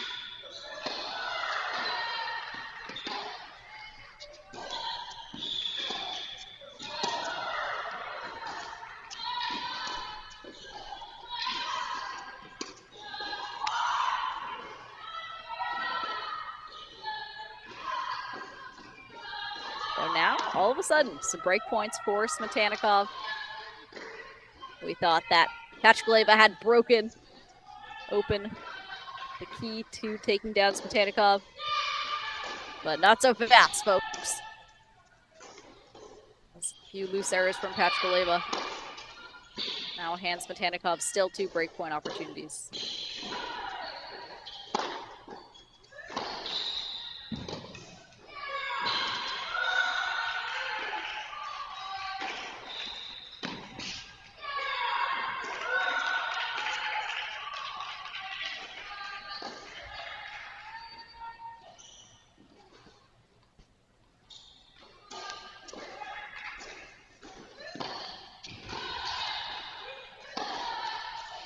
So we have a deuce point, deciding point, and match point for Taisha Pachkaleva and the Texas Longhorns.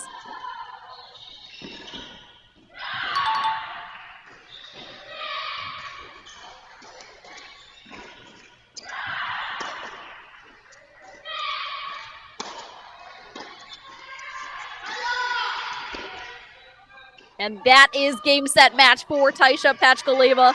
6-2, 6-3, as the University of Texas extends its lead to 2-love over Texas A&M. And it's another match point right here for Malaika Rapalou.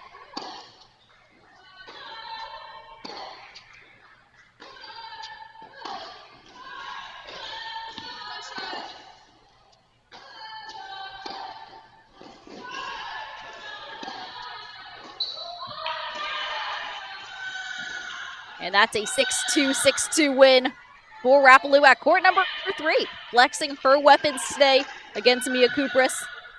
So make that 3-love for the University of Texas. Longhorns now need one more.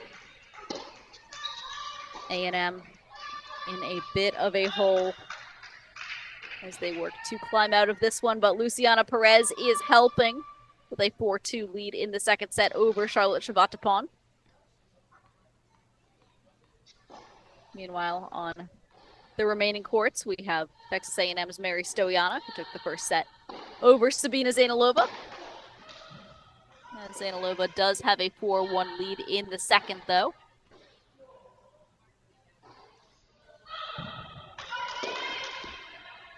And meanwhile, on court number 6, Jeanette Morellis took the first set for Texas A&M, and the second set lead also belongs to the University of Texas and Vivian Obrutsky in that second set.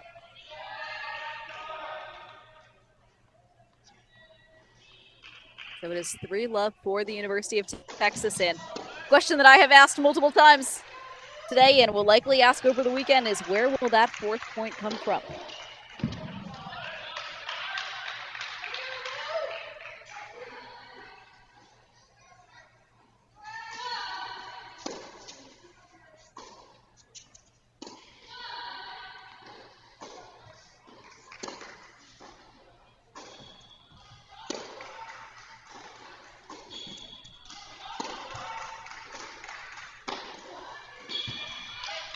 Huge serve from Chavatapon. Must be nice to have that in your back pocket. Just whip it out whenever you are in trouble on serve. So Chavatapon now has multiple chances to cut the deficit to 1 game.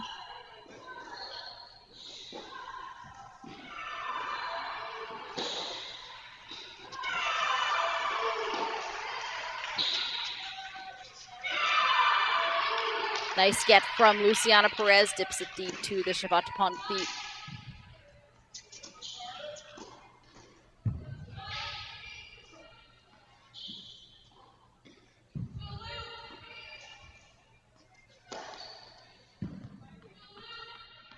So 2 more chances here for Charlotte Shavatapon to make this a 3-4 second set.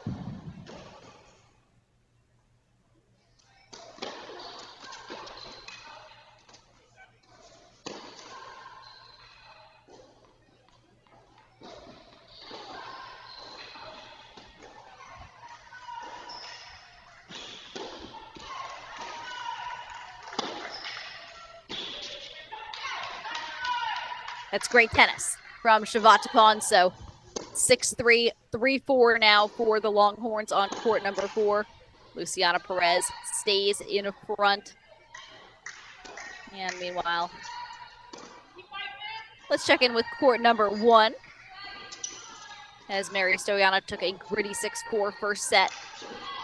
But the second set so far has belonged to Sabina Zainalova.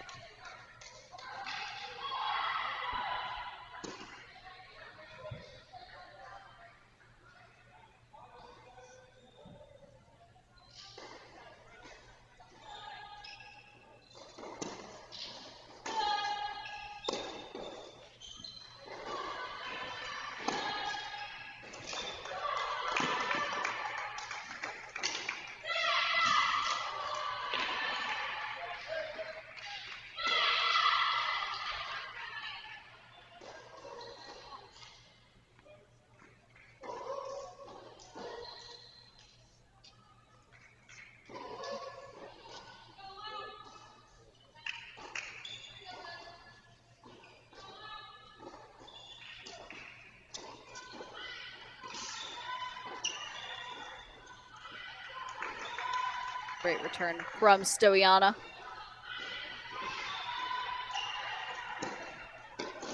As she tries to fight her way back into the second set.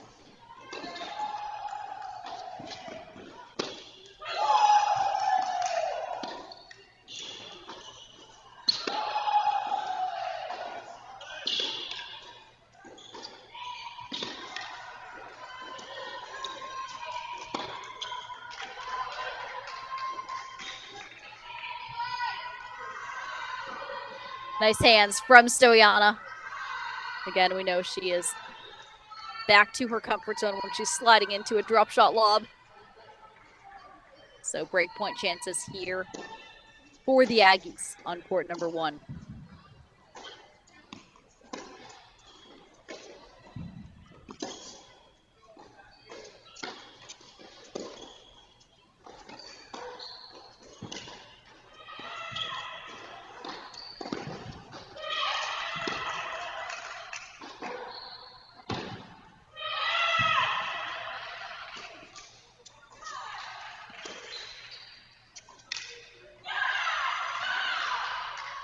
Stoyana makes it 4-2 in this second set. Meanwhile, let's check in with court number 4. As Luciana Perez leads 4-3, but Charlotte Shavatapon looking for a break.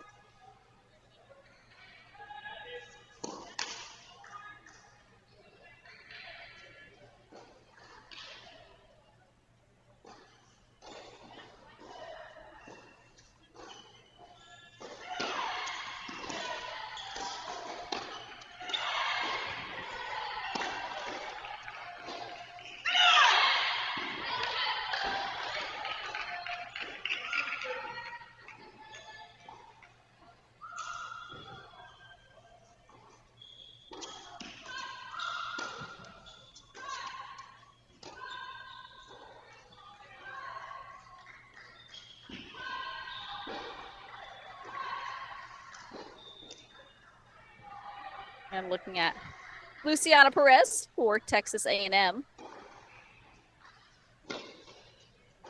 Perez is just a freshman, a product of the IMG Academy. He comes from Lima, Peru.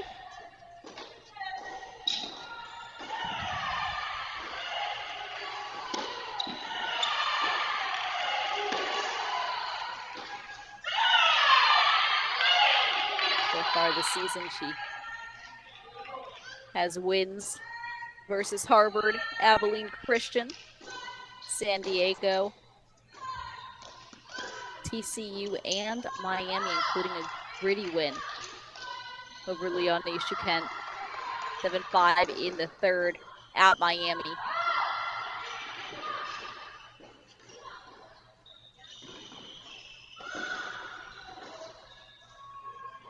So she continues to get this primetime experience in her rookie campaign.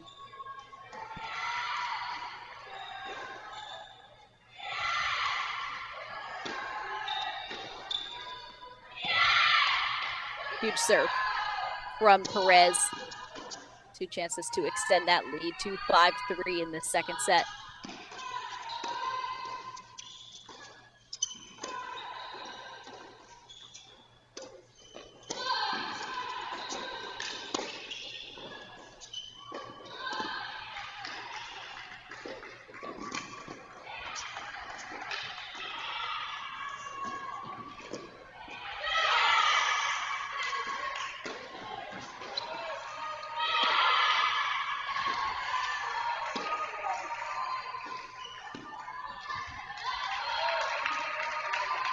So it is a deuce point, deciding point.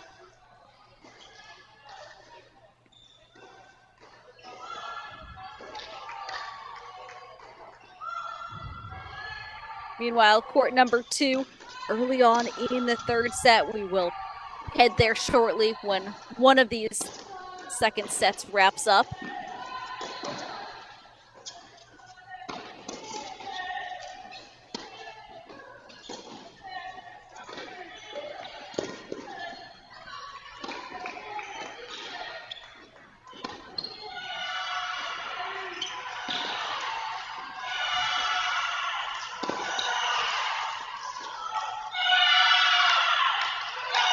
So Luciana Perez hangs on. It's 5-3 now for the freshman.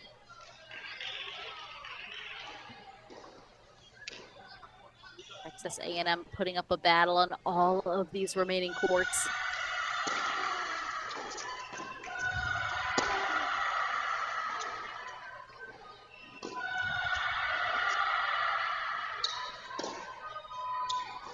And meanwhile, checking in with court number 1. Although Mary Stoyana took the first set, Sabina Zainalova is in front in the second of court 2.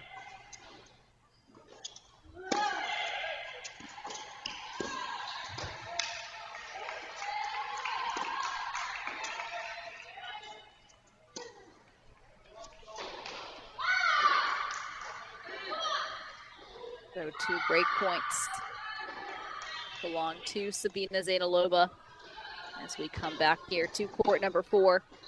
Shabbatapon serving to stay in this second set.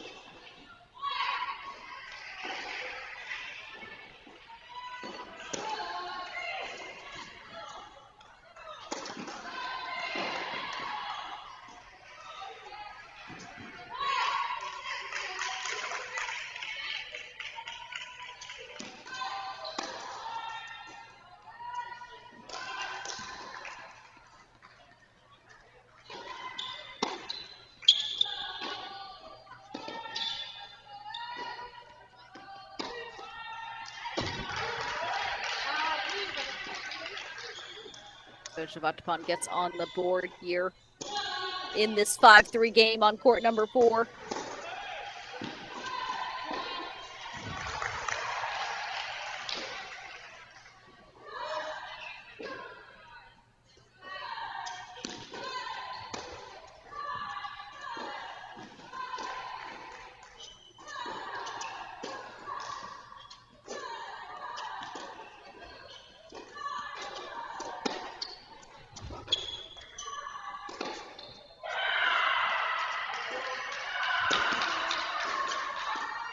So it's 30-all here on 4, and very interesting game. A crucial game for momentum swings, of course. But the points have not been as long as they have been for the remainder of this second set. So We're seeing a few nervous errors off the racket of the freshman, which is to be understood. Meanwhile, Shabbatakon looking for that serve +1 combo.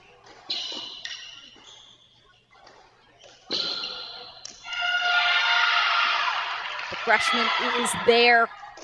So 2 set point chances for Luciana Perez.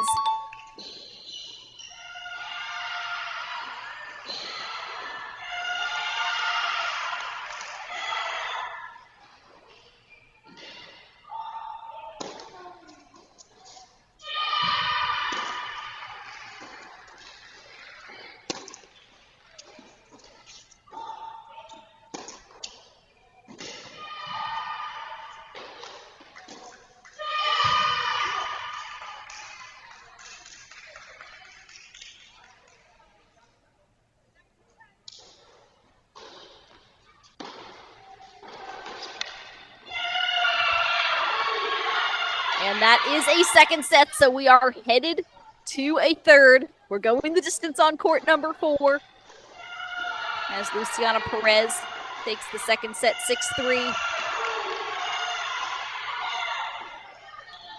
Meanwhile, Jeanette Morales looking to close out this match on court number 6 for the Aggies. Believe it or not, Texas A&M still not on the board in the overall score. Just hard to believe because this is a battle, folks. And in the lower left-hand corner of our screen, we have the start of the third set between Nicole Kieran and Tanya Stasnskaya.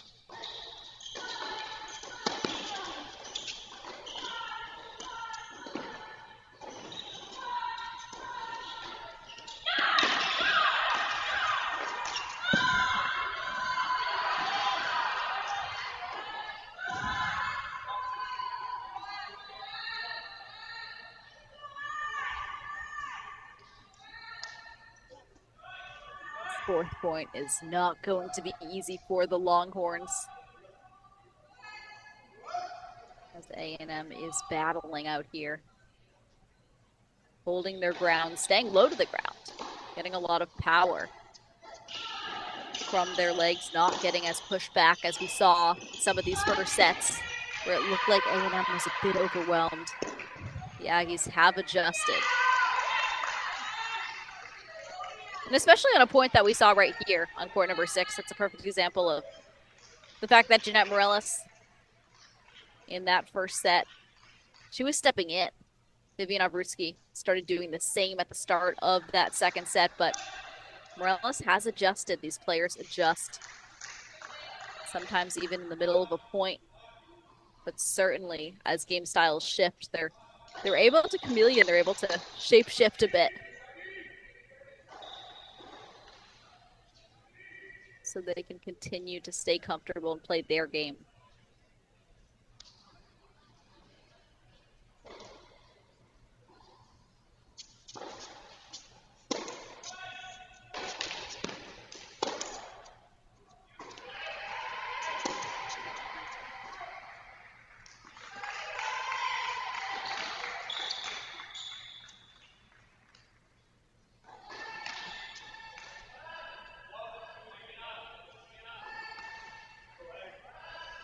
We're all 30 all here on court number 6.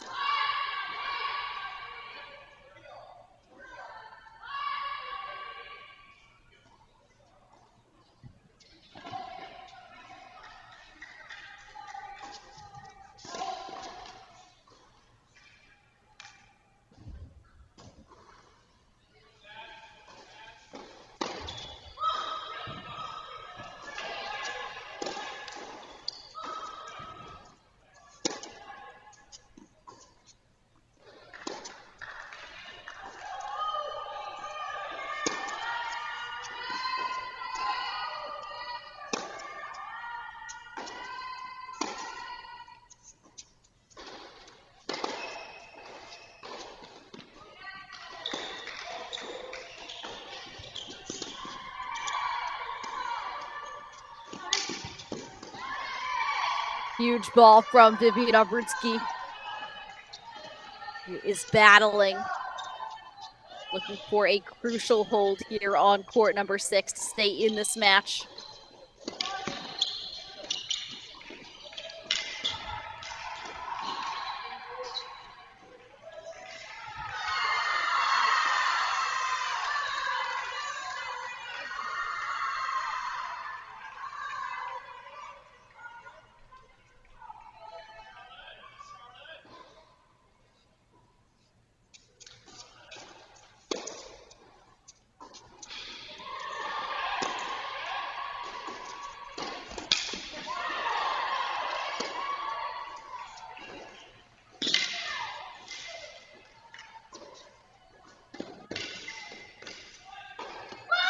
It's 5-4 for Vivian Obrutsky and the Longhorns on court number 6.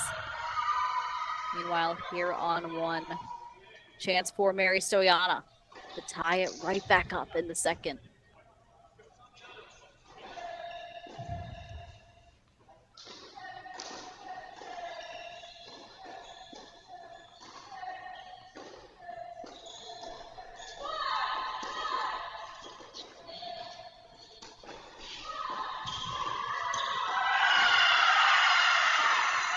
And it's 4-all.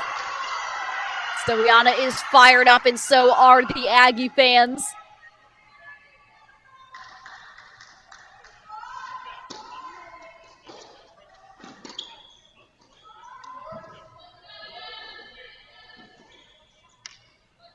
Meanwhile, Nicole Kieran has taken the second set by storm and now up 3-1 in this third set.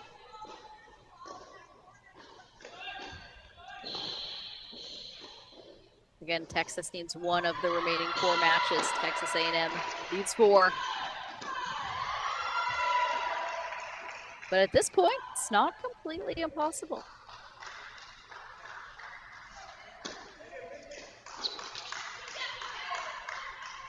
Situation that was looking so dire for the Aggies. Because of that Aggie fight has become a battle. They are very much in this match.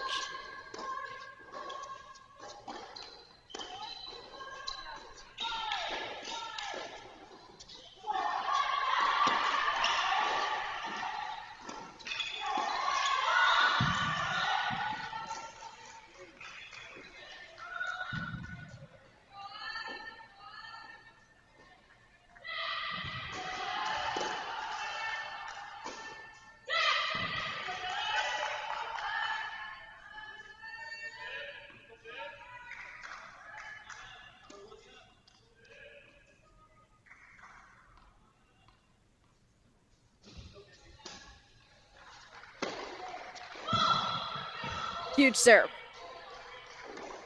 from Nicole Kieran up the tee. Kieran is racing to the finish line of this third set, and that's because the weapons that you saw from Sasnouskaya in the first set have been tamed. Kieran is able to use that serve, use that first strike tennis. Really get back into rhythm here in these final 2 sets.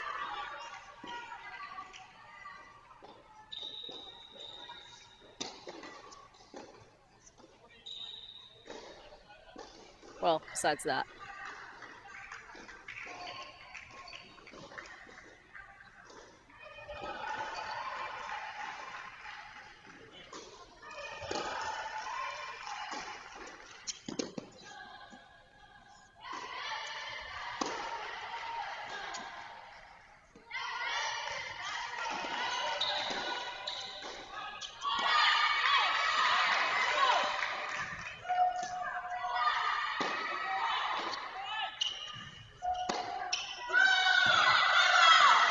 That's huge. 4-1 lead for Nicole Kieran and the Texas A&M Aggies. I wonder what it must feel like for Kieran to be playing her former school. Seems to certainly fire her up in this final set.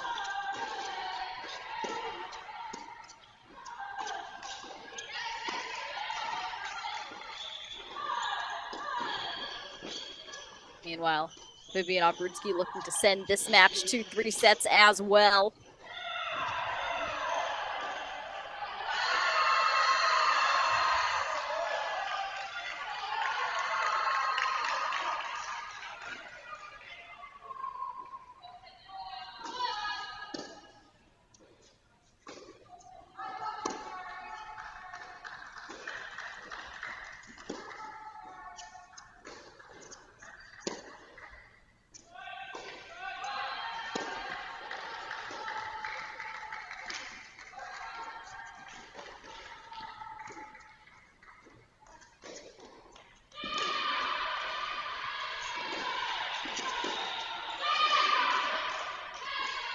That slice battle is won by Jeanette Morellis,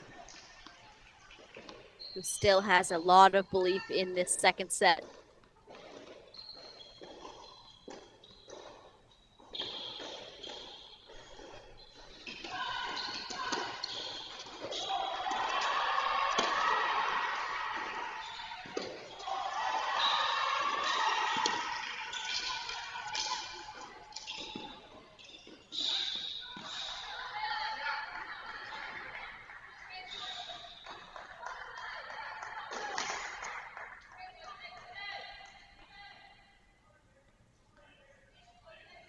And meanwhile, if we look at Texas A&M across the courts, how could they get to 4? Well, Mary Stoyanov up a set and chances to go up 5-4, so she could be one game away from a victory, which would get A&M on the board. And Nicole Kieran is more than almost there, up 4-1 in this final set against Tanya Saksinskaya for Texas A&M. That's 2, folks. Luciana Perez. That is the question mark for Texas A&M, just starting a third set with Charlotte Chabatapon. And Jeanette Morellis right here on court number 6 now, up 6-3, 5-all.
So Zainalova continues to lead in this second set.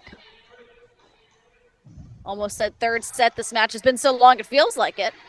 We have a match deep in the third set. And speaking of that, let's check in with that match on court number 4. 2, rather, as we see Kieran up 4-1 in the third set. Now it is a deuce point, deciding point for Nicole Kieran to extend that lead to 5-1.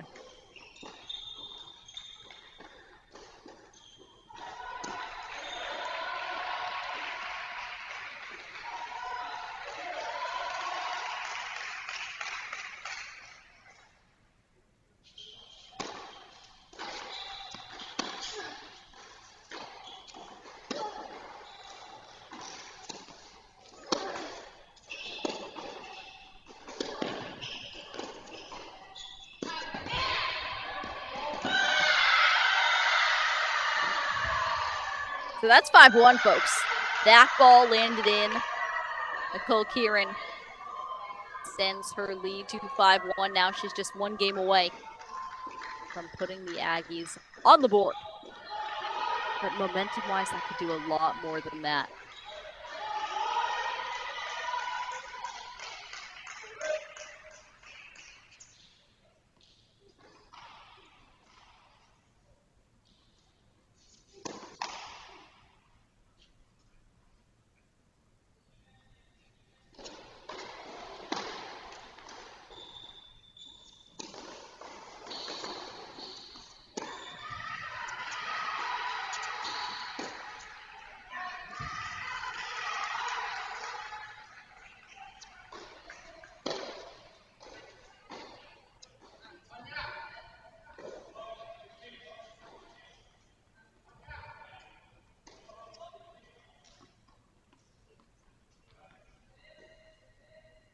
Kasnaskaya still bringing the fight.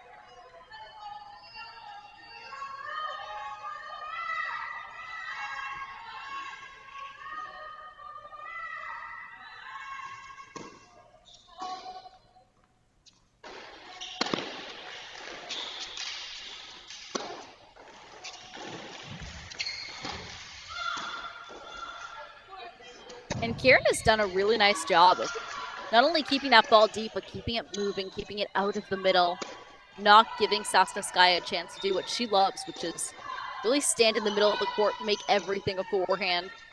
Well, she can't do that when she's on the run. We saw a lot of short forehands for Sasnouskaya in that first set, but in these last two sets, it's all been Nicole Kieran.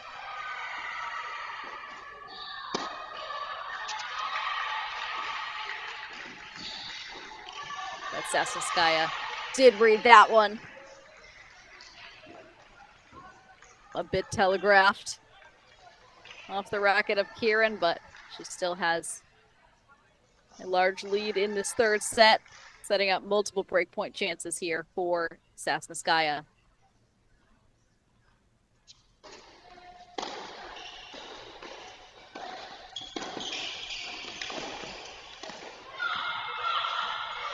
One of them is saved.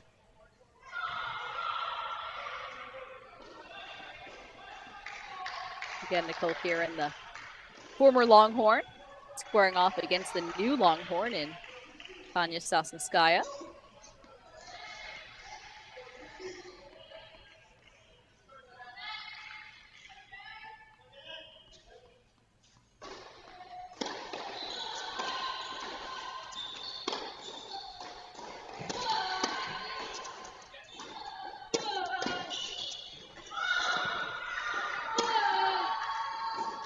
So Kieran has her first deuce point and also match point.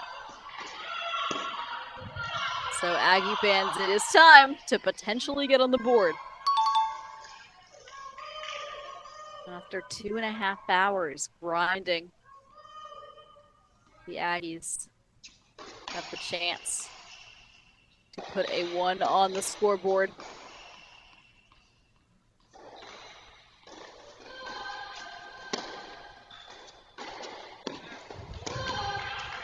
But not so fast. So Sasnouskaya stays in it. 5-2. Kieran leads in the third set. And now checking in here on court number 6. Morelos has come back big in this second set. Very impressive from the junior.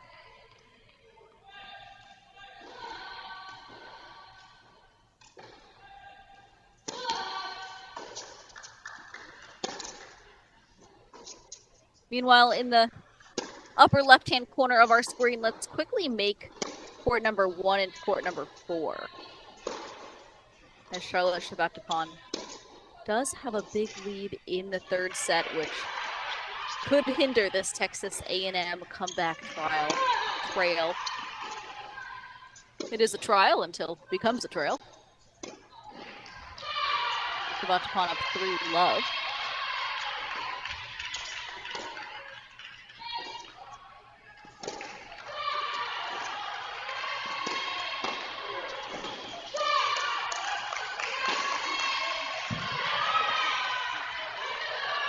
Morelos building back, just 3 points away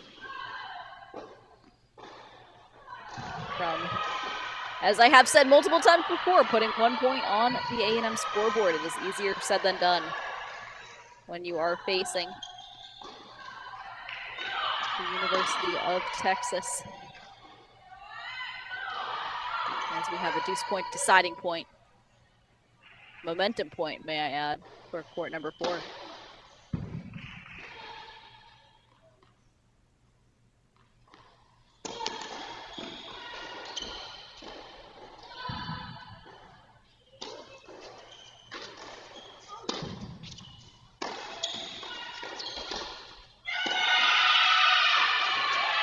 So it's 3-1. Luciana Perez stays in it.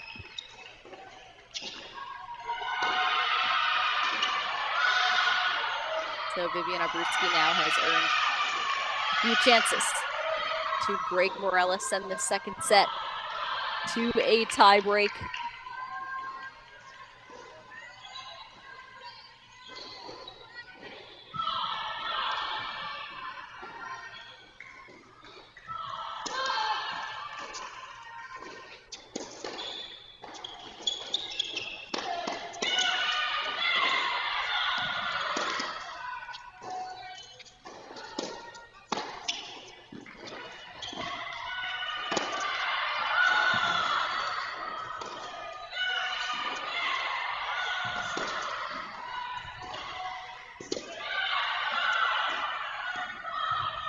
That's an absolute rip from the racket of Viviana Brunsky. We are headed to a tiebreak in that second set. Meanwhile, Nicole Kieran just 2 points away from a gritty win over Tanya Sasnouskaya, but she's been here before, has not been able to convert.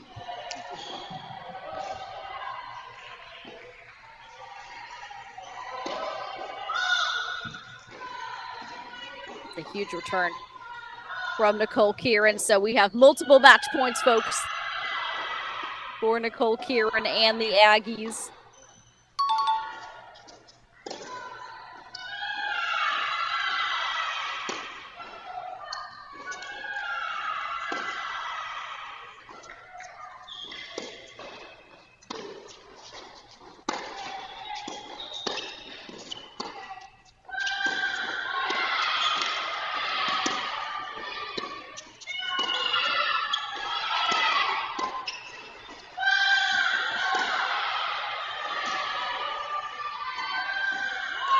And that is the first Aggie point.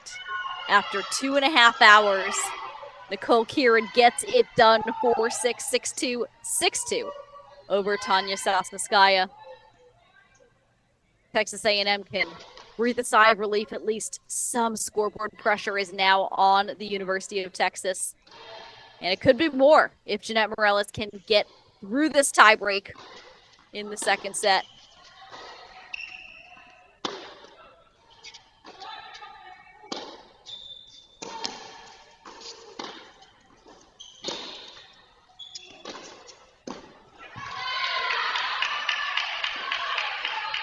Meanwhile, in the upper left-hand corner of our screen, we see Charlotte Chavatipon up 3-1, but Luciana Perez is pressing back